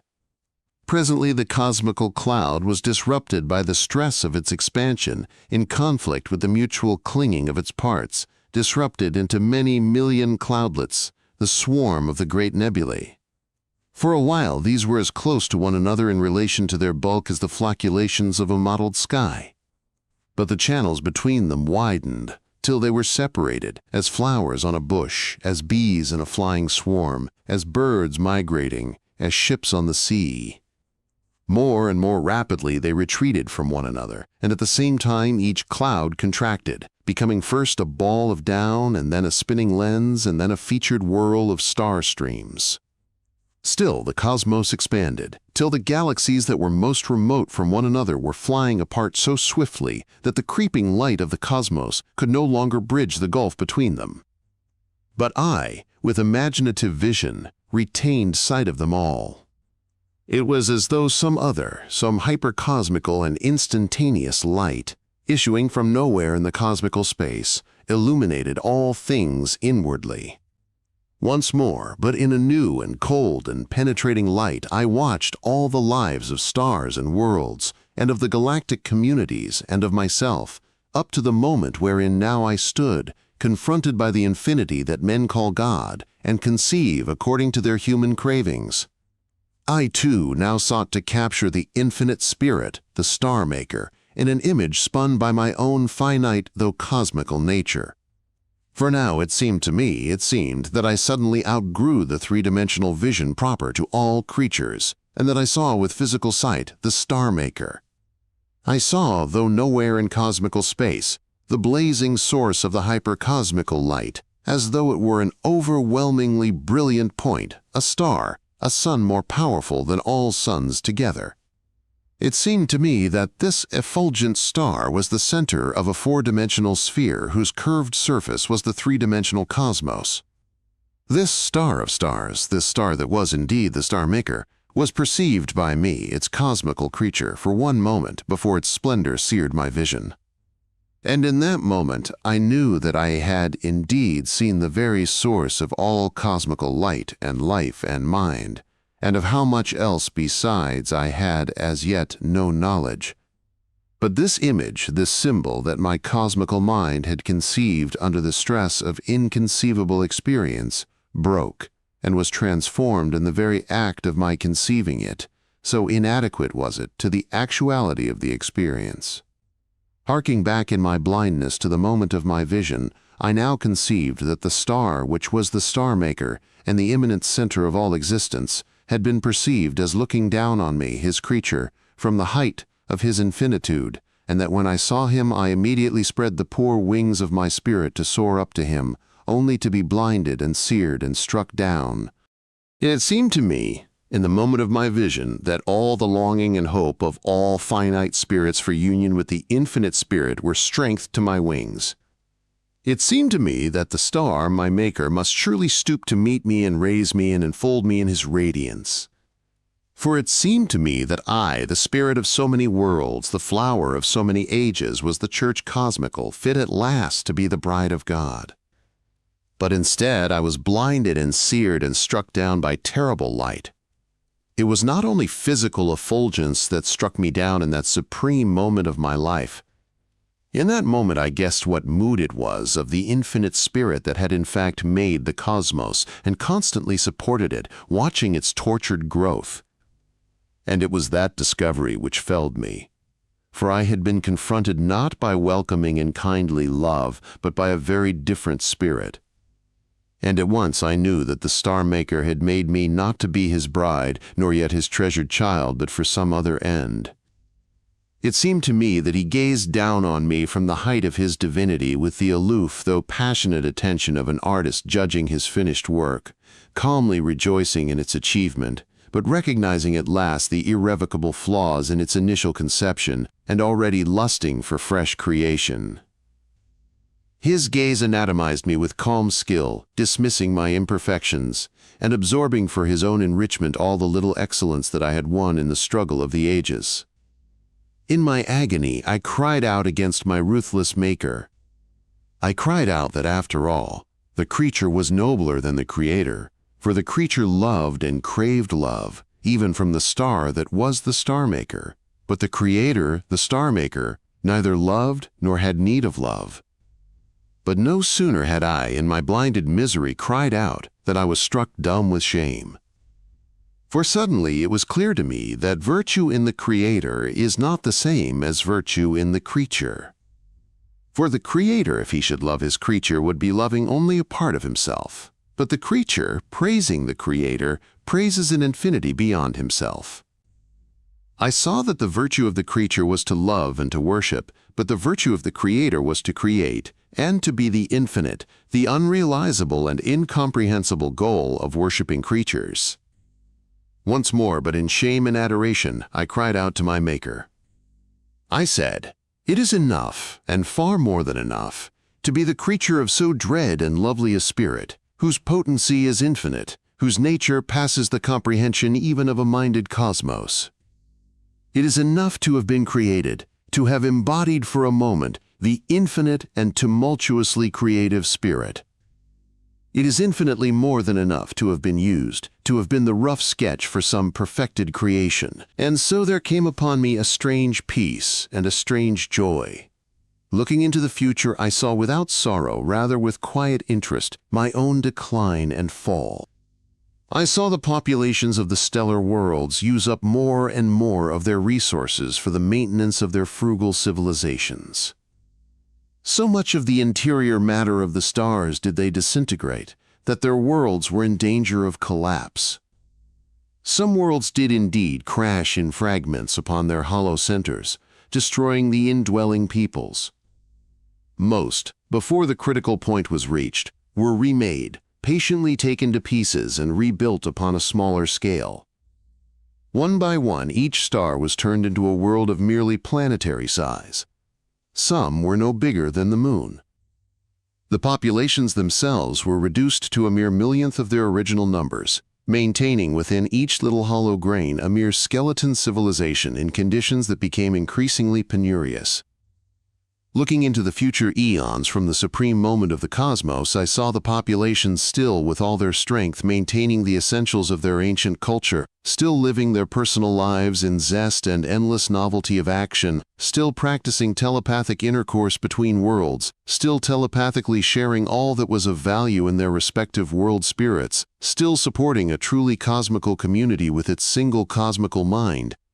I saw myself still preserving, though with increasing difficulty, my lucid consciousness, battling against the onset of drowsiness and senility, no longer in the hope of winning through to any more glorious state than that which I had already known, or of laying a less inadequate jewel of worship before the Star Maker, but simply out of sheer hunger for experience and out of loyalty to the spirit. But inevitably decay overtook me. World after world, battling with increasing economic difficulties, was forced to reduce its population below the numbers needed for the functioning of its own communal mentality. Then, like a degenerating brain center, it could no longer fulfill its part in the cosmical experience. Looking forward from my station in the supreme moment of the cosmos, I saw myself, the cosmical mind, sink steadily toward death. But in this my last aeon, when all my powers were waning, and the burden of my decaying body pressed heavily on my enfeebled courage, an obscure memory of past lucidity still consoled me. For confusedly I knew that even in this my last most piteous age, I was still under the zestful, though remote gaze of the Star Maker. Still probing the future, from the moment of my supreme unwithered maturity, I saw my death, the final breaking of those telepathic contacts on which my being depended. Thereafter, the few surviving worlds lived on in absolute isolation, and in that barbarian condition which men call civilized. Then, in world after world, the basic skills of material civilization began to fail, and in particular the techniques of atomic disintegration and photosynthesis. World after world either accidentally exploded its little remaining store of matter and was turned into a spreading, fading sphere of light waves in the immense darkness, or else died miserably of starvation and cold. Presently nothing was left in the whole cosmos but darkness and the dark whiffs of dust that once were galaxies. Eons incalculable passed. Little by little each whiff of dust grains contracted upon itself through the gravitational influence of its parts, till at last, not without fiery collisions between wandering grains, all the matter in each whiff was concentrated to become a single lump. The pressure of the huge outer regions heated the center of each lump to incandescence and even to explosive activity. But little by little the last resources of the cosmos were radiated away from the cooling lumps, and nothing was left but rock and the inconceivably faint ripples of radiation that crept in all directions throughout the ever-expanding cosmos, far too slowly to bridge the increasing gulfs between the islanded grains of rock. Meanwhile, since each rocky sphere that had once been a galaxy had been born beyond every possible physical influence of its fellows, and there were no minds to maintain telepathic contact between them, each was in effect a wholly distinct universe. And since all change had ceased, the proper time of each barren universe had also ceased. Since this apparently was to be the static and eternal end, I withdrew my fatigued attention back once more to the supreme moment which was in fact my present, or rather my immediate past. And with the whole mature power of my mind, I tried to see more clearly what it was that had been present to me in that immediate past.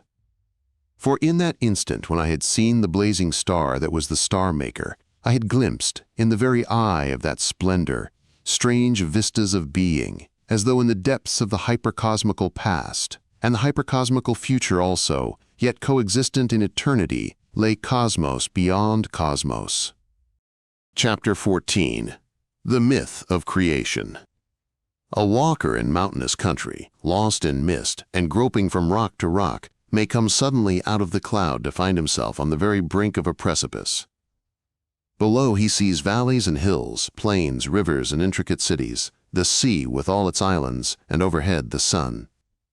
So I, in the supreme moment of my cosmical experience, emerged from the mist of my finitude to be confronted by cosmos upon cosmos, and by the light itself that not only illumines but gives life to all. Then, immediately, the mist closed in upon me again. That strange vision, inconceivable to any finite mind, even of cosmical stature, I cannot possibly describe.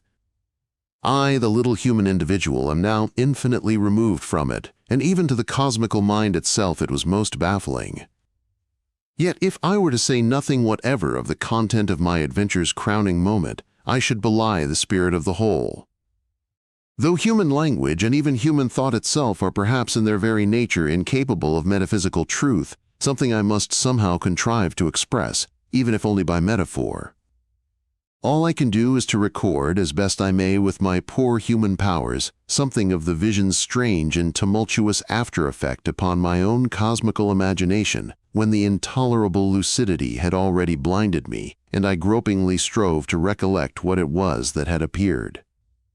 For in my blindness the vision did evoke from my stricken mind a fantastic reflex of itself, an echo, a symbol, a myth, a crazy dream contemptibly crude and falsifying, yet, as I believe, not wholly without significance.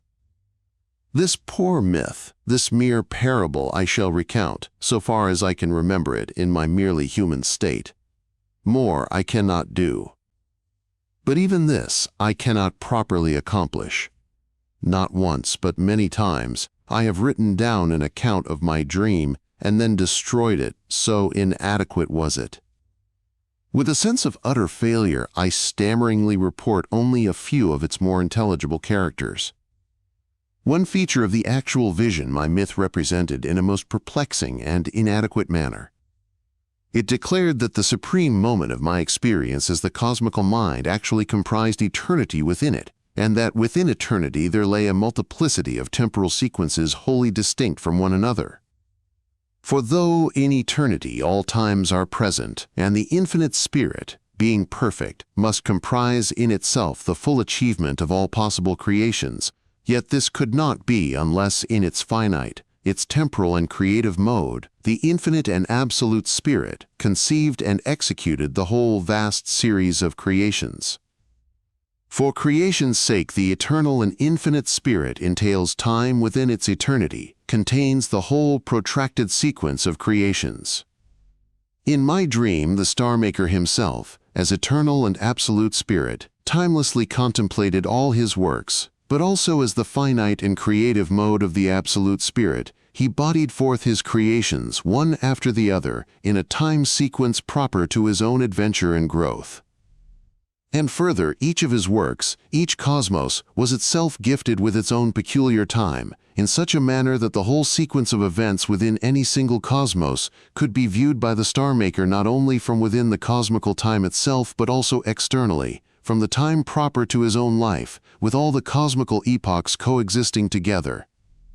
According to the strange dream or myth which took possession of my mind, the Star Maker in his finite and creative mode was actually a developing, an awakening spirit.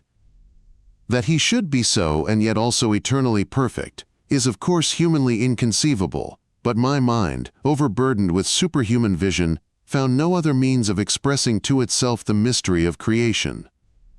Eternally, so my dream declared to me, the Star Maker is perfect and absolute, yet in the beginning of the time proper to his creative mode he was an infant deity, restless, eager, mighty, but without clear will.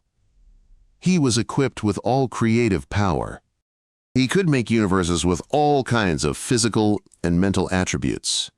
He was limited only by logic. Thus he could ordain the most surprising natural laws, but he could not, for instance, make twice 2 equal 5. In his early phase, he was limited also by his immaturity. He was still in the trance of infancy. Though the unconscious source of his consciously exploring and creating mentality was none other than his own eternal essence, consciously he was at first but the vague, blind hunger of creativity. In his beginning, he immediately set about exploring his power. He objectified from himself something of his own unconscious substance to be the medium of his art, and this he molded with conscious purpose. Thus again and again he fashioned toy cosmos after toy cosmos. But the creative Star Maker's own unconscious substance was none other than the eternal spirit itself, the Star Maker in his eternal and perfect aspect. Thus it was that in his immature phases, whenever he evoked from his own depth the crude substance of a cosmos, the substance itself turned out to be not formless but rich in determinate potentialities, logical, physical, biological, psychological. These potentialities were sometimes recalcitrant to the conscious purpose of the young Star Maker. He could not always accommodate, still less fulfill them. It seemed to me that this idiosyncrasy of the medium itself often defeated his plan, but also that it suggested again and again more fertile conceptions. Again and again, according to my myth, the Star Maker learned from his creature, and thereby outgrew his creature, and craved to work upon an ampler plan. Again and again, he set aside a finished cosmos and evoked from himself a new creation. Many times in the early part of my dream I felt doubt as to what the Star Maker was striving to accomplish in his creating. I could not but believe that his purpose was at first not clearly conceived. He himself had evidently to discover it gradually, and often, as it seemed to me, his work was tentative and his aim confused. But at the close of his maturity he willed to create as fully as possible, to call forth the full potentiality of his medium, to fashion works of increasing subtlety and of increasingly harmonious diversity. As his purpose became clearer, it seemed also to include the will to create universes, each of which might contain some unique achievement of awareness and expression. For the creature's achievement of perception and of will was seemingly the instrument by which the Star Maker himself, cosmos by cosmos, woke into keener lucidity. Thus it was that, through the succession of his creatures, the Star Maker advanced from stage to stage in the progress from infantile to mature divinity.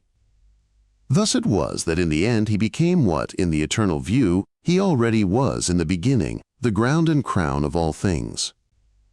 In the typically irrational manner of dreams, this dream myth which arose in my mind represented the eternal spirit as being at once the cause and the result of the infinite host of finite existence. In some unintelligible manner, all finite things, though they were in a sense figments of the Absolute Spirit, were also essential to the very existence of the Absolute Spirit. Apart from them, it had no being. But whether this obscure relationship represented some important truth or was merely a trivial dream fiction, I cannot say. Chapter 15. The Maker and His Works. 1. Immature Creating. According to the fantastic myth or dream that was evoked from my mind after the supreme moment of experience, the particular cosmos which I had come to regard as myself falls somewhere neither early nor late in the vast series of creations. It appeared to be in some respects the Star Maker's first mature work, but in comparison with later creations, it was in many ways juvenile in spirit. Though the early creations express the nature of the Star Maker merely in his immature phase, for the most part they fall in important respects, aside from the direction of human thought, and therefore I cannot now recapture them. They have left me with little more than a vague sense of the multiplicity and diversity of the Star Maker's works. Nevertheless, a few humanly intelligible traces remain and must be recorded. In the crude medium of my dream, the first cosmos of all appeared as a surprisingly simple thing. The infant Star Maker, teased, as it seemed to me, by his unexpressed potency, conceived and objectified from himself two qualities. With these alone he made his first toy cosmos, a temporal rhythm, as it were, of sound and silence. From this first simple drumbeat, premonitory of 1,000 creations, he developed with infantile but godlike zest, a flickering tattoo, a changeful complexity of rhythm. Presently, through contemplation of his creature's simple form, he conceived the possibility of more subtle creating. Thus, the first of all creatures itself bred in its creator a need that itself could never satisfy. Therefore, the infant Star Maker brought his first cosmos to a close. Regarding it from outside the cosmical time which it had generated, he apprehended its whole career as present, though none the less a flux. And when he had quietly assessed his work, he withdrew his attention from it and brooded for a second creation. Thereafter, cosmos upon cosmos, each more rich and subtle than the last, leapt from his fervent imagination. In some of his earliest creations, he seemed to be concerned only with the physical aspect of the substance, which he had objectified from himself.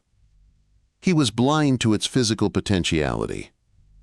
In one early cosmos, however, the patterns of physical quality with which he played simulated an individuality and a life which they did not, in fact, possess. Or did they possess it? In a later creation, certainly, true life broke out most strangely. This was a cosmos which the Star Maker apprehended physically, much as men apprehended music. It was a rich sequence of qualities, diverse in pitch and in intensity. With this toy, the infant Star Maker played delightedly, inventing an infinite wealth of melody and counterpoint. But before he had worked out all the subtleties of pattern implied in this little world of cold, mathematical music, before he had created more than a few kinds of lifeless musical creatures, it became evident that some of his creatures were manifesting traces of a life of their own, recalcitrant to the conscious purpose of the Star Maker. The themes of the music began to display modes of behavior that were not in accord with the canon which he had ordained for them. It seemed to me that he watched them with intense interest, and that they spurred him to new conceptions beyond the creature's power to fulfill. Therefore, he brought this cosmos to completion, and in a novel manner. He contrived that the last state of the cosmos should lead immediately back to the first. He knotted the final event temporally to the beginning, so that the cosmical time formed an endless circlet. After considering his work from outside its proper time, he set it aside and brooded for a fresh creation. For the next cosmos, he consciously projected something of his own percipience and will, ordaining that certain patterns and rhythms of quality should be the perceivable bodies of perceiving minds.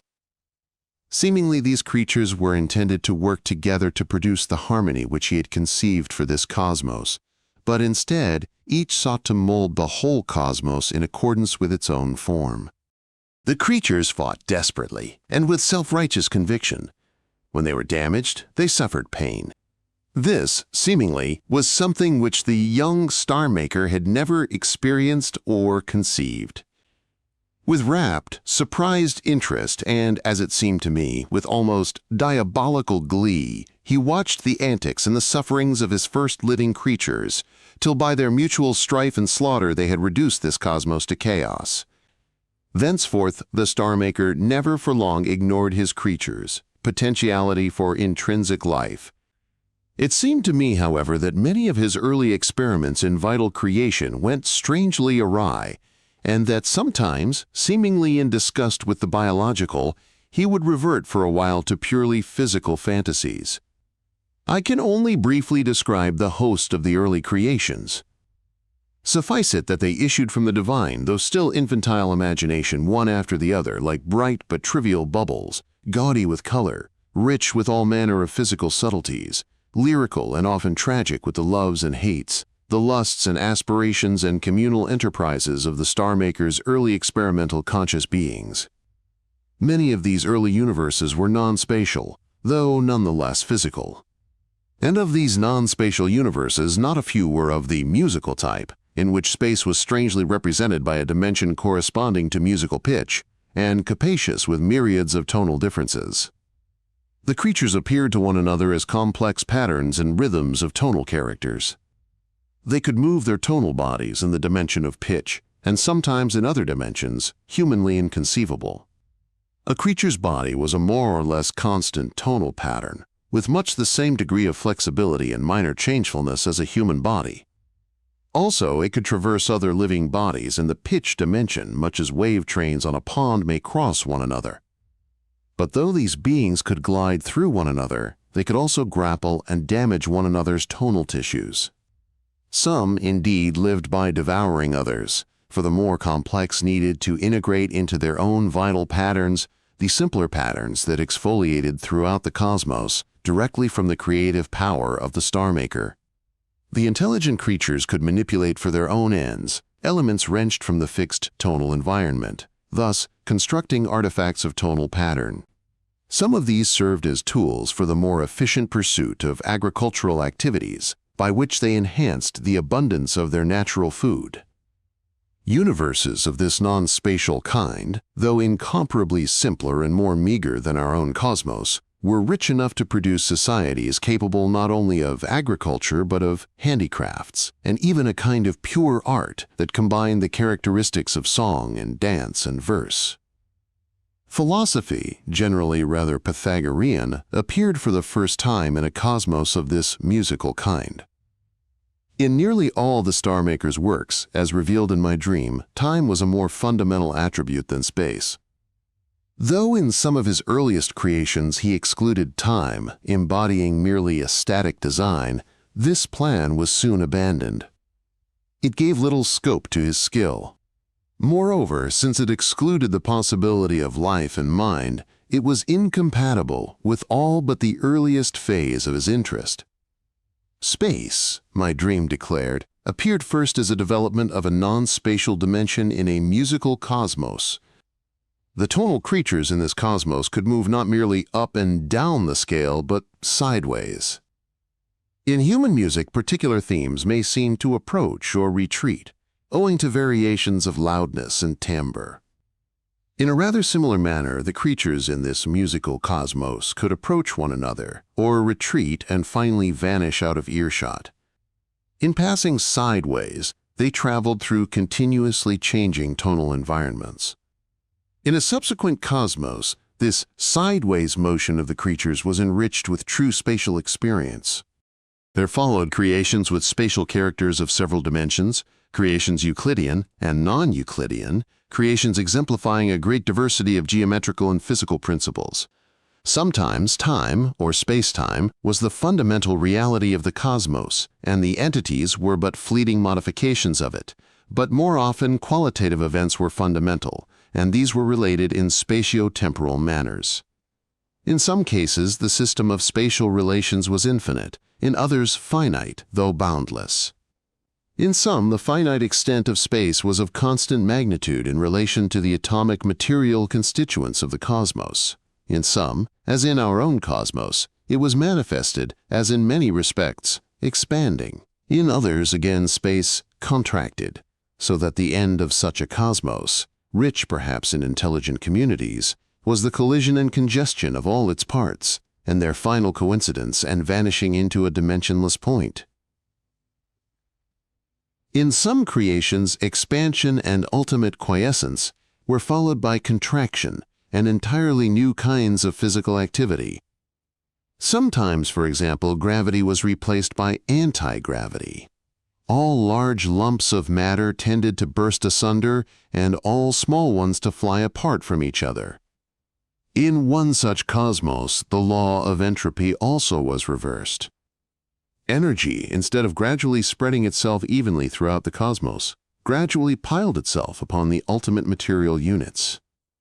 I came in time to suspect that my own cosmos was followed by a reversed cosmos of this kind, in which, of course, the nature of living things was profoundly different from anything conceivable to man.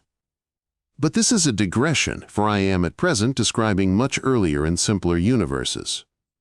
Many a universe was physically a continuous fluid in which the solid creatures swam. Others were constructed as series of concentric spheres, peopled by diverse orders of creatures. Some quite early universes were quasi-astronomical, consisting of a void sprinkled with rare and minute centers of power. Sometimes, the Star Maker fashioned a cosmos which was without any single, objective, physical nature. Its creatures were wholly without influence on one another, but under the direct stimulation of the Star Maker, each creature conceived an illusory but reliable and useful physical world of its own, and peopled it with figments of its imagination.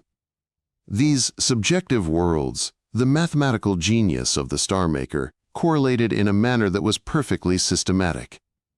I must not say more of the immense diversity of physical form which, according to my dream, the early creations assumed.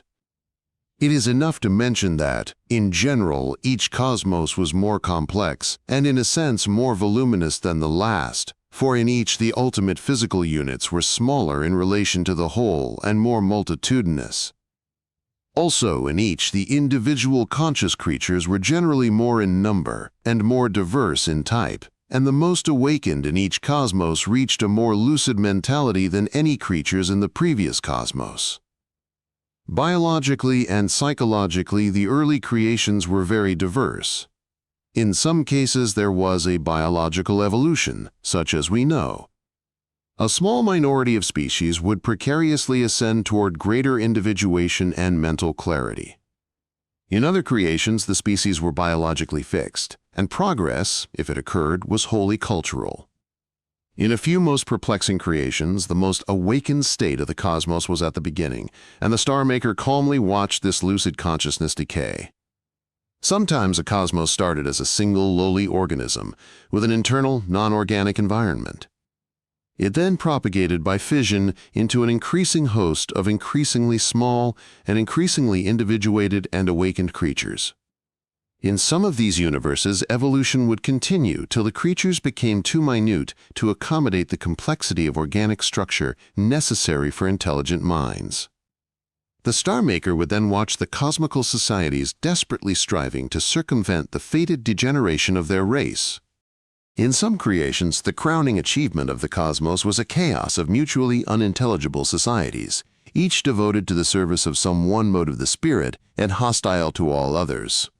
In some, the climax was a single utopian society of distinct minds, in others a single composite cosmical mind. Sometimes it pleased the Star Maker to ordain that each creature in a cosmos should be an inevitable, determinate expression of the environment's impact on its ancestors and itself. In other creations, each creature had some power of arbitrary choice and some modicum of the Star Maker's own creativity.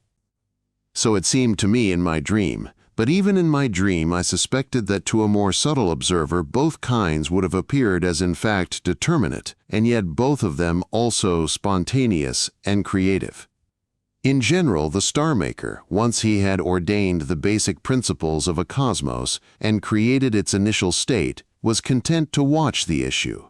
But sometimes he chose to interfere, either by infringing the natural laws that he himself had ordained, or by introducing new emergent formative principles, or by influencing the minds of the creatures by direct revelation. This, according to my dream, was sometimes done to improve a cosmical design, but more often, interference was included in his original plan. Sometimes the Star Maker flung off creations which were in effect groups of many linked universes, wholly distinct physical systems of very different kinds, yet related by the fact that the creatures lived their lives successively in universe after universe, assuming in each habitat an indigenous physical form, but bearing with them in their transmigration faint and easily misinterpreted memories of earlier existences. In another way also, this principle of transmigration was sometimes used. Even creations that were not thus systematically linked might contain creatures that mentally echoed in some vague but haunting manner the experience or the temperament of their counterparts in some other cosmos. One very dramatic device was used in Cosmos After Cosmos. I mentioned earlier that in my dream the immature Star Maker had seemed to regard the tragic failure of his first biological experiment with a kind of diabolical glee. In many subsequent creations also he appeared to be two-minded. Whenever his conscious creative plan was thwarted by some unsuspected potentiality of the substance which he had objectified from his unconscious depth, his mood seemed to include not only frustration but also surprised satisfaction, as of some unrecognized hunger unexpectedly satisfied. This two-mindedness at length gave rise to a new mode of creating. There came a stage in the Star Maker's growth, as my dream represented it, when he contrived to dissociate himself as two independent spirits, the one his essential self, the spirit that sought positive creation of vital and spiritual forms and ever more lucid awareness, the other a rebellious, destructive and cynical spirit that could have no being save as a parasite upon the works of the other. Again and again he dissociated these two moods of himself, objectified them as independent spirits, and permitted them to strive within a cosmos for mastery. One such cosmos, which consisted of three linked universes, was somewhat reminiscent of Christian orthodoxy.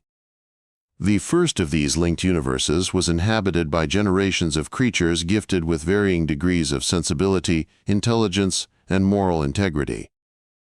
Here the two spirits played for the souls of the creatures. The good spirit exhorted, helped, rewarded, punished. The evil spirit deceived, tempted, and morally destroyed.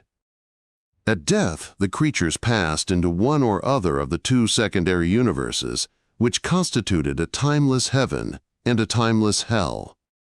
There they experienced an eternal moment, either of ecstatic comprehension and worship, or of the extreme torment of remorse. When my dream presented me with this crude, this barbaric figment, I was at first moved with horror and incredulity. How could the Star Maker, even in his immaturity, condemn his creatures to agony for the weakness that he himself had allotted to them? How could such a vindictive deity command worship? In vain I told myself that my dream must have utterly falsified the reality, for I was convinced that in this respect it was not false, but in some sense true, at least symbolically. Yet, even when I was confronted by this brutal deed, even in the revulsion of pity and horror, I saluted the Star Maker. To excuse my worship, I told myself that this dread mystery lay far beyond my comprehension, and that in some sense even such flagrant cruelty must, in the Star Maker, be right. Did barbarity perhaps belong to the Star Maker only in his immaturity? Later, when he was fully himself, would he finally outgrow it? No! Already, I deeply knew that this ruthlessness was to be manifested even in the ultimate cosmos. Could there, then, be some key fact, overlooked by me, in virtue of which such seeming vindictiveness was justified? Was it simply that all creatures were indeed but figments of the creative power, and that in tormenting his creatures the Star Maker did but torment himself in the course of his adventure of self-expression? Or was it perhaps that even the Star Maker himself, though mighty, was limited in all creation by certain absolute logical principles, and that one of these was the indissoluble bond between betrayal and remorse in half-awakened spirits? Had he, in this strange cosmos, simply accepted and used the ineluctable limitations of his art? Or again, was my respect given to the Star Maker only as the good spirit, not as the evil spirit? And was he, in fact, striving to eject evil from himself by means of this device of dissociation? Some such explanation was suggested by the strange evolution of this cosmos. Since its denizens had mostly a very low degree of intelligence and moral integrity, the hell was soon overcrowded, while the heaven remained almost empty. But the Star Maker, in his good aspect, loved and pitied his creatures. The good spirit, therefore, entered into the mundane sphere to redeem the sinners by his own suffering. And so at last the heaven was peopled, though the hell was not depopulated. Was it then only the good aspect of the Star Maker that I worshipped? No. Irrationally, yet with conviction, I gave my adoration to the Star Maker as comprising both aspects of his dual nature, both the good and the evil, both the mild and the terrible, both the humanly ideal and the incomprehensibly inhuman. Like an infatuated lover who denies or excuses the flagrant faults of the beloved, I strove to palliate the inhumanity of the Star Maker, nay, positively I gloried in it. Was there then something cruel in my own nature, or did my heart vaguely recognize that love, the supreme virtue in creatures, must not in the Creator be absolute? This dire and insoluble problem confronted me again and again in the course of my dream. For instance, there appeared a creation in which the two spirits were permitted to strive in a novel and more subtle manner. In its early phase, this cosmos manifested only physical characters, but the Star Maker provided that its vital potentiality should gradually express itself in certain kinds of living creatures which, generation by generation, should emerge from the purely physical and evolve toward intelligence and spiritual lucidity. In this cosmos he permitted the two spirits, the good and the evil, to compete even in the very making of the creatures. In the long early ages the spirits struggled over the evolution of the innumerable species. The good spirit worked to produce creatures more highly organized, more individual, more delicately related to the environment, more skilled in action, more comprehensively and vividly aware of their world, of themselves, and of other selves. The evil spirit tried to thwart this enterprise. The organs and tissues of every species manifested throughout their structure the conflict of the two spirits. Sometimes the evil spirit contrived seemingly unimportant but insidious and lethal features for a creature's undoing. Its nature would include some special liability to harbor parasites, some weakness of digestive machinery, some instability of nervous organization. In other cases, the evil spirit would equip some lower species with special weapons for the destruction of the pioneers of evolution, so that they should succumb either to some new disease or to plagues of the vermin of this particular cosmos, or to the more brutish of their own kind. A still more ingenious plan the evil spirit sometimes used with great effect. When the good spirit had hit upon some promising device, and from small beginnings had worked up in its favored species some new organic structure or mode of behavior, the evil spirit would contrive that the process of evolution should continue long after it had reached perfect adjustment to the creature's needs. Teeth would grow so large that eating became excessively difficult, protective shells so heavy that they hampered locomotion, horns so curved that they pressed upon the brain, the impulse to individuality so imperious that it destroyed society, or the social impulse so obsessive that individuality was crushed. Thus in world after world of this cosmos, which greatly surpassed all earlier creations in complexity, almost every species came sooner or later to grief. But in some worlds, a single species reached the human level of intelligence and eye of spiritual sensibility. Such a combination of powers ought to have secured it from all possible attack. But both intelligence and spiritual sensibility were most skillfully perverted by the evil spirit. For though by nature they were complementary, they could be brought into conflict, or else one or both could be exaggerated so as to become as lethal as the extravagant horns and teeth of earlier kinds. Thus intelligence, which led on the one hand to the mastery of physical force and on the other to intellectual subtlety, might, if divorced from spiritual sensibility, cause disaster. The mastery of physical force often produced a mania for power, and the dissection of society into two alien classes, the powerful and the enslaved. Intellectual subtlety might produce a mania for analysis and abstraction, with blindness to all that intellect could not expound. Yet sensibility itself, when it rejected intellectual criticism and the claims of daily life, would be smothered in dreams. 2. Mature creating. According to the myth that my mind conceived when the supreme moment of my cosmical experience had passed, the Star Maker at length entered into a state of rapt meditation in which his own nature suffered a revolutionary change. So at least I judged from the great change that now came over his creative activity. After he had reviewed with new eyes all his earlier works, dismissing each, as it seemed to me, with mingled respect and impatience, he discovered in himself a new and pregnant conception. The cosmos which he now created was that which contains the readers and the writer of this book.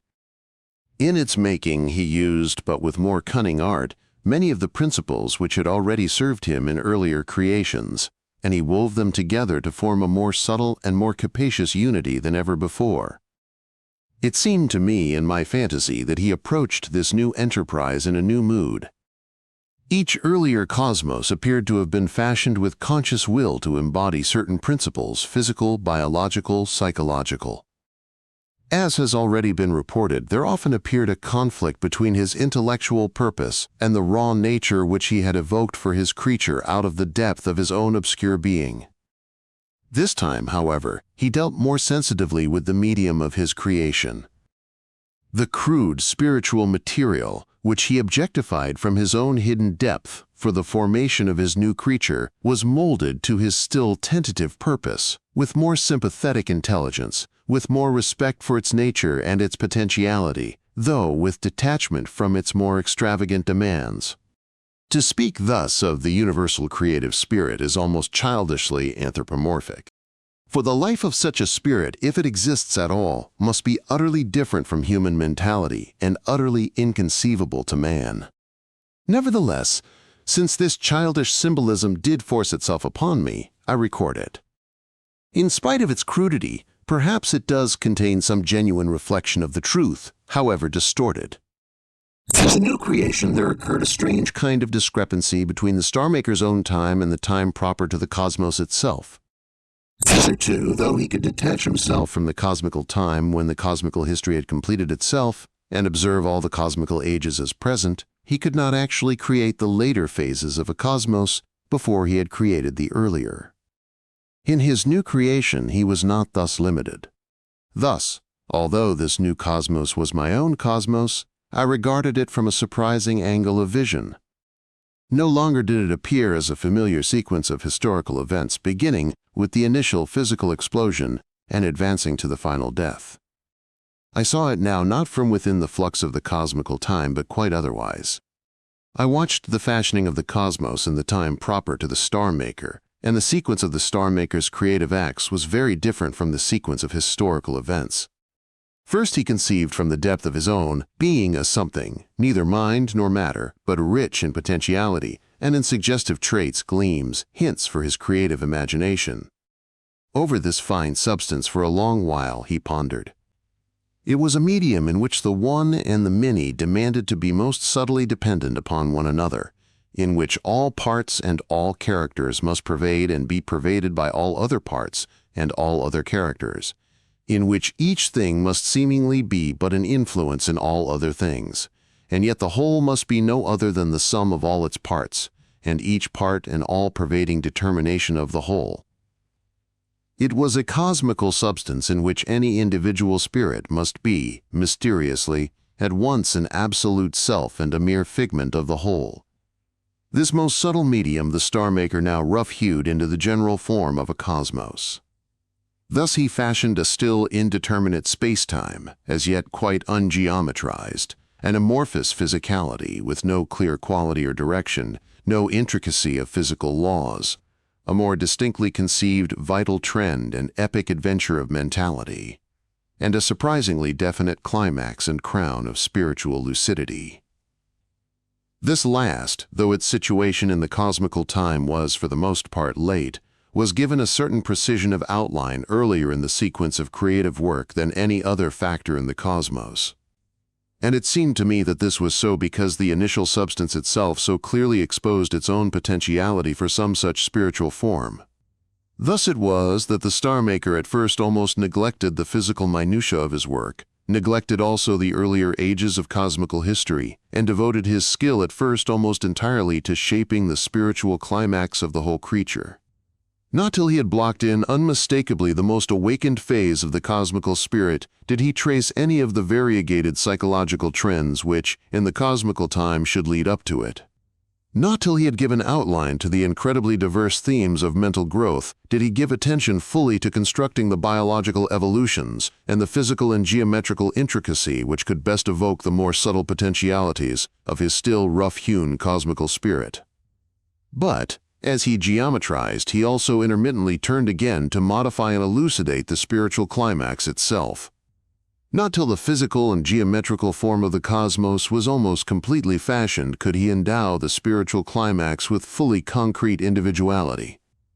While he was still working upon the detail of the countless poignant individual lives, upon the fortunes of men, of ichthyoids, of nautiloids, and the rest, I became convinced that his attitude to his creatures was very different from what it had been for any other cosmos. For he was neither cold to them, nor yet simply in love with them. In love with them, indeed, he still was, but he had seemingly outgrown all desire to save them from the consequences of their finitude and from the cruel impact of the environment. He loved them without pity. For he saw that their distinctive virtue lay in their finitude, their minute particularity, their tortured balance between dullness and lucidity, and that to save them from these would be to annihilate them. When he had given the last touches to all the cosmical ages from the supreme moment back to the initial explosion and on to the final death, the Star-Maker contemplated his work. And he saw that it was good. As he lovingly, though critically, reviewed our cosmos in all its infinite diversity and in its brief moment of lucidity, I felt that he was suddenly filled with reverence for the creature that he had made, or that he had ushered out of his own secret depth by a kind of divine self-midwifery. He knew that this creature, though imperfect, though a mere creature, a mere figment of his own creative power, was yet in a manner more real than himself. For beside this concrete splendor, what was he but a mere abstract potency of creation? Moreover, in another respect, the thing that he had made was his superior and his teacher. For as he contemplated this, the loveliest and subtlest of all his works with exultation, even with awe, its impact upon him changed him, clarifying and deepening his will. As he discriminated its virtue and its weakness, his own perception and his own skill matured. So at least it seemed to my bewildered, awe-stricken mind. Thus, little by little, it came about, as so often before, that the Star-Maker outgrew his creature. Increasingly he frowned upon the loveliness that he still cherished. Then, seemingly with a conflict of reverence and impatience, he set our cosmos in its place among his other works. Once more he sank into deep meditation. Once more, the creative urge possessed him. Of the many creations which followed, I must perforce say almost nothing, for in most respects they lay beyond my mental reach. I could not have any cognizance of them, save in so far as they contained, along with much that was inconceivable, some features that were but fantastic embodiments of principles which I had already encountered. Thus all their most vital novelty escaped me. I can indeed say of all these creations that, like our own cosmos, they were immensely capacious, immensely subtle, and that, in some alien manner or other, every one of them had both a physical and a mental aspect, though in many the physical, however crucial to the spirit's growth, was more transparent, more patently phantasmal than in our own cosmos. In some cases, this was true equally of the mental, for the beings were often far less deceived by the opacity of their individual mental processes and more sensitive to then underlying unity. I can say, too, that in all these creations the goal which, as it seemed to me, the Star Maker sought to realize was richness, delicacy, depth, and harmoniousness of being. But what these words in detail mean, I should find it hard to say. It seemed to me that in some cases, as in our own cosmos, he pursued this end by means of an evolutionary process crowned by an awakened cosmical mind, which strove to gather into its own awareness the whole wealth of the cosmical existence, and by creative action to increase it. But in many cases, this goal was achieved with incomparably greater economy of effort and suffering on the part of the creatures, and without the huge dead loss of utterly wasted, ineffective lives which is to us so heartrending. Yet in other creations, suffering seemed at least as grave and widespread as in our own cosmos. In his maturity, the Star Maker conceived many strange forms of time. For instance, some of the later creations were designed with 2 or more temporal dimensions, and the lives of the creatures were temporal sequences in one or other dimension of the temporal area or volume. These beings experienced their cosmos in a very odd manner. Living for a brief period along one dimension, each perceived at every moment of its life a simultaneous vista which, though of course fragmentary and obscure, was actually a view of a whole unique transverse cosmical evolution in the other dimension. In some cases, a creature had an active life in every temporal dimension of the cosmos. The divine skill which arranged the whole temporal volume in such a manner that all the infinite spontaneous acts of all the creatures should fit together to produce a coherent system of transverse evolutions, far surpassed even the ingenuity of the earlier experiment in pre-established harmony.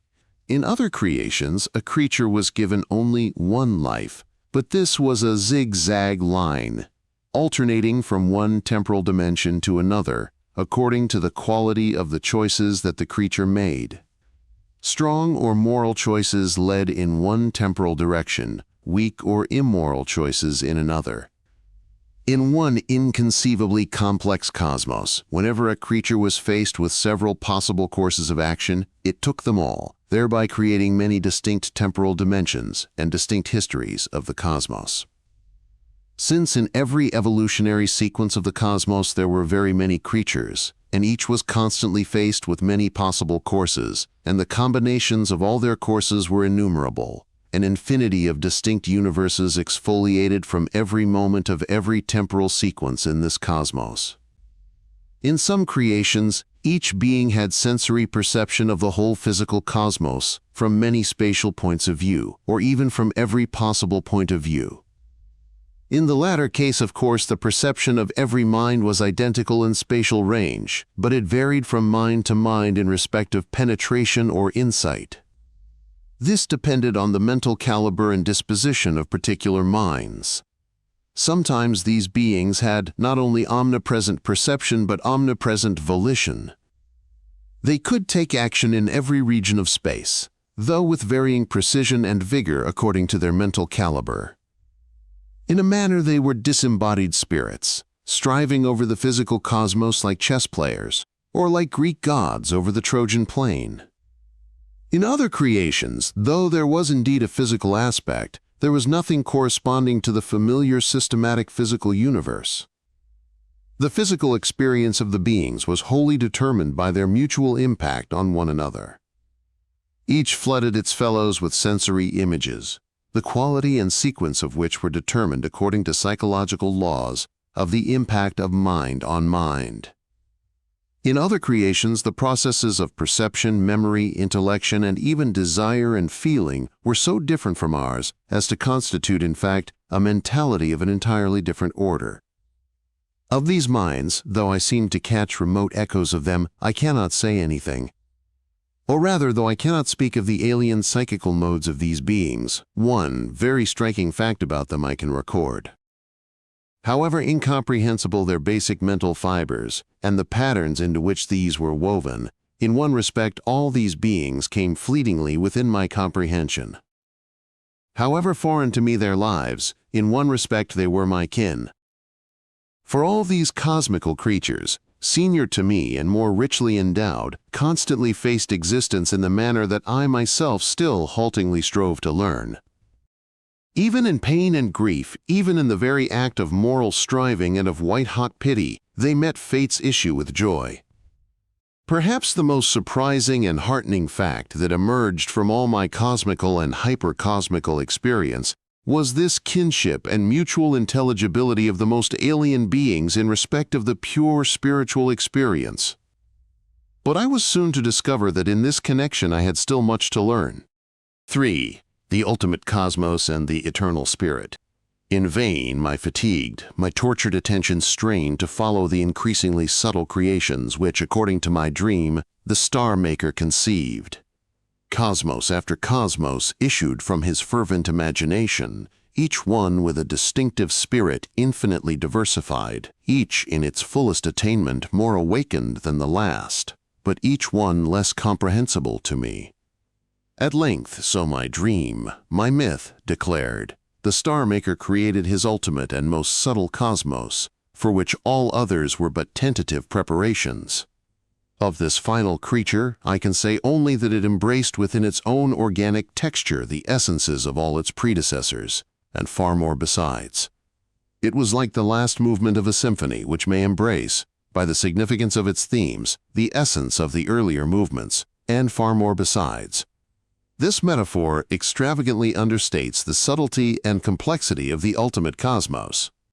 I was gradually forced to believe that its relation to each earlier cosmos was approximately that of our own cosmos to a human being, nay, to a single physical atom. Every cosmos that I had hitherto observed now turned out to be a single example of a myriad-fold class, like a biological species, or the class of all the atoms of a single element. The internal life of each atomic cosmos had seemingly the same kind of relevance, and the same kind of irrelevance, to the life of the ultimate cosmos as the events within a brain cell, or in one of its atoms, to the life of a human mind. Yet in spite of this huge discrepancy, I seemed to sense throughout the whole dizzying hierarchy of creations a striking identity of spirit. In all, the goal was conceived, in the end, to include community and the lucid and creative mind. I strained my fainting intelligence to capture something of the form of the ultimate cosmos. With mingled admiration and protest, I haltingly glimpsed the final subtleties of world and flesh and spirit, and of the community of those most diverse and individual beings, awakened to full self-knowledge and mutual insight.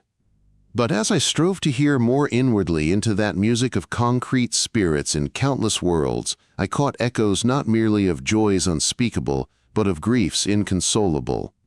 For some of these ultimate beings not only suffered, but suffered in darkness. Though gifted with full power of insight, their power was barren. The vision was withheld from them. They suffered as lesser spirits would never suffer. Such intensity of harsh experience was intolerable to me, the frail spirit of a lowly cosmos. In an agony of horror and pity, I despairingly stopped the ears of my mind. In my littleness I cried out against my Maker that no glory of the eternal and absolute could redeem such agony in the creatures. Even if the misery that I had glimpsed was in fact but a few dark strands woven into the golden tapestry to enrich it, and all the rest was bliss, yet such desolation of awakened spirits, I cried, ought never to be. By what diabolical malice, I demanded, were these glorious beings not merely tortured but deprived of the supreme consolation, the ecstasy of contemplation and praise which is the birthright of all fully awakened spirits? There had been a time when I myself, as the communal mind of a lowly cosmos, had looked upon the frustration and sorrow of my little members with equanimity, conscious that the suffering of these drowsy beings was no great price to pay for the lucidity that I myself contributed to reality. But the suffering individuals within the ultimate cosmos, though in comparison with the hosts of happy creatures they were few, were beings, it seemed to me, of my own cosmical mental stature, not the frail, shadowy existences that had contributed their dull griefs to my making. And this I could not endure. Yet obscurely I saw that the ultimate cosmos was nevertheless lovely and perfectly formed, and that every frustration and agony within it, however cruel to the sufferer, issued finally, without any miscarriage, in the enhanced lucidity of the cosmical spirit itself. In this sense, at least, no individual tragedy was vain. But this was nothing. And now, as through tears of compassion and hot protest, I seemed to see the spirit of the ultimate and perfected cosmos face her maker. In her, it seemed, compassion and indignation were subdued by praise. And the star-maker, that dark power and lucid intelligence, found in the concrete loveliness of his creature the fulfillment of desire. And in the mutual joy of the star-maker and the ultimate cosmos was conceived, most strangely, the absolute spirit itself, in which all times are present and all being is comprised. For the spirit which was the issue of this union confronted my reeling intelligence as being at once the ground and the issue of all temporal and finite things. But to me this mystical and remote perfection was nothing. In pity of the ultimate tortured beings, in human shame and rage, I scorned my birthright of ecstasy in that inhuman perfection, and yearned back to my lowly cosmos, to my own human and floundering world, there to stand shoulder to shoulder with my own half-animal kind against the powers of darkness, yes, and against the indifferent, the ruthless, the invincible tyrant, whose mere thoughts are sentient and tortured worlds. Then, in the very act of this defiant gesture, as I slammed and bolted the door of the little dark cell of my separate self, my walls were all shattered and crushed inwards by the pressure of irresistible light, and my naked vision was once more seared by lucidity beyond its endurance. Once more? No. I had but reverted in my interpretative dream to the identical moment of illumination, closed by blindness, when I had seemed to spread wing to meet the star-maker, and was struck down by terrible light. But now I conceived more clearly what it was that had overwhelmed me. I was indeed confronted by the star-maker, but the star-maker was now revealed as more than the creative and therefore finite spirit. He now appeared as the eternal and perfect spirit which comprises all things and all times, and contemplates timelessly the infinitely diverse host which it comprises. The illumination which flooded in on me and struck me down to blind worship was a glimmer, so it seemed to me, of the eternal spirit's own all-penetrating experience.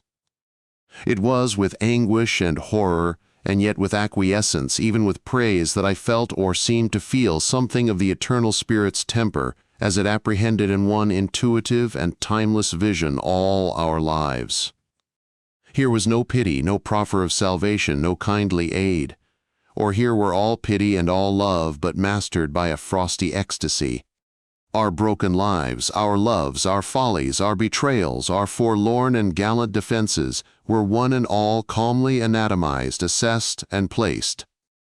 True, they were, one and all, lived through with complete understanding, with insight and full sympathy, even with passion.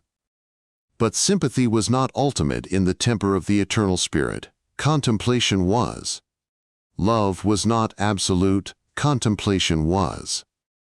And though there was love, there was also hate comprised within the spirit's temper, for there was cruel delight in the contemplation of every horror, and glee in the downfall of the virtuous.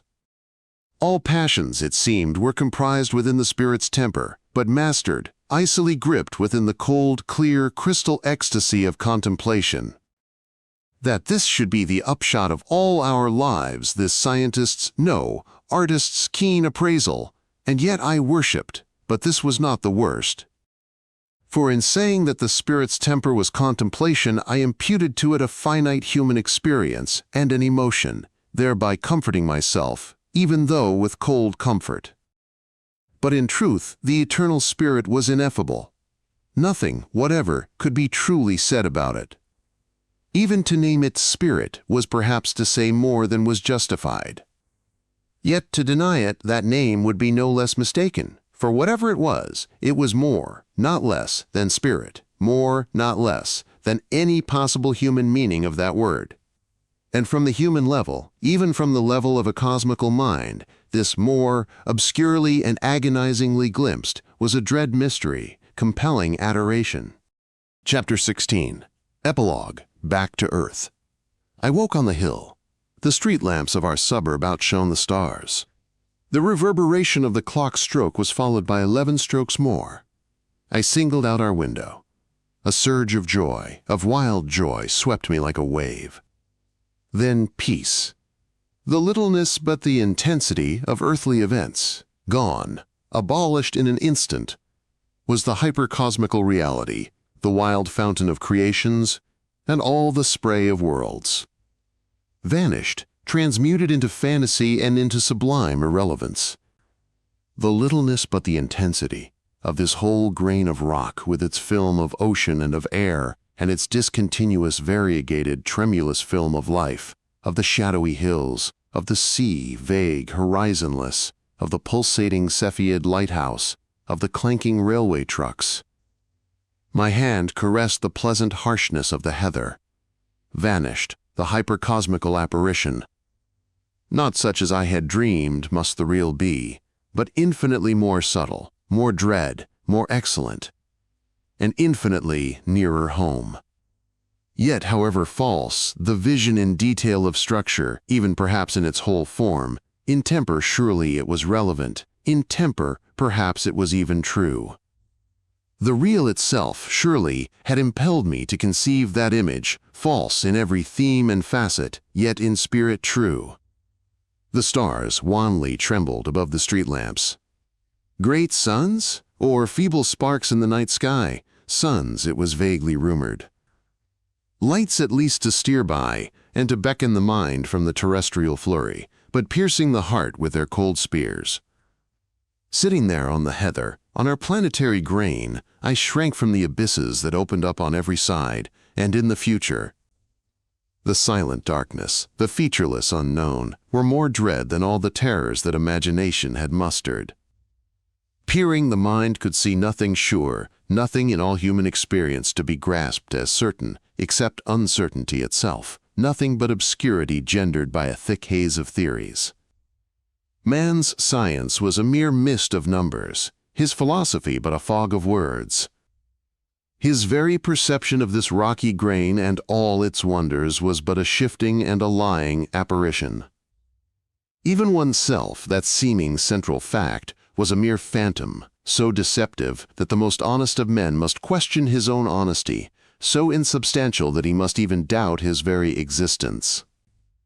And our loyalties, so self-deceiving, so misinformed and misconceived, so savagely pursued and hate-warped. Our very loves, and these in full and generous intimacy, must be condemned as unseeing, self-regarding, and self-gratulatory. And yet, I singled out our window. We had been happy together. We had found, or we had created, our little treasure of community. This was the one rock in all the welter of experience.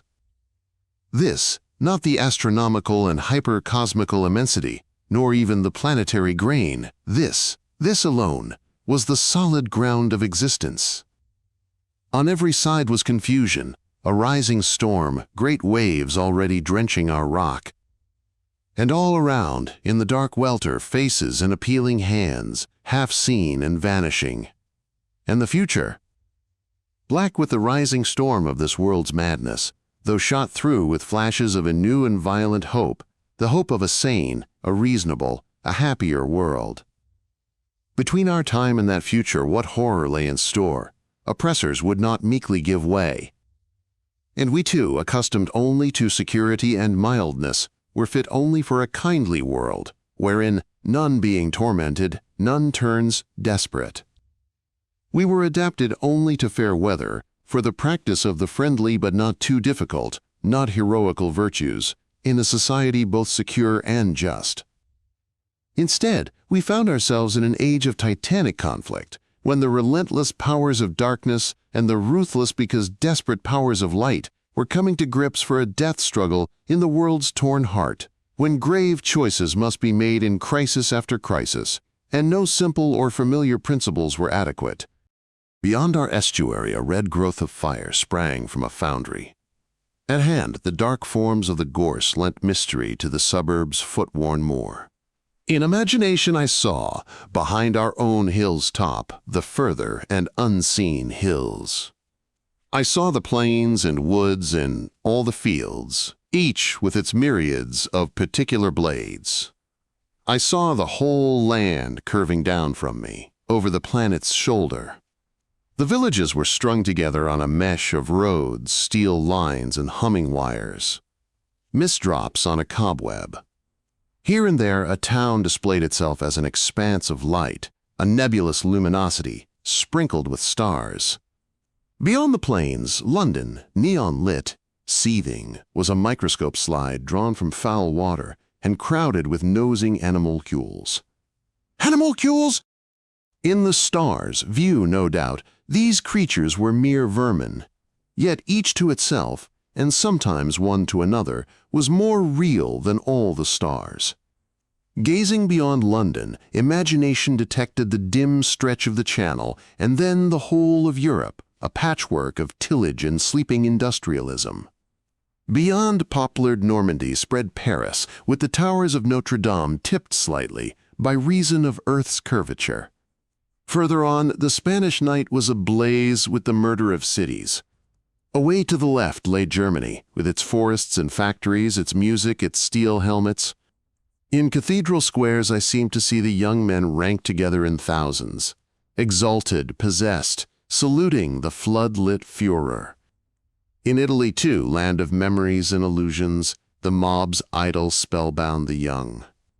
Far leftwards again, Russia, an appreciably convex segment of our globe, snow-pale in the darkness, spread out under the stars and cloud tracts.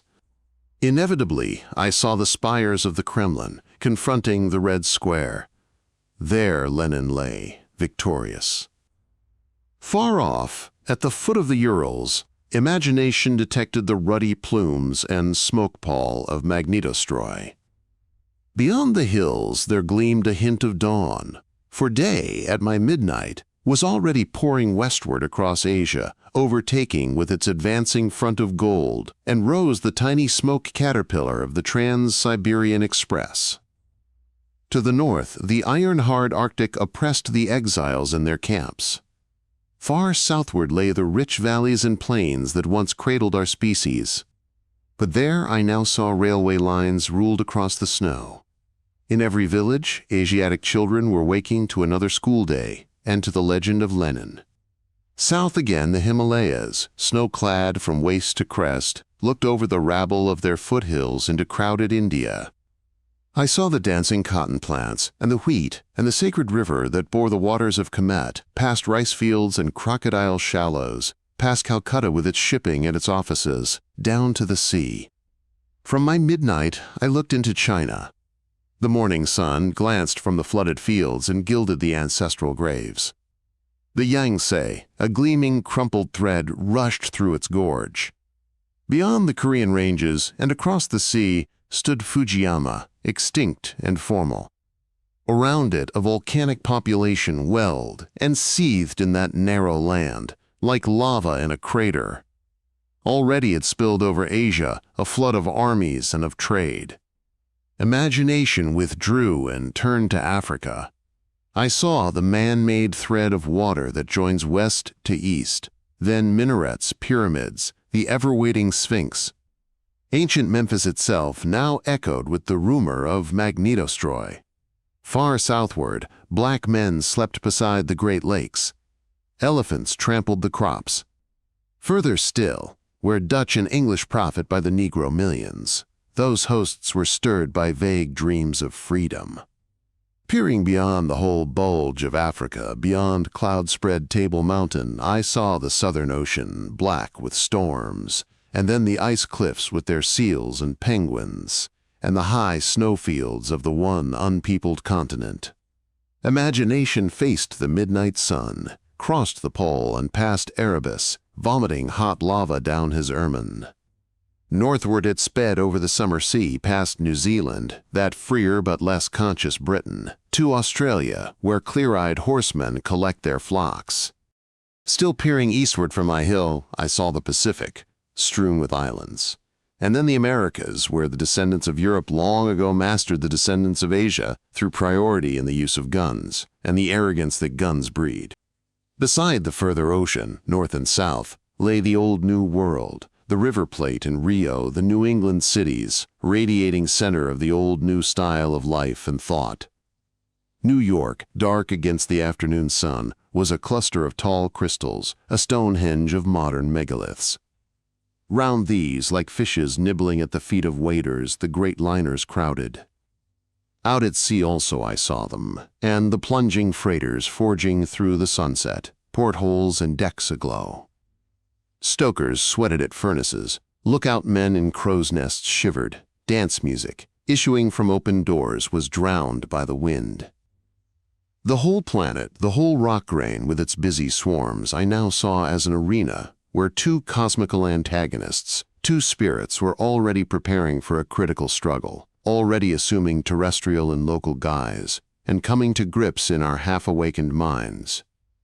In city upon city, in village after village, and in innumerable lonely farmsteads, cottages, hovels, shacks, huts, in all the crevices where human creatures were intent on their little comforts and triumphs and escapes, the great struggle of our age was brewing.